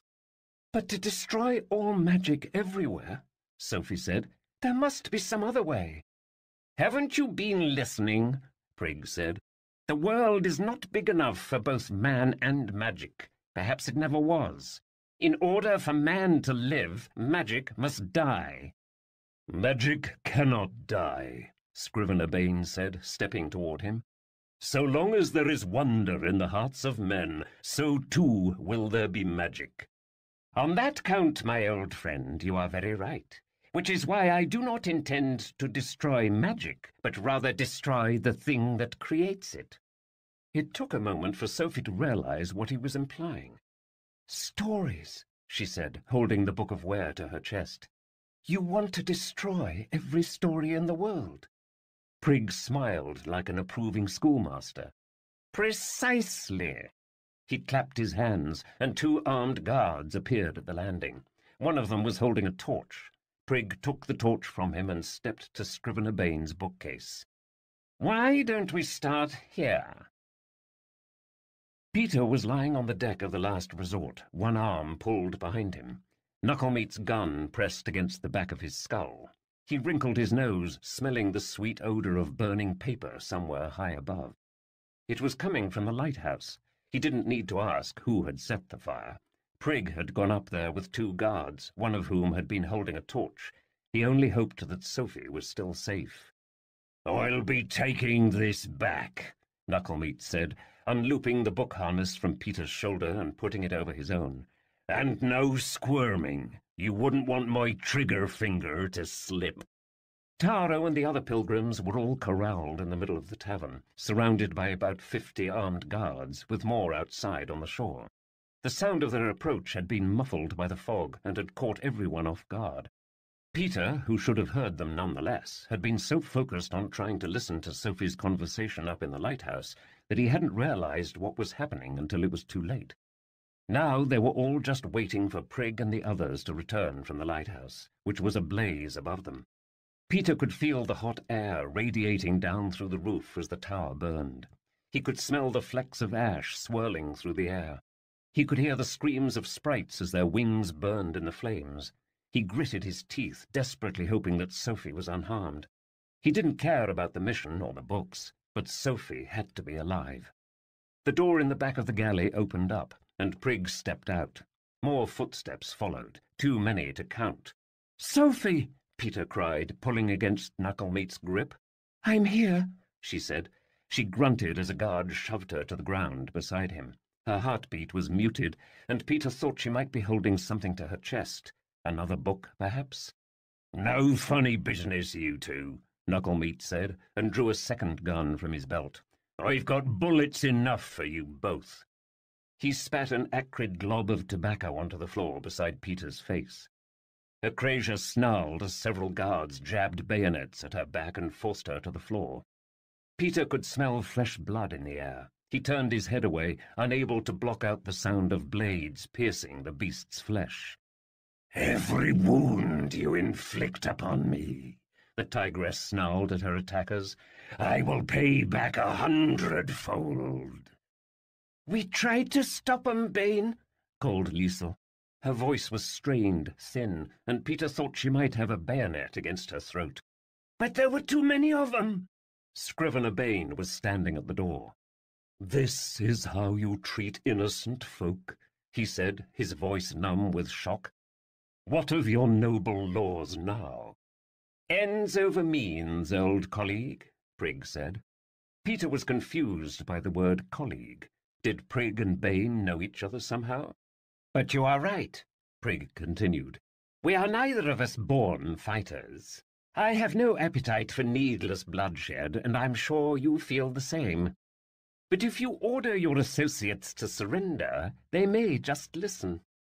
I promise each of them will receive a fair trial back in Busselburg." Scrivener Bain was silent for a moment and then turned away from Prigg to face the others. Peter could hear the man's heartbeat, which was slow and steady. "Friends," he called in a loud voice, "you came to me seeking asylum, but it seems there is no such thing. Not for us. You are each of you the last of your kind. These men and men like them have taken everything you have, your homes, your kinsmen, your peace, and now they want to erase even the memory of you from this world." He shook his head.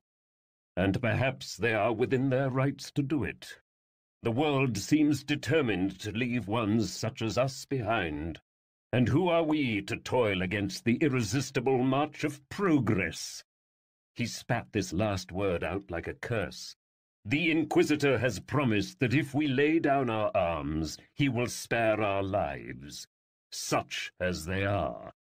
He faced the creaking rafters and took a heavy breath. Every person in the tavern was watching him. Even the sprites had stopped flying in order to hear his words. "But perhaps we should have one final Vespers. Tell one last story before we are snuffed out for good." Peter could almost hear the grin playing at the edge of his mouth. "We can call it the Battle at the Last Resort." Chapter 35. Battle at the Last Resort. Sophie's heart hammered inside her chest as she stared up at Scrivener Bane. The man's speech had had an almost electric effect on the room. Guards inched back, adjusting their grips on the stocks of their muskets. The pilgrims in the middle all nodded at one another, sober and stone-faced. "You heard, Bane," St. Martin said from the middle of the room. He adjusted his thick bearskin cloak, the lifeless bear's head draped over his enormous shoulders like a second self. "Let's give him a story worth remembering." He grabbed the hood of his cloak and pulled it over his head. There was a ripping sound and a flash of lightning. The sight was shocking enough to send a few of the closer guards stumbling backward. Sophie, too, covered her eyes, and when she looked up again, she saw not St. Martin the man, but an enormous black bear with shining red eyes and long ivory teeth. The bear roared so loudly it shook the very rafters. "It's just a trick!" Prig called. "Stand your ground!" But it was not a trick. The bear was real, and it was furious. It lunged at the guards, sweeping its mighty claw down in a terrifying arc that smashed clear through the floor of the tavern to reveal the black river below. Guards scrambled back, trying to keep free of the beast as it loped after them. Sophie watched, breathless. St. Martin the Bruin King was taking on half a dozen armed soldiers with only his bare hands. The Battle of the Last Resort had begun. A moment later, every pilgrim in the tavern had joined the fray. Scrivener Bane broke free of the guard holding him and tackled the man to the ground. The she-boars charged down the planks at some guards standing at the far wall, routing them right out the windows. Liesel, who seemed to know her way around a fight, drew a long kitchen knife from her apron and leapt at another man with an ululating cry. Others followed suit, grabbing whatever they could to fight back. Taro lifted his captor over his head and threw him clear across the room, knocking out a contingent of guards in the corner like so many candle pins. Even the sprites joined the fighting, darting at the unprotected faces of the guards. Prig drew his blade from his ebony cane. "Fire!" His men wasted no time in obeying the command. The air split with a dozen cracks as the first wave of men fired their muskets into the scrum. The smoke had scarcely cleared before another round of shots rang out. While one line of soldiers fired, the other reloaded so that the assault was almost constant. The pilgrims might have enjoyed the element of surprise, but these soldiers enjoyed the element of strategy. "Shoot them down!" Prig called from atop a table. "Give no quarter!" Hot brimstone filled the room. The entire structure creaked and groaned as its walls were shattered by musket balls and slashing claws.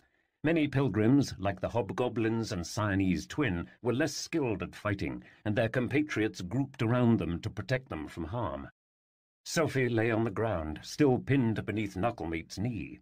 She could feel her mother's bell pressing into her throat. She watched Peter, who had pulled free of Knucklemeat, to join the fighting. Screams rang out all around her as creatures and men alike fell. This was not how battles looked in her mind when she read of them. This was a horror. Knucklemeat didn't let his charge keep him from battle. Using his free hand, he unloaded one shot, then another, at various creatures, a bloodthirsty glint in his one eye. His flintlock went off right beside Sophie's head, momentarily blinding her. She heard a neighing scream and looked up just in time as the body of a centaur came crashing down in front of her. A bullet lodged right in the noble beast's throat. "Like picking ripe plums from a heavy bough," Knucklemeat said, drawing a fresh pistol. "Haven't had this much fun in ages." Sophie heard the sound of a rattling chain. She caught movement from the corner of her eye. a silver streak moving toward them. She ducked down as a Krazier leapt upon Knucklemeat. The man let out a scream as he fell backward, trying to fight himself free of the beast's jaws. Knucklemeat grabbed hold of a Krazier's chain, looping it around her neck and pulling with all his might, choking her. "A Krazier!" Sophie cried, scrambling toward her. She felt a hand snatch her arm. It was Peter. "We have to get you to safety," he said, dragging her through the chaos. Sophie pulled herself away from a Krazier and followed Peter to the back wall. Bodies were strewn everywhere. Bullets whizzed over her head. How Peter could hear anything amidst all this was beyond her, but she didn't question it. They reached the bar and scrambled behind the counter. "Stay here," Peter said, releasing her arm. "Whatever you do, don't let go of that book." He turned back toward the fight. Sophie felt a surge of panic. "Wait!" she cried. "Where are you going?" Peter faced the open front doors. "Sir Toad's out there," he said. "I've got to save him." With the smoke and the screams and the musket blasts and the fire overhead, it was becoming increasingly difficult for Peter to make his way through the tavern. Years ago he had found himself caught in a battle between ravens and thieves on a structure very much like this one. Had it not been for Sir Toad's bravery, Peter surely would have died. Now it was his turn to return the favour. Peter crouched down, trying to slow his racing heartbeat and concentrate on the sounds around him, listening for Sir Toad's small voice amidst the chaos. He placed his hand on the creaking floorboards, which were slick with blood, not all of it human. He could feel the river rushing beneath him, vibrating up through the rickety structure. He could feel the heat from the fire raging overhead, and already 2 beams had collapsed from the ceiling. He wasn't sure how much longer the moorings would remain secure. If they broke, the entire floating structure would be carried off into the abyss. He fixated on a space across the room. Cool air was coming in through 2 swinging doors. That was his way out. He took a breath and then sprang into action, racing across the room. He slashed his blade, fending off guards and pilgrims alike on his way to the other side. "Don't let the boy escape!" Prigg's voice rang out. "Fire!" Crack, crack, crack, crack. A volley of shots rang out behind him. He dove through the doors, the wall behind him bursting apart in an explosion of splinters. He hit the open deck with a hard thud and rolled toward the edge. There was a searing pain in the back of his shoulder, and he thought one of the musket balls might have grazed him. He groaned and pulled himself to his feet. Away from the smoke and gunfire, it was easier for him to navigate his surroundings. "Peter!" called a familiar voice from the fog. "There's a bridge to your right." "Sir Toad!" Peter turned to his right and found a narrow, swinging bridge that led to the far shore. The musket graze had not killed him, but it did sting. He had to grip the rope of the bridge to keep from tipping into the water and being swept over the edge of the abyss. Behind him he could feel the heat from the burning lighthouse as it swayed perilously on the river's current. "Stop right there!" cried a voice up ahead. Peter heard 3 sets of boots on the bridge as guards from the shore marched to intercept him. Musket balls whizzed over him as he rolled across the rickety slats. Peter sprang to his feet and attacked the 3 guards all at once with his blade. He knocked the muskets from their hands and then kicked all 3 of them over the edge of the bridge and into the water. The men screamed and sputtered as they were carried by the river toward the edge of the abyss. Then, just as suddenly, their voices vanished. Peter didn't have time to think about what fate awaited the men at the bottom of that depth. He had a friend to save. "I'm coming, Sir Toad!" he shouted, and continued to the far shore. The fog along the river's marshy bank was so thick that Sir Toad could hear Peter's approach before he could see him. The last several minutes had been an exercise in acute anxiety as the knight strained to make sense of whatever was happening at the lighthouse, which was now half covered in flames, rocking to and fro. Madame Eldritch had been watching with him, though she refused to admit that she too was nervous. When Peter's lithe figure emerged from the fog, Sir Toad nearly did a backflip. "Over this way!" the old knight cried. "We're trapped in this blasted cell!" Peter soon reached them at the back of the wagon. "Peter," Sir Toad said, clopping to meet him, "you look about as bad as I feel." "Not half so bad as you smell." The boy reached through the bars to pet the old knight's scruff. His hand paused, and he sniffed the air. "Who's that with you?" "That would be Madame Eldritch." Sir Toad said. "My esteemed travel companion." Peter tipped his hat. "It looks like I'll be saving you as well." He cracked his knuckles and knelt in front of the cell's lock. "Do not trouble yourself," Madame Eldritch said. "My Taro comes directly." Sir Toad followed her gaze to the nearby shore. Flashes of light illuminated the fog as muskets went off, followed by a dozen splashes. The fog slid back to reveal Taro standing around a dozen fallen guards. The mandrake's clothes were ripped to rags. At least 5 broken bayonet ends protruded from his back and shoulders. Who knew how many bullets scarred his body? Yet he was still standing. Madame Eldritch stood up, brushing her hair behind her shoulders. "And he has brought me a present." Sir Toad could see that he was indeed holding something in his hand. "Good heavens," he said. "He's got the books of who and what." Taro reached the cell and pushed Peter aside. He grabbed the door with his free hand. There was a terrible wrenching sound as he ripped the door clean off and threw it down. It fell into the water with a heavy splash. "I thank you," Madame Eldritch said, holding out her hand. Taro helped her to the ground and then offered her the harness containing the books. Madame Eldritch clasped both hands to her breast, as though receiving flowers from a suitor. "Loyal as ever." Sir Toad noticed something moving in the fog behind Taro. Before Madame Eldritch could take her prize, the mandrake staggered forward, collapsing to his knees, a look of shocked pain on his silent face. "Taro!" she cried, catching him in her open arms. Standing directly behind Taro was Torvald Knucklemeat. He clutched his bleeding throat with one hand. In his other hand was the butt end of the unicorn's horn. The horn had been snapped in half, the sharp end now buried in Taro's back. A black stain of viscous sap spread out from the wound. "Told you it'd come in handy," Knucklemeat said, winking at Madame Eldritch. Madame Eldritch, however, gave no response. She was on her knees, clutching Taro, who stared up at her with unblinking eyes. A thin trail of black sap leaked from his wordless mouth. His body convulsed sharply with each sputtering breath. The harness of books lay on the ground, the strap still clasped tightly in his hand. Madame Eldritch touched his face, her own hands trembling and wet, covered in Taro's dark blood. "My child," she said, her voice hoarse. "My child." Taro made a sort of gargling sound, something between a gasp and a cry, as if trying to speak through his stitched lips. Madame Eldritch pulled his head close to hers and whispered something. She traced her fingers over Taro's mouth, and the shimmering threads disappeared. Taro sighed, his mouth open wide. Sir Toad inched back, knowing something of the mandrake's cry. It was said that anyone who heard it would die of madness. "What's she doing?" whispered Peter. "Giving him his say," Sir Toad said. Sir Toad watched as Taro blinked up at Madame Eldritch, breathing heavily, his lips moving wordlessly. He raised a shaking hand and touched her hair with trembling, tuberous fingers. He leaned close to her and whispered something in her ear. Madame Eldritch closed her eyes as Taro spoke.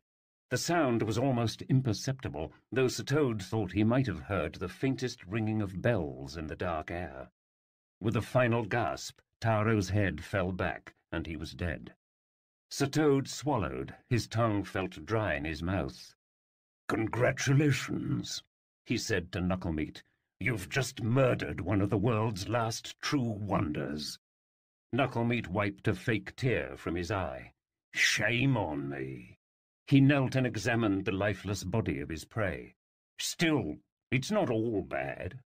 He grunted, trying with little success to pry the book harness from Taro's grip. "Maybe we can boil him and make a nice stew." He chuckled at his own joke. Madame Eldritch stood, her red-rimmed eyes trained on Knucklemeat. The youthful beauty of her face had been replaced with a chiseled look of cold hatred. "Before the next moon," she said, "I will make sure you choke on that grin of yours." Knucklemeat's face paled slightly, but he quickly recovered with a hawking snort. "It's a date." He gave a sharp whistle, and guards came from the fog and surrounded them, weapons high. Peter, at first, made to fight them off, but Sir Toad put a hoof on his shoulder. "Don't, Peter," he whispered. "There's been enough bloodshed for one day." He looked out toward the lighthouse, burning brightly in the fog. "It's up to her now." Chapter 36. Lost to the Uncanyon.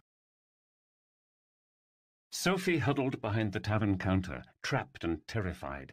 Screams and gunshots clashed above her. She closed her eyes tightly, trying not to envision the violence happening just on the other side of the bar. The only good news, if anything could be considered good news, was that Sophie's hiding spot behind the counter had kept her safe from Prig. The Book of Ware was still with its Storyguard, for now at least. Muskets and bayonets weren't Sophie's only concern. The fire from the lighthouse had spread to the galley of the tavern, which was now consumed in flames.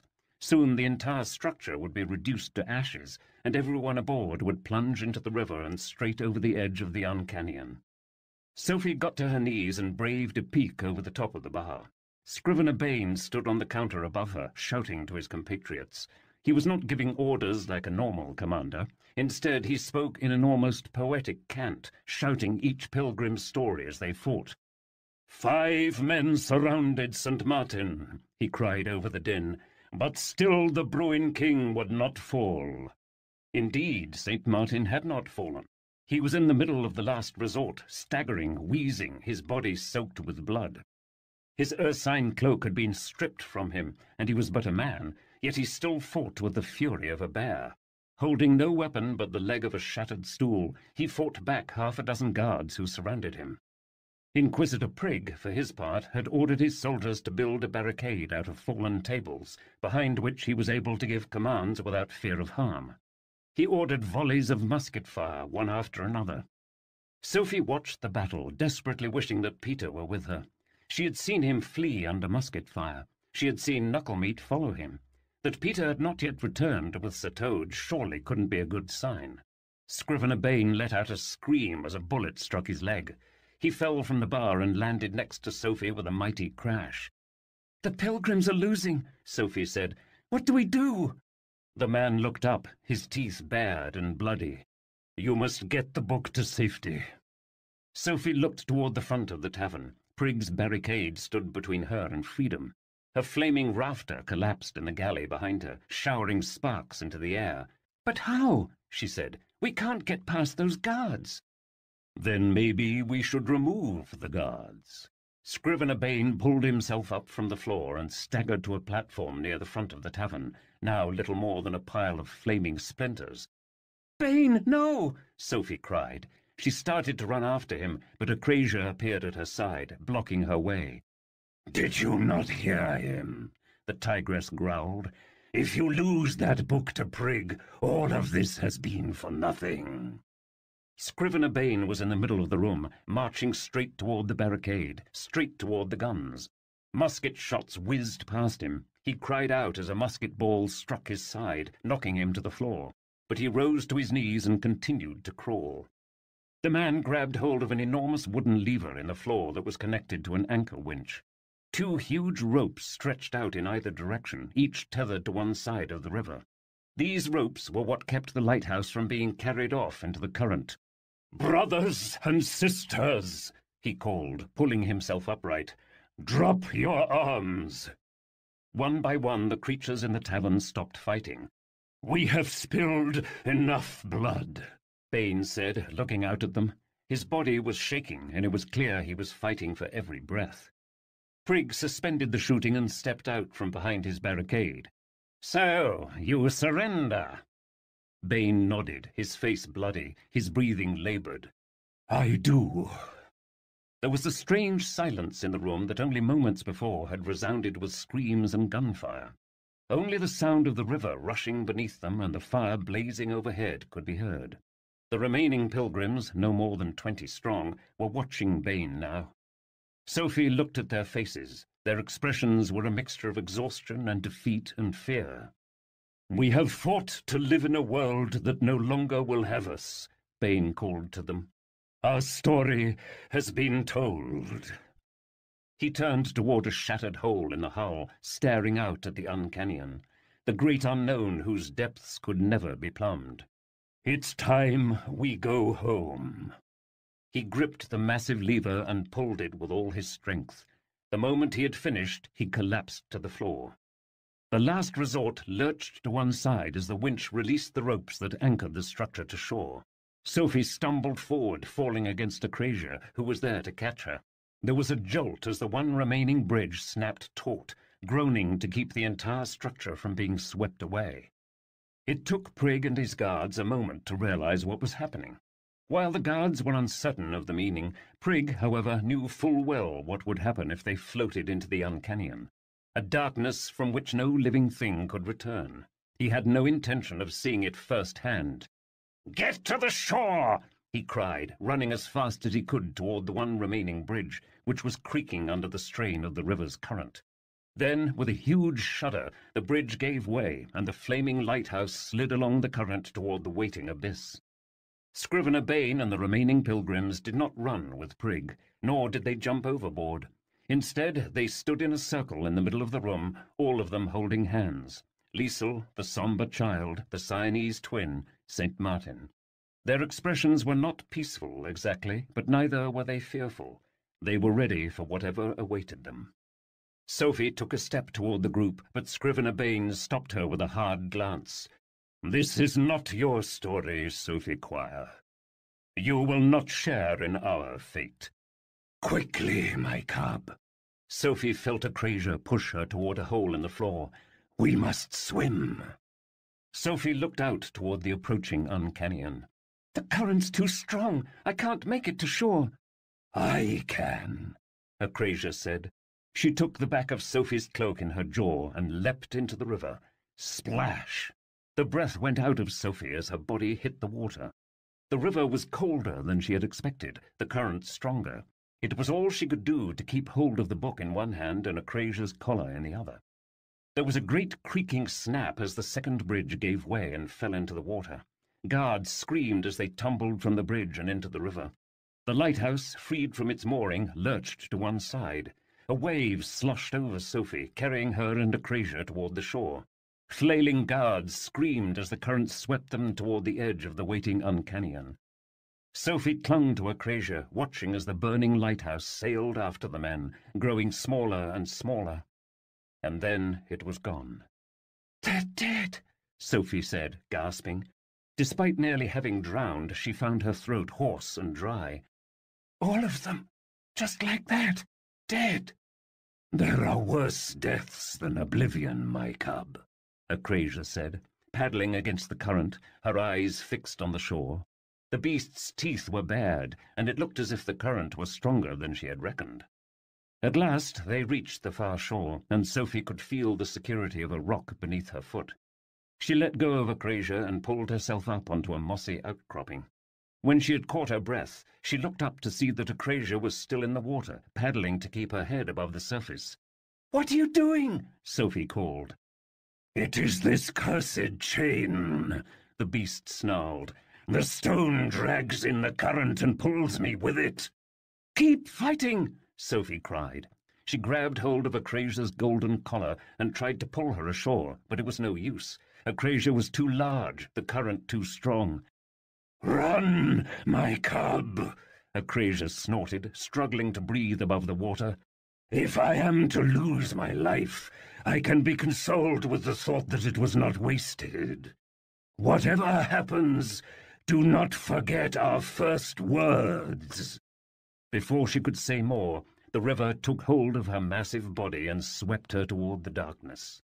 "No!" Sophie cried, reaching after her, nearly falling back into the water herself. She kept her eyes trained on the tigress, who snarled and splashed, fighting against her fate to the very end. She gave a final roar as she disappeared over the edge of the Uncanyon. "A Crasier!" Sophie screamed so loudly it stung her throat. She fell to her knees, clutching the Book of Ware. Tears came to her eyes, and she let them fall. This was not how her adventure was supposed to go. People, real people whom she loved, had died because of her. Sophie's sobs subsided, and she became aware of others approaching her. She looked up to see guards standing in the haze, and they were not alone. Prig was standing with them, holding the books of Who and What in his hands, their blue and green covers stained with something black that reminded Sophie of blood. The last she had seen of those books, they had been in Taro's possession in the last resort. There was no way he would have turned them over to anyone but Madame Eldritch. "What happened to Taro?" she said, water dripping down her face. Prig sighed, peering farther upshore toward a caravan of wagons. "If you're referring to that hideous weed belonging to Eldritch, he had a rather unfortunate encounter with my deputy, Mr. Knucklemeat." Sophie stared into the haze. Lying at the foot of a nearby wagon was a shape that looked very much like a corpse. "You murdered him?" She hadn't even been sure that was possible. "Him and anyone else who stands between me and the 4 questions." The man's gaze slipped down to the Book of Where in Sophie's arms. "I'll die before I give you the book," Sophie said, standing. "You're almost right," he said, "but it's not you who will die."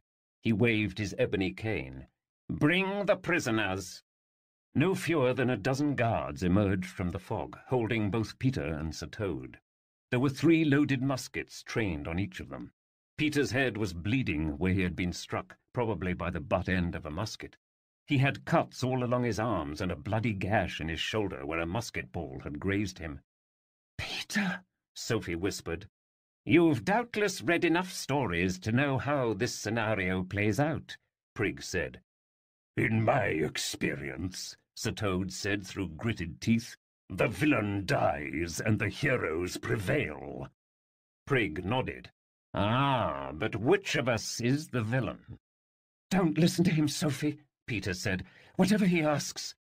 "Oh, I'm not asking," Prig said lightly. "Asking is what one does when he lacks sufficient power to enact his will." He turned to the guards. "Shoot them both." 2 of the guards drew back the hammers of their muskets. Neither Peter nor Sir Toad reacted. "Wait!" Sophie cried. "I'll give you the book. Just don't shoot." She stared at Prig. "Promise me you won't hurt them." The man smiled. "You're hardly in a position to exact promises." Sophie took a step backward, right to the edge of the rushing river. "Promise." She felt her heels slip on the slick, mossy bed of rock. "Or I'll dive into the water with the Book of Where, and you'll lose it forever." Prig stared at her, his sneer hardened into contempt. "Determined to the end," he said. "You are your mother's daughter." He waved his cane at his guards. "None of these men will harm your compatriots." He gave a smile as tight as a vice.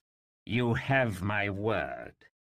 It was not a very broad promise, but it was enough to keep Peter and Sir Toad alive long enough to escape. "Agreed," she said, stepping away from the water. "Sophie, no!" Peter cried, but it was too late. Sophie had already reached Prig and handed him the Book of Where. "And you must do one more thing for me," Prig said, taking the book under his arm. He reached into his coat pocket and removed a crumpled piece of blank paper with a torn edge. "Do you know what this is?" Sophie stared at the paper, a torn-out book page. Even at this distance she could recognize its weight and texture. "It's the missing page," she said, "from the Book of Who." "Indeed it is." Prig peered at it like a curious fish. "Your mother tore it out of the Book of Who to ensure that even if I obtained the 4 questions, I might never be able to use them." Sophie swallowed a lump in her throat. She was soaked from head to toe and shivering. This was why Prig's entry had been missing from the Book of Who, why Sophie had not been able to learn the name of her mother's killer. "So even if you get all 4 books, they're useless to you unless you can fix the page," she said. "Precisely," Prig said, stepping closer. "Which is why you're going to mend it for me." Part 4. When. Chapter 37. The Book of When. The mending of the Book of Who was perhaps the greatest moment of sorrow in Sophie's entire life. She knelt on the bank of the river, dutifully reaffixing the missing page into the book. Sprites danced above her in the misty air, casting an eerie light on the vellum pages. Sophie did not once look at Peter or Sir Toad, who were both standing next to her, muskets at their temples. She could hear gunshots in the wilderness. Knucklemeat and the rest of the guards were waging battle in the marsh with the few pilgrims who had escaped from the lighthouse. Sophie's hands were muddy and shaking, and the needlework was cruder than usual. But the moment her stitching was complete, the blank page filled with blue ink. Sigmund Prigg, former Storyguard from the Hinterland Empire, now acting as Busselburg's Grand Inquisitor. Killer of no fewer than 2 Storyguard. Current owner of the 4 questions. For more information, see Book of Who, Storyguard, Book of What, 4 questions, Book of Where, Hinterlands, Busselburg. "I'm sorry, Mamma," Sophie whispered, putting away her tools, their handles wet with tears. Prigg took the open book in his hands, reading the entry with a look of great relish. He walked to a windowless carriage at the front of his caravan and removed an iron key from his pocket. The carriage looked to Sophie like a great iron vault mounted on wheels, which is precisely what it was. "One never can be too careful," he said, unlocking and opening the door. The inside of the carriage was empty but for a single book with a blood-red cover. "The Book of When," Sophie whispered. Prigg removed the book from the carriage. At last! He was now clutching all 4 volumes, Who, What, Where, and When, in his thin arms. After 12 long years, they are united for one final even song. He took a rapturous breath, his eyes closed. Sophie watched him, a knot forming in her stomach. These were the books her mother had died to protect. Not just her mother, also Vina Bluestocking, Scrivener Bane, Taro, Acrasia, and dozens more. And Sophie had just handed over the last book. More than that, she had repaired it for him. "What have I done?" she whispered, her eyes blurry and hot. She wanted to lunge for him, rip the books from his hands. But the bayonets pressed against her back were too many, too real a reminder of just how fragile she was. "What happens now?" she said to Prigg, trying to keep the tremor from her voice. "You say, 'I wish,' and the books do anything you tell them to?" Prigg looked at her. "I wish?" He clucked his tongue. "You disappoint me, Sophie Quire. A true Storyguard would have solved the riddle long ago. It's written plainly enough on the page." And so saying, he opened the Book of Who and recited the inscription. "We 4 books, Who, What, Where, and When, hold all the world's magic bound within. And when assembled throughout the ages, 2 words, when spoken, unlock our pages. Impossible things of all shape and kind flow from the will of a curious mind." Sophie turned over the words of the riddle, seeing the letters in her mind. "WHATIF. She blinked. It's an acrostic. The first letter of every line of the poem creates a phrase. A child's game." She kicked the mud. "How could I have been so stupid?" "Now's not really the time," Peter said, still crouched, blade poised. "We have bigger problems." "Indeed you do," Prigg said as he laid the 4 books on the ground in a circle. He stood in the middle and spread out his arms. "What if?" he said in a loud tone. At these words, all 4 of the books trembled and shuddered and then lifted clear off the ground. They hovered in a ring around him, slowly turning like satellite moons.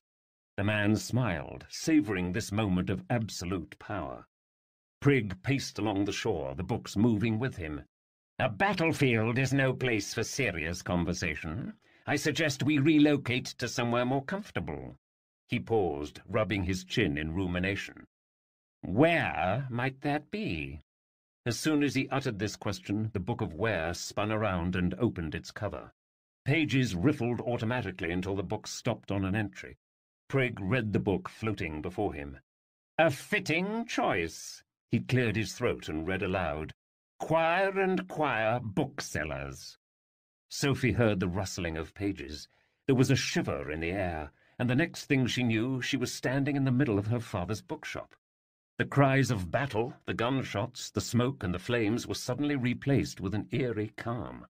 The walls she had known her entire life now surrounded her on all sides. She stared at the ceiling, the floor, the sagging bookshelves, all cast orange in the light of early dawn. Peter and Sir Toad were beside her, turning about in similar confusion. "What just happened?" Peter said, spinning around. I think we're back in the bookshop," Sir Toad said. "Indeed we are." Prig was beaming, looking about as pleased with himself as a man could be. "You have no idea how many times I've dreamt of this moment." Sophie stared at the cramped shop, at once familiar and alien to her. It seemed smaller than she remembered. The cries of battle still echoed in her ears. "What happened to the guards?" she said. "And the pilgrims?" She thought of a brazier pulled under by the rushing current. "They're still fighting, I suppose," Prig said. "It's really not my concern." Sophie?" said a voice behind her. Sophie turned around to see her father, who was standing at the foot of the stairs, looking entirely confused. "How did you get here?" He looked at Prig. "What is the Inquisitor doing with those books?" "Stay back, Papa," Sophie called. "Prig's the one who killed Mamma." It took a moment for her words to register. "He what?" His face was ashen. "With this very blade, in fact," Prig said, unsheathing his cane. "I hunted her down and drove the steel through her heart. Right here." He tapped the foot of the workbench. "You can imagine my disappointment when I turned her body over to find no Book of Who, only a torn page clasped in her hand." He offered Sophie's father a small bow. "Really, I must thank you, sir. If you hadn't summoned me to your shop 2 weeks ago, I might have never discovered the Book of Who in your stove. All my years of patient work would have been for naught." Sophie looked at her father, who was watching Prig with an expression of pure shock. "It was you. All those years, and it was you." "You can now understand why I was not more helpful when you approached me about finding Coriander's murderer." He shrugged. "It was a profound conflict of interest." "Perhaps you've forgotten one thing," Peter said. "Without your guards, you're a little outnumbered." He and Sir Toad stood side by side, ready to fight. "Quite right," Prig said. "What might even the odds?" In answer, the Book of What moved in front of him and opened to an entry. Prig's face lit up. "Ah, yes. Quick bramble, ramblers take heed." Sophie heard a rustling sound at her feet. She shrieked, leaping next to her father as thick cords of quick bramble sprang up seemingly from nowhere and grasped at her ankles. "What is that?" her father cried, throwing his arms protectively around Sophie.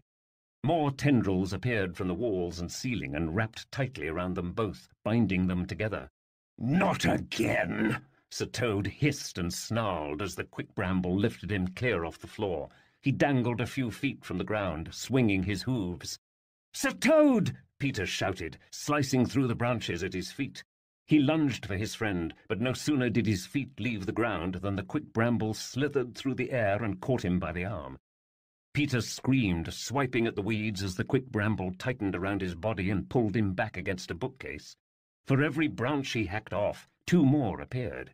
He kicked and thrashed as the thorny branches wrapped around his neck. His face turned a deadly crimson. "Peter, stop!" Sophie cried. "You're going to get crushed!" Enraged as he was, Peter must have heard the truth of her words. He stopped struggling against the quick bramble, which in turn stopped choking him. He gasped for breath, his face returning to normal. "A prudent surrender," Prig said. "I knew a man like you once," Peter said, still breathing hard. "He was obsessed with wielding power. He died like a miserable worm." "My dear boy," Prig said, "what I desire is the end of power." Now that Sophie and the others had been restrained, it was clear Prig felt more comfortable. Comfortable enough, even, to engage in the storied tradition of villainous monologue. "What I have done in Busselburg, I will now do to the world over. from the Fennel Sea to the Ice Barrens and every place in between." He spread his arms wide. "I will purge magic from every corner of the map. When I am through, mankind will be rid of nonsense once and for all." As he spoke, his voice took on a commanding strength. The books of who, what, where, and when, still floating around him, began to spin more quickly to match his passion. "Hold up," Sir Toad said, adjusting himself in the brambles. "You're using magic books to destroy all magic? Feels a bit like cheating." Prig gave an almost pitiful smile. "Cheating is what magic does best. You of all people should appreciate that." "But the books don't work that way," Peter insisted. "They create magic, not destroy it." "You are quite right," Prig said, tapping his chin. "How does one fight fire with fire?" Sophie shifted away from her father, her eyes fixed on the Book of What floating before Prig. "The Zeitgeist," she said. That was what her mother had been frightened to find in the Book of What. Prig's face lit up. "Ah, so you've heard of it?" "What in blazes is a Zeitgeist?" Sir Toad said. "It's an elemental beast," Sophie replied, recalling what she had read in the Book of What. "It is thought to have ushered in one of the ages of magic. It is controlled by something." She closed her eyes, trying to recall what she had read. "Feelings or ideas, maybe?" She shook her head. "I can't remember." "Will," Prig said helpfully. "The Zeitgeist is controlled by force of will. Whatever you imagine, the Zeitgeist will become. When summoned, it obeys the will of the minds around it. If the minds are divided, the Zeitgeist will tear itself into nothing, as most often occurs." He raised a finger. "But if all the minds around it are unified under a single idea, the beast will grow in strength until nothing can contain it." He marched to the front window and removed a poster. "Fortunately, we have just such a single idea in Busselburg." Sophie stared at the words across the top of the poster. No nonsense. "The pyre." Sophie felt a sickening dread in the pit of her stomach. "You were just manipulating them, convincing them to hate magic, all for this." "Precisely." Prig paced in front of her, the 4 books floating slowly around him. "And what better day to harness this collective will than Pyre Day?" He swept a hand toward the front window, inviting her to behold the view. Sophie looked and saw Busselburgers rushing up and down the alley, many more than usual, given the early hour. She looked at their eager faces, their fine clothes. Many of them were clutching books in their arms. "Today is Pyre Day," she said, her voice small. "And what a day it shall be," Prig said. "You see, Sophie Quire, I have not just been searching for these books. I have also been orchestrating the perfect conditions for their use. I tried to summon the Zeitgeist 12 years ago and failed. Your mother saw to that." He gave a tight smile. "But even without her meddling, I could never have accomplished my task alone. The history of magic is that of lone heroes against faceless hordes, but the history of man tells a different story. Strength in numbers. When I summon the Zeitgeist from these pages, it will be fueled by thousands of minds, all of them clamoring for the death of stories." "A world without stories is a world without magic," Sophie said, recalling what Professor Cake had told her in the library. "That's the idea," Prig said, walking to the door.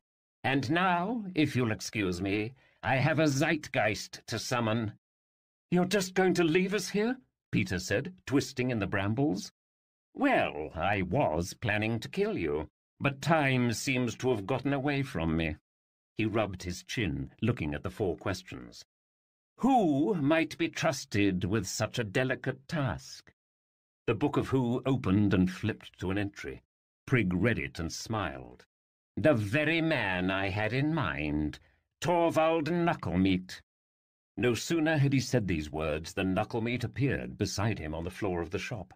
He was crouched in a fighting position, dripping wet, with one pistol drawn. Blood flowed from a long gash in his side. His other pistols were neatly slotted into his holsters, which he had since reclaimed from Taro's lifeless body, not without some apparent struggle. The mandrake's severed fist was still clasped around the buckle of the harness. Whatever confusion Knucklemeat might have felt about being summoned to a bookshop via magical book quickly gave way to delight when he saw Sophie and the others bound up in quick-bramble. He stood and tipped his hat to Prig. "Looks like you've been busy, sir." "Busy and then some." Prig opened the front door and took a deep, rapturous breath. "I have some pressing business that cannot wait. The girl should remain alive. I might find myself in need of a good book-mender." Knucklemeat nodded. "And the rest?" He was staring straight at Peter. Prig shrugged. "The rest you can kill in whatever order pleases you." He nodded to Sophie. "Happy Pyre Day!" And so saying, he stepped lightly out the door, whistling as he went.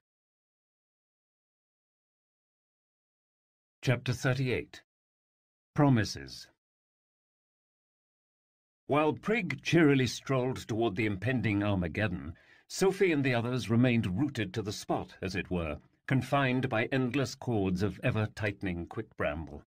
Peter, who would ordinarily have been their best hope at escape, had been so worked up into knots that his arms were twisted backward behind his legs.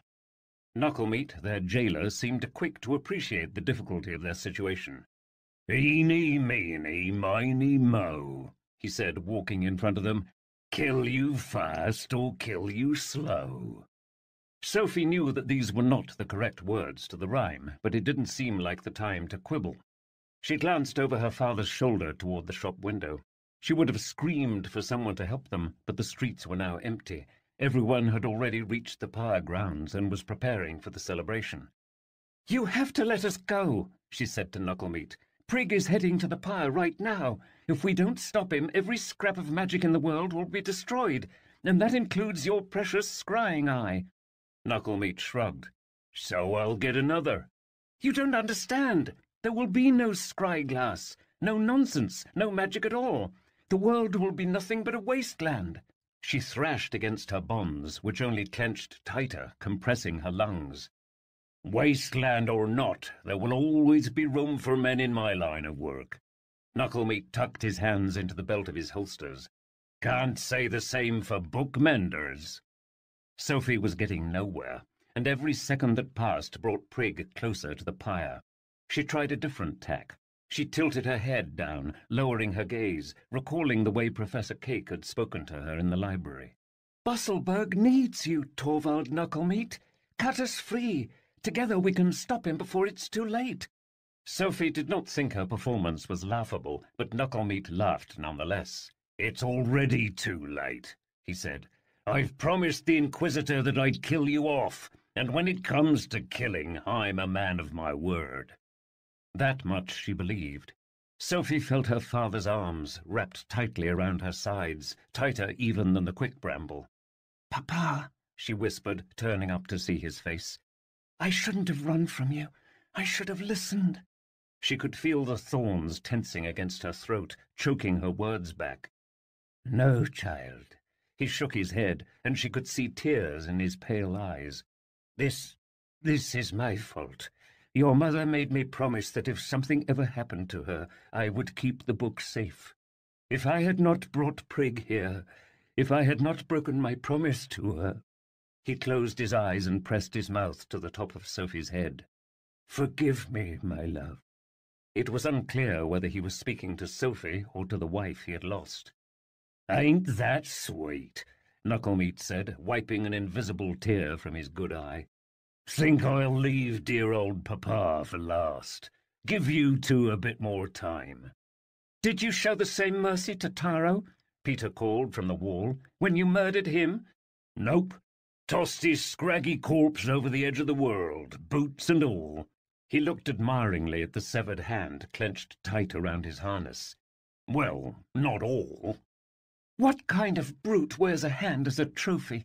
Sophie said. Knucklemeat sniffed. "And why shouldn't I? It's not every day a man slays a mandrake. Thought I'd keep a little souvenir." The truth was a little more complicated than that. Loyal even in death, Taro had held fast to the harness containing the books of who and what. Try as he might, Knucklemeat had not been able to break the mandrake's grip. And so, rather than leave the harness behind, Knucklemeat had elected to chop off Taro's hand at the wrist and cast his body into the river. The cries of Madame Eldritch as her loyal servant's corpse floated into the shadow had rung for miles through the hinterlands. "And what about Eldritch?" Sir Toad said. "Did you kill her too?" "The little minx gave us the slip before we could apprehend her." Knucklemeat spat on the floor. "Not that it'll do her much good. Alone in the hinterlands, she's probably been eaten alive a dozen times over by now." He laughed again, as if amused by the thought. Sophie wasn't sure how she felt about Madame Eldritch escaping. She hated the woman, but she hated Knucklemeat and Prig even more. Perhaps it was worth having the former running free if it vexed the latter. In any case, none of that had any effect on their current predicament. By the time Prig unleashed the zeitgeist, Madame Eldritch and everyone like her would be as good as dead. "So you're here to kill us," Peter said. "Who are you going to start with?" "I should think that's pretty obvious." Knucklemeat drew something small from a pouch on his belt. He held it up in front of Peter. "You know what this is?" "Obviously not," Sophie said. "He can't see it." "Aye, but this lad, he don't need to see it." He waved it mysteriously in front of Peter's face. "Do you?" Peter set his jaw. "It's a bullet." "Astonishing," Knucklemeat said. He tossed it into the air and caught it again. "And not just any bullet, is it? This here is the very same bullet you swiped from this very gun." While saying this, he loaded the bullet into the muzzle. He drew a paper of gunpowder from his pocket and tore off the end, spitting it onto the floor. "You left it in the back of my wagon. Thought I'd keep it just in case our paths ever crossed again." He carefully poured the gunpowder into the pan and set the lock. "I should warn you," Peter said. "I've been shot at before. It hasn't taken." "Oh, I'm not going to use it on you." He swung his arm away and pointed the gun at Sir Toad. "I'm going to use it on your pet." "Sir Toad!" Peter cried, thrashing against his bonds. The quick brambles snaked around his head, pulling him back. Blood ran down his face where the thorns had cut into his brow. "Steady, Peter," Sir Toad said. He was staring straight at the gun, his features cut with steely resolve. "That's no way for a hero to go out. And if I'm to die, then I can think of no better way than at the side of my dearest friend." There was a tremor in his voice, but beneath that was something deeper, truer. "It has been an honor to journey at your side. I wouldn't take back a second of it." A touching eulogy. Knucklemeat drew back the hammer, which made a sharp click.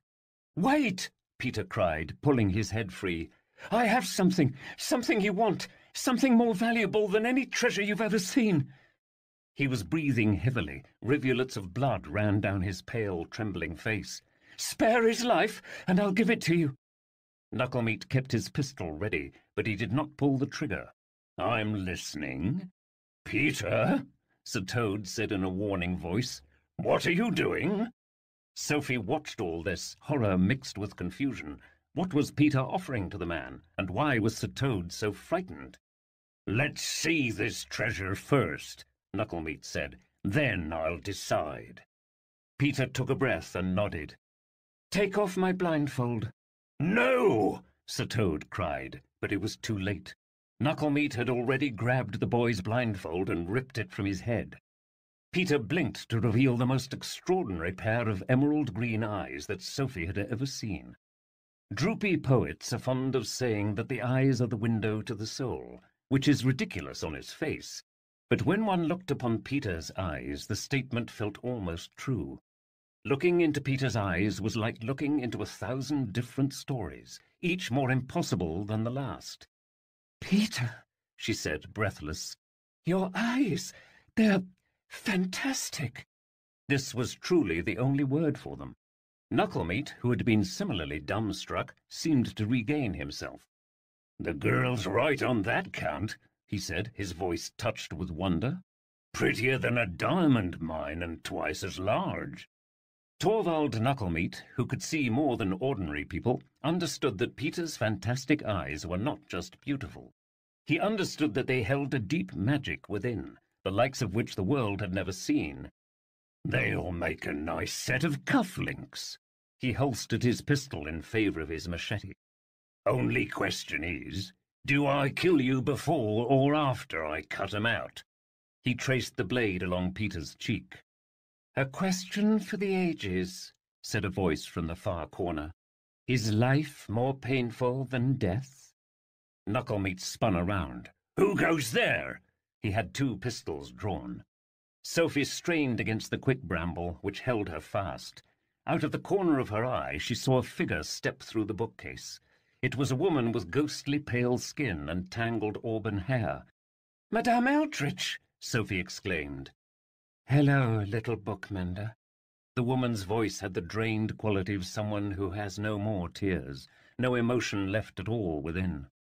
All traces of the charming enchantress had vanished. Eldritch's fine dress had been reduced to a cape of tatters, muddy and torn. Her hair was a thicket that rose up from her shoulders, coated with burrs and leaves. Knucklemeat seemed to have regained his composure. "Thought you'd have enough sense to keep clear of these parts, witch." He snorted and spat in her direction. The woman released a weary sigh and stepped around the glob of spit. "How many times must I explain? I am a simple shopkeeper." This may have been true, but she could not have looked more like a witch if she had tried. "I have travelled a very long distance, at great pain, to find you, Torvald Knucklemeat." "How flattering," he said. Madame Eldritch's lip curled. "You have something that belongs to me." She stepped closer, her fingers playing on the edge of her tattered cloak.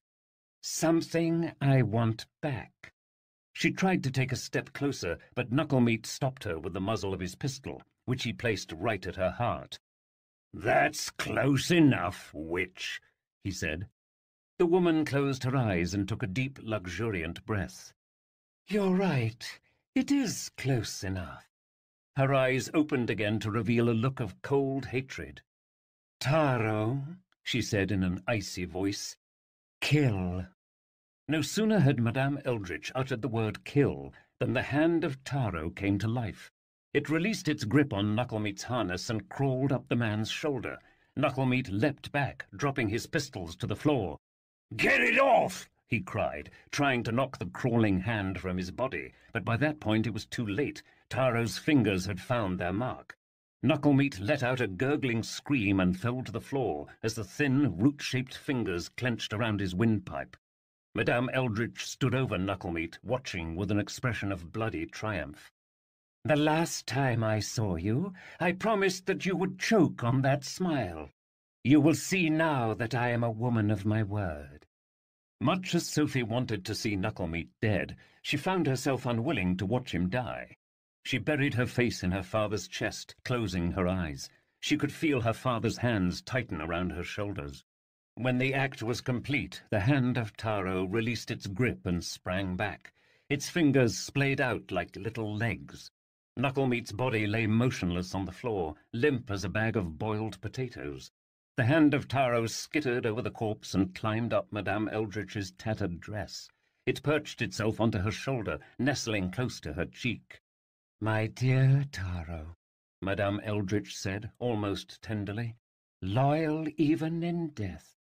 Sophie released a slow, trembling breath. This killing had taken place not 10 feet from where she stood. Knucklemeat's face was turned away from her, a fact for which she found herself eminently grateful. She turned to Madame Eldritch, swallowing dryly. "There should be a blossom buried in the thicket." "I am not a child," Madame Eldritch said. "I know how quick ramble works." She walked directly to a corner of the thicket and plucked a blossom buried deep near the base. At once the thorny tendrils released their grip around Sophie. She and the others all collapsed to the floor. "You got Taro," Sophie said, gasping. Why did you release us?" The woman paused, considering her response. "An old friend once asked me the point of living in a world ruled by petty men." Her gaze slid towards Sir Toad. I am beginning to see the wisdom of his words, and I think it is perhaps time to change that world." Peter stood up, and Sophie found herself again surprised by the light of his emerald eyes. "How did you get into the professor's library?" he demanded, peering into the open bookcase behind him. "You're not the only one to receive an invitation from Professor Cake.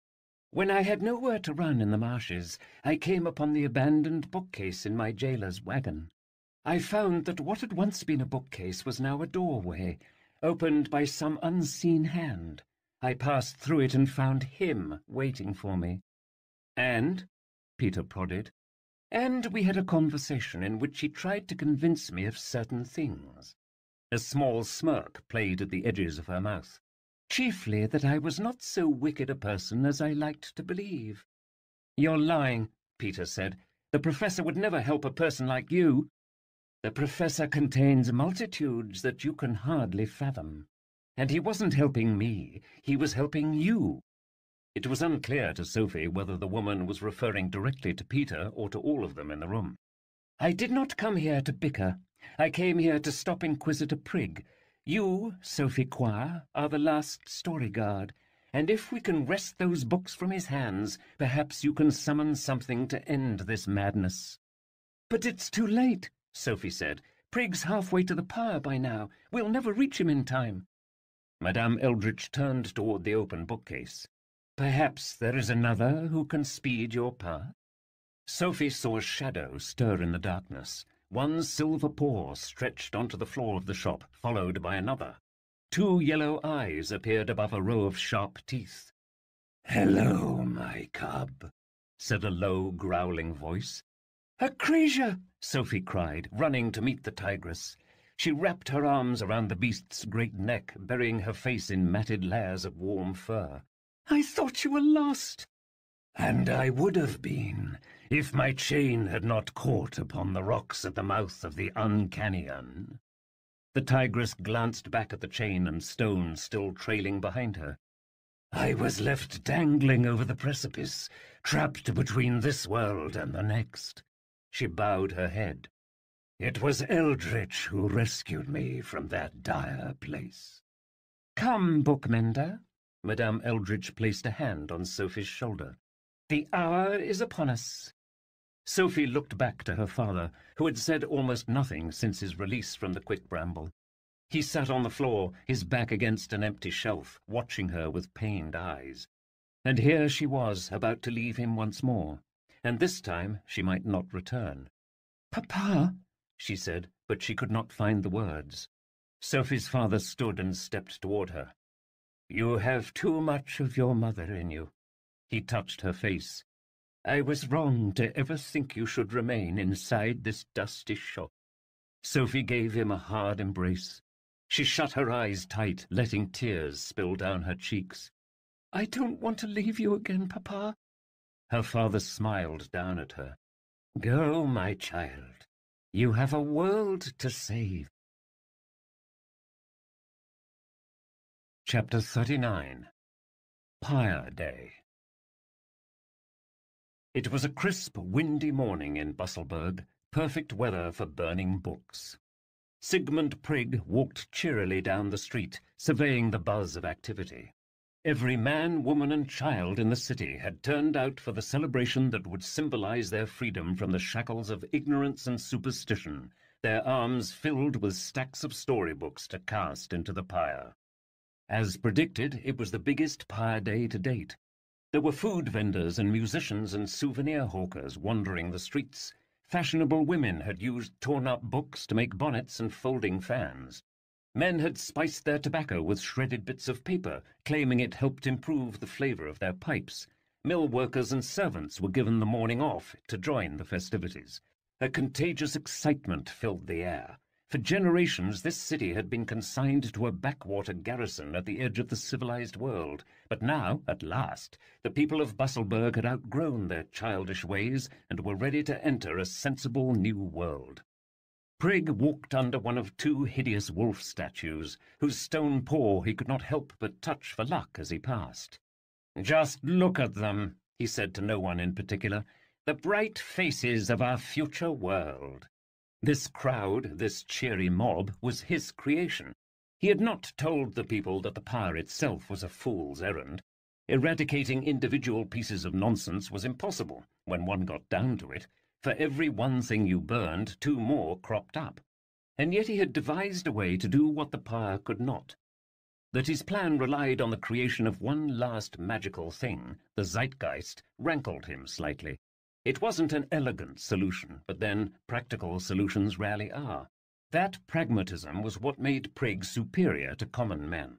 He was not afraid to break a few eggs to make an omelette. The thought of omelettes made Prigg hungry. Perhaps he would treat himself to one after saving the world. "Inquisitor," said a guard with a sallow, pudgy face, "the pyre's all set. You could start whenever you're ready." "Thank you," Prigg said. He looked at the books of who, what, where, and when, which lay in a sack at his feet. He had bound them with ropes so as not to alarm the crowds. These 4 books, to which he had once so foolishly dedicated his life, seemed almost embarrassingly small before the massive pyre.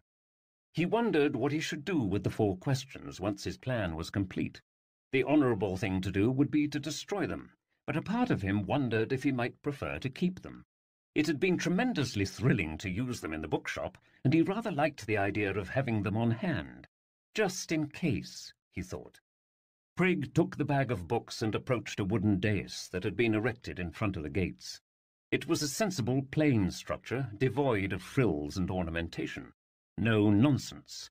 The crowd became silent as Prigg assumed his place. Another guard handed him a flickering torch, which he raised above his head. "Men and women of Busselburg," he shouted, his voice ringing out across the river. "After years, our diligent work has come to an end. Today we put to death those superstitions and trivialities that have for generations held us captive. We bury fancy and erect a monument to fact. We ignore the siren song of what if for the stolid comfort of what is. Today we say, no more nonsense." He lowered his torch and lit the pyre. The crowd burst into riotous cheering. Thousands of men, women, and children were packed shoulder to shoulder along the bridge and shore and streets. More people hung out from windows and balconies, all cheering for him. The books were perfect fuel, and in a matter of seconds the entire pyre was engulfed in flames. Prigg stared up at the black plume of smoke that rose up like a column to the heavens.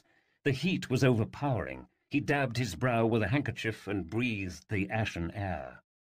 "This pyre is but the first spark," he called out over the roaring fire. "Here starts a flame of progress that will spread and grow and will not stop until the very world is consumed in its light." A bit florid, he thought, but effective. "Let us shed the shackles of our past and march boldly into a modern, sensible tomorrow." He spread his arms wide like a ruler of old. People in the crowd were all cheering now, waving flags and handmade banners high over their heads. "No nonsense! No nonsense! No nonsense!" Prigg took the Book of What from the bag and opened it to the page he had marked.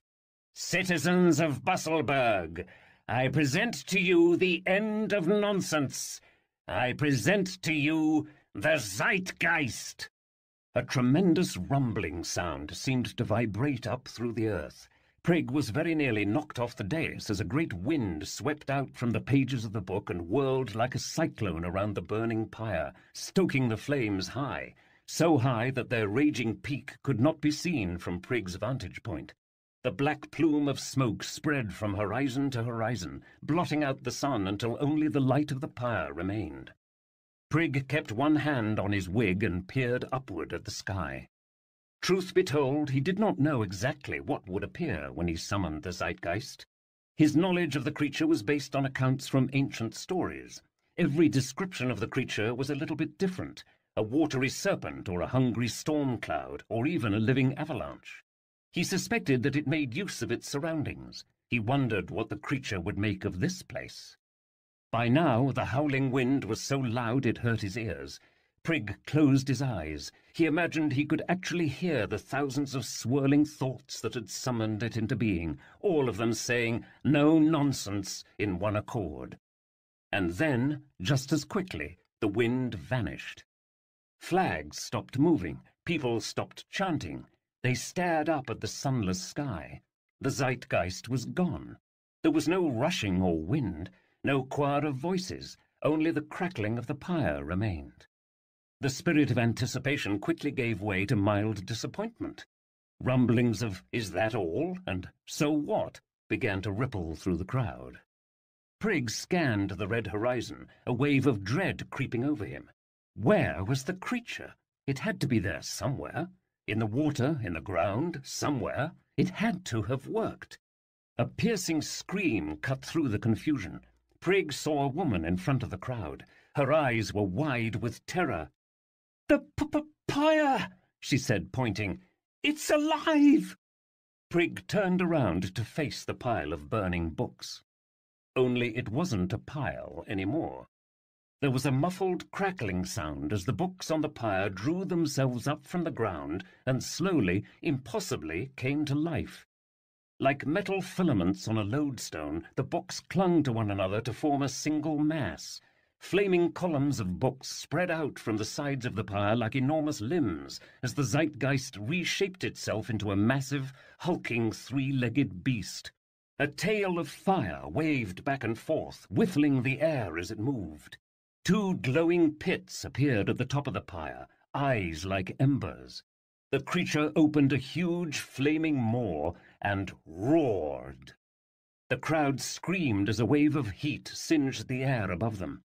Prig stood stock still on the dais, his mouth open, transfixed by the creature before him, 100 feet tall and burning with rage. It was more beautiful than he could have possibly imagined.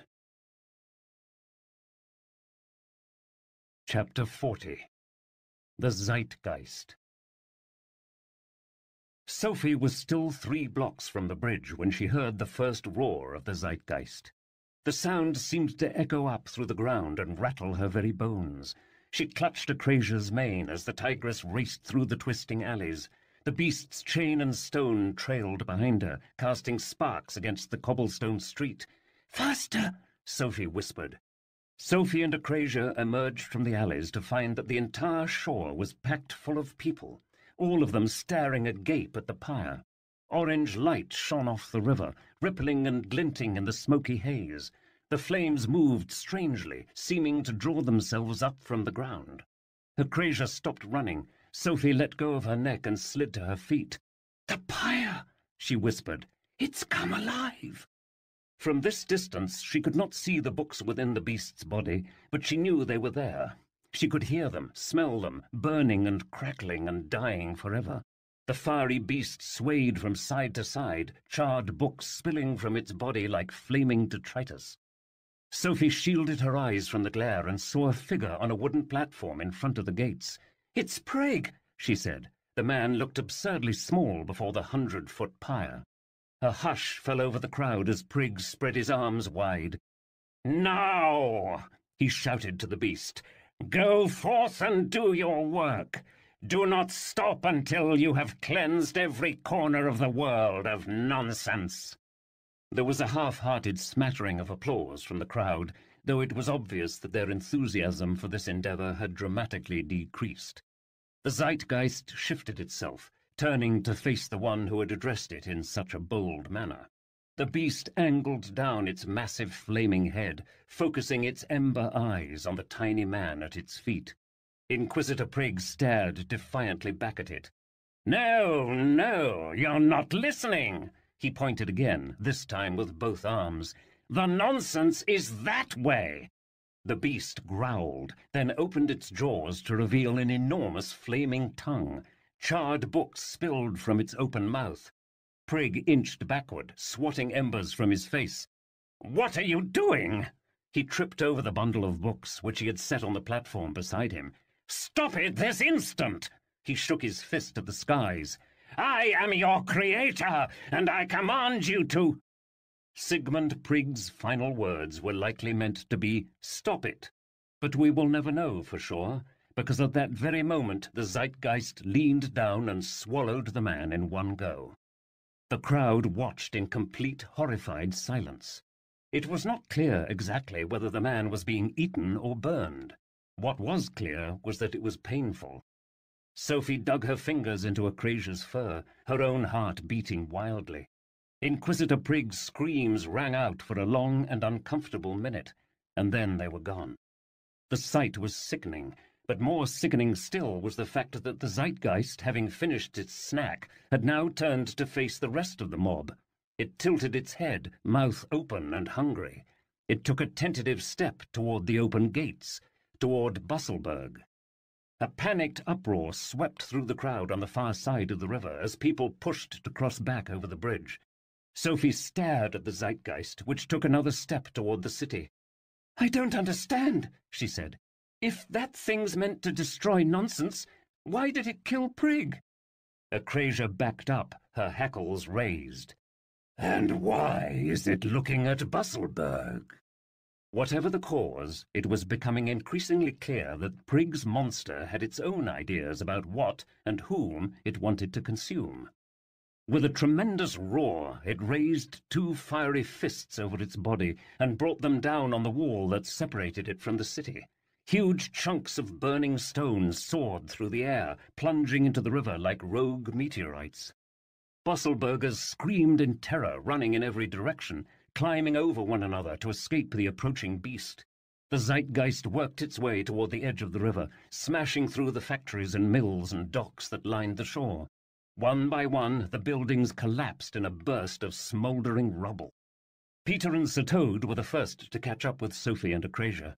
Madame Eldritch and Sophie's father were soon to follow. "Good heavens," Sir said from inside Peter's burgle sack. "I'm suddenly very glad there's a river between that thing and us." Peter was watching with similar awe. "It's enormous," he said, inching back. Sophie glanced at the boy. His green eyes were wide and unblinking, as if he couldn't look away even if he wanted to. She wondered if that was part of the reason he preferred the blindfold. Perhaps death and destruction were not so frightening when you could not see them. Sophie reached out and held his hand in her own. The panic had by now spread to Sophie's side of the river. She was nearly knocked over as men and women rushed to get away from the beast. "What's it going after?" she called, still watching as the zeitgeist smashed its way along the shore. "Why is it trying to get to the water?" "It doesn't want the water," Madame Eldritch said. She reached up and clasped Taro's hand in her own. "It wants my shop." The beast reached down over the water and grabbed hold of the round tower that housed Madame Eldritch's oubliette. With a tremendous roar, the creature ripped the entire tower clean from the water. Charms and baubles and incense and 1,000 treasures spilled out from the bottom. The beast raised the tower over its head and poured the nonsense into its mouth, chewing. When it was finished, it hurled the empty tower clear across the river. "Run!" Sophie cried as the tower sailed over her head and, crash, smashed into the courthouse behind her. Stone and glass rained down on the terrified crowd as the courthouse steeple cracked and slid off the roof, crashing to the ground in an explosion of rubble. Men, women, and children ran pell-mell in all directions, mad with terror. The beast roared again, its hot breath warping the very air, and lumbered toward the bridge. If anything, it looked even bigger than it had a moment before. Peter and Sir were already lost to the crowd. Acrasia and Sophie's father created a barrier in front of Sophie, fighting off people to stop her from being trampled. "We have to stop it from crossing that bridge," Acrasia growled, bracing her flank against the stampeding mob. "If it makes it to the city, everything will be destroyed." Sophie shielded her eyes from the heat and peered more closely at what remained of the city pyre grounds. The podium where Prigg had been standing was now a skeleton of flaming lumber. Dangling from one of the shattered beams was a cloth bag. Even from this distance, the shape was unmistakable. "The 4 questions!" she cried. "They're still on the platform!" "The books are nonsense," Sophie's father called, dodging a group of retreating guards. "Shouldn't a beast have eaten them?" Sophie didn't know. "There must be some reason they were spared. If I can get the books back, I may be able to summon something to stop the zeitgeist." This was easier said than done. The crowd was too thick to get through, and it was all they could do not to get carried off in the human current. "The 4 questions will have to wait," Sophie's father cried, pushing back a charging stevedore. "There's no way through all these people." Sophie clung to her father, staring out over the mob. "The only way across that bridge would be to go above the crowd, but that's impossible, unless we suddenly sprouted—" She stopped short, staring at the bridge. "What is it?" Acrasia said, rearing onto her hind legs. "What do you see?" Sophie was watching a small figure scaling one of the lampposts along the railing, moving high above the crowd. The figure glanced back toward her for a moment, revealing the most remarkable pair of emerald-green eyes. She smiled. "I see Peter Nimble." Chapter 41. The Greatest Thief Who Ever Lived. Peter Nimble was a warrior who had faced death dozens of times in his career. He had fought bullies and sea serpents and kings and thieves and brigands and apes and even an entire army of rats. But none of that mattered at the moment, because right now he was scared. When Sophie had said she needed some way to retrieve those books, he knew it was up to him.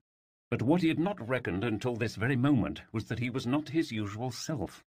The smoke from the flaming beast and the screams from the mob had left his stronger senses effectively useless. All that remained were his emerald eyes. It was difficult enough weaving through the crowd to get to the bridge, but once he had scaled the outer turret and begun climbing the first lamppost, he began to realize that what he was doing was impossible. One-handed boys were not meant to leap between lampposts. One-handed boys were not meant to fight their way through mobs or race headlong into the arms of flaming monsters. One-handed boys were not meant to be heroes. Sir Toad said from his place in Peter's burgle sack, which was dangling perilously from Peter's thin shoulder. "What's the hold-up?" I can't do it," Peter said. His one good arm was wrapped tightly around the iron post. A cold sweat prickled across his brow. He could feel his hands slipping. The lamppost shuddered and swayed as people raced past it, fighting to reach the shore. He swallowed, trying to slow his heartbeat, which was pounding loudly in his ears. "The emerald eyes! I can't concentrate! I can't focus!" "It's nothing you haven't done 100 times before," Sir Toad screwed up his snout. "Can't you just shut your eyes and pretend you have the blindfold on?" "There's too much noise and smoke," Peter said. "I can't hear or smell anything." He clenched his jaw, looking away from the crowd. A dizziness had overtaken him, and it felt as if the entire world was spinning. He tried to focus on the next lamppost, but the gap was impossibly wide. The height from the ground was farther still. If he slipped and fell, he would be trampled by the mob. And even if he made it, he would be running right into the arms of the flaming zeitgeist. He felt a twisting in his stomach, recalling again the sight of Prig being eaten alive, his body consumed in flames. The zeitgeist roared on the opposite shore, its hot breath creating a rash of steam atop the water. "I have to get down," Peter said, loosening his grip. "I have to get down now." "Peter," Sir Toad said, "look at me." It was not a request. Peter swallowed and turned toward his friend, a friend whose face he hardly recognized in plain sight. Sir Toad stared at him, holding his gaze. His yellow eyes were wide and unblinking, and it was difficult for Peter to tell whether the knight was scared or angry or both. "Now, I've seen you escape death 100 times, Sir Toad said. "I've seen you walk a wire across the towers of Moog. I've seen you steal the gold fillings out of a sleeping pirate's mouth. I've seen you fend off 3 angry bugbears with nothing but a bar of soap and your wits. I've seen you swipe a bullet from a loaded pistol." His feline face crinkled. "You are Peter Nimble, heir to the House of Hazelport, vagabond king of the wild seas, the silver-handed terror, and the greatest thief who ever lived. And that girl back there needs you." Peter swallowed, staring out at the long bridge, at the mob of screaming people, at the 100-foot flaming monster waiting to greet him on the other side. I think I can make it," he said weakly. "This is no time for I think," Sir Toad snapped. "If that beast crosses the bridge, this city and everyone in it will burn. It's up to us to stop that." He settled into the burgle sack, bracing himself. "If we're to meet our end, let us meet it like heroes, with our eyes open and our weapons held high." Peter nodded, adjusting his feet on the post. He fixed his gaze on the next lamp-post, forcing out every other thought, every other image, every other fear. He gripped the horizontal bar at the top of the lamp and swung his body around like a gymnast, turning again and again, moving faster and faster until the entire world was a blur, and then he let go. They say time waits for no man, but that first leap between lamp-posts was without question the longest moment in Peter's life.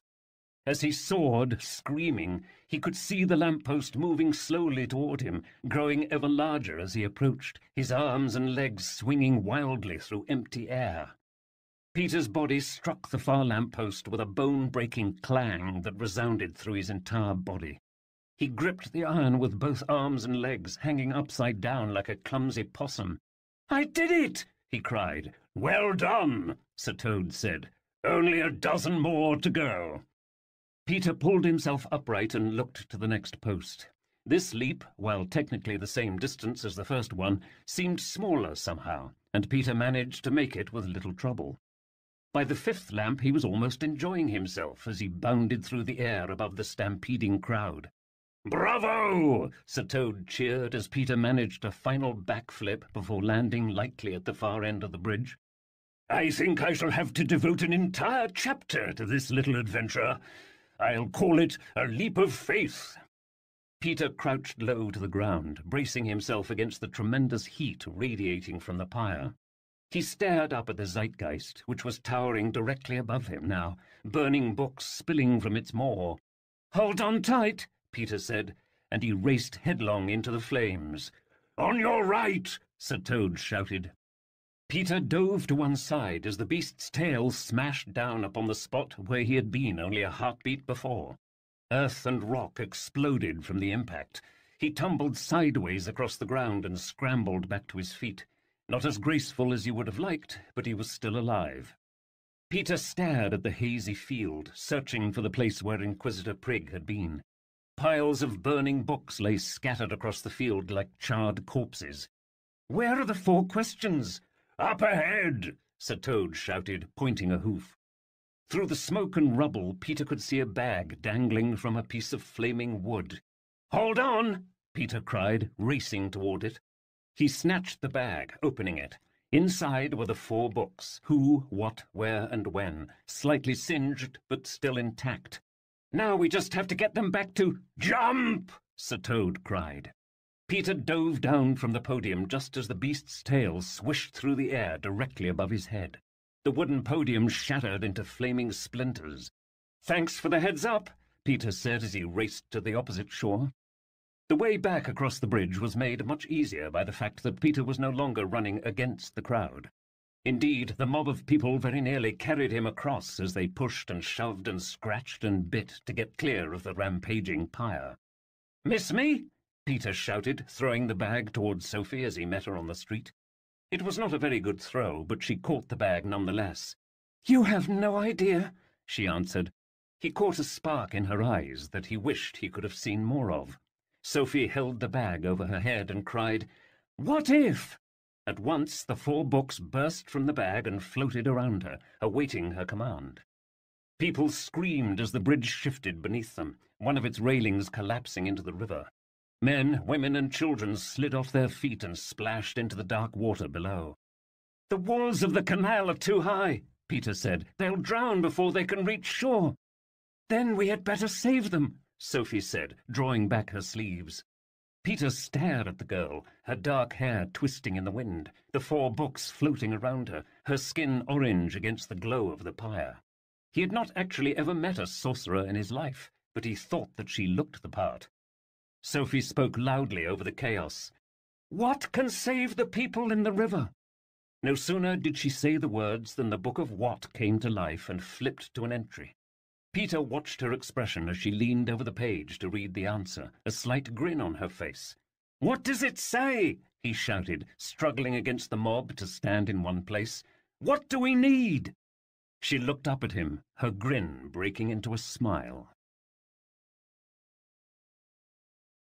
Chapter 42. Everything but the kitchen sink. Sophie stared at the entry in the Book of What? The Last Resort. "The Last Resort," she said aloud, and instantly a cold shiver of wind swept through her. Her entire body was trembling, and for a brief moment she felt as though she were standing outside of herself. She searched the horizon for some sign that the summoning had worked.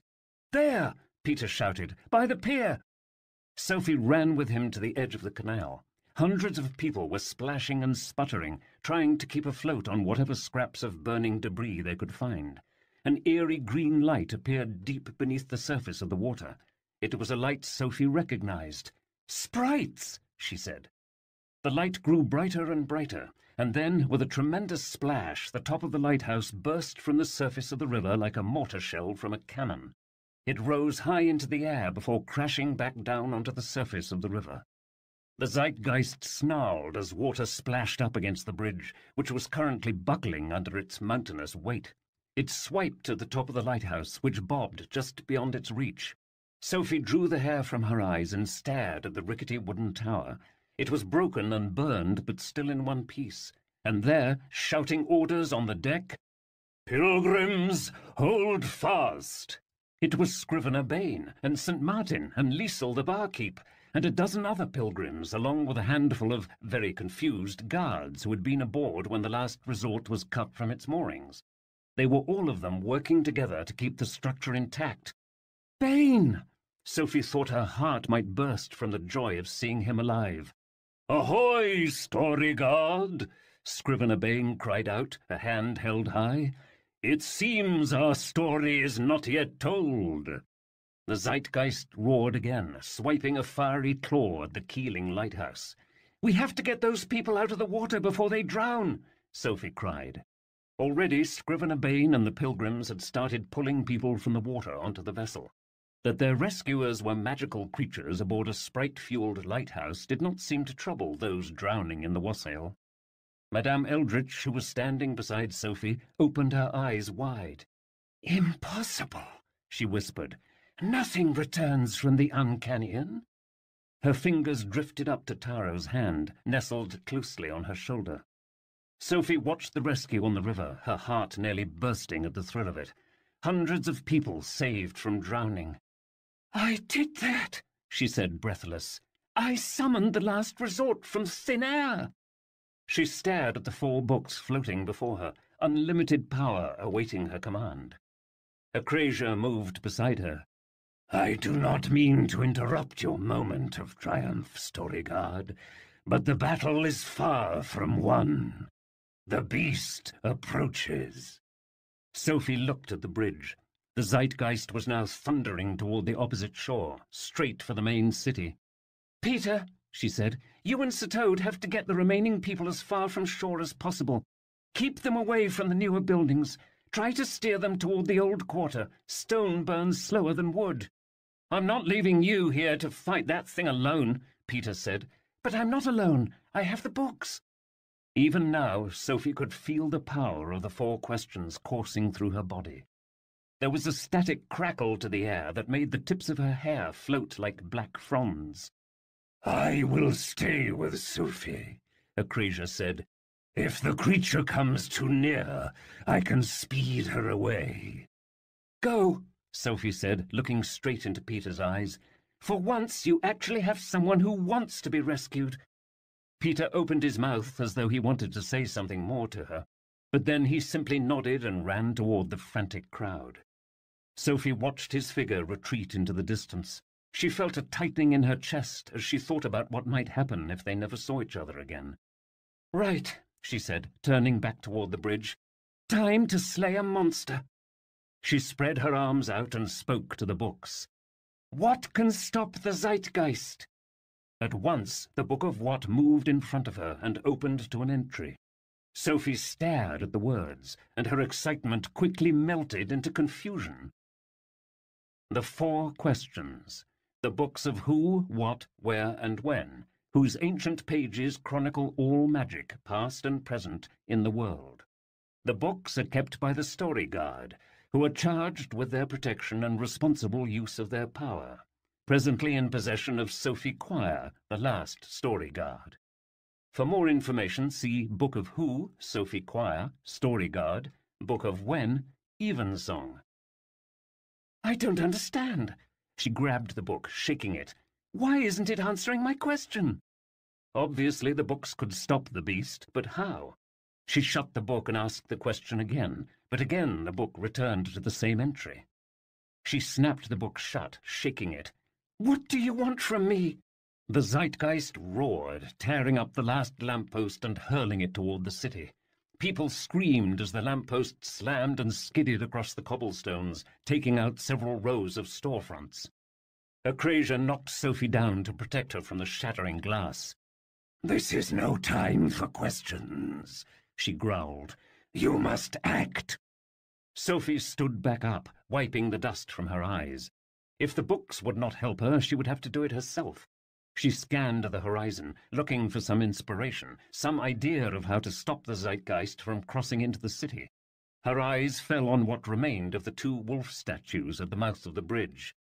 "Who are the Wolves of Dawn?" she said in a loud voice. At these words, the Book of Who snapped open and flipped to the entry. The Wolves of Dawn, stone guardians of the ancient city of Busselburg. They defended the land from goblin hordes during the long solstice. Some say their mighty jaws cracked open the splint mountains, from which the Wassail River flows. The wolves stand guard on the eastern edge of Busselburg, which is currently being destroyed by a flaming Zeitgeist.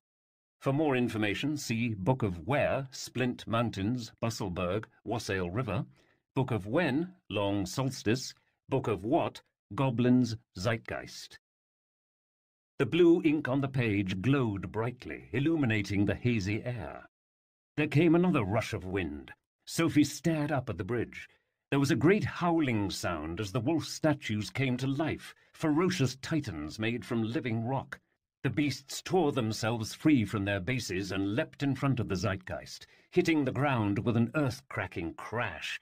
They growled and snapped their granite fangs at the flaming pyre. "It worked," Sophie said. "It really worked." The crowds behind Sophie, having heard the howls, slowed their retreat and stared at the massive stone titans who had appeared to protect them. The Wolves of Dawn was a story every one of them had grown up hearing, but none of them had ever actually believed that it was true. The mythical beasts were now crouched before them, protecting them from invasion as they had 1,000 years before. The Zeitgeist and the wolves squared off, fire versus rock, neither making the first move. The wolves darted back and forth, snarling and snapping at the Zeitgeist. The flaming Zeitgeist shifted backward, raising its arms in self-defense. "It's working," Sophie said, grabbing Acrasia's neck. But Sophie spoke too soon. With a mighty howl, the wolves lunged for the Zeitgeist, but the Zeitgeist did not retreat.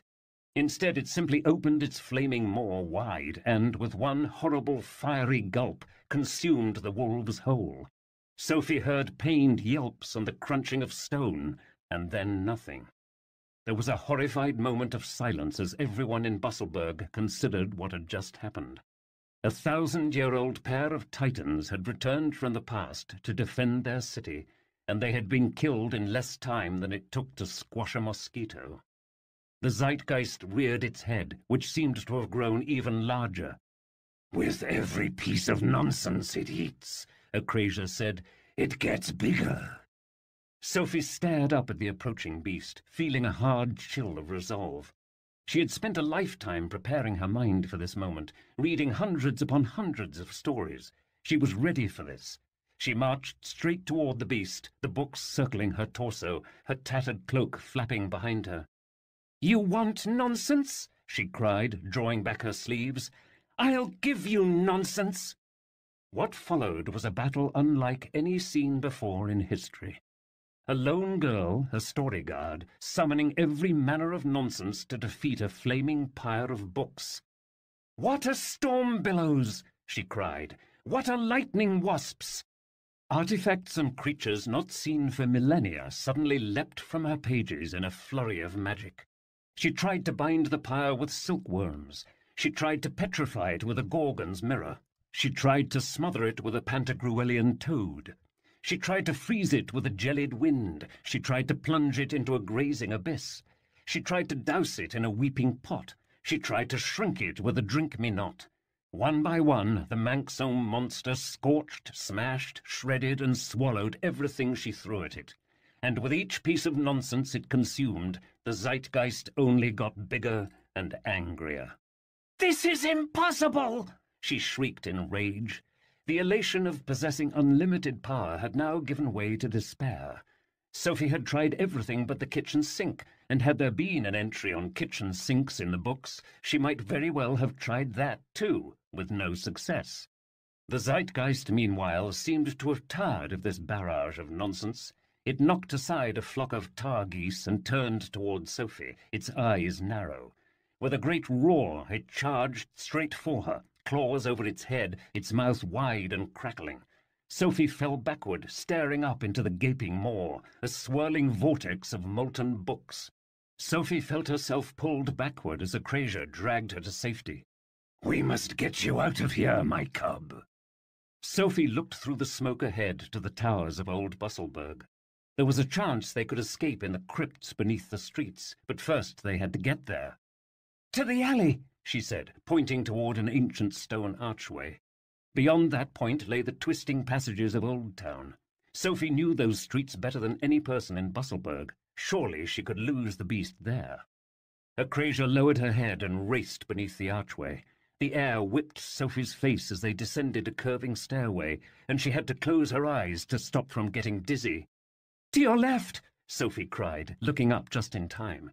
Acrasia sprang off a barrel and turned a sharp left down a covered footbridge. The zeitgeist was still following them, but it was having trouble navigating the narrow alleys. Sophie could hear 1,000-year-old stones crumbling as the beast tore at the walls of Old Town. They reached the entrance of the crypts to find that it had already collapsed, blocking their path. Acrasia slowed, panting. Her body was shaking, and it was clear that she had sustained injuries from their flight. Sophie let go of the tigress's collar and spilled onto the cold cobblestone. The 4 questions were still floating around her, though they too looked tired. A distant roar rang out, and the ground beneath Sophie shook as the zeitgeist toppled another ancient building. The academy, perhaps? "It's impossible," she said, trying to claw through the rubble. "I've tried everything I could think of to stop it, and nothing works." "Perhaps you are asking the wrong question," Acrasia said through laboured breaths. She was limping, and Sophie could see a deep gash along her side where she had been cut by falling rock. "Perhaps it is not a matter of what, but who." The tigress seemed to be saying more than Sophie could understand. "If you know something, just spit it out," she said. Acrasia's striped tail wove back and forth above her. "It is the question I asked the moment I met you. The question we all must answer." She stared hard at Sophie, her yellow eyes flashing. "Who are you?" This was hardly the time for riddles, but Sophie had no better options. "Who am I?" she said. At once the Book of Who moved in front of her and opened its cover. It flipped to an entry in the very middle. Sophie Quire, daughter of Coriander Quire, the bookmender of Busselburg, the last Storyguard. For a brief moment Sophie had thought Acrasia's question might actually lead to a solution. But that hope was dashed as soon as she read the entry, the very same entry she had seen when she first discovered the book. "Nothing," she said, showing Acrasia the page. "It says I'm a Storyguard, but what good is a Storyguard against that thing?" Acrasia, however, did not look discouraged. She stared at Sophie, her cat eyes growing brighter. "Look closer, my cub." She placed a silver paw on the page. "You are not merely a Storyguard. You are the Storyguard, the last of your kind." Sophie stared again at the words. "But what does that mean?" "Even when the beast killed Prig, it did not harm the books. Acrasia's voice sounded more urgent, the excitement of someone discovering a new thought as they spoke. Perhaps that was not an error? Sophie stared at the 4 books, moving slowly around her. "The 4 questions," she said. "The Zeitgeist doesn't want to eat them." Acrasia crouched beside her. Perhaps the beast understands what we do not, that these books are the source of its power.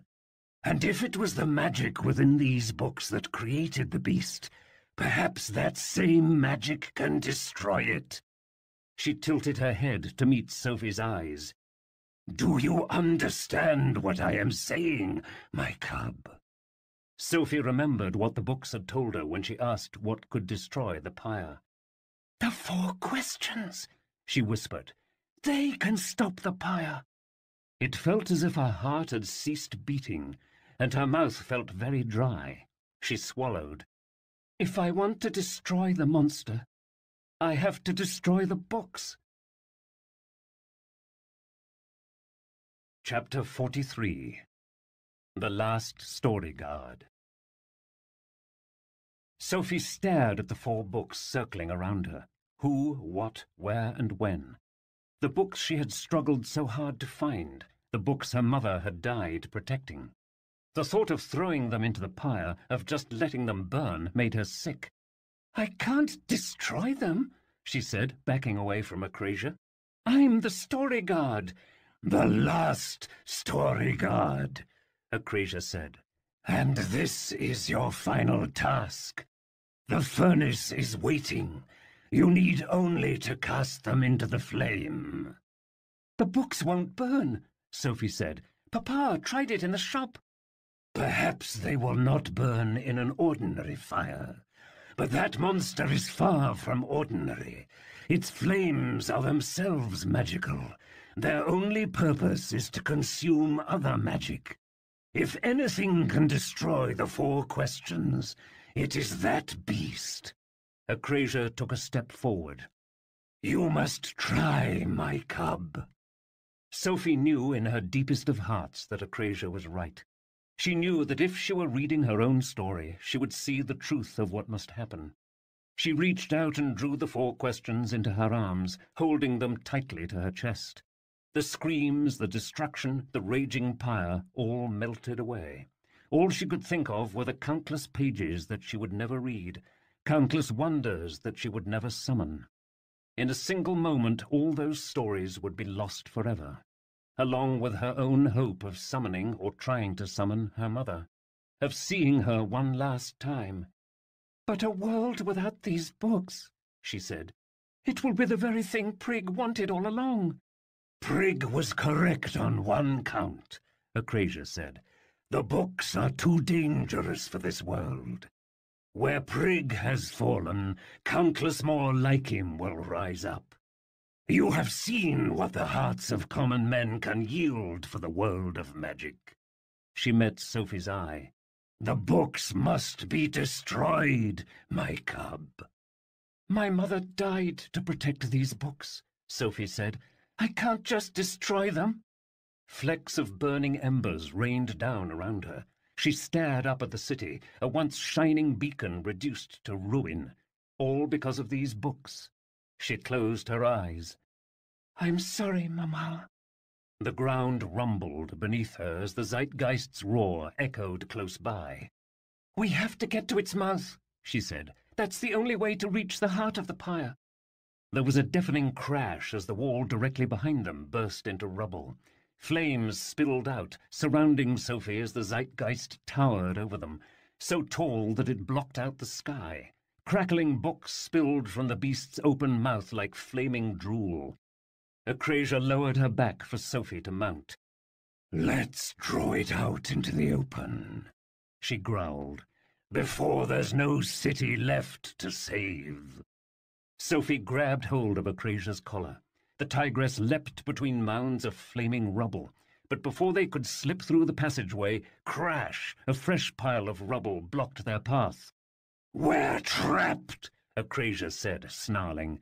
"Not for long," Sophie said, looking at the Book of What? As if reading her very thoughts, the book opened wide to an entry, the very entry she had wanted. "What are wings?" she cried. Sophie had not been sure how the wings might appear, but when she spoke the word, she heard a Acrasia snarl and falter in her steps. There was a ripping sound as golden feathers sprouted from the tigress's mighty shoulders, gleaming in the light of the pyre. "Acrasia," Sophie said, awestruck, "you look magnificent." "I look ridiculous," she growled, racing forward. "But let us fly." Sophie held on to Acrasia's collar with both hands. The tigress raced the length of the alley straight toward the wall of flaming rock, her wings flapping with broad strokes. The first moments were tense, and it looked as if they might not take to the air, but then a gentle breeze came beneath them, and Sophie felt both the tigress and herself lift off the ground and over the rubble. The Zeitgeist thundered after them, swinging its long arms, trying to knock Acrasia from the air. The winged tigress swooped and ducked between the flames, climbing higher and higher into the broiling sun. "We're flying!" Sophie cried, clinging to Acrasia for all her worth. The books were still moving with her, spinning faster now, so fast they were a blur. Wind whipped her face, whether from the pyre or their speed she could not tell. She clenched her eyes shut, afraid to see the ground so far below. Then she forced herself to open her eyes, seeing the burning rooftops all across the city. Busselburg looked like a battlefield, littered with rubble and ash. Crowds of tiny, screaming people were staring up, all of them pointing at her. And there, looking up from the front of the crowd, was one pair of emerald green eyes. Acrasia beat her golden wings, climbing even higher until the air became thin around them.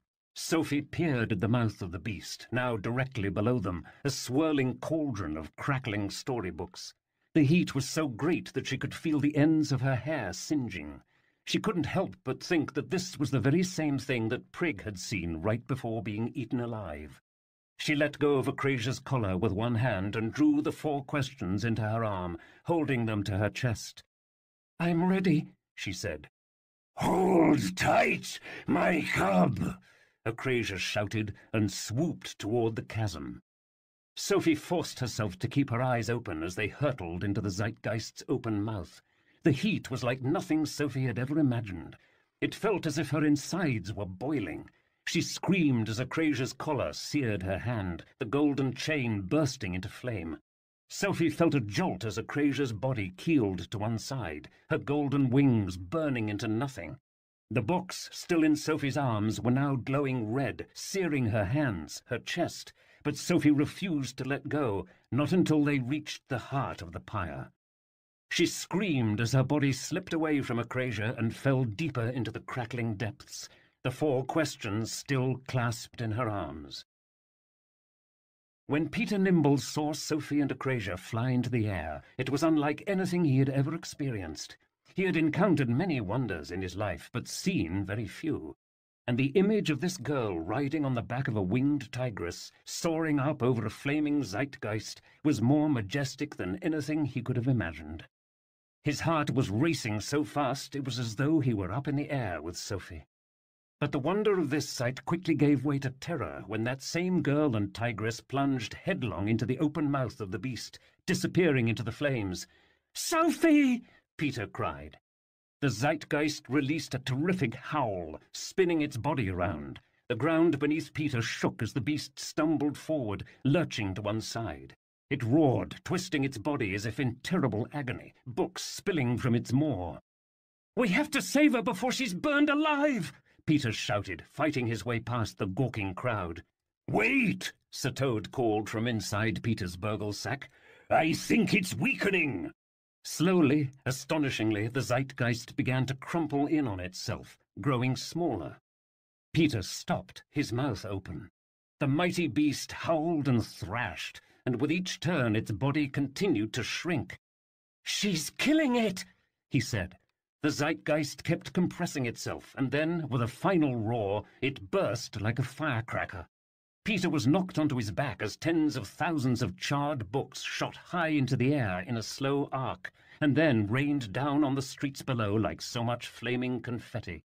People ducked for cover, hiding beneath bridges and awnings to stay clear of the falling nonsense. Peter scrambled to his feet and ran with Sir Toad to the place where the Zeitgeist had been.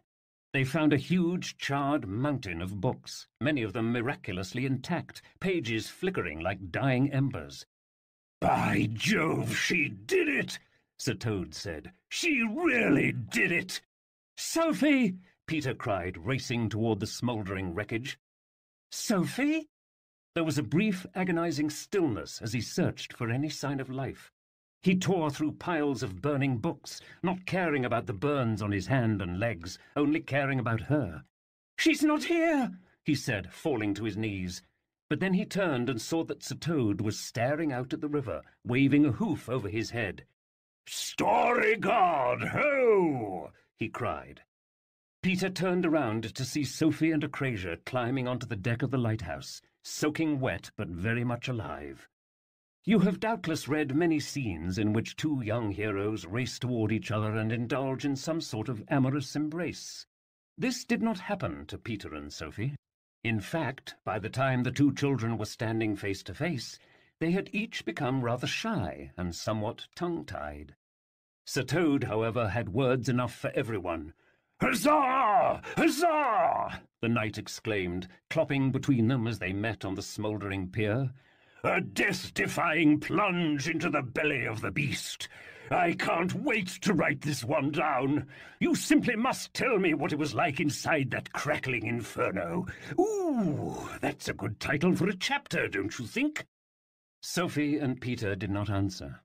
They walked together through the demolished streets, their hands not quite touching, while Sir Toad trailed behind them, already composing the first lines of what would come to be known as his greatest chapter. Chapter 44. All Charms Guaranteed. The end of the pyre brought a calm over Busselburg that the city had not seen for many years. A gentle breeze came off the mountains and blew the soot from people's eyes. Overhead the dark clouds broke, and a soft, cool rain sprinkled down on the city, washing away the ashes, quenching the last of the fires. Sophie was proud, but not too proud to accept Peter's help as she limped through the streets. The 4 questions, which had ignited within the zeitgeist, had left painful burns along her chest and arms, burns that would need medicine and time to heal. Acrasia, too, had been badly injured. Her silver coat was now charred and black, and there were 2 ugly scars where her golden wings had been burned away from her body.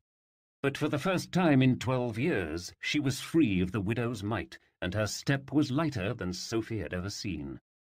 Virtually every person in the city had seen Sophie and Acrasia's flight into the mouth of the beast, and they now crowded around her, many reaching out their hands to touch the robe of the girl who had rescued them. Even those who distrusted nonsense had to grudgingly accept that they were grateful for her sacrifice. It was from the heart of this crowd that Sophie heard a familiar voice call her name. "Sophie?" It was her father. His clothes were tattered and charred, his face drawn. He looked like a man who had just seen his only child burned alive, which, to be fair, he was, and to behold her now left him trembling. "Is it really you?" "Papa!" Sophie let go of Peter's arm and rushed to meet him. "Papa, I did it!" She wrapped her arms around him. "The books are gone!" "My child, my sweet, stubborn child." He kissed her on the head over and over again, and Sophie could feel his warm tears on her skin. "It's over," she said, burying her face in his frail chest. "It's all over." "It is not quite over, little bookmender." Sophie looked up to see Madame Eldritch standing apart from the crowd. The woman's face bore a familiar expression, the expression of someone who wields a secret that she knows you would like to hear. "What is it?" Sophie asked her, letting go of her father. Whatever dreadful thing the woman was preparing to reveal, it could not be worse than what Sophie had already endured. Madame Eldritch ran one finger along Taro's hand. "As you know, I happened to be in the professor's library when you were captured by the Inquisitor, which means I heard what Prigg said about how he stabbed your mother." Sophie thought of Prigg's face as he described plunging his blade into Coriander's heart.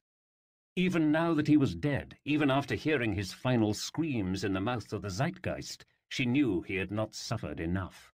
"And?" Madame Eldritch raised one eyebrow into a perfect arch.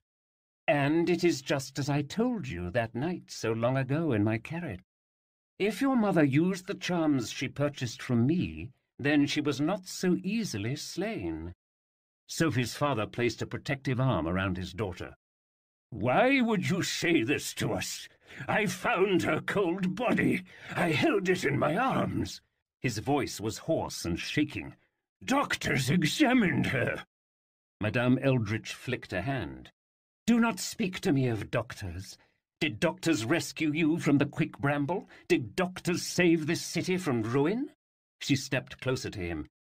"Where is she now?" Sophie's father shook his head. "I laid her in the Quire crypt." "And in all this time, did you ever visit her?" He inched back, running a hand through his thin hair. "It's troublesome luck to trouble the dead," he said. "Besides, I had the shop and Sophie and—" He lowered his head. "And I was afraid of what seeing her like that would do to me." "After what has transpired this day, I should think we are all beyond fear." Madame Eldritch turned and walked into the hazy light. "Let us visit her now." Sophie and her father followed the woman to a canal at the far end of Old Town.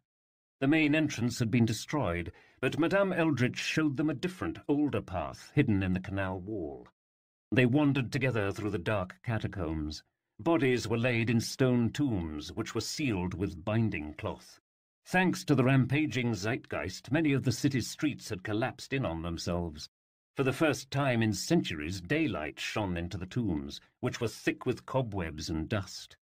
Sophie had walked these catacombs many times, but this time her every step was accompanied by a sense of tingling dread that she could not fully define.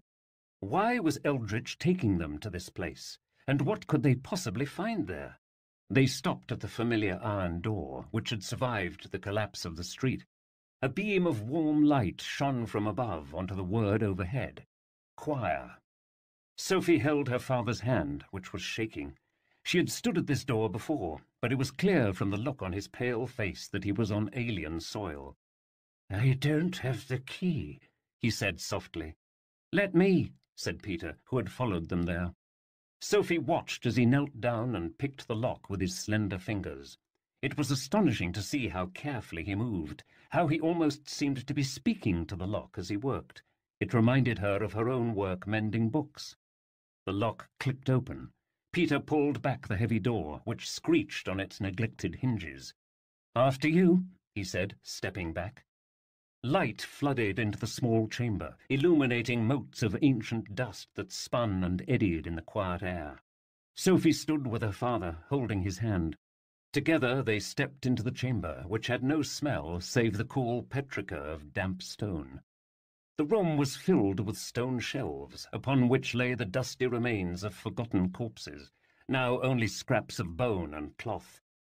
On a shelf in the back of the room lay a woman with dark skin and darker hair, now streaked with grey. Her face was smooth and unblemished, her expression peaceful. She looked like nothing so much as a person asleep. Sophie stared at the woman who looked so familiar to her. "It's really her," she whispered. She peered at the woman's features, for the first time truly understanding what her father meant when he said they were so alike. It was like looking into her own future and her past. Sophie's father clutched his daughter's arm. "Impossible." She could hear his breath trembling. "She's dead. She should be turned to dust." "What is death but a slumber from which one cannot be roused?" Madame Eldritch said, more gently than Sophie had learned to expect from her. "This woman is asleep. She need only be awoken." The woman placed a hand on Sophie's shoulder, drawing back her hair to expose the necklace around her throat. Sophie looked down at the necklace. "The dispel bell," she said. Madame Eldritch smiled. "All charms guaranteed." Sophie stared at the bell, hardly daring to believe what the woman was telling her. She reached behind her neck and unhooked the chain, then rolled the round bell between her fingers. Sophie turned back to the figure of her mother, resting so placidly atop the stone. She looked like a princess from a story, awaiting her prince. Sophie stepped toward her mother, the bell gripped tightly in her hand. She raised the bell over her mother's face and rang it. This time, for the first time, the bell responded with a light chime. The sound hung in the air for a moment, reverberating off the crypt walls. The next moment the woman before Sophie opened her eyes. She did not gasp and sputter as one snatched back from death. She opened them gently, blinking into the sunlight above her. She reached up an ink-stained hand to stifle a yawn. Where am I? The woman sat up, staring at her tattered clothes. She looked at the crypt around her, rubbing her eyes as if unsure whether she was truly awake or still dreaming. And then she saw Sophie's father. Augustus? Sophie's father let out a pained cry and very nearly staggered to the floor. Coriander! He ran toward her and swept her up in his arms, holding her tight. My Coriander! That Sophie's mother was surprised by this reception was plain enough.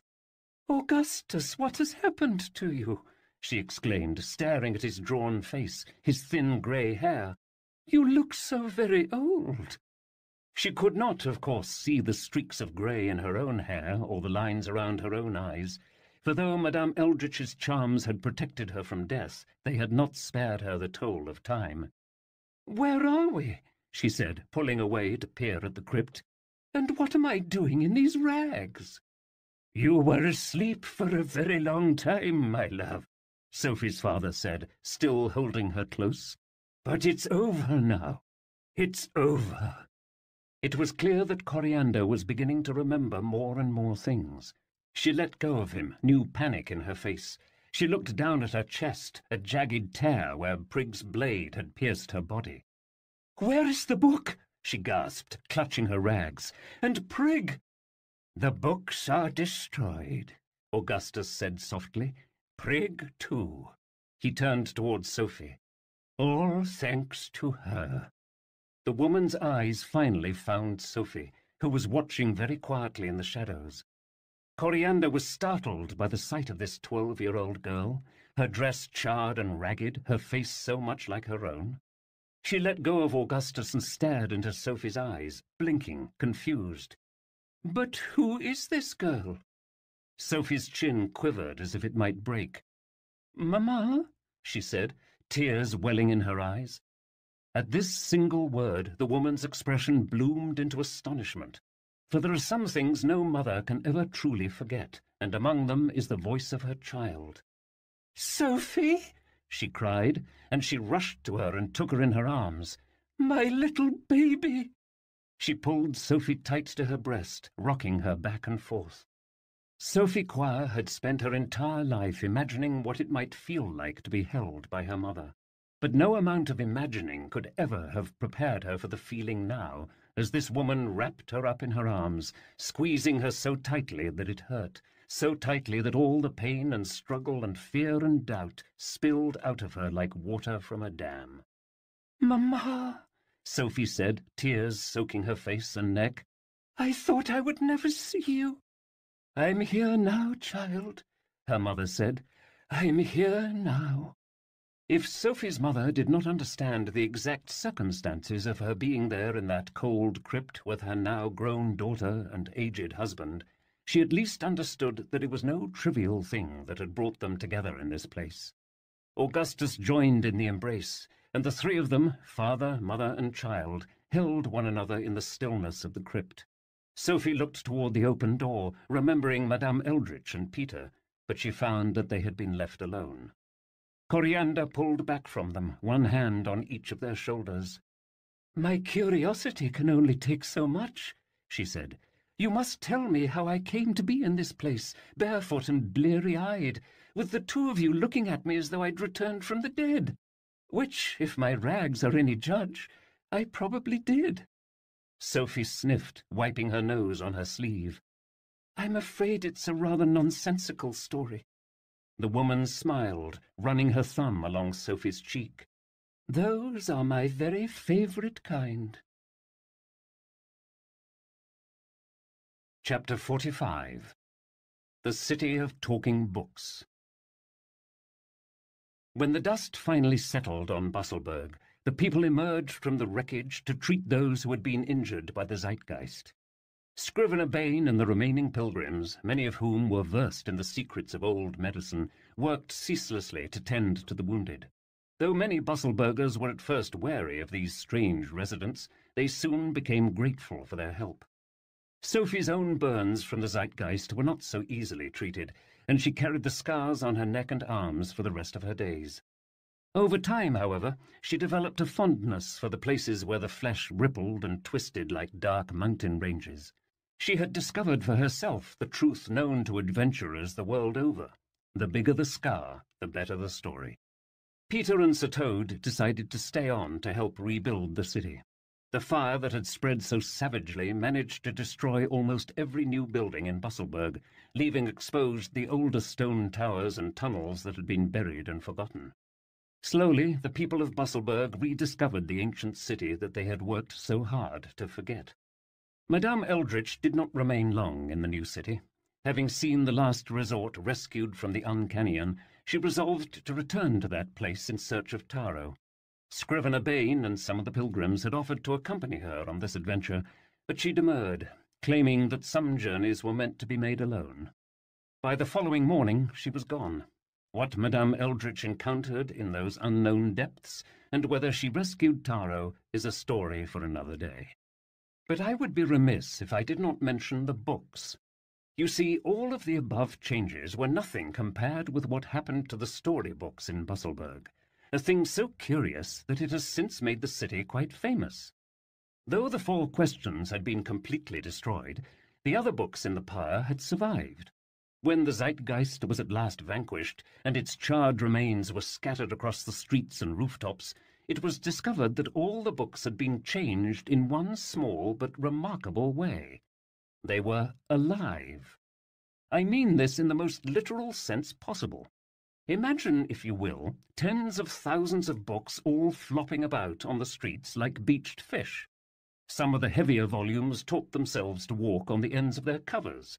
A few smaller books managed to take flight like birds.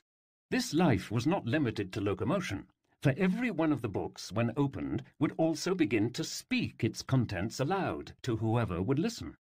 The voice of each book was different, and, if accounts are to be believed, quite dramatic, complete with sound effects and colourful characterizations.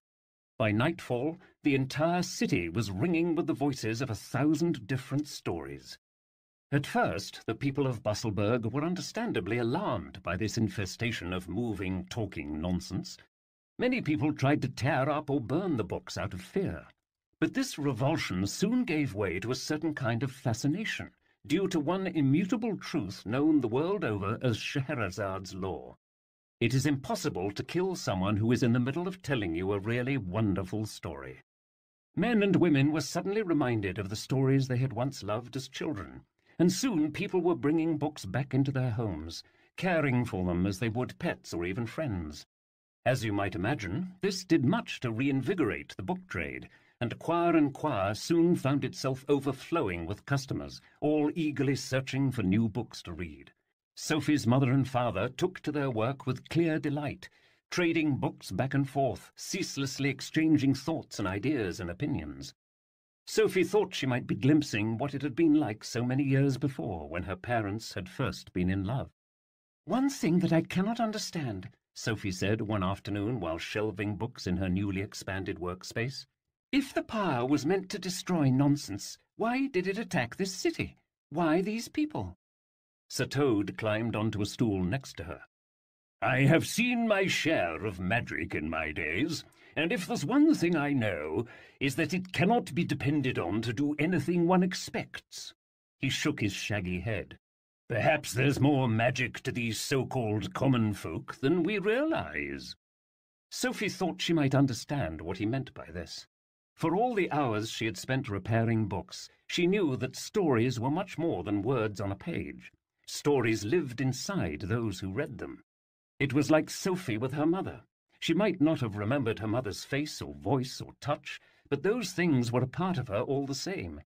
"Maybe that was Prigg's real folly," she said, drawing a strand of hair behind her ear. Magic cannot be removed from the world because the world, every speck of it, is magical. It is simply a matter of whether or not we can see it. It was some months later when a new and wholly unexpected visitor came to the shop. It happened one quiet evening as Sophie was seated at the workbench, mending a book of limericks that had hurt its spine by leaping from a very tall height, a crasier curled up at her feet.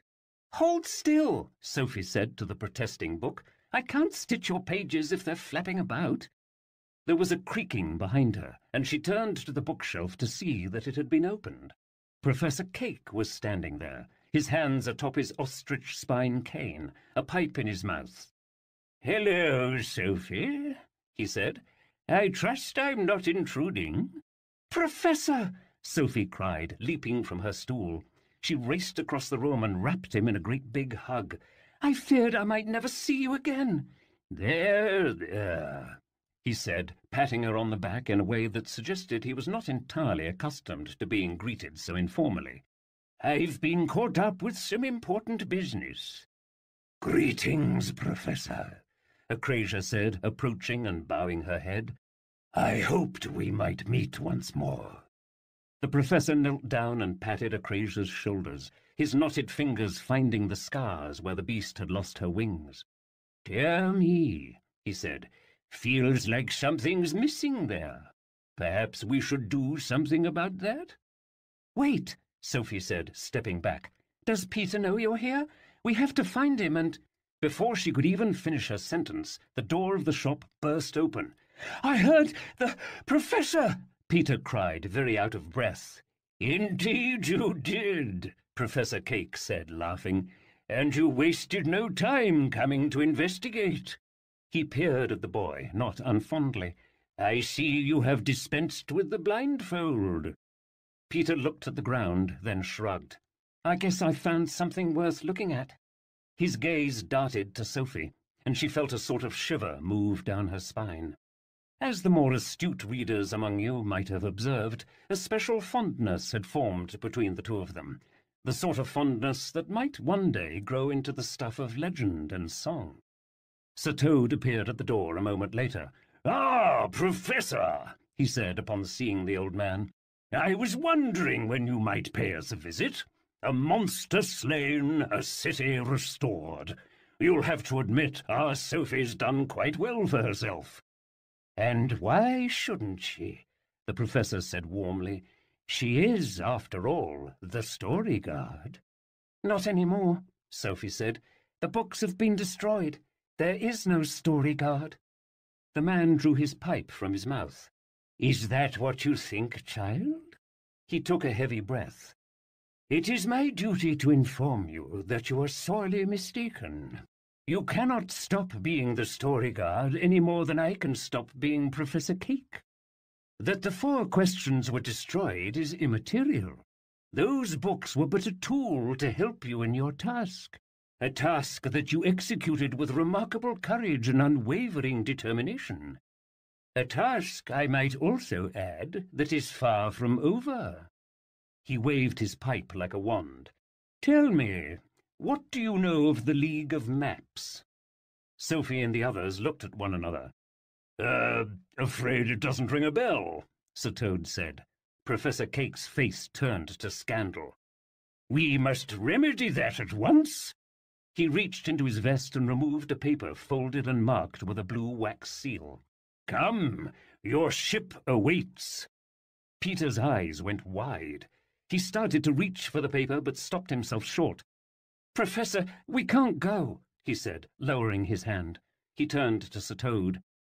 "I promised Sir Toad I would help him find a cure for his curse, and that's what we're going to do." He looked down at his friend. "It's time." The old knight wrinkled his furry brow. "Yes, well, it's not every day the Professor asks for our help. Maybe one small digression couldn't hurt." Peter looked at Sir Toad, and a grin broke across his face. "One more adventure?" Sir Toad nodded. "One more adventure." "Excellent!" Professor Cake clapped his hands. "You will leave at once." "But, Professor," Sophie said, looking back through the bookcase at the shop, its shelves and rafters and floors lined with books hopping and flitting about. "What about my parents?" "What about them?" Professor Cake said in the tone of someone very unaccustomed to thinking of anyone's parents. He offered a warm smile. "Something tells me they should like some time alone. And haven't you grown a bit large for these four walls, Sophie Quire?" Sophie did not say farewell to her parents before leaving the bookshop behind. Instead, she left a simple note on her workbench. "My tale is not yet told. I will return. Fondly, Sophie Quire, the last Storyguard." She knew they would understand. And so it went in Busselburg. The city that had set out to destroy stories had been transformed into a haven for books of all kinds. And as the population read more stories, the city itself began to change. At first, the changes were small, a few sprites hovering over the dusky river, or a falling star on the horizon. But then more changes came. The wassail lost its murky darkness and shone clear once more. The eyes of gargoyles shifted as one passed beneath them. Birds sang in three-part chorus. Mirrors reflected strange visions. Old and neglected wells started granting wishes. More than a few house pets took to uttering prophecies. As the city changed, so did the way people saw it. Old maids became crones, and naughty children became imps. The strongest men were hailed as giants, and the fairest ladies called enchantresses. The once level roads shifted and settled into twisting alleyways full of long shadows and narrow corridors, every one of them eventually leading to a small bookshop in the heart of the town. I would like to tell you that Quire and Quire remains open to this day, but that would be untrue. The shop closed eventually, and its marvellous talking books soon made their way to other lands and other readers. Most of these books have grown shy in their old age, preferring to sit quietly on the shelf.